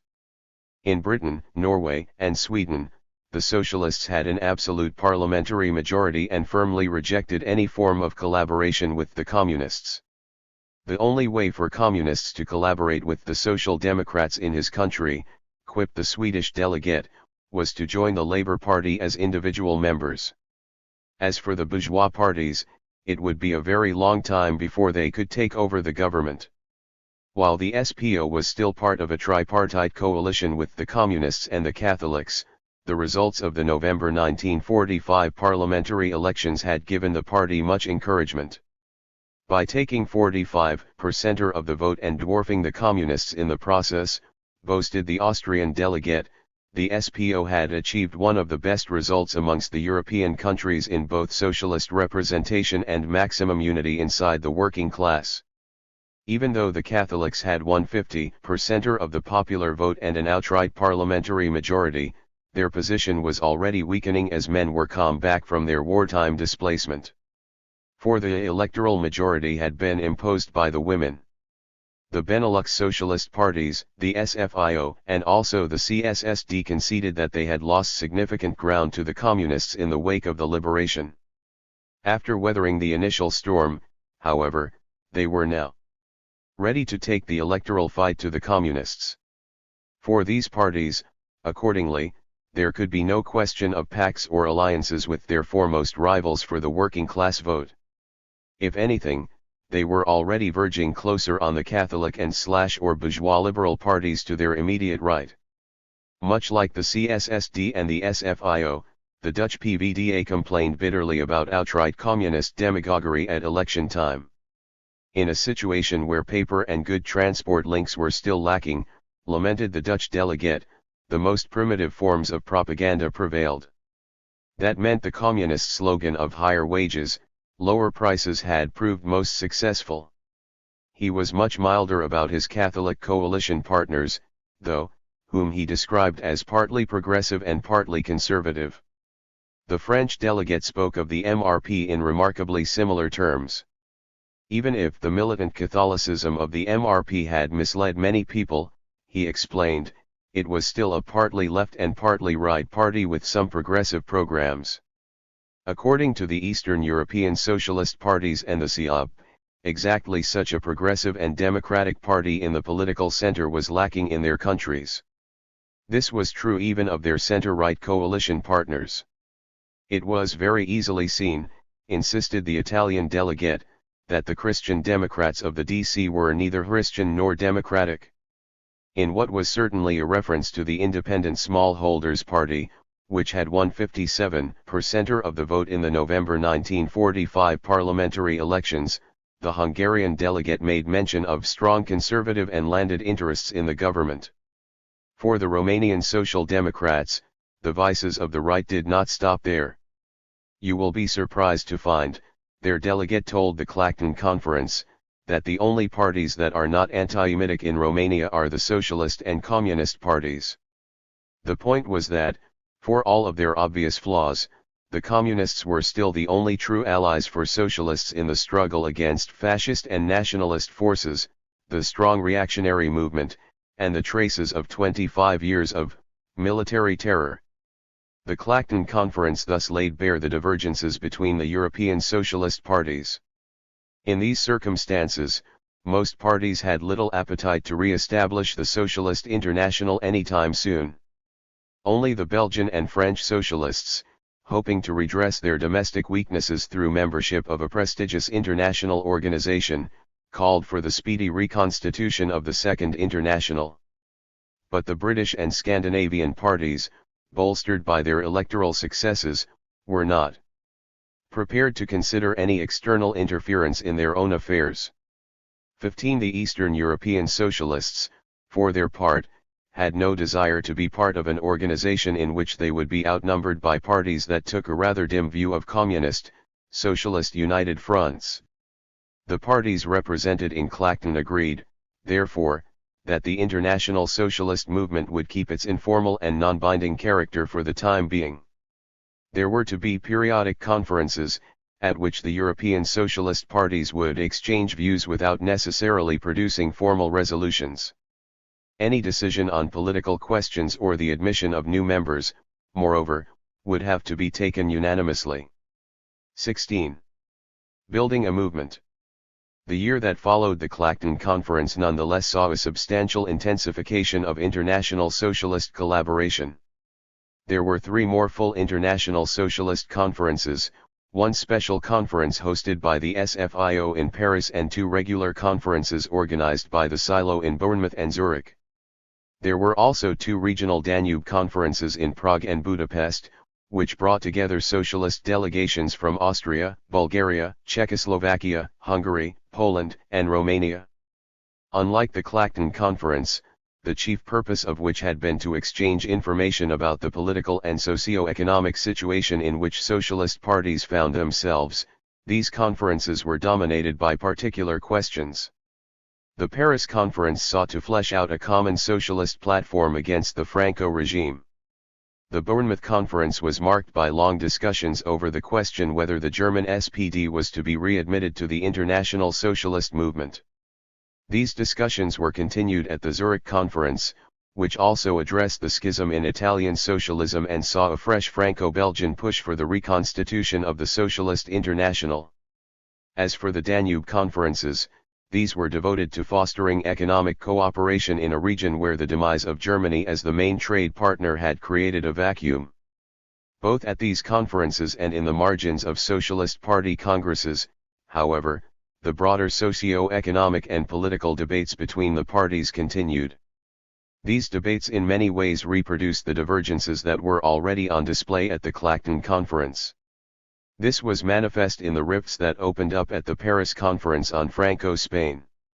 There were 2 items on the agenda of the conference: taking diplomatic action against the Franco regime and coordinating support for the Spanish underground.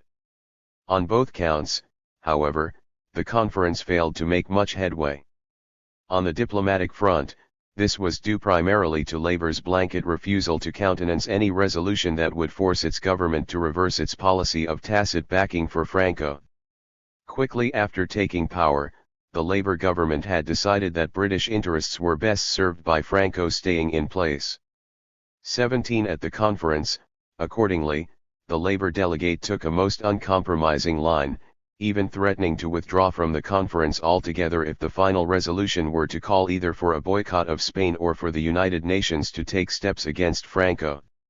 Even if Labour's attitude caused disillusionment among those who had expected more of a socialist foreign policy, most parties grudgingly accepted it as a fact of life within the post-war international socialist movement.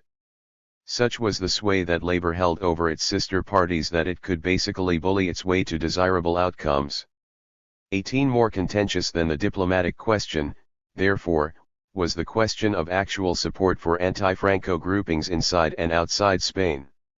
Here the argument revolved around the relations between communists and socialists once more. In his report of the conference, Julian Hochfeld noted how he, Lelio Basso, and the Swiss delegate had tried to counteract the obsessive anti-communism that reigned supreme in the West. 19. Yet their calls for communists and socialists to work together in the anti-Franco movement were rejected by most Western European socialists. The Belgian chair immediately shot down a Romanian amendment that mentioned communist, socialist collaboration on Spain. Working with the communists on Spain, or on any other question for that matter, was anathema to the Dutch PVDA as well. The Dutch Social Democrats wanted nothing to do with the main anti-Franco organization in the Netherlands, which one PVDA leader privately described as being infected by communists. 20. Instead, the Dutch delegate in Paris underlined how Catholic politicians could be won for the campaign against the Franco regime. For when 2 PVDA MPs had put a resolution condemning Franco before the Dutch parliament, he explained, All Catholic MPs had fully agreed. 21 It was this none too implicit desire to work with Catholics rather than with communists that astonished and enraged more left-wing socialists. In their view, it was one thing for the Labour Party or for the Scandinavian socialist parties to reject any form of collaboration with the communists. With their overall parliamentary majorities, after all, these parties were strong enough to implement socialism on their own. But for the continental socialists to align themselves with non-Marxist parties to their right at the expense of proletarian unity with the communists amounted to class betrayal. This was of course exactly the kind of criticism that left-wing socialists would later level at the SFIO. Before the collapse of tripartisme in France, however, it was two other parties that bore the brunt of their indignation, the Dutch Labour Party and the Austrian Socialist Party. Basso was particularly scornful of the new PVDA, a party that had only come into being in February 1946, after the pre-war Social Democratic Workers' Party had merged with two smaller progressive liberal and left Protestant parties. If the Dutch Social Democrats had in the past made a remarkable contribution to Marxist studies, he lamented, the party that had emerged from the merger stood completely outside of the Marxist tradition. 22 For when Basso had asked one PVDA representative which bonds held together the diverse groups that made up the new party, the answer had been most telling: we are all anti-Marxists. Their decision to force the communists into opposition and enter into a governmental coalition with the Catholics, moreover, was always going to end in disaster. There is no doubt that such a politics, which breaks proletarian unity, destroys any possibility of socialist action, and is therefore a reactionary politics. 23 In much the same terms, Hungarian Social Democrat and MSZDP Central Committee member Imre Vajda reported back from the December 1945 SPO Congress. Having himself participated in the February 1934 uprising of the Republican Defense League, Vajda now found the spirit of such famous Austro-Marxists as Otto Bauer and Max Adler to be absent from the Congress. What had been lacking, he noted, was a Marxist critique, with which the superficial political interpretations of many questions would have been rejected and the core problems would have been exposed. In economic terms, its single-minded focus on the economic recovery of Austria had blinded the SPO to the need for structural reforms. For if the economy were to pick up without large-scale nationalizations having taken place, capitalism would emerge stronger rather than weaker. As for the political landscape, the SPO regarded the communists as irrelevant and worked more closely with the Catholics of the new Austrian People's Party. According to Vajda, though, that party looked set to follow the trajectory of its interwar predecessor, the Christian Social Party. In the wake of the First World War, after all, there had been truly democratic leaders at the helm of that party as well. Within a couple of years, however, these progressive Catholics had been supplanted by the reactionary clique of Seipel and, from there on, there was a direct line through Dollfuss and Schuschnigg to Hitler. Vajda's prognosis for Austria and the SPO was bleak, therefore. The general impression of political life in Austria, concluded his report, has convinced me that we are on a better road both as a country and as a social democratic party. 24 The Polish socialists very much shared this analysis. In its report of the November 1946 SPO Congress, the PPS delegation noted that the Austrian socialists stood under the manifest influence of the Labour Party. The hero's welcome that the Congress had given Morgan Phillips revealed as much. He was photographed and mobbed from all sides. Every one of his words was greeted by emphatic nodding. He gave the impression of a colonial plantation owner. Oscar Pollock, the editor of the National SPO newspaper, served as the mouthpiece of Phillips at the Congress. In his speech, he had divided the European socialist parties into three groups. The first consisted of communist annexes, parties that had passed the point of no return by forming an electoral bloc with the communists. The second was made up of parties that found themselves squeezed between stronger communist and right-wing blocs and were reduced to steering a middle course between these two extremes. The third, and the SPO self-identified as belonging to this group, were independent socialist parties that aspired to play a leading role in their countries. Even though Pollock did not name names, it was clear that he counted the PPS among the communist annexes 25. If the Austrian socialists had thus more or less written off the PPS, the Polish delegation was equally scathing of the SPO. It was a party of the old social democratic tradition, observed its report, which has failed to revise its concepts and has absolutely no concrete program for the current problems of Austria. 26. In this respect, the Czechoslovakian Social Democrats once again struck a different tone from their Eastern European counterparts. The CSSD report of the same November 1946 SPO Congress was altogether milder with regard to the Austrian socialists. It painted an overall picture of a strong and united party, which looked likely to prevail in the next elections. What needed work, however, were the relations between the SPO and the CSSD. The report noted how the Austrian socialist press paid little attention to Czechoslovakia. It had printed no articles whatsoever on the nationalization of industry or the introduction of economic planning, while the communist press had loudly banged the drum for the socio-economic reforms in post-war Czechoslovakia. This had given many SPO activists the impression that political life in Czechoslovakia is completely dominated by the Communist Party. One SPO parliamentarian had even asked the Czechoslovakian delegate whether the CSSD press criticized the communists at all. 27. It was perhaps to dispel such ideas that the CSSD insisted on inviting the SPO to Prague to partake in the First Danube Conference. 28. For those Western European socialists more familiar with the situation in Czechoslovakia often took a more positive view of the country and its social democrats. Indeed, in transnational contact with its Western sister parties, the CSSD took great pains to present Czechoslovakia as a country where socialism had been introduced by democratic means. In its message to the August 1946 SFIO Congress, the CSSD boasted that Czechoslovakia had surmounted the dictatorship of the proletariat. The lessons of the Soviet Union, it explained, could not be applied to states of a great and ancient tradition and of a democratic culture. In Czechoslovakia, after all, it had been possible to place economic power in the hands of the people without having recourse to dictatorial methods. 29. These efforts to place Czechoslovakia and the CSSD in a better light quickly paid off. Already at the Clacton Conference, several delegates had expressed a keen interest in our nationalization of industry and of the banks. Even the labor ministers Emanuel Shinwell and Anurin Bevan had asked for specific information about the nationalization program. 30. When PVDA chairman Kuz Vorenc visited Czechoslovakia in August and September 1946, he was similarly impressed by the nationalization experiment that the country was undertaking.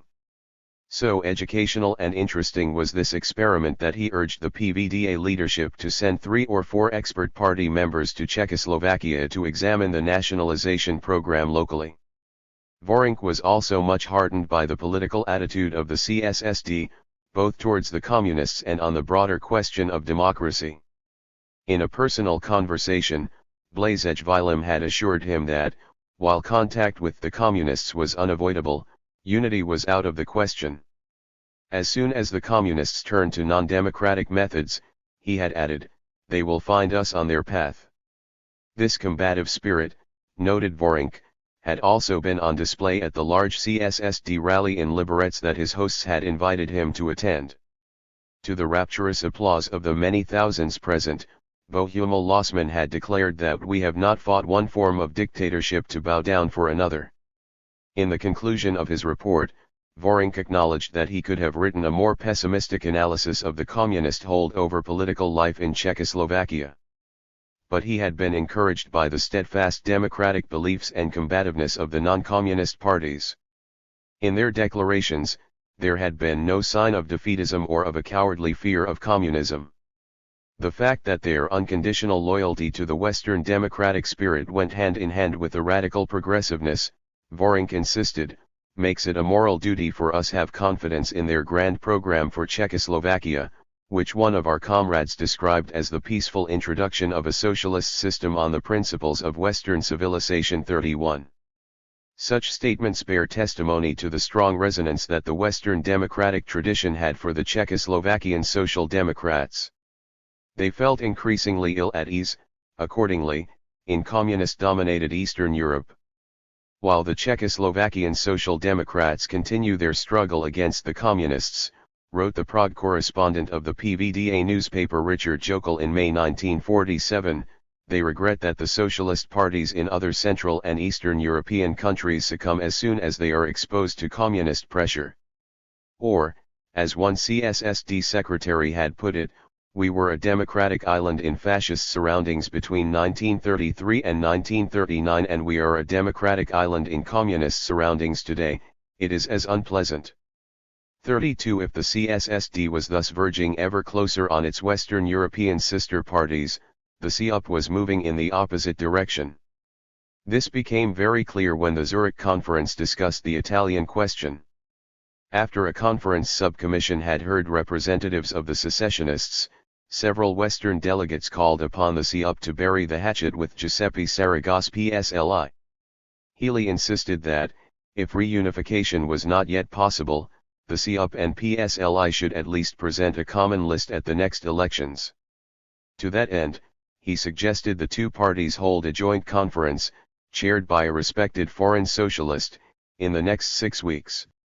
There was not much time, he warned, as polarization in Italy is mounting, and, if we fail to check that polarization, socialism in Italy will be finished for a long time. He had a clear message for those in the CUP claiming that an electoral deal with Saragat would make many of its members leave for the PCI. That will happen in any case if you have communists in your ranks. It was better, he explained, to let them go. For you cannot call yourself a socialist if you would rather draw up an electoral program with the Communist Party than with a Socialist Party which contains many old comrades. 33 While the Swedish delegate backed these proposals, the French delegate wanted to go further still. He called for an international socialist commission, led by the veteran Belgian socialist Louis de Brouckere, to be sent to Italy to create the climate in which a reunification could take place. In the meantime, moreover, the PSLI was to be admitted to international socialist conferences as an observer without voting rights. But Basso, who represented the CUP in the subcommission, was having none of it. He rejected any foreign intervention, as the Italian question does not exist. As for a common list, the PSLI was welcome to join a larger electoral bloc with the PCI and the CUP. An exclusive alliance between the CUP and the PSLI, however, was not going to increase the socialist vote. And to allow the PSLI as an observer would only encourage dissidents in other parties to create further schisms. In Basso's view, therefore, the only thing the Zurich Conference could do was to address itself to the secessionists and ask them to re-enter the. We are waiting for them. The Hungarian and Polish delegates gave Basso their backing. In doing so, Hochfeld even drew a direct comparison between Italy and Poland. The Polish socialists, he explained, had set themselves the task of making sure that the economic reconstruction of Poland followed the principles of democratic socialism. This was no easy task in a country where the communists are revolutionaries, but not very democratic. In these circumstances, it was of first importance for socialist parties to be strong and united. As the Italian socialists had to work with a strong and revolutionary communist party too, the secessionists had made a grave error by breaking away. The conference, he insisted, should call on them to re-enter the CUP without conditions. Of course, this was a minority viewpoint. Once the subcommission reached the voting stage, Hochfeld's proposals were comprehensively defeated. Instead, the subcommission recommended the two socialist parties to examine common action in the next elections, and looked set to admit the PSLI as an observer. As it turned out, though, the CUP managed to get its way on both counts. First, Basso stopped the subcommission from taking a vote on observer membership for the PSLI by threatening that the CUP would walk out of the conference if the PSLI was admitted. Subsequently, during the plenary session, Nani succeeded in persuading some of his personal friends among the delegates to withdraw the recommendation on the grounds that it would in some way seem to condone the action of the secessionists, thereby, as Healy lamented after the conference, giving carte blanche to Nani and the extremists in the old party. 34 The failure to make any headway on the Italian question was symbolic of a broader malaise in post-war international socialism.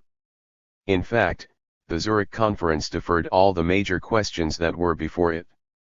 Even though the voting rules had been altered prior to the conference to allow decisions to be made by a two-thirds majority, the conference had to establish no fewer than 3 study and fact-finding commissions. The first had to decide which of the 2 Bulgarian socialist parties was to be admitted to the international socialist movement. The second was a liaison committee appointed to keep in touch with the German SPD after that party saw its bid to be readmitted to international socialism defeated by a single vote. The third was to formulate useful proposals as to the ideological basis, organization, and methods of action of a future socialist international. 35 Even if the work of these commissions allowed the next conference to make progress on these 3 issues, the rift within the post-war international socialist movement was to grow only wider over the months to follow. Drifting apart. For the Zurich conference met in an increasingly fraught international atmosphere. Just days before its start, United States Secretary of State George Marshall had announced the European Recovery Plan that came to be known by his name. Even if the Marshall Plan originally had a pan-European scope, and as such elicited some hopes for united socialist action, it quickly became a very divisive issue between the European socialist parties. The establishment of the Cominform in September 1947 saw them drift apart still further. For the founding manifesto of that organization not only divided the world in a Soviet-led democratic camp and an American-led imperialist camp, but also launched a blistering attack on several leading Western socialists. Such right-wing socialists as Blum in France, Attlee and Bevin in England, Schumacher in Germany, Renner and Scharf in Austria, Saragat in Italy etc., it read, had a special role to play in the imperialist designs of the United States. It was their task to try and hide the true predatory nature of imperialism under the mask of democracy and socialist phraseology.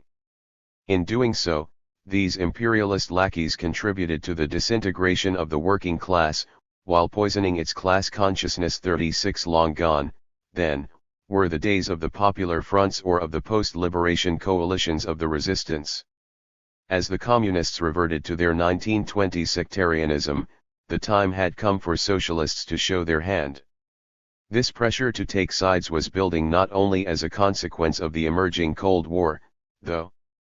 Even within the various socialist parties, there was a distinct feeling that the status quo in the international socialist movement was becoming untenable. At the August 1947 SFIO Congress in Lyon, the party leadership came under fire for its overly indulgent attitude towards the Eastern European and Italian socialists. Marceau Pivert, on the anti-Stalinist left of French socialism, claimed that International Secretary Grumbach had allowed himself to be blackmailed by Nani over the PSLI. For it was the PSLI, he insisted, that is the most close, that is the party of the third force in Italy. He also had a strong message for the fraternal delegation of the PPS. Do not mistake our welcome, our courtesy, for our approval of the massive arrests that you are trying to cover up, he declared to applause. To be sure, the party leadership fought back, with Leon Boutbien and Grumbach scolding Pivert for his ignorance both of the fault lines within the international socialist movement and of the situation in which the Eastern European socialists found themselves. 37 But the mood among the party faithful was very clear. Whereas the Congress propelled Pivert onto the SFIO executive, Grumbach was voted off the executive for the first time since the war. 38 The first meeting of the Study Commission on the Socialist International, which followed the Lyon Congress, gave the CUP and the Eastern European Socialist parties a chance to respond to the allegations that had been leveled at them. The Czechoslovakian, Italian, and Polish delegates complained about the shocking levels of ignorance that had been on display in Lyon. But whereas the CSSD delegate limited herself to calling for a better information service, Basso for the CUP and Stanislav Dobrowolski for the PPS went much further. Much has been spoken in Lyon, noted Dobrowolski, about the Bulgarian Social Democratic Party and its collaboration with the Communist Party. But are there not parties which collaborate in their countries with elements that we consider to be fascists? In Poland, he explained, such fascist elements are still very strong. The PPS, therefore, had to cooperate with anyone who rejects fascism. Basso echoed these sentiments. There were countries, he insisted, where the outcome can only be socialism or fascism. In this respect, he drew a distinction once more between the conditions in Britain on the one side and those in continental Europe on the other. With its absolute majority, he explained, the Labour Party could afford to keep the communists at arm's length. In countries where communist parties were stronger, however, the question of working-class unity was paramount. It was in this context that Basso publicly singled out the SFIO for the first time. The situation in France, he warned, raises the concern that that country is sliding towards fascism. In his view, this had everything to do with narrow-minded socialist ideas about democracy. We need to reformulate, argued Basso, what we mean by democracy.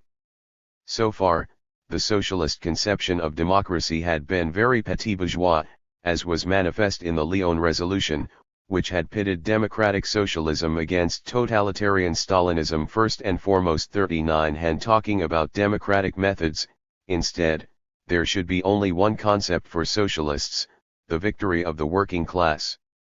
For that reason, the CUP was in accordance with the politics of both Britain and Poland. 40 While the Italian socialists respected and to an extent admired the British road to socialism, it was the Polish road to socialism to which they could really relate. In fact, relations between the PPS and the CUP had grown much closer during the summer of 1947. In late August, Basso and Nani had visited Poland as official guests of the PPS. Over the months that followed, they invoked the Polish road to socialism with increasing frequency. For in Poland too, a communist-socialist bloc was facing strong Catholic and nationalist opposition. 41 The main difference, as Nani noted during his stay in Warsaw, was that communists and socialists in Poland had power, firmly in their hands. 42 Much more than the unavailable British road, therefore, it was the Polish road to socialism that came to serve as a model for the Italian socialists. The increasing closeness of the PPS and the CUP unnerved many Western socialists. Especially after the PPS published a resolution that basically endorsed the Cominform worldview and called for the creation of a united front of communists and socialists on the international scale, there were intense rumors about the pending formation of a Socinform of left-wing socialist parties. 43 Even if these reports were denied by Basso. 44 And dismissed by Healy. 45 Something of the kind does initially seem to have been on the agenda of the PPS. Immediately after the establishment of the Cominform, PPS Secretary General Josef Cyrankiewicz privately approached CSSD Chairman Zdenek Fierlinger with a proposal to form a close-knit bloc of Central European socialist parties. The plan was apparently for these parties to form a separate information bureau, along the lines of the Cominform, within the international socialist movement. It was only after the broader CSSD leadership had rejected this proposal that the PPS went public with its campaign for an international communist-socialist front. First, a manifesto calling for a workers' international of communists and socialists was published in the national PPS newspaper Robotnik. 46 Subsequently, the party leadership sent its sister parties translated versions of the resolution, which caused much consternation among Western socialists. Not only did it fully associate the PPS with the Cominform's two-camp theory, after all, it also echoed its attacks on right-wing socialists in the West. For in many countries, the resolution noted, rightist socialist politicians are capitulating before the dollar offensive, and were thus defending the interests of American imperialism. 47 It was the sort of rhetoric that won the PPS its reputation as no more than a Soviet agency within the international socialist movement, As one of these Eastern European socialist parties that found itself under remote control from Moscow 48, this was certainly not how contemporary observers saw it. However, for even leading Western socialists considered the international agenda of these parties to be genuine and perfectly consistent with their historical experience. As far as the Hungarian and Polish parties were concerned, explained Healy in late 1947, Eastern democracy is at least an advance on the pre-war regimes, and they believe that an American victory in a hot or cold war would subject them to a new white terror. 49. In their view, accordingly, their country's close alliance with the Soviet Union represented the best guarantee against the return of the reaction. These views had in large part been shaped, especially among the Hungarian Social Democrats, by the questionable role that the Western powers had played in interwar Central Europe. Even Anna Kethly, the leader of the MSZDP parliamentary group, who was seen in the West as one of the most reliable anti-communist Hungarian Social Democrats 50, had precious few illusions about the Western democracies. She had not forgotten how, in the aftermath of the First World War, the American and British control authorities present in defeated Hungary had not lifted a finger when a counter-revolutionary dictatorship was installed. Thousands of Hungarian workers were murdered, she lamented, while one British diplomat reported back, "A Christian government, a Christian country." 51. If these were the sentiments on the anti-communist right of Hungarian social democracy, the verdict on the pro-communist left was harsher still. Speaking at the January 1947 MSZDP Congress, Justice Minister Istvan Ries declared that there were some social democrats who want to work with the Soviet Union and the communists with one hand and no heart. "I want to do so with both hands and all my heart." As for those social democrats who keep pointing to the example of the Western democracies, he insisted that he would not even want to live in a so-called Western democracy. 52. We have already seen how the Czechoslovakian Social Democrats took an altogether more positive attitude to the West in general and the concept of Western democracy in particular. As it became increasingly clear that Czechoslovakia was set to become part of the Eastern Bloc, therefore, upholding the fraternal relations with the Western socialist parties took on a still greater significance for the CSSD. When the party leadership discussed the Cirencio's proposals for a Socinform, several speakers pointed to the community of interest between Czechoslovakian social democracy and mainstream Western socialism. Those socialist parties pursuing an independent politics vis-a-vis the communists, observed Václav Magyar, would have to reckon with the offensive sooner or later. For the moment, that offensive is being conducted against the French and English parties. Willem, for his part, expressed his dismay that the Cominform manifesto targeted democratic socialism rather than the actual reaction. The fact that the manifesto had not singled out, for example, Churchill but it lay demonstrated as much. In these circumstances, socialists from East and West had to close ranks. For communists follow the same tactics at the international level as they do at home, i.e. they try to undermine the social democratic movement. Just like we do at home, we must also reject these tactics on the international level. 53. The months that followed saw the Czechoslovakian Social Democrats step up their efforts to reach out to the Western socialist parties. At the November 1947 CSSD Congress in Brno, International Secretary Willem Bernard explicitly sang the praises of the Labour Party. "In our region," he explained, "there was a widespread belief that the socialist world stops at the Stettin, Trieste line. But the British example shows us that this is not true. If anything," he argued, "the nationalizations of Labour Britain were more impressive than those of any Eastern European country. For not only had the Labour government implemented its nationalization program without any foreign assistance, it had also come up against American capital in doing so." 54. In an interview with the SFIO newspaper Le Populaire later that month, Lossman similarly disowned the idea that there was no socialism beyond the Stettin, Trieste perimeter. What is more, he took great pains to underline that Czechoslovakia was a modern constitutional democracy. "Our nation is sufficiently developed and cultured," he insisted, "not to accept or endure any form of government other than substantive democracy. 55 These efforts to disassociate Czechoslovakia and the CSSD from the Eastern Bloc had the desired effect. In his report of the Brno Congress, Healy noted how Western delegates had been struck by the immediate response to every mention of democracy and independence. He explained that the word democracy had a great political significance in Czechoslovakia, for example in relation to the factory elections where the communists have been using terrorism as a weapon. What was also noticeable was that even the pro-communist wing of the CSSD tried to justify its policy purely on grounds of expediency or necessity while accepting the same principle as the anti-communist wing. For in Poland, Hungary, Italy, indeed even in England, he pointed out, the pro-communist wing tries to justify its attitude in principle and on theoretical grounds. From the Western perspective, therefore, the Brno Congress had been most encouraging.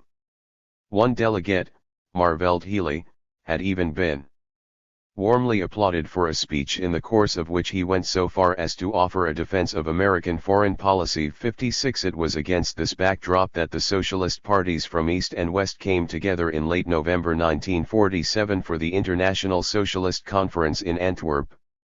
There were two major items on the agenda of the conference: world peace and international economic reconstruction.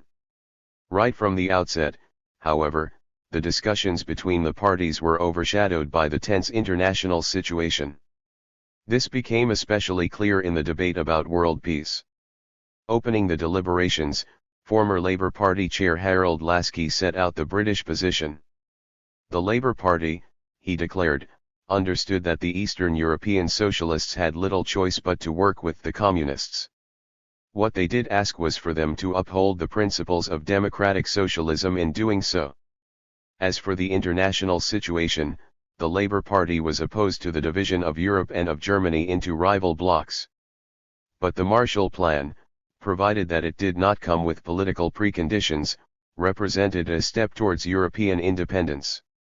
Far from sealing off West from East, after all, it would contribute to the recovery of Europe and the rebalancing of the world economy, from which Eastern Europe would also benefit indirectly. Towards the end of his declaration, Lasky turned directly to the Eastern delegations. Say what you want about American imperialism, he told them, but you cannot say the Labour government is imperialist. Quite the contrary, the achievements of the Labour government represent the best that socialism has produced in any country. 57 In the ensuing discussion, the Italian and Polish delegations once more rallied to the defense of the Communist Socialist United Front. For the COP, Nani insisted that the resolution would explicitly state that we are facing a counter-revolutionary threat. Apart from Greece and Spain, where the counter-revolution is already victorious, that threat was strongest in Italy and France.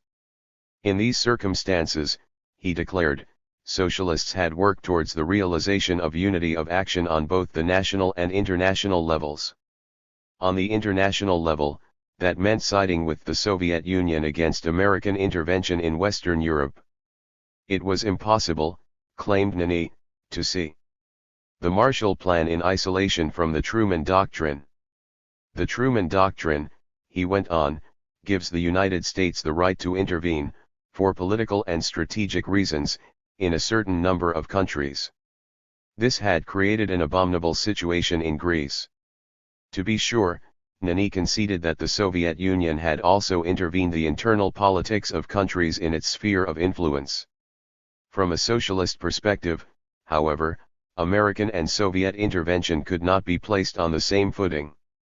For in Poland, the Soviet Union has put arms in the hands of the proletariat. In Italy, the United States and Britain have disarmed us. This intervention, as Nani put it himself, scandalized many Western delegations. 58 Max Busset, the leader of the Belgian delegation, accused Nani of peddling half-truths about the United States. On the Soviet Union, moreover, Busset found himself unable to agree with more than a quarter of what Nani has said. But the most severe clash was yet to come. After PPS delegate Kazimierz Rosinek had weighed in with further warnings about American intervention and about the situation in Greece and Spain, Vorenk had heard just about enough. Up to this point, he complained, I have heard much criticism of the United States and Great Britain, whereas the Soviet Union is apparently beyond reproach. Vorenk went on to give an account of the political repression he had witnessed and heard about during his recent travels to Eastern Europe. While he understood the difficulties facing the Eastern parties, surely they had to draw a line somewhere. How was it possible, he asked, for them to go on like this? This elicited an angry response from Hochfeld. The Polish socialists, he admonished, did not wish to be treated like poor relations. Nobody had forced them to work with the communists, after all, they had done so of their own free will. Quoting Engels, Hochfeld went on to argue that freedom is the recognition of necessity. For the PPS believed that the working class should take power by whatever means to implement its reforms. In doing so, the Polish socialists had been good humanists for having taken power with a minimum of bloodshed. If the debate on world economic reconstruction was somewhat less contentious, it saw similar rifts open up between the parties. These rifts revolved around two questions: the actual socio-economic approach that the conference resolution would endorse and the broader problem of the Marshall Plan. On the first point, the CSSD delegation recommended that the resolution call for widespread nationalizations and for a struggle against international cartels. But the Western delegations raised strong objections on both counts. According to the Dutch delegate, struggle against the cartels was no more than a slogan. The British and Belgian delegates, for their part, claimed that there were no cartels that operated outside of governmental control in their countries. 59. As for the question of nationalizations, the Swedish delegate pointed out that his party did not consider the nationalization of industry as a step towards socialism and demanded that the resolution limit itself to calling for the nationalization of certain key industries. 60. Where it was thus the mainstream Western parties seeking to water down the more radical dimensions of the resolution, things were the other way around as far as the Marshall Plan was concerned. The British and Norwegian delegates insisted that the conference come out strongly in favor of the Marshall Plan. The conference served a single purpose, argued the Norwegian delegate, to get behind this plan and declare that socialist workers welcome it. The British delegate agreed wholeheartedly, arguing that a warm welcome for the Marshall Plan should be at the heart of the resolution. But the Eastern and Italian delegations took an altogether different view. The Italian delegate warned that the Marshall Plan did not contribute to the socialist reconstruction of Europe.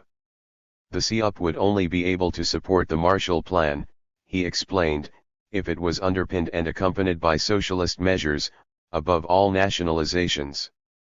The Czechoslovakian delegate, who spoke also on behalf of the Hungarian and Polish delegations, was similarly skeptical. Given that the United States Congress would have the final say in the matter, he pointed out, it was far from clear that the Marshall Plan would not come with anti-socialist provisions.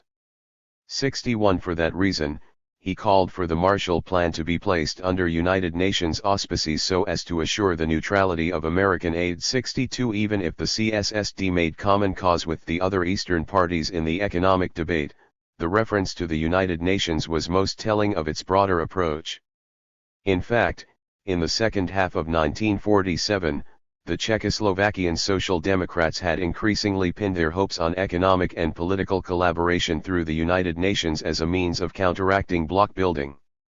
63. At the Antwerp Conference too. Avoiding confrontation between the socialists of East and West was the chief aim of the CSSD. Its delegate had largely sat silent as the Italian and Polish delegates outraged the mainstream Western parties during the debate on world peace, limiting himself to a short statement in which he distanced the CSSD from the Cominform manifesto. 64. In the economic debate, moreover, the CSSD quickly accepted defeat on the question of international cartels. As for the Marshall Plan, the Czechoslovakian delegation went along with a Franco-Swedish compromise proposal that stopped short of mentioning the Marshall Plan by name and called for economic collaboration between the two halves of the continent. The PPS and CUP delegations, by contrast, were in no such conciliatory mood. Even though the Czechoslovakian delegate had formally already spoken in his name, the PPS representative in the economic debate could not resist having another go at the Western socialists over the Marshall Plan. Far from being a welcome step towards the collaboration between the nations of Europe, as the Franco-Swedish proposal had suggested, he insisted that the Paris Conference was the first step towards the capitalist reconstruction of Europe. This triggered a further clash with the Belgian and Dutch delegations. While the Belgian delegate branded the Polish position absurd, the Dutch delegate concluded that this constituted further proof that a common language between socialists from East and West could no longer be found. 65 The atmosphere got no better when the full conference reassembled to discuss and vote on the resolutions on world peace and international economic reconstruction. On behalf of the PPS and the CIOP, Basso tabled an amendment to the resolution that had been prepared by the World Peace Subcommission. Introducing the amendment, Basso explained that the Italian and Polish socialists were opposed to the third force spirit among the majority of the parties at this conference. The division of the world into two camps, he insisted, is a fact that we have to acknowledge. In the current struggle, the communists are the natural allies for socialists. The amendment itself, which echoed many of the views that Nani had expressed in the debate on world peace, was met by a strong rebuke from Lasky. When the conference proceeded to take a vote on the amendment, it was defeated by 14 votes to 3, with only the Hungarian, Italian, and Polish delegations voting for it. 66 With the amendment out of the way, the conference went on to adopt the draft resolution on world peace. It committed the socialist parties to opposing any policy directed towards the creation of opposite blocs, expressed confidence in the United Nations as the only international institution capable of assuring peace, and condemned the situation in Greece and Spain. 67 None of the parties voted against the resolution, but the Dutch, Hungarian, Italian, and Polish delegations did abstain. While the three left-wing parties could no longer bring themselves to support the resolution after their amendment had been voted down, the Dutch delegate denounced the resolution as completely one-sided for failing to criticize the repression in Eastern Europe alongside that in Greece and Spain. 68 Even if the resolution on international economic reconstruction was adopted unanimously in the end, 69 it was thus clear that the post-war international socialist movement was approaching breaking point towards the split. After the Antwerp Conference, the loveless marriage between the left-wing and mainstream socialists lasted for another 3 months. Although there were no more full international socialist conferences during that period, the first meeting of the freshly created Comisco in January 1948 saw further portents of a pending split. The Prague coup cemented that process. As the CIOP and the Eastern European parties were either removed from Comisco or left the organization of their own accord, there were two rival international socialist movements for a brief while. But the forced communist, socialist mergers in the East quickly ended that situation, ensuring that what remained of the European socialist movement entered the Cold War more united than it had been for years. The drift towards the split had already set in at the Antwerp Conference. For the outcome of that conference left socialists from both halves of the continent disillusioned about the prospects of further collaboration. The mainstream Western parties were particularly frustrated about the failure to make much progress on the question of the Marshall Plan. These parties now began overtly contemplating a schism. In Antwerp, the Dutch delegation had already canvassed the possibility of holding a regional conference restricted to parties which approved the Marshall Plan. 70 It was the Norwegian Social Democratic Party that took these designs to the next level. At a meeting of the Scandinavian Social Democratic leaderships in December 1947, DNA Secretary General Håkon Lie described the Antwerp Conference as a fiasco. As long as the Eastern European parties remained part of Comisco, he concluded, there was little hope of any improvement in the conditions for international socialist collaboration. For that reason, the DNA suggested that the Danish, Norwegian, and Swedish Social Democrats seize the first meeting of Comisco the following month to call for a regional conference of the Western European socialist parties. In the absence of the meddlesome Eastern European socialists, after all, This conference would finally allow the mainstream Western parties to take an unequivocal stand on such current international questions as the Cominform and the Marshall Plan. 71 The left-wing socialists had likewise left Antwerp much disillusioned. They were particularly disheartened by the unwillingness, on the part of the mainstream Western parties, to countenance any criticism of the Marshall Plan. Given their uncompromising attitude in Antwerp, it is perhaps not surprising that the Dutch Social Democrats bore the brunt of the left-wing condemnation. Voorink had spoken the language of Truman, complained Nani after the debate on world peace. 72 For the PPS delegation too, the demeanor of the Dutch Social Democrats demonstrated how little they care about socialism and how badly they want the United States to regard the Netherlands as its best debtor. But if the Dutch certainly took the most strident position, the shadow of the dollar had hung over the entire conference. We must fear, warned the report that the PPS delegation drew up, that American aid will serve as an economic Maginot Line for Western Europe, subduing vigilance and distracting from unpleasant realities. 73 What was even more disturbing for the left-wing socialists, though, was what Nani described as the defection of the Czechoslovaks. 74 At previous international socialist conferences, the Eastern European parties had always voted as a bloc on such contentious issues as the readmission of the SPD or the re-establishment of the Socialist International. But in Antwerp, the CSSD voted first against the Italo-Polish amendment and subsequently in favor the resolution backed by the mainstream Western parties. For the left-wing socialists, this sudden change of tack had everything to do with the defeat of Vierlinger at the Brno CSSD Congress. As CSSD chairman, Vierlinger had always maintained excellent relations with the other Eastern European socialist parties. These parties were furious about his dismissal in Brno. Hochfeld, who had represented the PPS at the Brno Congress, immediately denounced the election of Lossmann and the broader course embarked upon by the CSSD in a Robotnik article. Over the next couple of months, the PPS and the MSZDP would largely cold-shoulder the new centrist CSSD leadership, while trying to keep in touch with Vierlinger through back channels. This became very clear when a CSSD delegation, led by new party chairman Lossmann, visited the December 1947 PPS Congress in Wrocław. On the first day of the Congress, the PPS leadership taunted the delegation by having a personal message from Vierlinger read out to the Congress. Later that day, just as Lossmann finished his fraternal address, a heckler shouted out "Long live Vierlinger." That night, the official CSSD delegation quit the Congress, leaving but an observer. 75 In its disavowal of Lossmann and the new CSSD leadership, the PPS had the full support of the Hungarian Social Democrats. In a letter to his Polish counterpart, MSZDP Secretary-General Arpad Sakasic assured Cyrankiewicz that he was in complete agreement with the tough line that the PPS had taken vis-a-vis the CSSD. "We continue to be in contact with Comrade Vierlinger," he pointed out, "whose work we need to support in the strongest possible terms." In this respect, he was dismissive of the CSSD's overtures, probably in an attempt to patch up its relations with the MSZDP and the PPS after Antwerp and Wrocław, for the three parties to have a joint meeting in January 1948.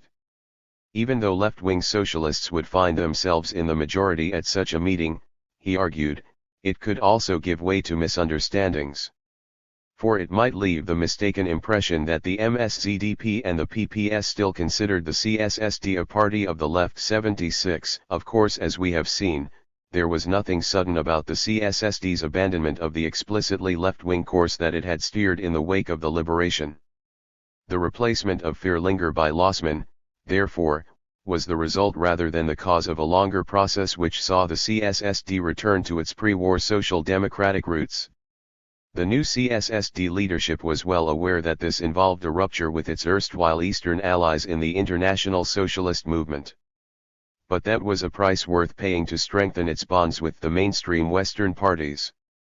Explaining its decision to go against the PPS at the Antwerp conference, the CSSD delegation pointed out that it had found Basso's amendment unconvincing. The resolution backed by the mainstream Western parties, on the contrary, corresponded fully with the program and politics of our party. What had particularly delighted the delegation was its rejection of a politics of bloc building. The implicit 77 repudiation of the Cominform manifesto also chimed with the position taken by our Central Executive Committee.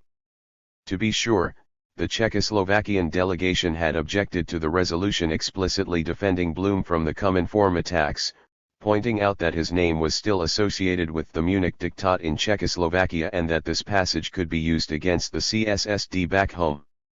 But even if the CSSD had found itself isolated in calling for a resolution that did not name names, the delegation had not viewed this as sufficient ground for rejecting the resolution as a whole.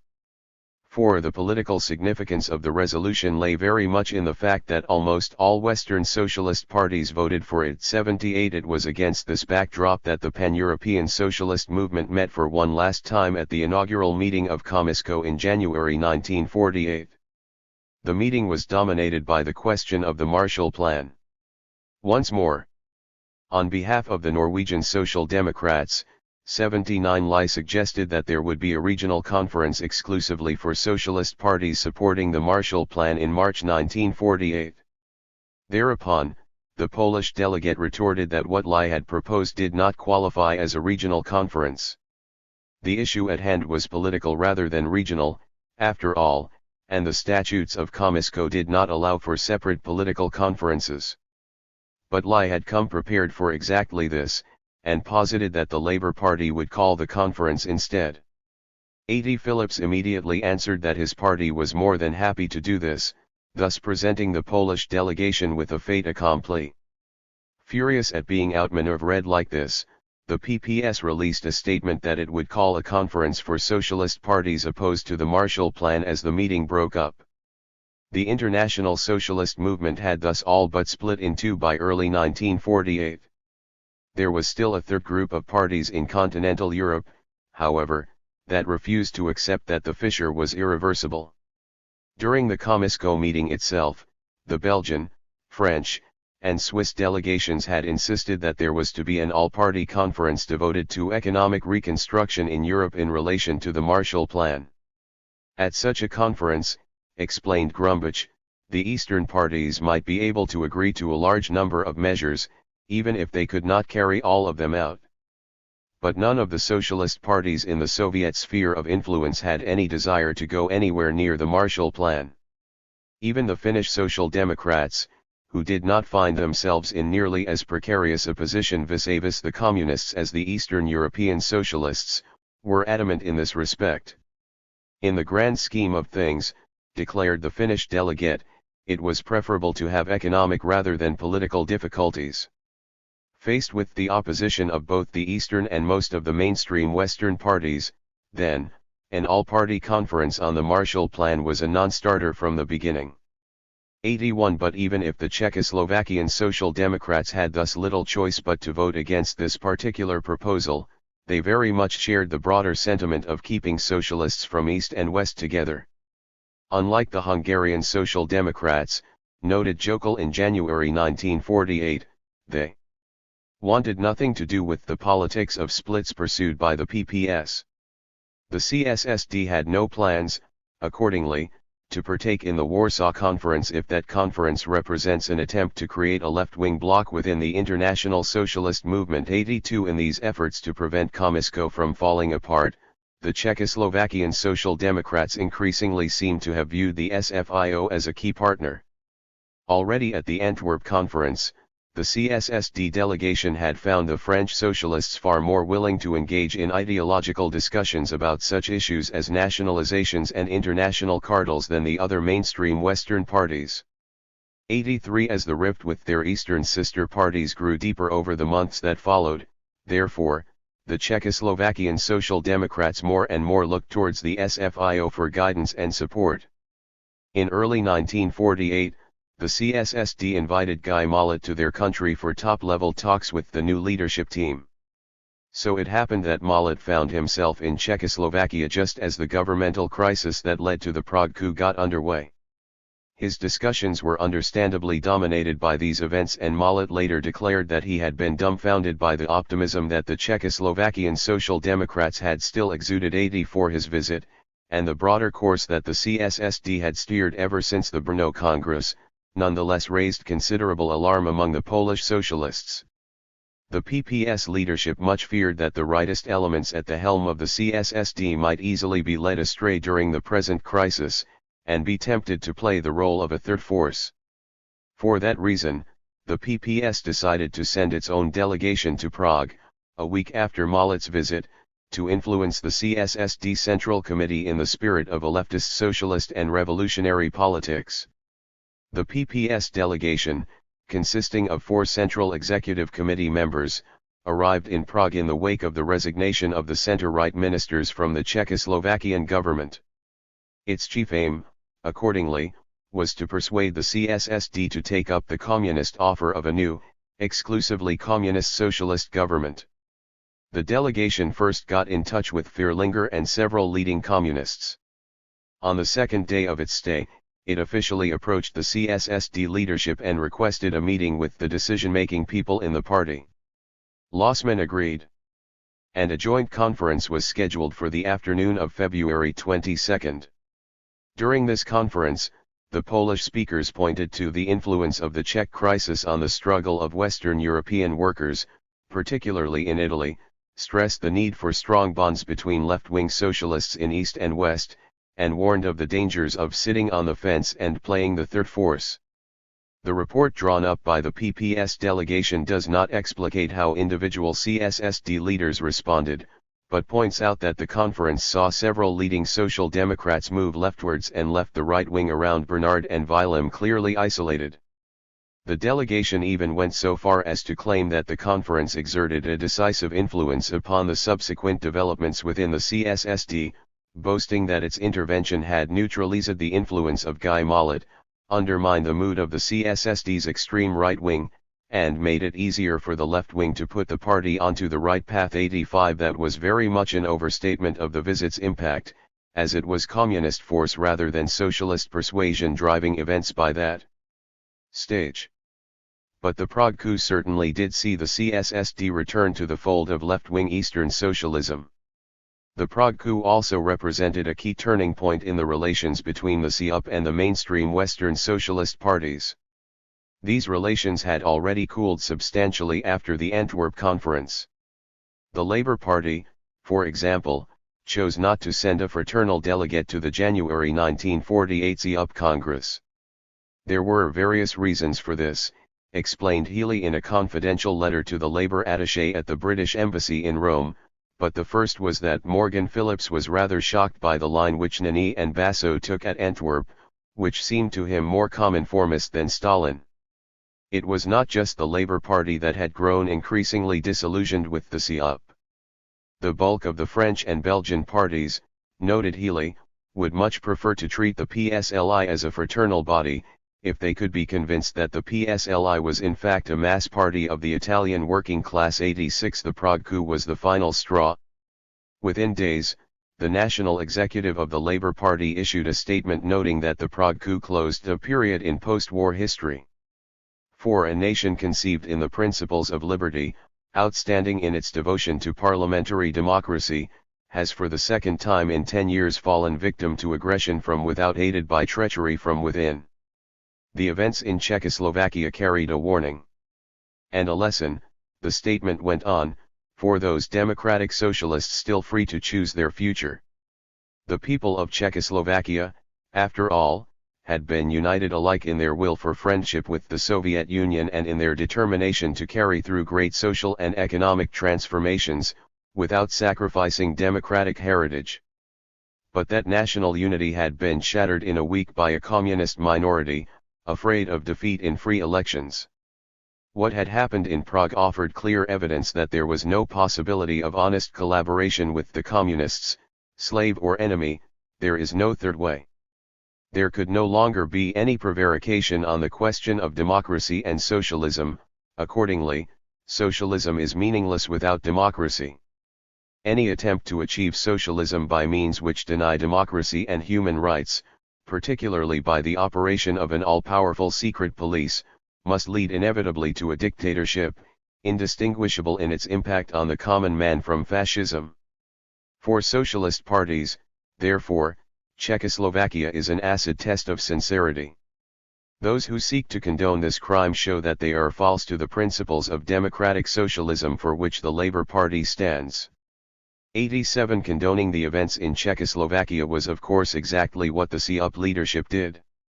Upon learning that Basso and Nani had sent Vierlinger a congratulatory telegram, Healy and Phillips immediately flew to Rome for a last-ditch attempt to talk the Italian socialists out of their alliance with the communists. As these efforts proved hopeless, the Labour Party and the SFIO decided to invite representatives from the PSLI to the International Socialist Conference on the Marshall Plan. 88 A CUP delegation, consisting of Rodolfo Morandi and CUP International Secretary Tullio Vecchietti, did still turn up for the Comisco meeting that preceded the conference. Morandi launched another vicious attack upon the SFIO, and upon Blum and Mollet in particular. But when the other parties wanted to discuss the Vierlinger telegram, the CUP delegation refused and left the meeting. 89 Thus freed from left-wing interference, the mainstream Western parties passed a resolution that by and large confirmed the split. Comisco had tried consistently to maintain cordial relations between socialist parties of all countries, claimed the resolution, but it notes that many of them have been forced to submit to communist control or disappear altogether. The responsibility for the split, therefore, rested squarely with the Cominform and with the policies through which the Cominform has tried exclusively to serve the interests of the Soviet Union. As for the individual socialist parties, the Bulgarian, Hungarian, and Romanian parties had excluded themselves from Comisco by agreeing to a merger with the Communists. The Czechoslovakian Social Democrats, for their part, had clearly shown their desire for independence at their Brno congresses. But they had been betrayed to the Communists by a few of their leaders. For that reason, Comisco could no longer accept the CSSD leadership as representative of socialism. To the PPS and the CUP, which are at present following the same path to absorption, Comisco launched a final appeal. It called upon the two parties to remain faithful to socialism and democracy, to regain their freedom of action while there is still time. It was for them to prove by their deeds that, faced with the choice between subjection to the Cominform and free socialist cooperation in European reconstruction, they have chosen the socialist way. 90 What the Italian and Polish socialists understood by socialism, however, was no longer compatible with the mainstream Western conception. Within days of the Comisco meeting, the PPS severed its ties with the organization. 91 In what was probably an attempt to delay the official admission of the PSLI, the Italian socialists preferred to leave their relations with Comisco in limbo for the time being, waiting for the mainstream Western parties to take disciplinary action against the CUP at the June 1948 International Socialist Conference in Vienna. 92 But the fissure was real all the same, and for the next couple of months the CUP would be a full member of the PPS-led counter-movement for left-wing socialists. It was the only major Western party to attend the Warsaw Conference in May 1948, as relations between the Italian and Polish socialists grew ever closer. During another sojourn in Poland in the summer, Nani noted how the Polish road to socialism is materializing. He spent some days in the recovered territories in western Poland, where he visited an exposition on the reconstruction of the region.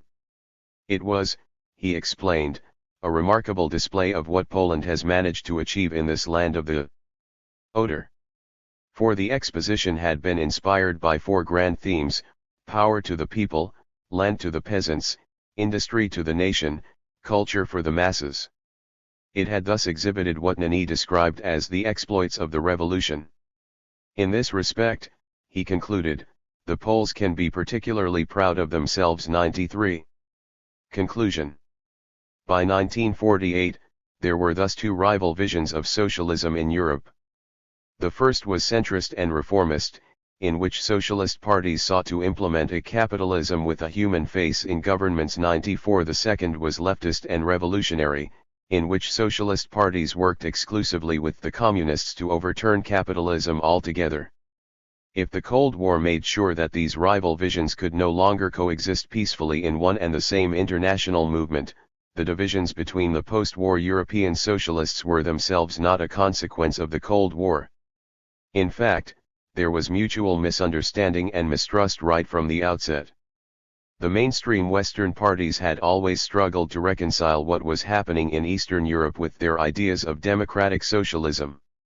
The notion that the Eastern European socialists were no more than puppets in communist-controlled governments, so prominent in the Western press in the wake of the liberation, proved very persistent. As late as December 1945, Pollock had told the Hungarian Social Democrats in no uncertain terms that they were repeating the failures of 1919, having surrendered the party to the Communists. 95 Even about the political situation in Czechoslovakia, widely regarded as a bastion of democracy in the wider region, 96 There was some concern among the Western socialists. A country where the political landscape was to be constitutionally limited to 5 parties and where there was no parliamentary opposition, noted Vorenk after his August 1946 visit to Czechoslovakia, was certainly not a full-fledged democracy. 97 The left-wing socialists, for their part, had all along accused the mainstream Western parties of timidity in the face of a resurgent bourgeois and capitalist class. They were often left bewildered by the seeming Western indifference towards such structural economic reforms as nationalizations and land reform. It was with this impression that Vajda had left the December 1945 SPO Congress.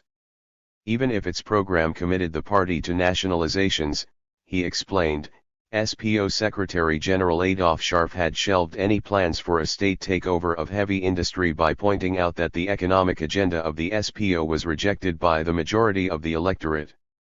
Instead, the SPO would focus its efforts as part of the coalition government on the introduction of a welfare and administrative state. 98 For the left-wing socialists, however, the introduction of welfare provisions and other forms of state intervention within the framework of a capitalist economy hardly amounted to the establishment of socialism.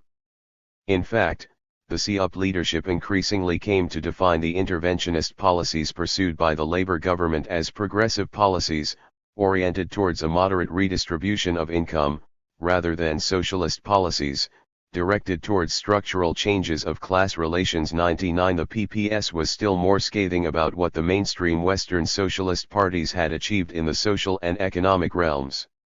In many countries, concluded the report that the PPS delegation drew up after the Antwerp Conference, socialism is, or aspires to be, no more than a correction upon the capitalist system.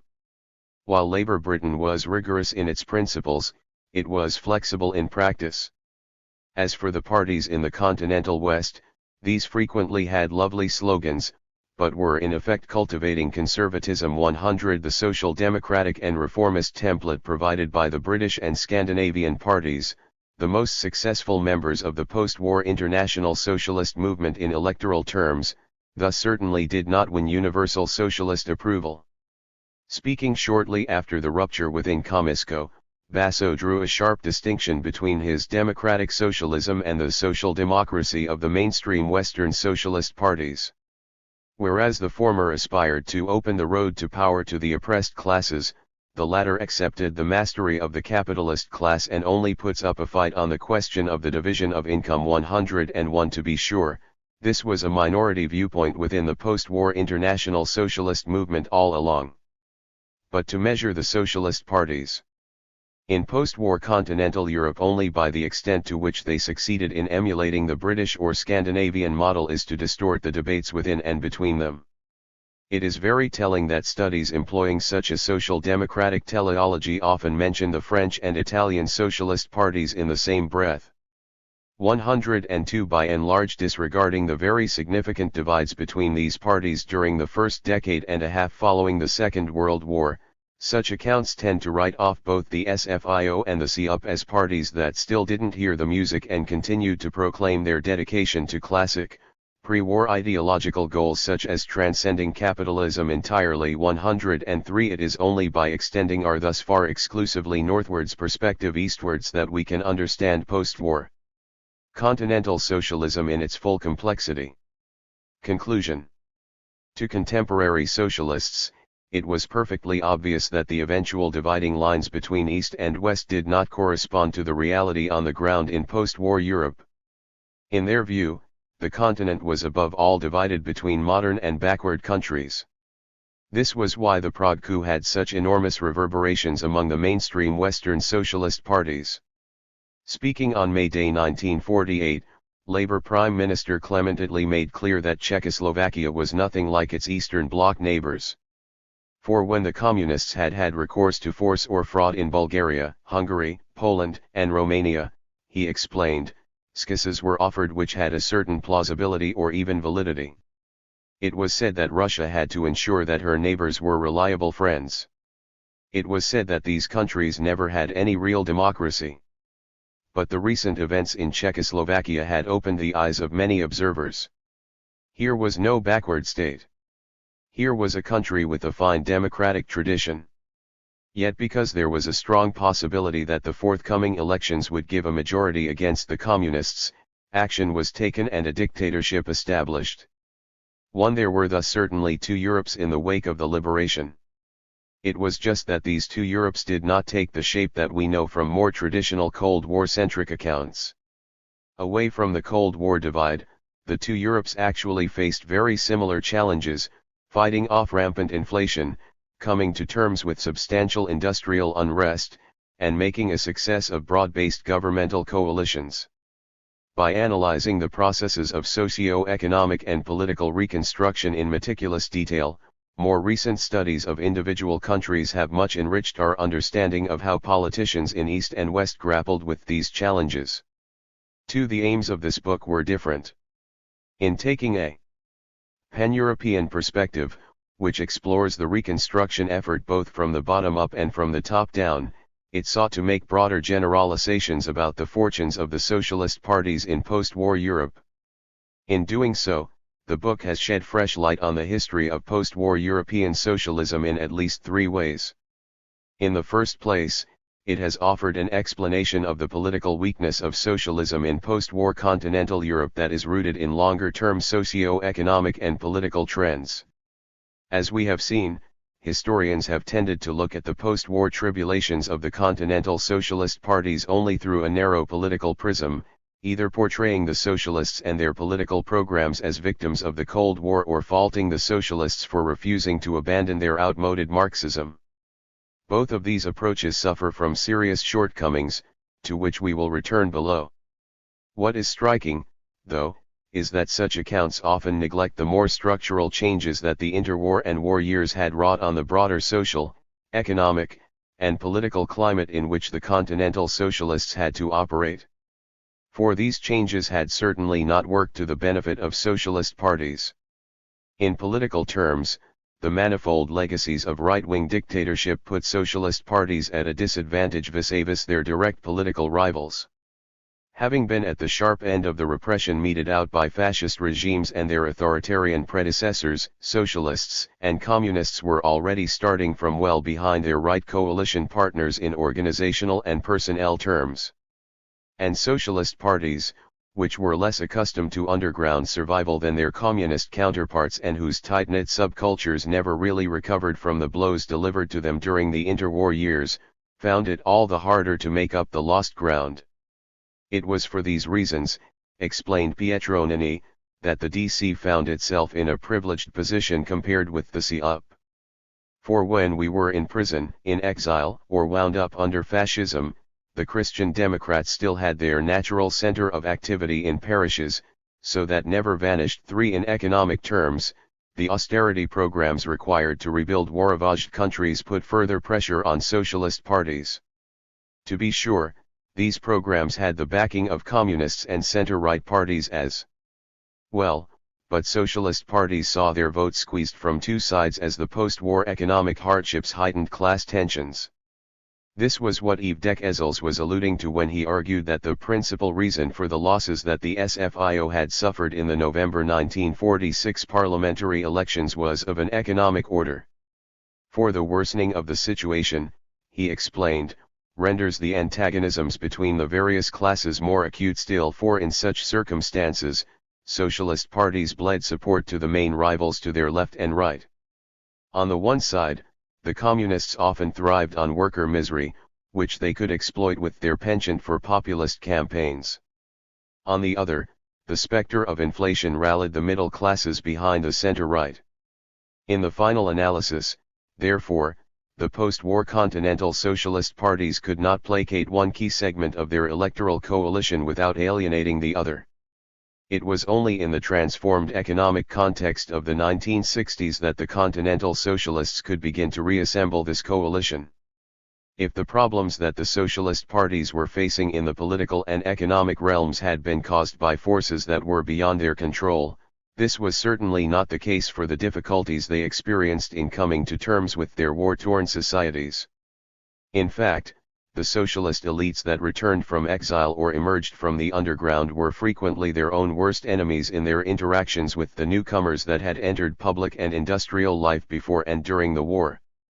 These newcomers had brought along a set of demands and interests, often framed around a local community, that socialist leaders neither understood nor respected very much.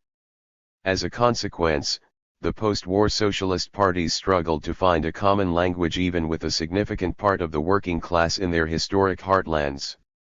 For there was often a profound disconnect between the worldview of unskilled rural migrants or those employed in the public sector and the ideas espoused by socialist leaders still identifying primarily with the aristocracy of labor of skilled workers in large factories. Nowhere was this disconnect as marked, or as damaging from an electoral perspective, as in the relations between socialist parties and women. The frail position from which socialist parties, and the post-war left more generally, suffered among female voters was probably the single most significant factor contributing to their political weakness. 5. This was linked to the dismissive attitudes that male elites up and down the post-war labor movement took towards women in general and towards female concerns more specifically.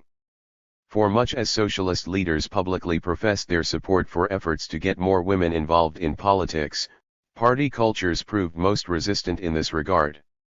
Despite repeated calls to give female candidates a decent shot at winning seats, the percentage of women in the SFIO parliamentary group actually more than halved between 1945 and 1956. Worse, women made up less than 1% of all departmental councillors that the SFIO provided during the Fourth Republic. 6. In a broader sense, female socialist activists were often left with the feeling that their efforts were not being taken seriously within the party. In an open letter to her male comrades, one female PPS activist complained about the nearly epidemic habit of patronizing and ridiculing us. "You can ridicule us as individuals," it went on, "but ridiculing our contribution to party work is detrimental to all of us." 7. The belittling attitudes that male socialist elites adopted towards the female activists within their own ranks were reflected in the attitudes they took towards the bread and butter grievances that were formulated by ordinary women in their industrial strongholds. We have seen how socialist leaders tended to dismiss such grievances as pettiness that had its roots in the political backwardness of women. What they did not seem to realize was that their boasts about such political achievements as the nationalization program, the introduction of economic planning, or even democracy itself often failed to resonate or backfired among the working class women who could not get enough food on the table to feed their families. To be sure, socialist leaders had rare moments of lucidity about the unattractiveness of their offer to female voters, usually in the wake of election defeats.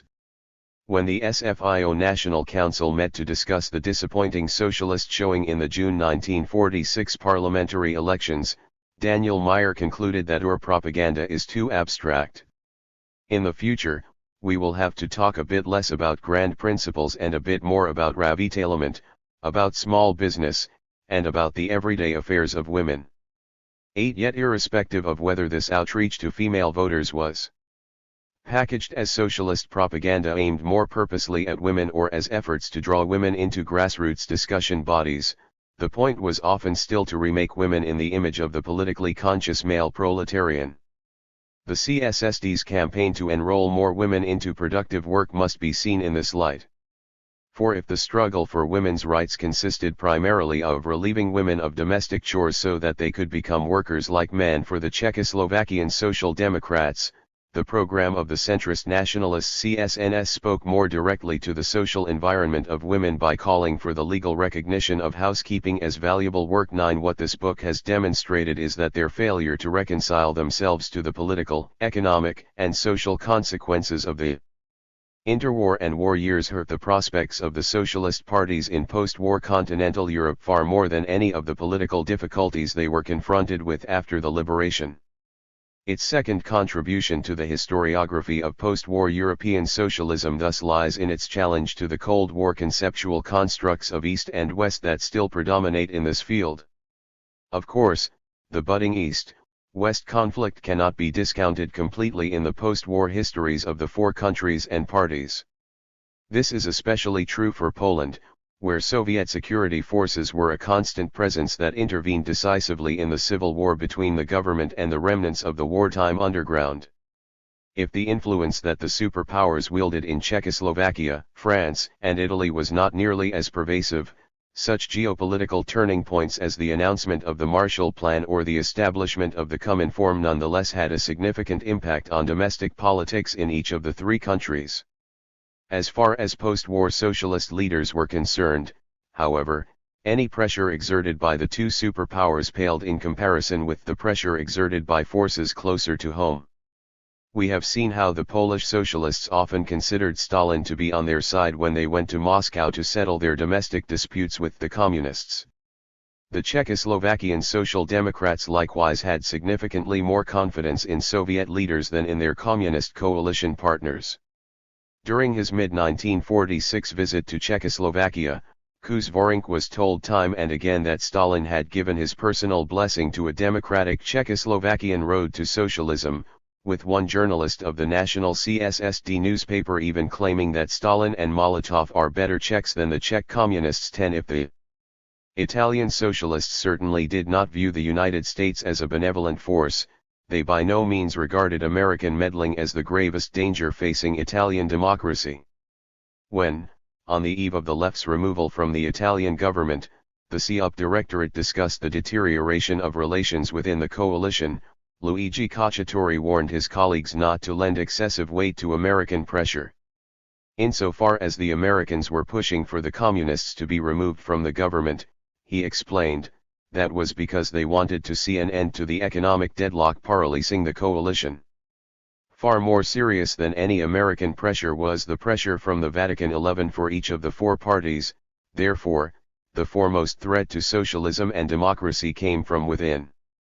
In fact, the coming of the Cold War did little to change longer-held views about the popular constituencies and political allies upon which socialism could draw and rely. For these views, as we have seen, had deep roots in the national histories and social structures of the four countries. Strengthened by the lived experience of the interwar and war years, it was these views that provided post-war socialist leaders with their main frame of reference in questions of socio-economic and political reconstruction. The PPS and CUP, even if they found themselves in national government for the first time in their existence, essentially remained anti-system parties. Ever since its maximalist wing had defeated its reformist wing in 1912, the CUP had by and large rejected a parliamentary road to socialism. When the PSI became the largest force in parliament following the 1919 elections, many elected socialist deputies barely turned up, so confident were they of an imminent proletarian revolution. The subsequent rise of fascism, with the active or tacit support of the right-wing parties and the bourgeoisie, only deepened socialist beliefs that nothing was to be gained from working through the bourgeois institutions. To be sure, the exiled PSI committed to the restoration of parliamentary democracy as a short-term goal upon its reunification with the PSU in 1930, but notions of class struggle were never quite abandoned. In fact, the leaders of the socialist underground within Italy, including Rodolfo Morandi and Lelio Basso, were already infusing more radical ideas around worker self-management and direct democracy into socialist thinking. 12. Within the PPS, the move away from a parliamentary and reformist road to socialism came rather later. It was only once the Sanakjian regime turned increasingly authoritarian in the late 1920s, and socialists were driven out of the state apparatus, that the party embraced a more radical conception of socialism. Still, much as historians have disputed that the post-war PPS reflected the traditions of Polish socialism, many of the party's attitudes can be traced back to the 1930s. Whether it was by making the first overtures regarding cooperation with the communists, by adopting a new party program no longer excluding a transitory dictatorship, or by championing grassroots democracy and worker self-management, the interwar PPS was very much on the road towards becoming the post-war PPS. The CSSD and the SFIO, conversely, considered themselves part of a system that was worth defending. For both parties, these beliefs had their origins all the way back in the 19th century. In its insistence on a robust defense of republican rights and freedoms, the post-war SFIO in many ways reproduced the discourse that the French left had employed ever since the formation of the Third Republic in 1870. What is meant here is the notion that there were two Frances, a Catholic, monarchical, and authoritarian France on the one side and a secular, republican, and democratic France on the other. It was this notion that had prompted the French socialists to seek alliances with non-proletarian parties in the Republican camp following such political calamities as the Dreyfus Affair and the February 1934 crisis. Of course, the context was fundamentally different during the post-war years, when we might well speak of three Frances. Yet, in the face of the fresh pressure under which the Fourth Republic found itself from 1947 onwards, the SFIO quickly reverted to what it knew best, uniting with moderate and democratic allies against the Caesarism 16 of General de Gaulle and the new foe of Stalinism. If the Czechoslovakian Social Democrats often drew on a 19th-century discourse too, theirs was one of national unity rather than division. In their view, history had pitted an overwhelmingly democratic Czech nation against those forces and movements wanting to impose foreign dictatorial models on it. There were stark echoes of this discourse in a speech that Bohumil Lossman delivered in the wake of the communist victory in the May 1946 parliamentary elections. When we talk about socialism, he explained, we do not mean a socialism that copies foreign models, but, we have in mind a socialism that springs from our own history, from the spirit of our people and our nation. As it became increasingly clear that the Czechoslovakian communists were seeking to implement a foreign model of their own, therefore, the post-war CSSD drew ever closer to the centrist and center-right parties with which it had historically held up Czech values. As this book has shown, however, the divergences between the two sets of parties must not be viewed in an exclusively political context. These divergences also had their origins in the way that socialist leaders looked at their respective societies. The attitudes taken by the CSSD and the SFIO still revolved around the traditional industrial heartlands of the two parties. Within the SFIO leadership, a distinctly northern perspective, which took a negative view of socio-political radicalism, often prevailed. Already at the November 1944 SFIO Congress, Meyer was at pains to put some distance between the SFIO and the factory occupations which had raised the specter of Bolshevization in central and southern France. If he still paid lip service to the local and provincial socialists who had placed ownerless factories under worker self-management, he immediately added that the measures taken are insufficient and should be followed by large-scale nationalizations. What is more, he was quick to point to the danger entailed in the operation. For the experiment of worker self-management was taking place in the most unfavorable conditions, raw materials do not arrive on time or at all, there is a lack of fuel, orders cannot be fulfilled, etc. It was to be feared, therefore, that the enemies of socialism would try to take advantage of these circumstances to make life very difficult for you, in order to show that socialism cannot be implemented because it did not succeed in Allier, in Toulouse, or in Saint Raphael. Over the years to follow, the SFIO leadership would take an increasingly uncompromising line towards those party members or branches challenging its top-down conception of socialism. We have seen how the SFIO executive clamped down on those local and factory activists who refused to toe the party line during strikes. And in June 1947, the National Office of the Young Socialists, which had supported the landmark strike at Renault the previous month, was even dissolved by the SFIO leadership. 19. A similar process by which the old stalwarts of reformism gradually reasserted control over the party apparatus was clearly underway, until it was cut short by the Prague coup, within the post-war CSSD. Here too, the fight back against the brand of radical politics practiced by the communists often had its roots in the interwar bastions of right-wing social democracy. It was no coincidence that the first real showdown between communists and social democrats over this politics came in Plzeň, where a moderate and anti-communist branch of the CSDSD had built up a dominant position during the interwar years. Over time, such branches were to regain the upper hand within the post-war CSSD. This was to become very clear during the inter-party crisis that was unleashed by the publication of the Communist, Social Democratic Unity Pact in September 1947. For in the power struggle that followed the signing of the pact, the successful movement to replace Zdeněk Fierlinger as CSSD chairman drew its strength primarily from the traditional working-class bulwarks of Plzeň and Ostrava. The focal point of the politics of the post-war PPS and COP, by contrast, shifted away from their traditional industrial strongholds and to the rural communities where elections were won and lost. Much of what was distinctive about their agenda was aimed specifically at educating the peasantry. The struggles that the Polish socialists fought for the survival of the cooperative movement were part and parcel of their 1944 promise to deliver a socialism for the working and peasant class. 20 For not only did they envision cooperatives playing a vital role in the exchange of products between city and countryside, they also attributed great virtues to cooperative practices in winning over backward peasants to democracy and socialism. The attitudes taken by the Italian socialists were likewise formulated with an express view to politicizing the rural masses in the backward South. In fact, it was with reference to this effort that Basso defended the policy of forming electoral blocs with the communists. In the South, he explained, we have a rural population that is politically uneducated, which identifies not with political parties but with the general interests of its class. In these circumstances, a socialist-communist bloc had proved efficient. 21 The social rootedness of the divides between the continental parties has, however, largely been lost on the history of post-war European socialism.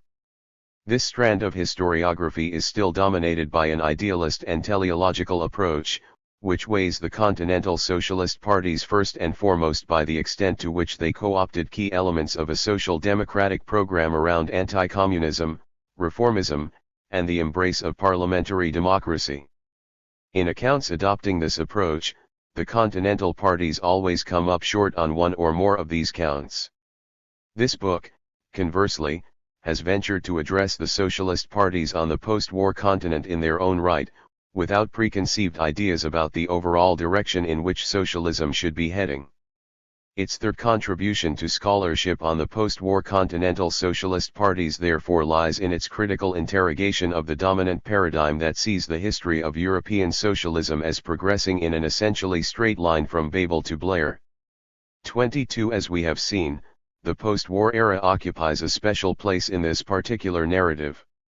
For this was supposedly the period when the continental socialist parties definitely abandoned their reservations about bourgeois parliamentary democracy and started working towards piecemeal reforms within the context of the capitalist system. In academic work on the theme, this sea change is often traced back to the lessons that socialists had drawn from recent history. 23 With the fateful socio-political upheavals of the interwar years fresh in mind, the post-war socialist parties were desperate to form alliances across class boundaries. In many countries, this involved close collaboration with Catholic and/or Christian democratic parties in a system of corporatist decision-making. Their post-war consensus around The values of capitalism and democracy has thus frequently been described as a natural consequence of the experience of totalitarianism and war. 24 This book has demonstrated that the socialist conversion to a reformist and parliamentarist politics was anything but a self-evident or uncontested affair. In fact, it has pointed out that the lessons that the European socialists drew from the interwar and war years were far from uniform. That is not to argue that the concept of the post-war consensus has no explanatory value. It certainly captures the post-war political landscape in several European countries quite well. Yet it is important to remember that the post-war consensus only had limited reach. Consensus politics worked wonders in countries like Austria, 25, where left and right were roughly equally strong and where socialist, Catholic collaboration seemed to offer the only way forward after the violent struggles of the 1930s. But in countries like Italy and Hungary, where communists and socialists barely scraped together 1/3 of the popular vote, there was really no electoral basis for the right to meet the left halfway. Small wonder that socialists in such countries had few illusions about a parliamentary road to socialism. These political outcomes were, in turn, closely linked to prevailing societal relations. For in countries with large, and frequently illiterate, peasant majorities, the domination of church and clergy in the countryside put Catholic and conservative forces at a huge advantage vis-a-vis the parties of the working class. In such circumstances, there was little potential for consensus politics to take hold. But in countries where the industrial proletariat, if certainly not finding itself in the majority, could at least join forces with the lower middle classes to form a credible counterweight to the agrarian and bourgeois classes, the left tended to be strong enough to demand a place at the negotiating table. The post-war consensus, therefore, was only available to that part of the continent that was at least relatively modern, industrial, and urbanist. All of this goes to show that the European socialist parties could hardly start from a blank slate in 1945. This is what makes the repeated historiographic attempts, especially in English-language literature, to apply universal models to the history of post-war continental socialism so problematic. Such accounts frequently suggest that there were clear templates for the post-war continental socialists to follow. The British Labour Party had just shown the way, after all, by winning an overall majority on a manifesto that reached out to non-proletarian sections of the population. In Scandinavia, meanwhile, the Social Democrats dominated governments for decades on end by making their peace with capitalism and focusing their energies on building a welfare state. That the continental socialist parties did not manage to emulate these successes and never quite made it past the 30% mark in electoral terms, these historians attribute to their struggles with the vestiges of Marxist teleology. 26 If only the continental socialists had abandoned their revolutionary fantasies earlier, conservatives and Catholics could not have gotten a jump on them. 27 To become the dominant force in post-war European politics. In its fixation on universal models, however, the historiography of post-war European socialism has underestimated the tenacity of national political cultures. 28 To be sure, its landslide election victory had won the Labour Party enormous international prestige, with even some centrist and Catholic parties looking to emulate its success in becoming a catch-all party for working people. 29 But to take up the teachings of the British or Scandinavian roads to socialism was by no means a guarantee for success. The Dutch PvdA went to great lengths to model itself after the Labour Party, but the longed-for electoral breakthrough failed to materialize. 30 When Meyer was replaced by Guy Mollet as Secretary-General of the SFIO, moreover, his travailism à la Française 31 had already failed to deliver success at 2 parliamentary elections. Much as historians have derided Mollet's decision to take the SFIO back to its traditional Marxist comfort zones, it is worth remembering that when the French socialists finally did win an overall majority in 1981, they did so on an explicitly left-wing program. Much as they would come to loathe Mollet and the SFIO, the Italian and Polish socialists completely agreed that the road to socialism had to tap into national traditions and histories. When they cited the British or Scandinavian experiences, accordingly, it was often to point out that that model was simply not applicable to their countries. Speaking at the International Socialist Conference in Antwerp, Julian Hochfeld made quite clear that British prescriptions would never lead to socialism in countries like Poland. For whereas it was possible to take a democratic road to socialism in Britain, this was not the case in countries where the fascist threat is still strong. 32 Most CUP leaders were equally dismissive of claims that the British or Scandinavian models carried any lessons for their party and country. Giuseppe Saragat and his followers certainly liked to raise these models as evidence that socialism thrived there where it was not associated with communism. 33 Yet Sandro Pertini spoke for the majority when he argued that an educated man like Saragat would do better to base his views on the objective Italian situation rather than on that in Britain and other countries. 4. Contrary to Saragat's claims that Labour's landslide showed that there was no longer a danger of a violent return of the reaction, the reality was that we are emerging from a dictatorship imposed by violence, Germany is emerging from a dictatorship imposed by violence, and a dictatorship imposed by violence still exists in Spain. 34 It was thus primarily from the experiences of countries that had also suffered through prolonged periods of right-wing authoritarian or fascist dictatorship, Austria, Germany, Hungary, Spain, and increasingly also Greece, that the post-war PPS and CUP drew their inspiration.